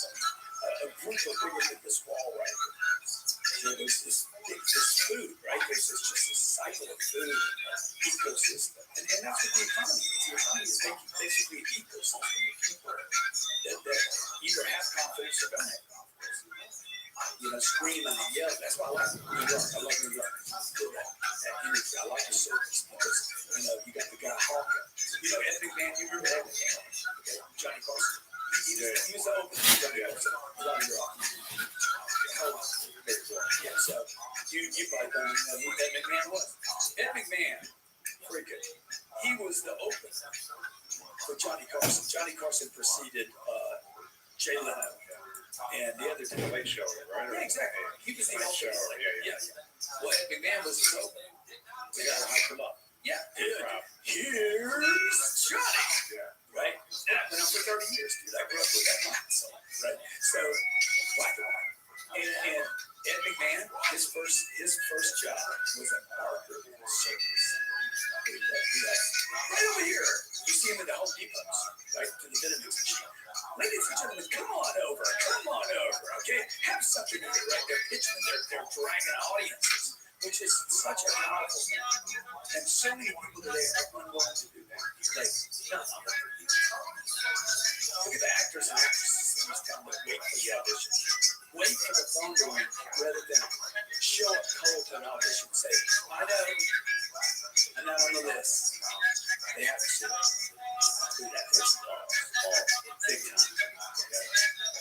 So you're selling $2 stickers, $200,000 programs, and anything in between. And in November, we raised $15 million for the industry. So, yeah. So, who do you know that can go from $1 to $15 million? Literally, like just that fast. One thing is because I'm an ethical person. Like I think people need that sticker. I think people need that book. I think people need investors. I'm not I am in control. Somebody asked me to do that. So to the degree that you are a person, I believe, is ethically clean hands, is to the degree that they can get you full on. You can sell hardcore as you want. And if you can't, there's something either in your present or in your past.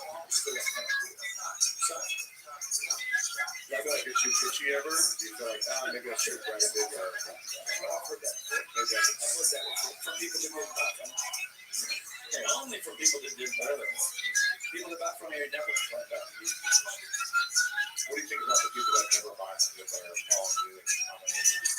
I just have either had to pitch the right time, done the right time to pitch it, or they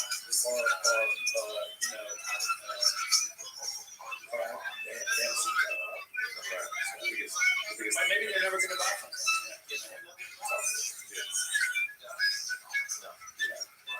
And how did you sell your wife? Well, Share that story, because it was really powerful. it took 13 months. I had to pitch it in 13 months. I'll tell you how I sold it. I sold it the way I believe it. I just didn't I don't want to do it. It's that much we're working out. Yeah, commit to something. That's their something.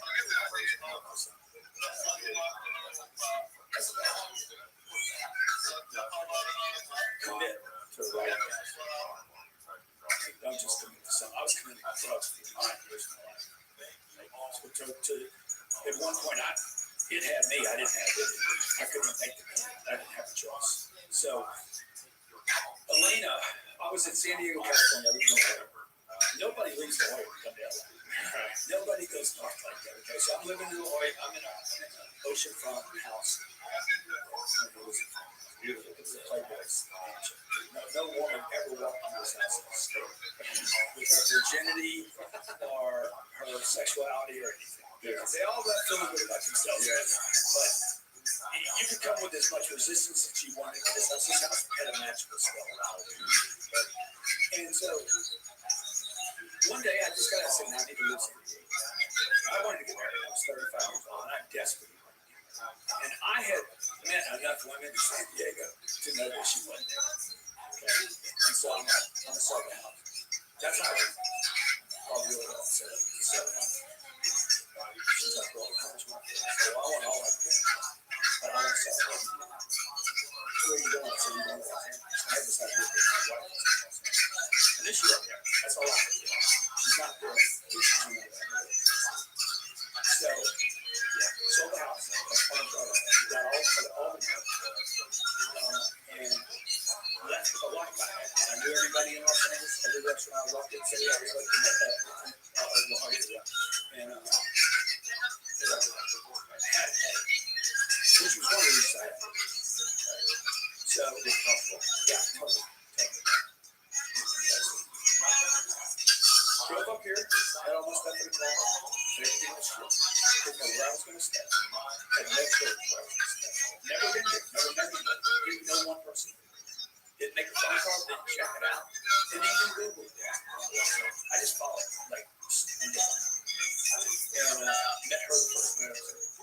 Met her in a RV. She was on a shoot. She was a TV commercial. And got her number from the director. So they gave me a number. It's wet. It's out. Yeah.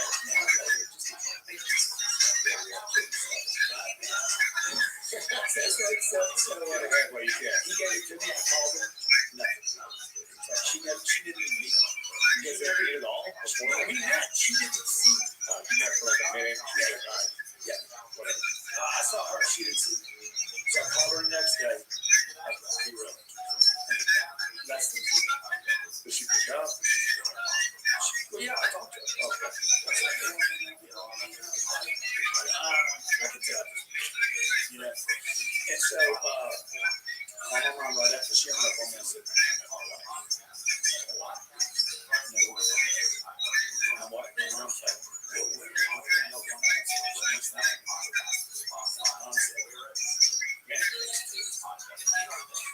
that's the beautiful thing about it. They can teach you good stuff. You got to know your parents have never. Just know what they're bad at. My mom was a good mom. She's terrible. Because when she said, it takes two, I hung up and I said, thanks, Mom. I said, I know she's one person's got it. And I just sat it so we can talk. Love it for 26 times. Literally write it down. 14 days will come by. It's call day. Were you dating other girls or? Oh shit, yeah. Yeah. Oh yeah, I was taking practice. Sure. So, but now that being said, 26 phone calls. Okay. 13 months. The 26 phone call. I'm like, hey, look, I'm gonna rent a shooting club. Okay, I'm gonna rent the whole place for me and you to go shoot. I heard you like to shoot. I heard you like to shoot. Stupid. I didn't ask. So turn around the door. Okay, so she calls me right back. You're gonna go shooting? You like to shoot? I said, yeah. This was on Thursday. You have to rent it for Saturday.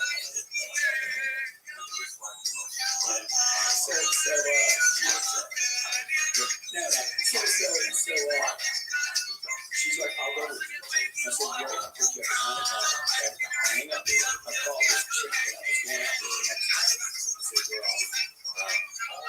She's like, why was it? I said, I'm going out. Dang. She's like, you're married? I said, see, that's that thing about, man, you got to commit. Wow. You know, you got to commit. And some of that means giving up something. So if it's something really good, it gets something really great. Yeah, exactly.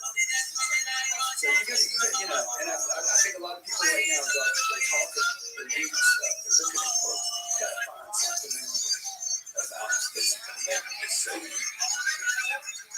It's not about money, but the commitment's so deep that you should be rewarded for it. And you know, LeBron should be rewarded. And Steph Curry should be rewarded big time, right? I mean, like if you're going to get that kind of honor, you should be rewarded. You should literally have gold thrown at your footsteps or whatever. You know, you should, which is freedom, basically. Like so much money that you get. You know, somebody said once, they said, look, when money can solve your problem, and that's the place. You feel like people can make money, a lot of money, without being fully committed, without mastering skills, innovate, grow, and grow. I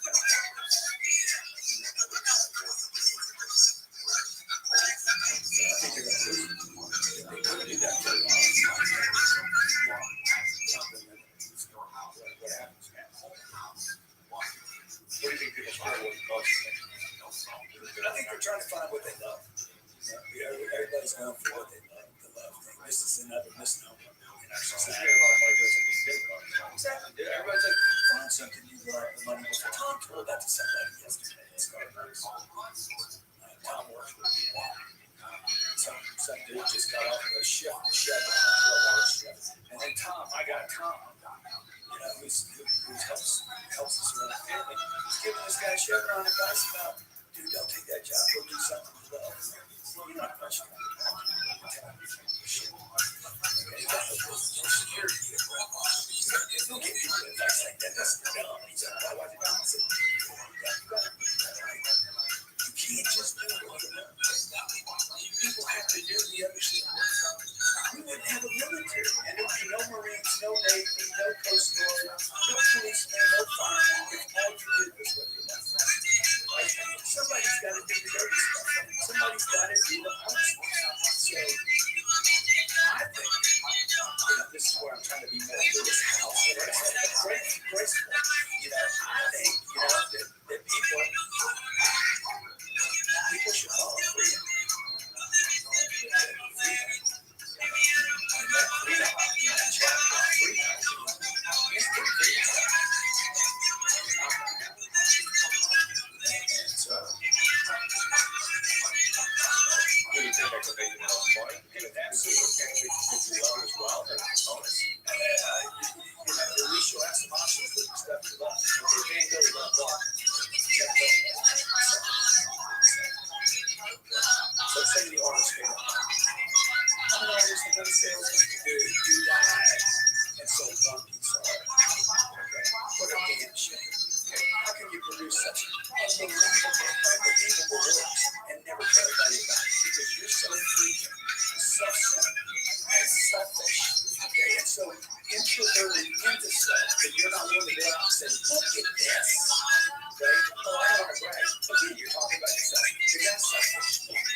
I exhausted. But because what are you gonna do? She's the one who says, no, you need to do it. Really, why? I mean, it's just it's a numbers. It's ridiculous. You can't spend that much money. She's out. Then you need to do it because you can. One, you're close. Two, you can. Three, you need a goal so big, right? That you're chasing that you're so interested in that you're excited and you're living it, you're youthful. You got a lot of it. And by the way, you're not consuming meat. You don't turn into a carnivore because you're bored. And she's right, because every time in my life when I'm bored, I get nasty, negative, I get nasty, because I'm not being productive. And work is I think work is a gift. Is the gift that doesn't look like a gift from God. And people all talk about they don't want to work, they hate work, they hate their job. Dude, I love my jobs. I love jobs. I love having a place to work. I've been out of work. I'll take any job. I'd rather any job than no job. I go flip hamburgers. I like doing dirty jobs. Micro, I love micro. You know, because he'll do the dirty job. And I trust people that will do dirty jobs. And I don't trust people that are like, oh, J-O-B, just over broke. You're broke now. If you even know that freaking term, you're broke now. Okay? What's the thing when you think about the boss and what people don't know about?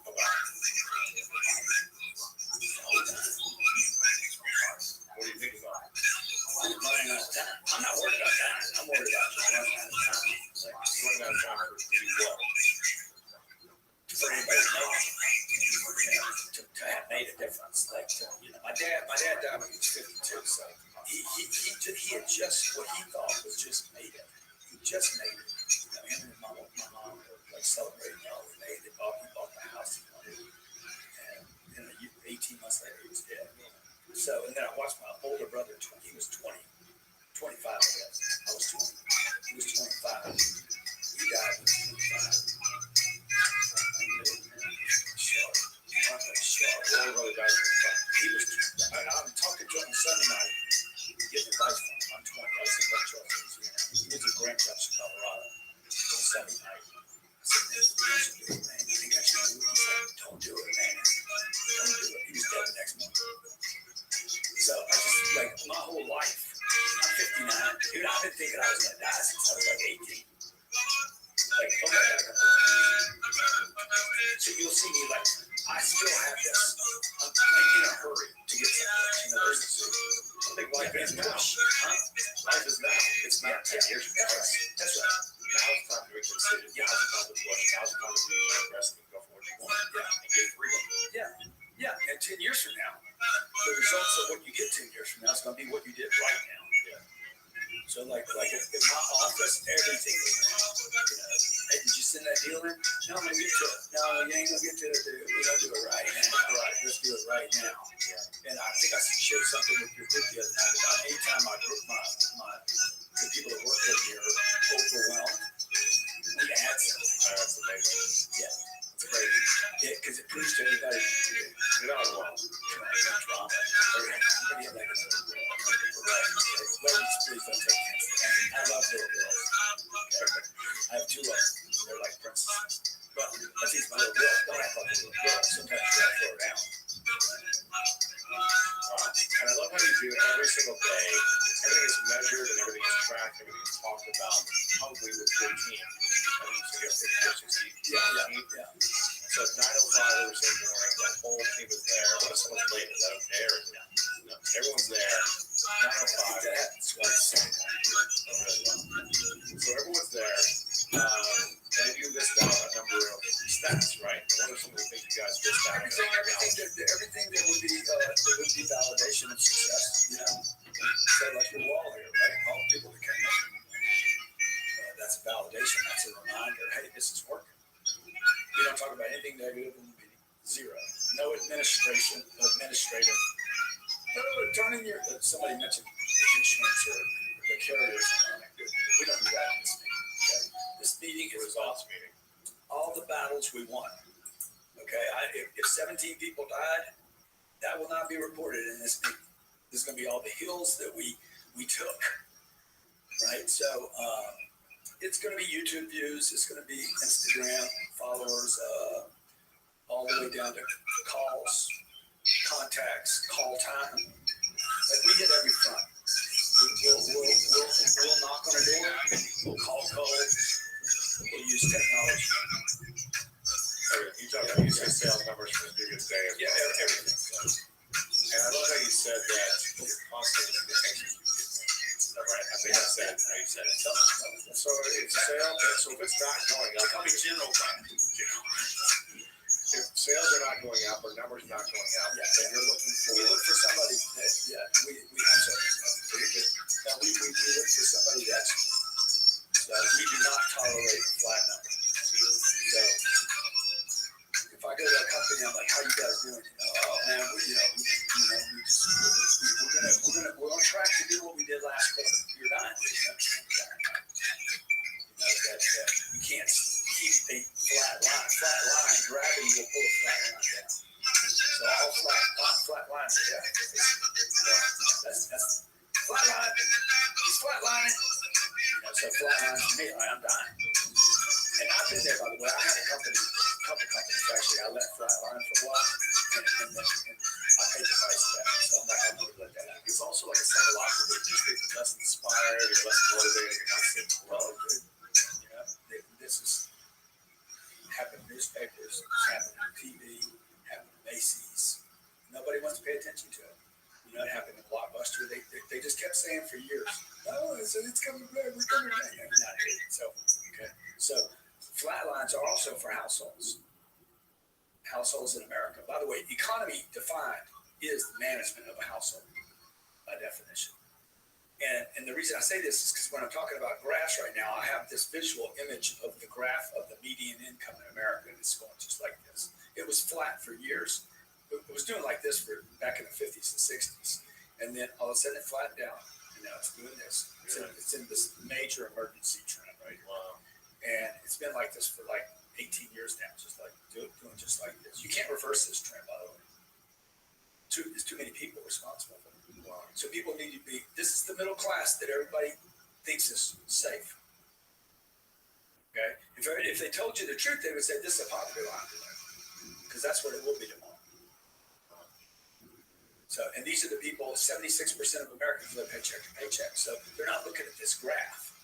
They're like, I'm better off than the guy that's homeless because I got my 2 BMWs and I got my 2 kids going to 2 good schools in debt. Right. They're all in debt. Yeah. Like up to here, right? Oh, but my house, it's almost paid for. In 15 years, it's going to be paid for. Dude, all that, those are 3 major scams in America. The house puffed up the banks, right? The schools, the college debt, 1.3 trillion. Tremendous amount of Wall Street money sitting here. That's all pension fund money. But everybody's denying this graph right here. We're better off than people in Ethiopia. So that's why I look at graphs, right? Because numbers don't lie. People lie. Yeah. Numbers don't lie. That is true. Well, what's a smart spend versus a bad spend? I mean, I don't really know anything that's a smart spend, but you spend when you spend money, you don't get an investment back.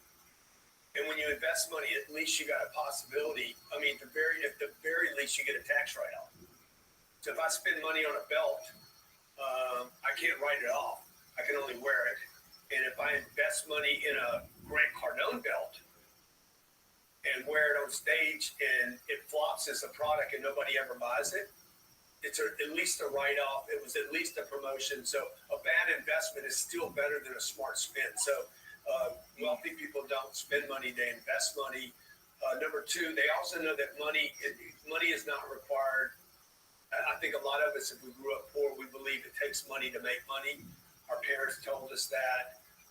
Maybe a grandparent or the neighbor, somebody said that to us because that was how they justified not having their breakthrough and getting trapped. They're like, the reason I didn't get out. And we know everybody's got an excuse in their lifetime. Everybody uses it at some point in their lifetime to trap themselves. This idea that it takes money to make money is not true. It's a myth. It's the number one reason why I did the show, the Discovery Show, to debunk that on TV, that I didn't need any money at all. They offered me $100. I'm like, just keep it. They're like, no, we got to give it to you. It's part of the show. And I'm like, I don't need the 100. They're like, no, but you got to take the 100. It's part of the show. So the third thing I would say about wealthy people is different people have different ways they invest, but they tend to be more focused on the long-term appreciation of an asset rather than give me money this second. And I think they're not stuck in this get-rich-quick thing. It's a delayed gratification. Yeah, they're more like, I'd rather have wealth tomorrow than rich today.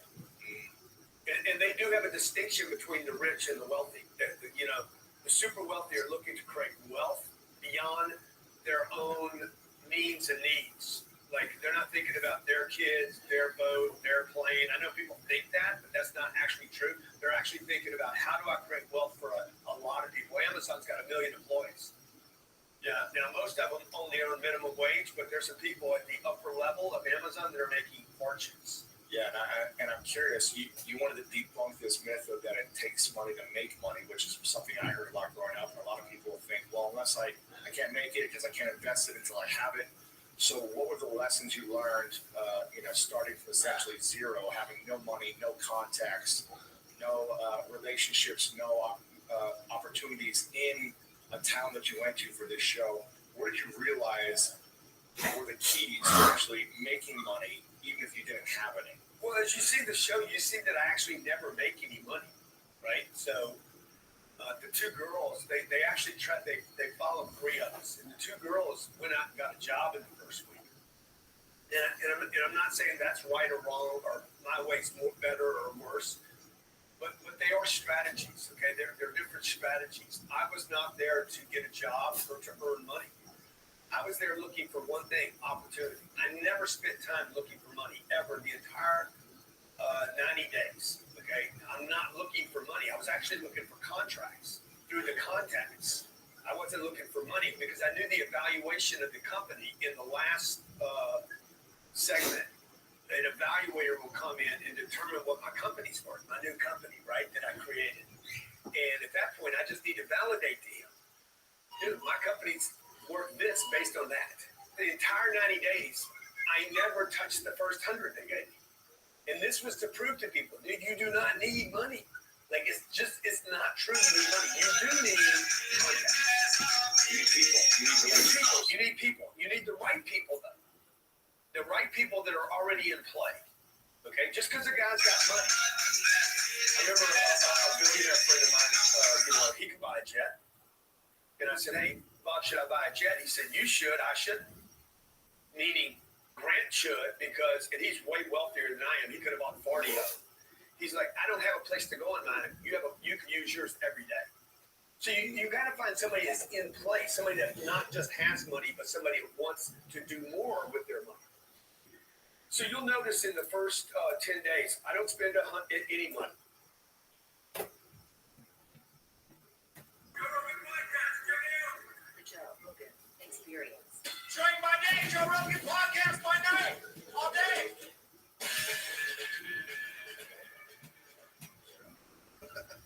Good to see you, man. Thank you. We first met, what was it, like, at least 20 years ago, right? 22 years ago. Was it 22? Wow. So, I had seen you, and I don't even remember how I got in touch with you, because this is before my podcast. You emailed me. Okay. So did I email you off your website? Is that what it was? I think so. And then you sent me over in LA. It's me. I happen to be in LA when you sent me the email. Synchronicity. Yes. Yeah. So let's take everybody on this journey with you. So you were a young man. You were fascinated by NASA. You were a NASA fan. You had NASA photos on the wall of your room. What happened? What happened to you that you're essentially you're known worldwide as the leading proponent of the moon hoax theory? You're the guy who's researched the most. You're the guy who can auto-recall the most information. And you're the guy that the people that believe the moon actually really the most. So how did this all happen? Well, let me start by saying a comment about what you said, Larry. It's not a theory. They did make the moon landing. That's the fact. Whether people realize it or not. Okay, but we weren't there. So let's just go on what we know in terms of facts. And I'm going to call it theory. Okay, you're so Just for fun. I'm just trying to, well, I'm going to have to steal down some of the arguments against you. You know, obviously. I mean, this is a fascinating but yet very challenging subject.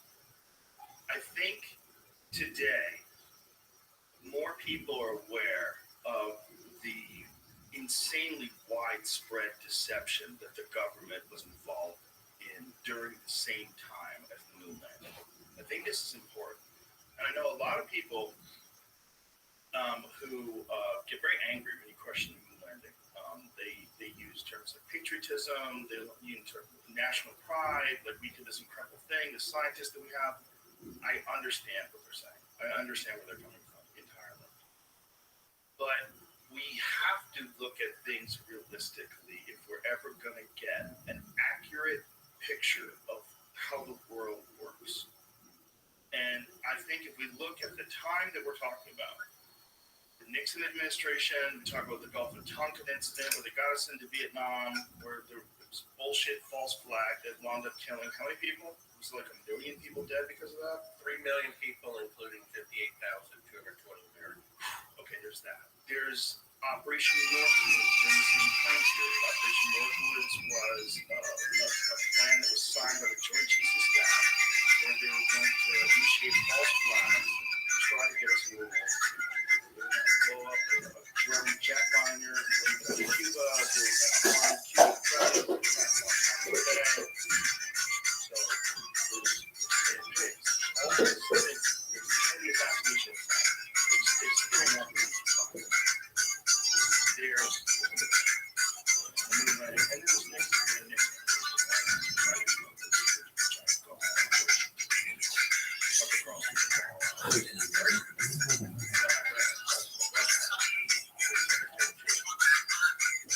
This one's the one that we have a lot. It's a source of national pride, and it is also what the accomplishments of that. Accomplishments of that. These people are able to get things like all the wild shit that we know about space shuttle. It's that all the amazing things. It seems to a lot of people that by calling the moon landing fake, you're discounting that. You're discounting that amazing what I want people to do is to say, what did they tell the truth about? If this is the one thing that you're willing to hang your hat on, which I know they lied about it. They lied about MK Ultra. They were dosing up Johns and Broncos with acid and monitoring them. They dosed up Charles Manson. They probably trained him how to be a cult leader in prison. The whole MK Ultra thing is 100% legit, verified. There's plenty of documentation. The experiment with acid. This is mind control experiment. What did they want? They said, you know what? I know we're liars and we get people killed and we're, troubling money here and there, but like, everybody read this one we're going to read.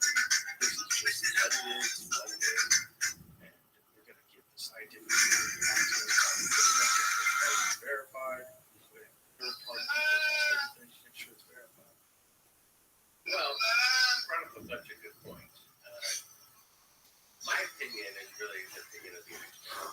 For example, Robert Kennedy Jr. is 100% true. He has more access to the students than I have. He's 100% certain that his office doesn't change. Then, as you mentioned, the Gulf of Tonkin, Robert said that the Gulf of Tonkin incident, the Pearl Harbor incident that got America behind the Vietnam War, never happened.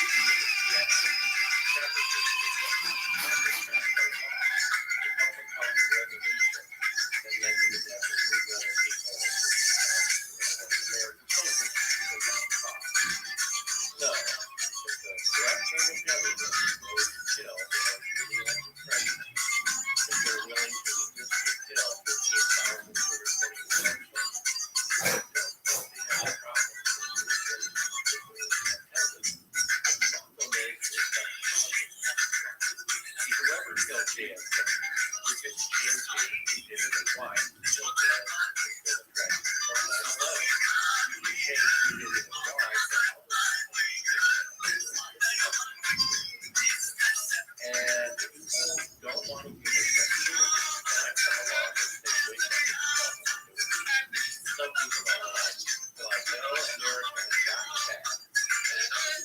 And people need to realize that you need to parents of the federal government to stop the moonlighting project. That three government employees.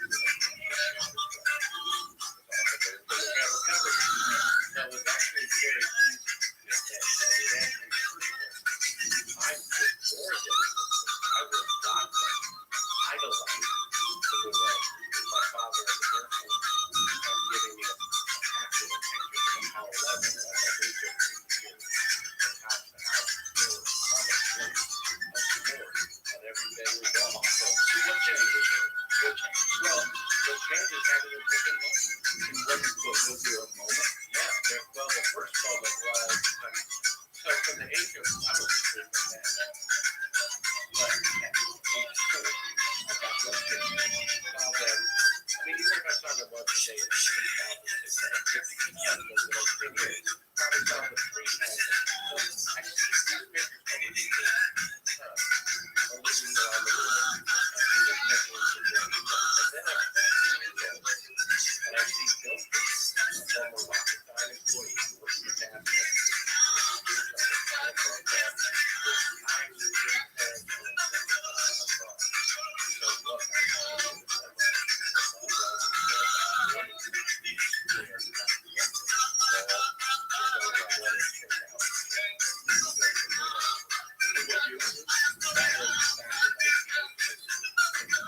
and so 3 years later, is it possible that they would be able to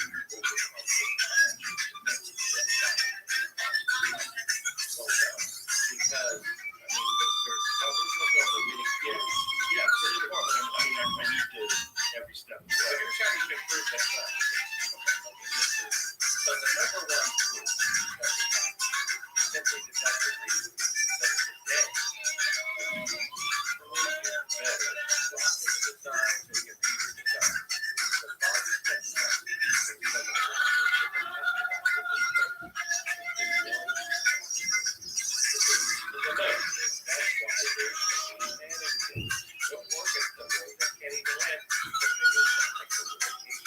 so what they're really claiming is back in 1969, ahead of schedule on the first attempt when all advanced computers and running millions of computers out of combat, they spent today with security and other technology. So what they're really claiming is they had 1,000 times better technology in 1969 than they do today. Not necessarily. Well, but that is because you can't have better technology in the past and in the future. Right, that's impossible. But they haven't done a moonlighting program today. So if they started a moonlighting program today, the technology is that way. So it would take less time. It would take less time to return to the moon. But it's taking more stuff. They're not doing it. Right, but they're not doing it. Right. Like during the Apollo. Because they can't do it. But that's what you're saying. Yeah, I'm with you. But the Apollo program doesn't exist today. The Apollo program was a massive program to try to beat Russia, get the first person on the moon. And it was a concerted effort by how many scientists? How many people were involved? How many employees? How many overall? The American panelists, right? How many people overall were involved in the Apollo movement? A couple hundred thousand. That's a lot of people to organize, promote, to focus on one very specific goal. That's not happening today. So to say that we can't do it today, it's like people would say, if I was a steel man, the person would say, no, we're not trying to do it. We wanted to do it today. We can do it today. Well, actually, there's 400,000. At the peak Apollo program employed 400,000 people. They started 12,000 industrial firms and universities. So here's the argument that is big. But everyone would know, and everyone would tell, and it would get out. Well, that's, let me show you how that's done. First of all, Eugene Krebs, flight director, he said,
says in Europe that there's no independent press coverage.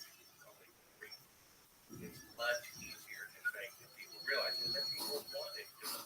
I also want to put people in the mindset of humans that lived in 1961 with incredible access to information. I think we've become incredibly spoiled by the internet, by the ability to search things and just read debunkings, scientific papers, all these different things that are available that we read today. We're not available now. And you knew either what you learned at school or what the government or your employees told you, your employers told you. That was it. That's all you had access to. So these people that were working for NASA, to think that they had the kind of understanding of the way things are manipulated that we have today, there's no way they did. There's no way they didn't know about the Gulf of Tonkin. They didn't know about Operation Northwoods. They didn't know about so many things that we know that the government has done. The Kennedy assassination hadn't happened yet, or it would happen, but they still didn't know who had done it.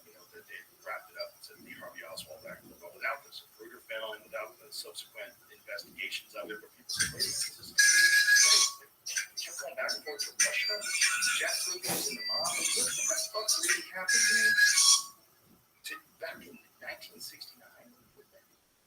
this was an innocent country. It was a different way. People had a much different way of looking at things. Well, the people were innocent, but the government wasn't. They just killed their own president. They just faked the beginning of the Vietnam War, and they were emboldened to fake the moon landing because they had complete control over the media and a public who wanted to believe it, and even people at NASA Command Center couldn't tell the difference between a simulation and real They life. also had a history of faking. Yeah. They had a history of deception. It was a part of the fabric of the organization. They were deceiving all the time. They were deceiving United States citizens all. Well, and they still are. That's the thing about the moon landing and why it's so significant. I mean, let's take a look at the two possibilities. Either they went to the moon on the first attempt and had a schedule. One bill, if you found yourself on today, they can only send astronauts 1,000 distance. Okay. Instead, they did that, came back with war. They lied to the world. They lied to their own people. They embezzled the modern equivalent of $200 billion. They gave them medals of honor for being such good leaders. They printed it on stamps and coins and taught at university. If that's true, that's so much more profound than had they actually done. So one of the greatest events in human history is actually this fate of moon landing. And we have to understand these people are still at large.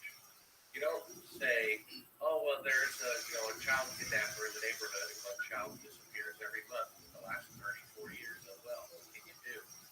These people are in charge right now. They did fake the moon landing. Don't believe me? Go to SitBrown.com. Watch 17 clips for free.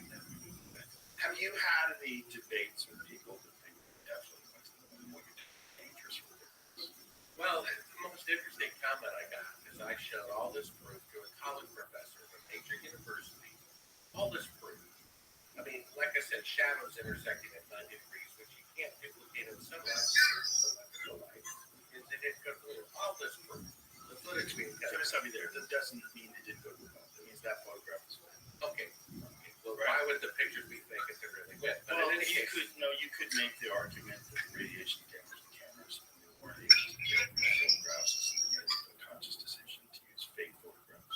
well, I think if you were really going to the moon, you wouldn't dare fake any of it. I think they had a lot more hubris back then. They faked a lot of photographs back then. It's pretty common. I mean, you know the famous one of the Gemini 15, where you see Michael Collins in a simulation where he's doing a drill. He's attached to wires, and then they just use the same image and blacked it out and reversed it. Yeah, so you're saying NASA has a track record of faking space flights before then. Yeah, you're right. Or publicity firms that work for NASA had a limited amount of photos to work with, and they decided to manipulate some so that they could have photos that they didn't have of an actual event which really took place. Well, a spacewalk. But what we have is them faking being halfway. Right, but they do things like the spacewalk. They do things like the Space Center. So Yes. that's where it gets confusing. Well, right? they can't leave the Earth orbit. That's where it gets confusing. Right. So the real problem, the question is, Van Allen radiation belts. Now, Operation Starfish Prime. That was the operation where they detonated a nuke in the radiation belts, right? Didn't they do something like that? Something kooky? They're trying to blow a hole through the radiation I've belts. heard that. I don't know. It's not confirmed. I don't know. Yeah, it's secret squirrel stuff. But what is Operation? Google that. What is Operation Starfish Prime? I remember reading that going, they did. Why? They shot a nuke into space. Starfish Prime is a high-altitude nuclear test conducted by the United States joint effort of the Atomic Energy Commission and the Defense Atomic Support Agency. It was launched from Johnson Atoll on July 9, 1962. Is the largest nuclear test conducted in outer space, and one of the 5 conducted by the U.S. in space. A full rocket carrying a W-49 thermonuclear warhead designed at Los Alamos Scientific Laboratory, and a Mk-2 re-entry vehicle was launched from Johnston Atoll in the Pacific Ocean, about 900 miles west-southwest of Hawaii. The explosion took place at an altitude of 250 miles. Is that essentially like where the space station is? Above a point 19 miles southwest of Johnson Atoll, at a yield of 1.4 megatons. The explosion was about 10 degrees above the horizon, as seen from Hawaii at 11 p.m. Hawaii time. So what was the goal behind this, or at least what was the publicly stated goal behind blowing up a fucking thermonuclear in space? Well, I guess they were trying to see if they could open up the radiation That was in order to go to the moon.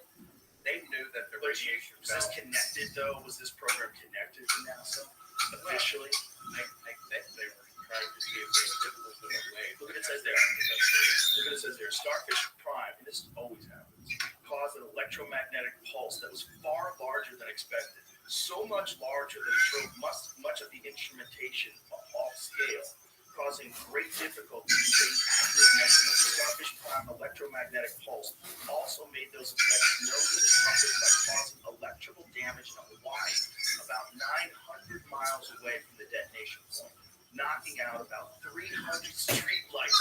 Holy shit! Setting off numerous burglar alarms and damaging a telephone company microwave thing. These boys were wild. They just experimented with a fucking nuclear bomb in space, and it blew out 300 streetlights in Hawaii. Shut up. Imagine your burglar alarm goes off because the fucking government launched a nuke into space. Holy shit. The EMP damage to the microwave plane shut down telephone calls from Hawaii to the other Hawaiian islands. A total of 27 small rockets were launched from Johnson Atoll to obtain experimental data from the Starfish Prime detonation. In addition, a larger number of rocket-borne instruments were launched from Barking Sands, Kauai, in the Hawaiian Islands. A large number of United States military ships and aircraft were operating in support of Starfish Prime in the Johnson Atoll area and across the nearby North Pacific region. A few military ships and aircraft were also positioned in the region of the South Pacific Ocean near Samoan Islands. The location was at the southern end of the magnetic field line of the Earth's magnetic field from the position of the nuclear detonation, an area known as the Southern Conjecture Region for the test. So physics and why they were doing it, though. I'm interested to see that God cares for that.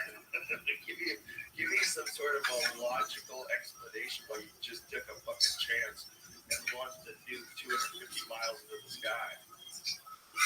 Okay, what they said they were doing? Okay, again, respond to the Soviets' announcement on August 30th, 1961 that they would end a 3-year moratorium on testing.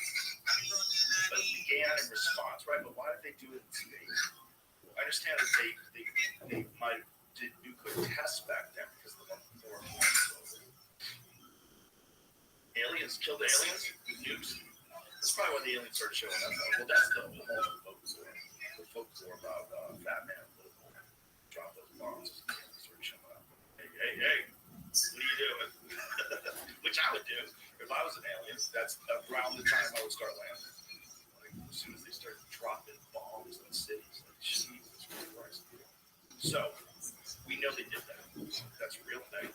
Why they do it? The speculation is that they're trying to open up a portal to make passage to the Van Allen radiation as possible. Now, the people that say that it's easy to go through the Van Allen radiation belts will tell you that there is a donut. It's not a full. It's not like covering the entire sphere of Earth. evenly, that there's openings at the top and the bottom. This is correct. Well, yeah, but then they would have to launch it as much forward south. That's the only way you can do it to get through those holes. That's right. According to NASA's own flight plan, they went directly through the center. That's why they launched in southern Florida to be close to the equator. Okay, so what they would say is that it's not that dangerous, and it's just like being exposed to a few X-rays, and that the people were shielded. Well, it was at Rome.com and watch it. Oh, just you're right there. But you're right there. So I just Yeah, want to give you the I'm just opportunity. saying, What they would say to you, that the clip there is that he's an employee at NASA explaining something that most people don't know, which is above the Earth starting at about 1,000 miles and extending to about 30,000 miles. It's a huge span of radiation. And astronauts can have to go through to the limit and through again back. First he said it's and then he says that the technology for an astronaut to go through it to the limit back and survive has got to be. Let's listen to him say that.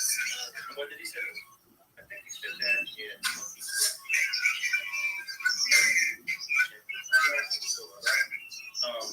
But that would be the argument against. Let's go.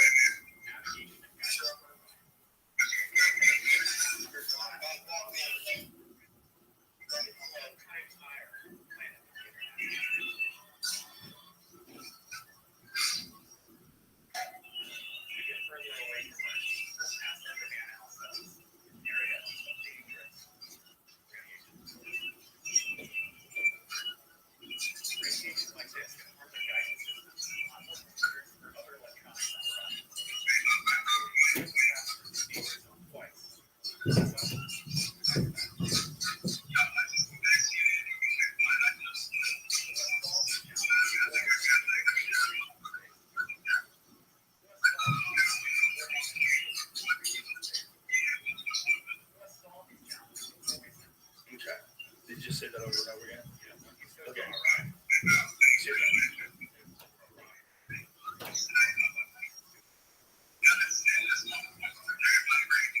what was it? Like I said, we must solve these challenges before we send before this region is space. We talk about sending people beyond their orbit through the radiation. And he says that What's that? Yeah, what is it? You said 2014. And what was this? the Orion project was And what year was this? So the Orion project was a new project was 2014. correct. They were using part of that spacecraft as a part of the mission when they sent mannequins to the radiation belt. He said we must first solve these challenges of radiation protection before we send people from this region of space. Meaning the technology to send an astronaut through the radiation and survive has not been. Well, that's not exactly what he was saying. I see where you're going with this, but what he did say that was it was dangerous radiation. You wrote deadly in all capital letters, but what he was just saying was dangerous. And he specifically talked about instrumentation. He didn't say dangerous in terms of like to people. Right, because that would be more of a clue that they didn't go. Well, it would be a thing that you would go, but hey, how did they do it? And then you'd open up a can of worms. Right. So, He says we must solve these challenges of protecting the astronauts before we send people through this region of space. Meaning, people cannot go through it until the radiation is developed, and it has not yet been developed a way to send astronauts through it and survive in 2014. So if it's not been invented in 2014 yet, then it wasn't invented in 1969. well, I think another thing that's important is that if you're saying that radiation is dangerous to instrumentation, it's going to be dangerous to bodies. Even if you, like I'm saying, even if you don't say that, even if you're not saying that, he did say people before he said people, but you could say, imply, not saying this is true, but by what he's saying, that what he said is instrumentation, yeah, it's not dangerous. But they also include people before we send people through this region of Right, space. but it could be because they would lose their instrumentation. You could interpret that. I'm just trying to be as generous as possible. You're overly generous. They're I'm trying generous. to. So what is this, Jess? This is from Reddit. Okay, here it is. this. My name is Kelly Smith, and I work on navigation and guides for Orion. Before we can send astronauts in space on Orion, we have to test all the systems. Only one way to know if we got it right: fly it into space. For Orion's first flight, no astronauts will be aboard. The spacecraft is loaded with sensors to record and measure all aspects of the flight in every detail. We're headed 3,600 miles above Earth, 15 times higher from the planet than the International Space Station. As we get further away from Earth, we'll pass through the Van Allen belts, an area of dangerous radiation. Radiation like this can harm the guidance systems, onboard computers, or other electronics on Orion. Naturally, we have to pass through this danger zone twice, once up and once back. But Orion has protection. Shielding will be put to the test as the vehicle cuts through the waves of radiation. Sensors aboard will record radiation levels for scientists to study. We must solve these challenges before we send people through this region of space. So the challenges have not been solved in 2014. So how could they have been solved in 1969? Well, the thing is, even if they did solve it back then, how did they do it? This is the question. This is what we know about the spaceship. What we know about the Apollo 11.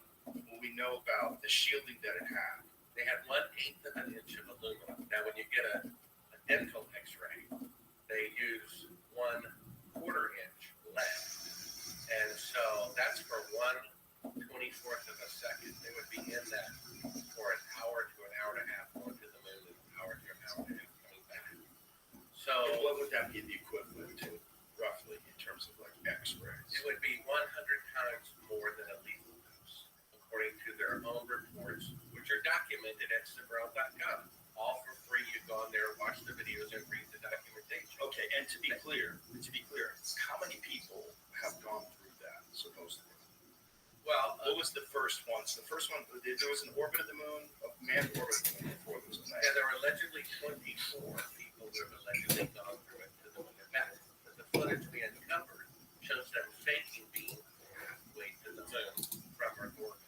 So it proves that they could not even go halfway to the moon because they're faking halfway to the moon. But whatever that footage was, though, in all fairness, that footage wasn't released, right? That footage was found footage, correct? That was outtakes of them faking being halfway to the moon, which even my greatest critic agrees that is them faking being halfway to the moon.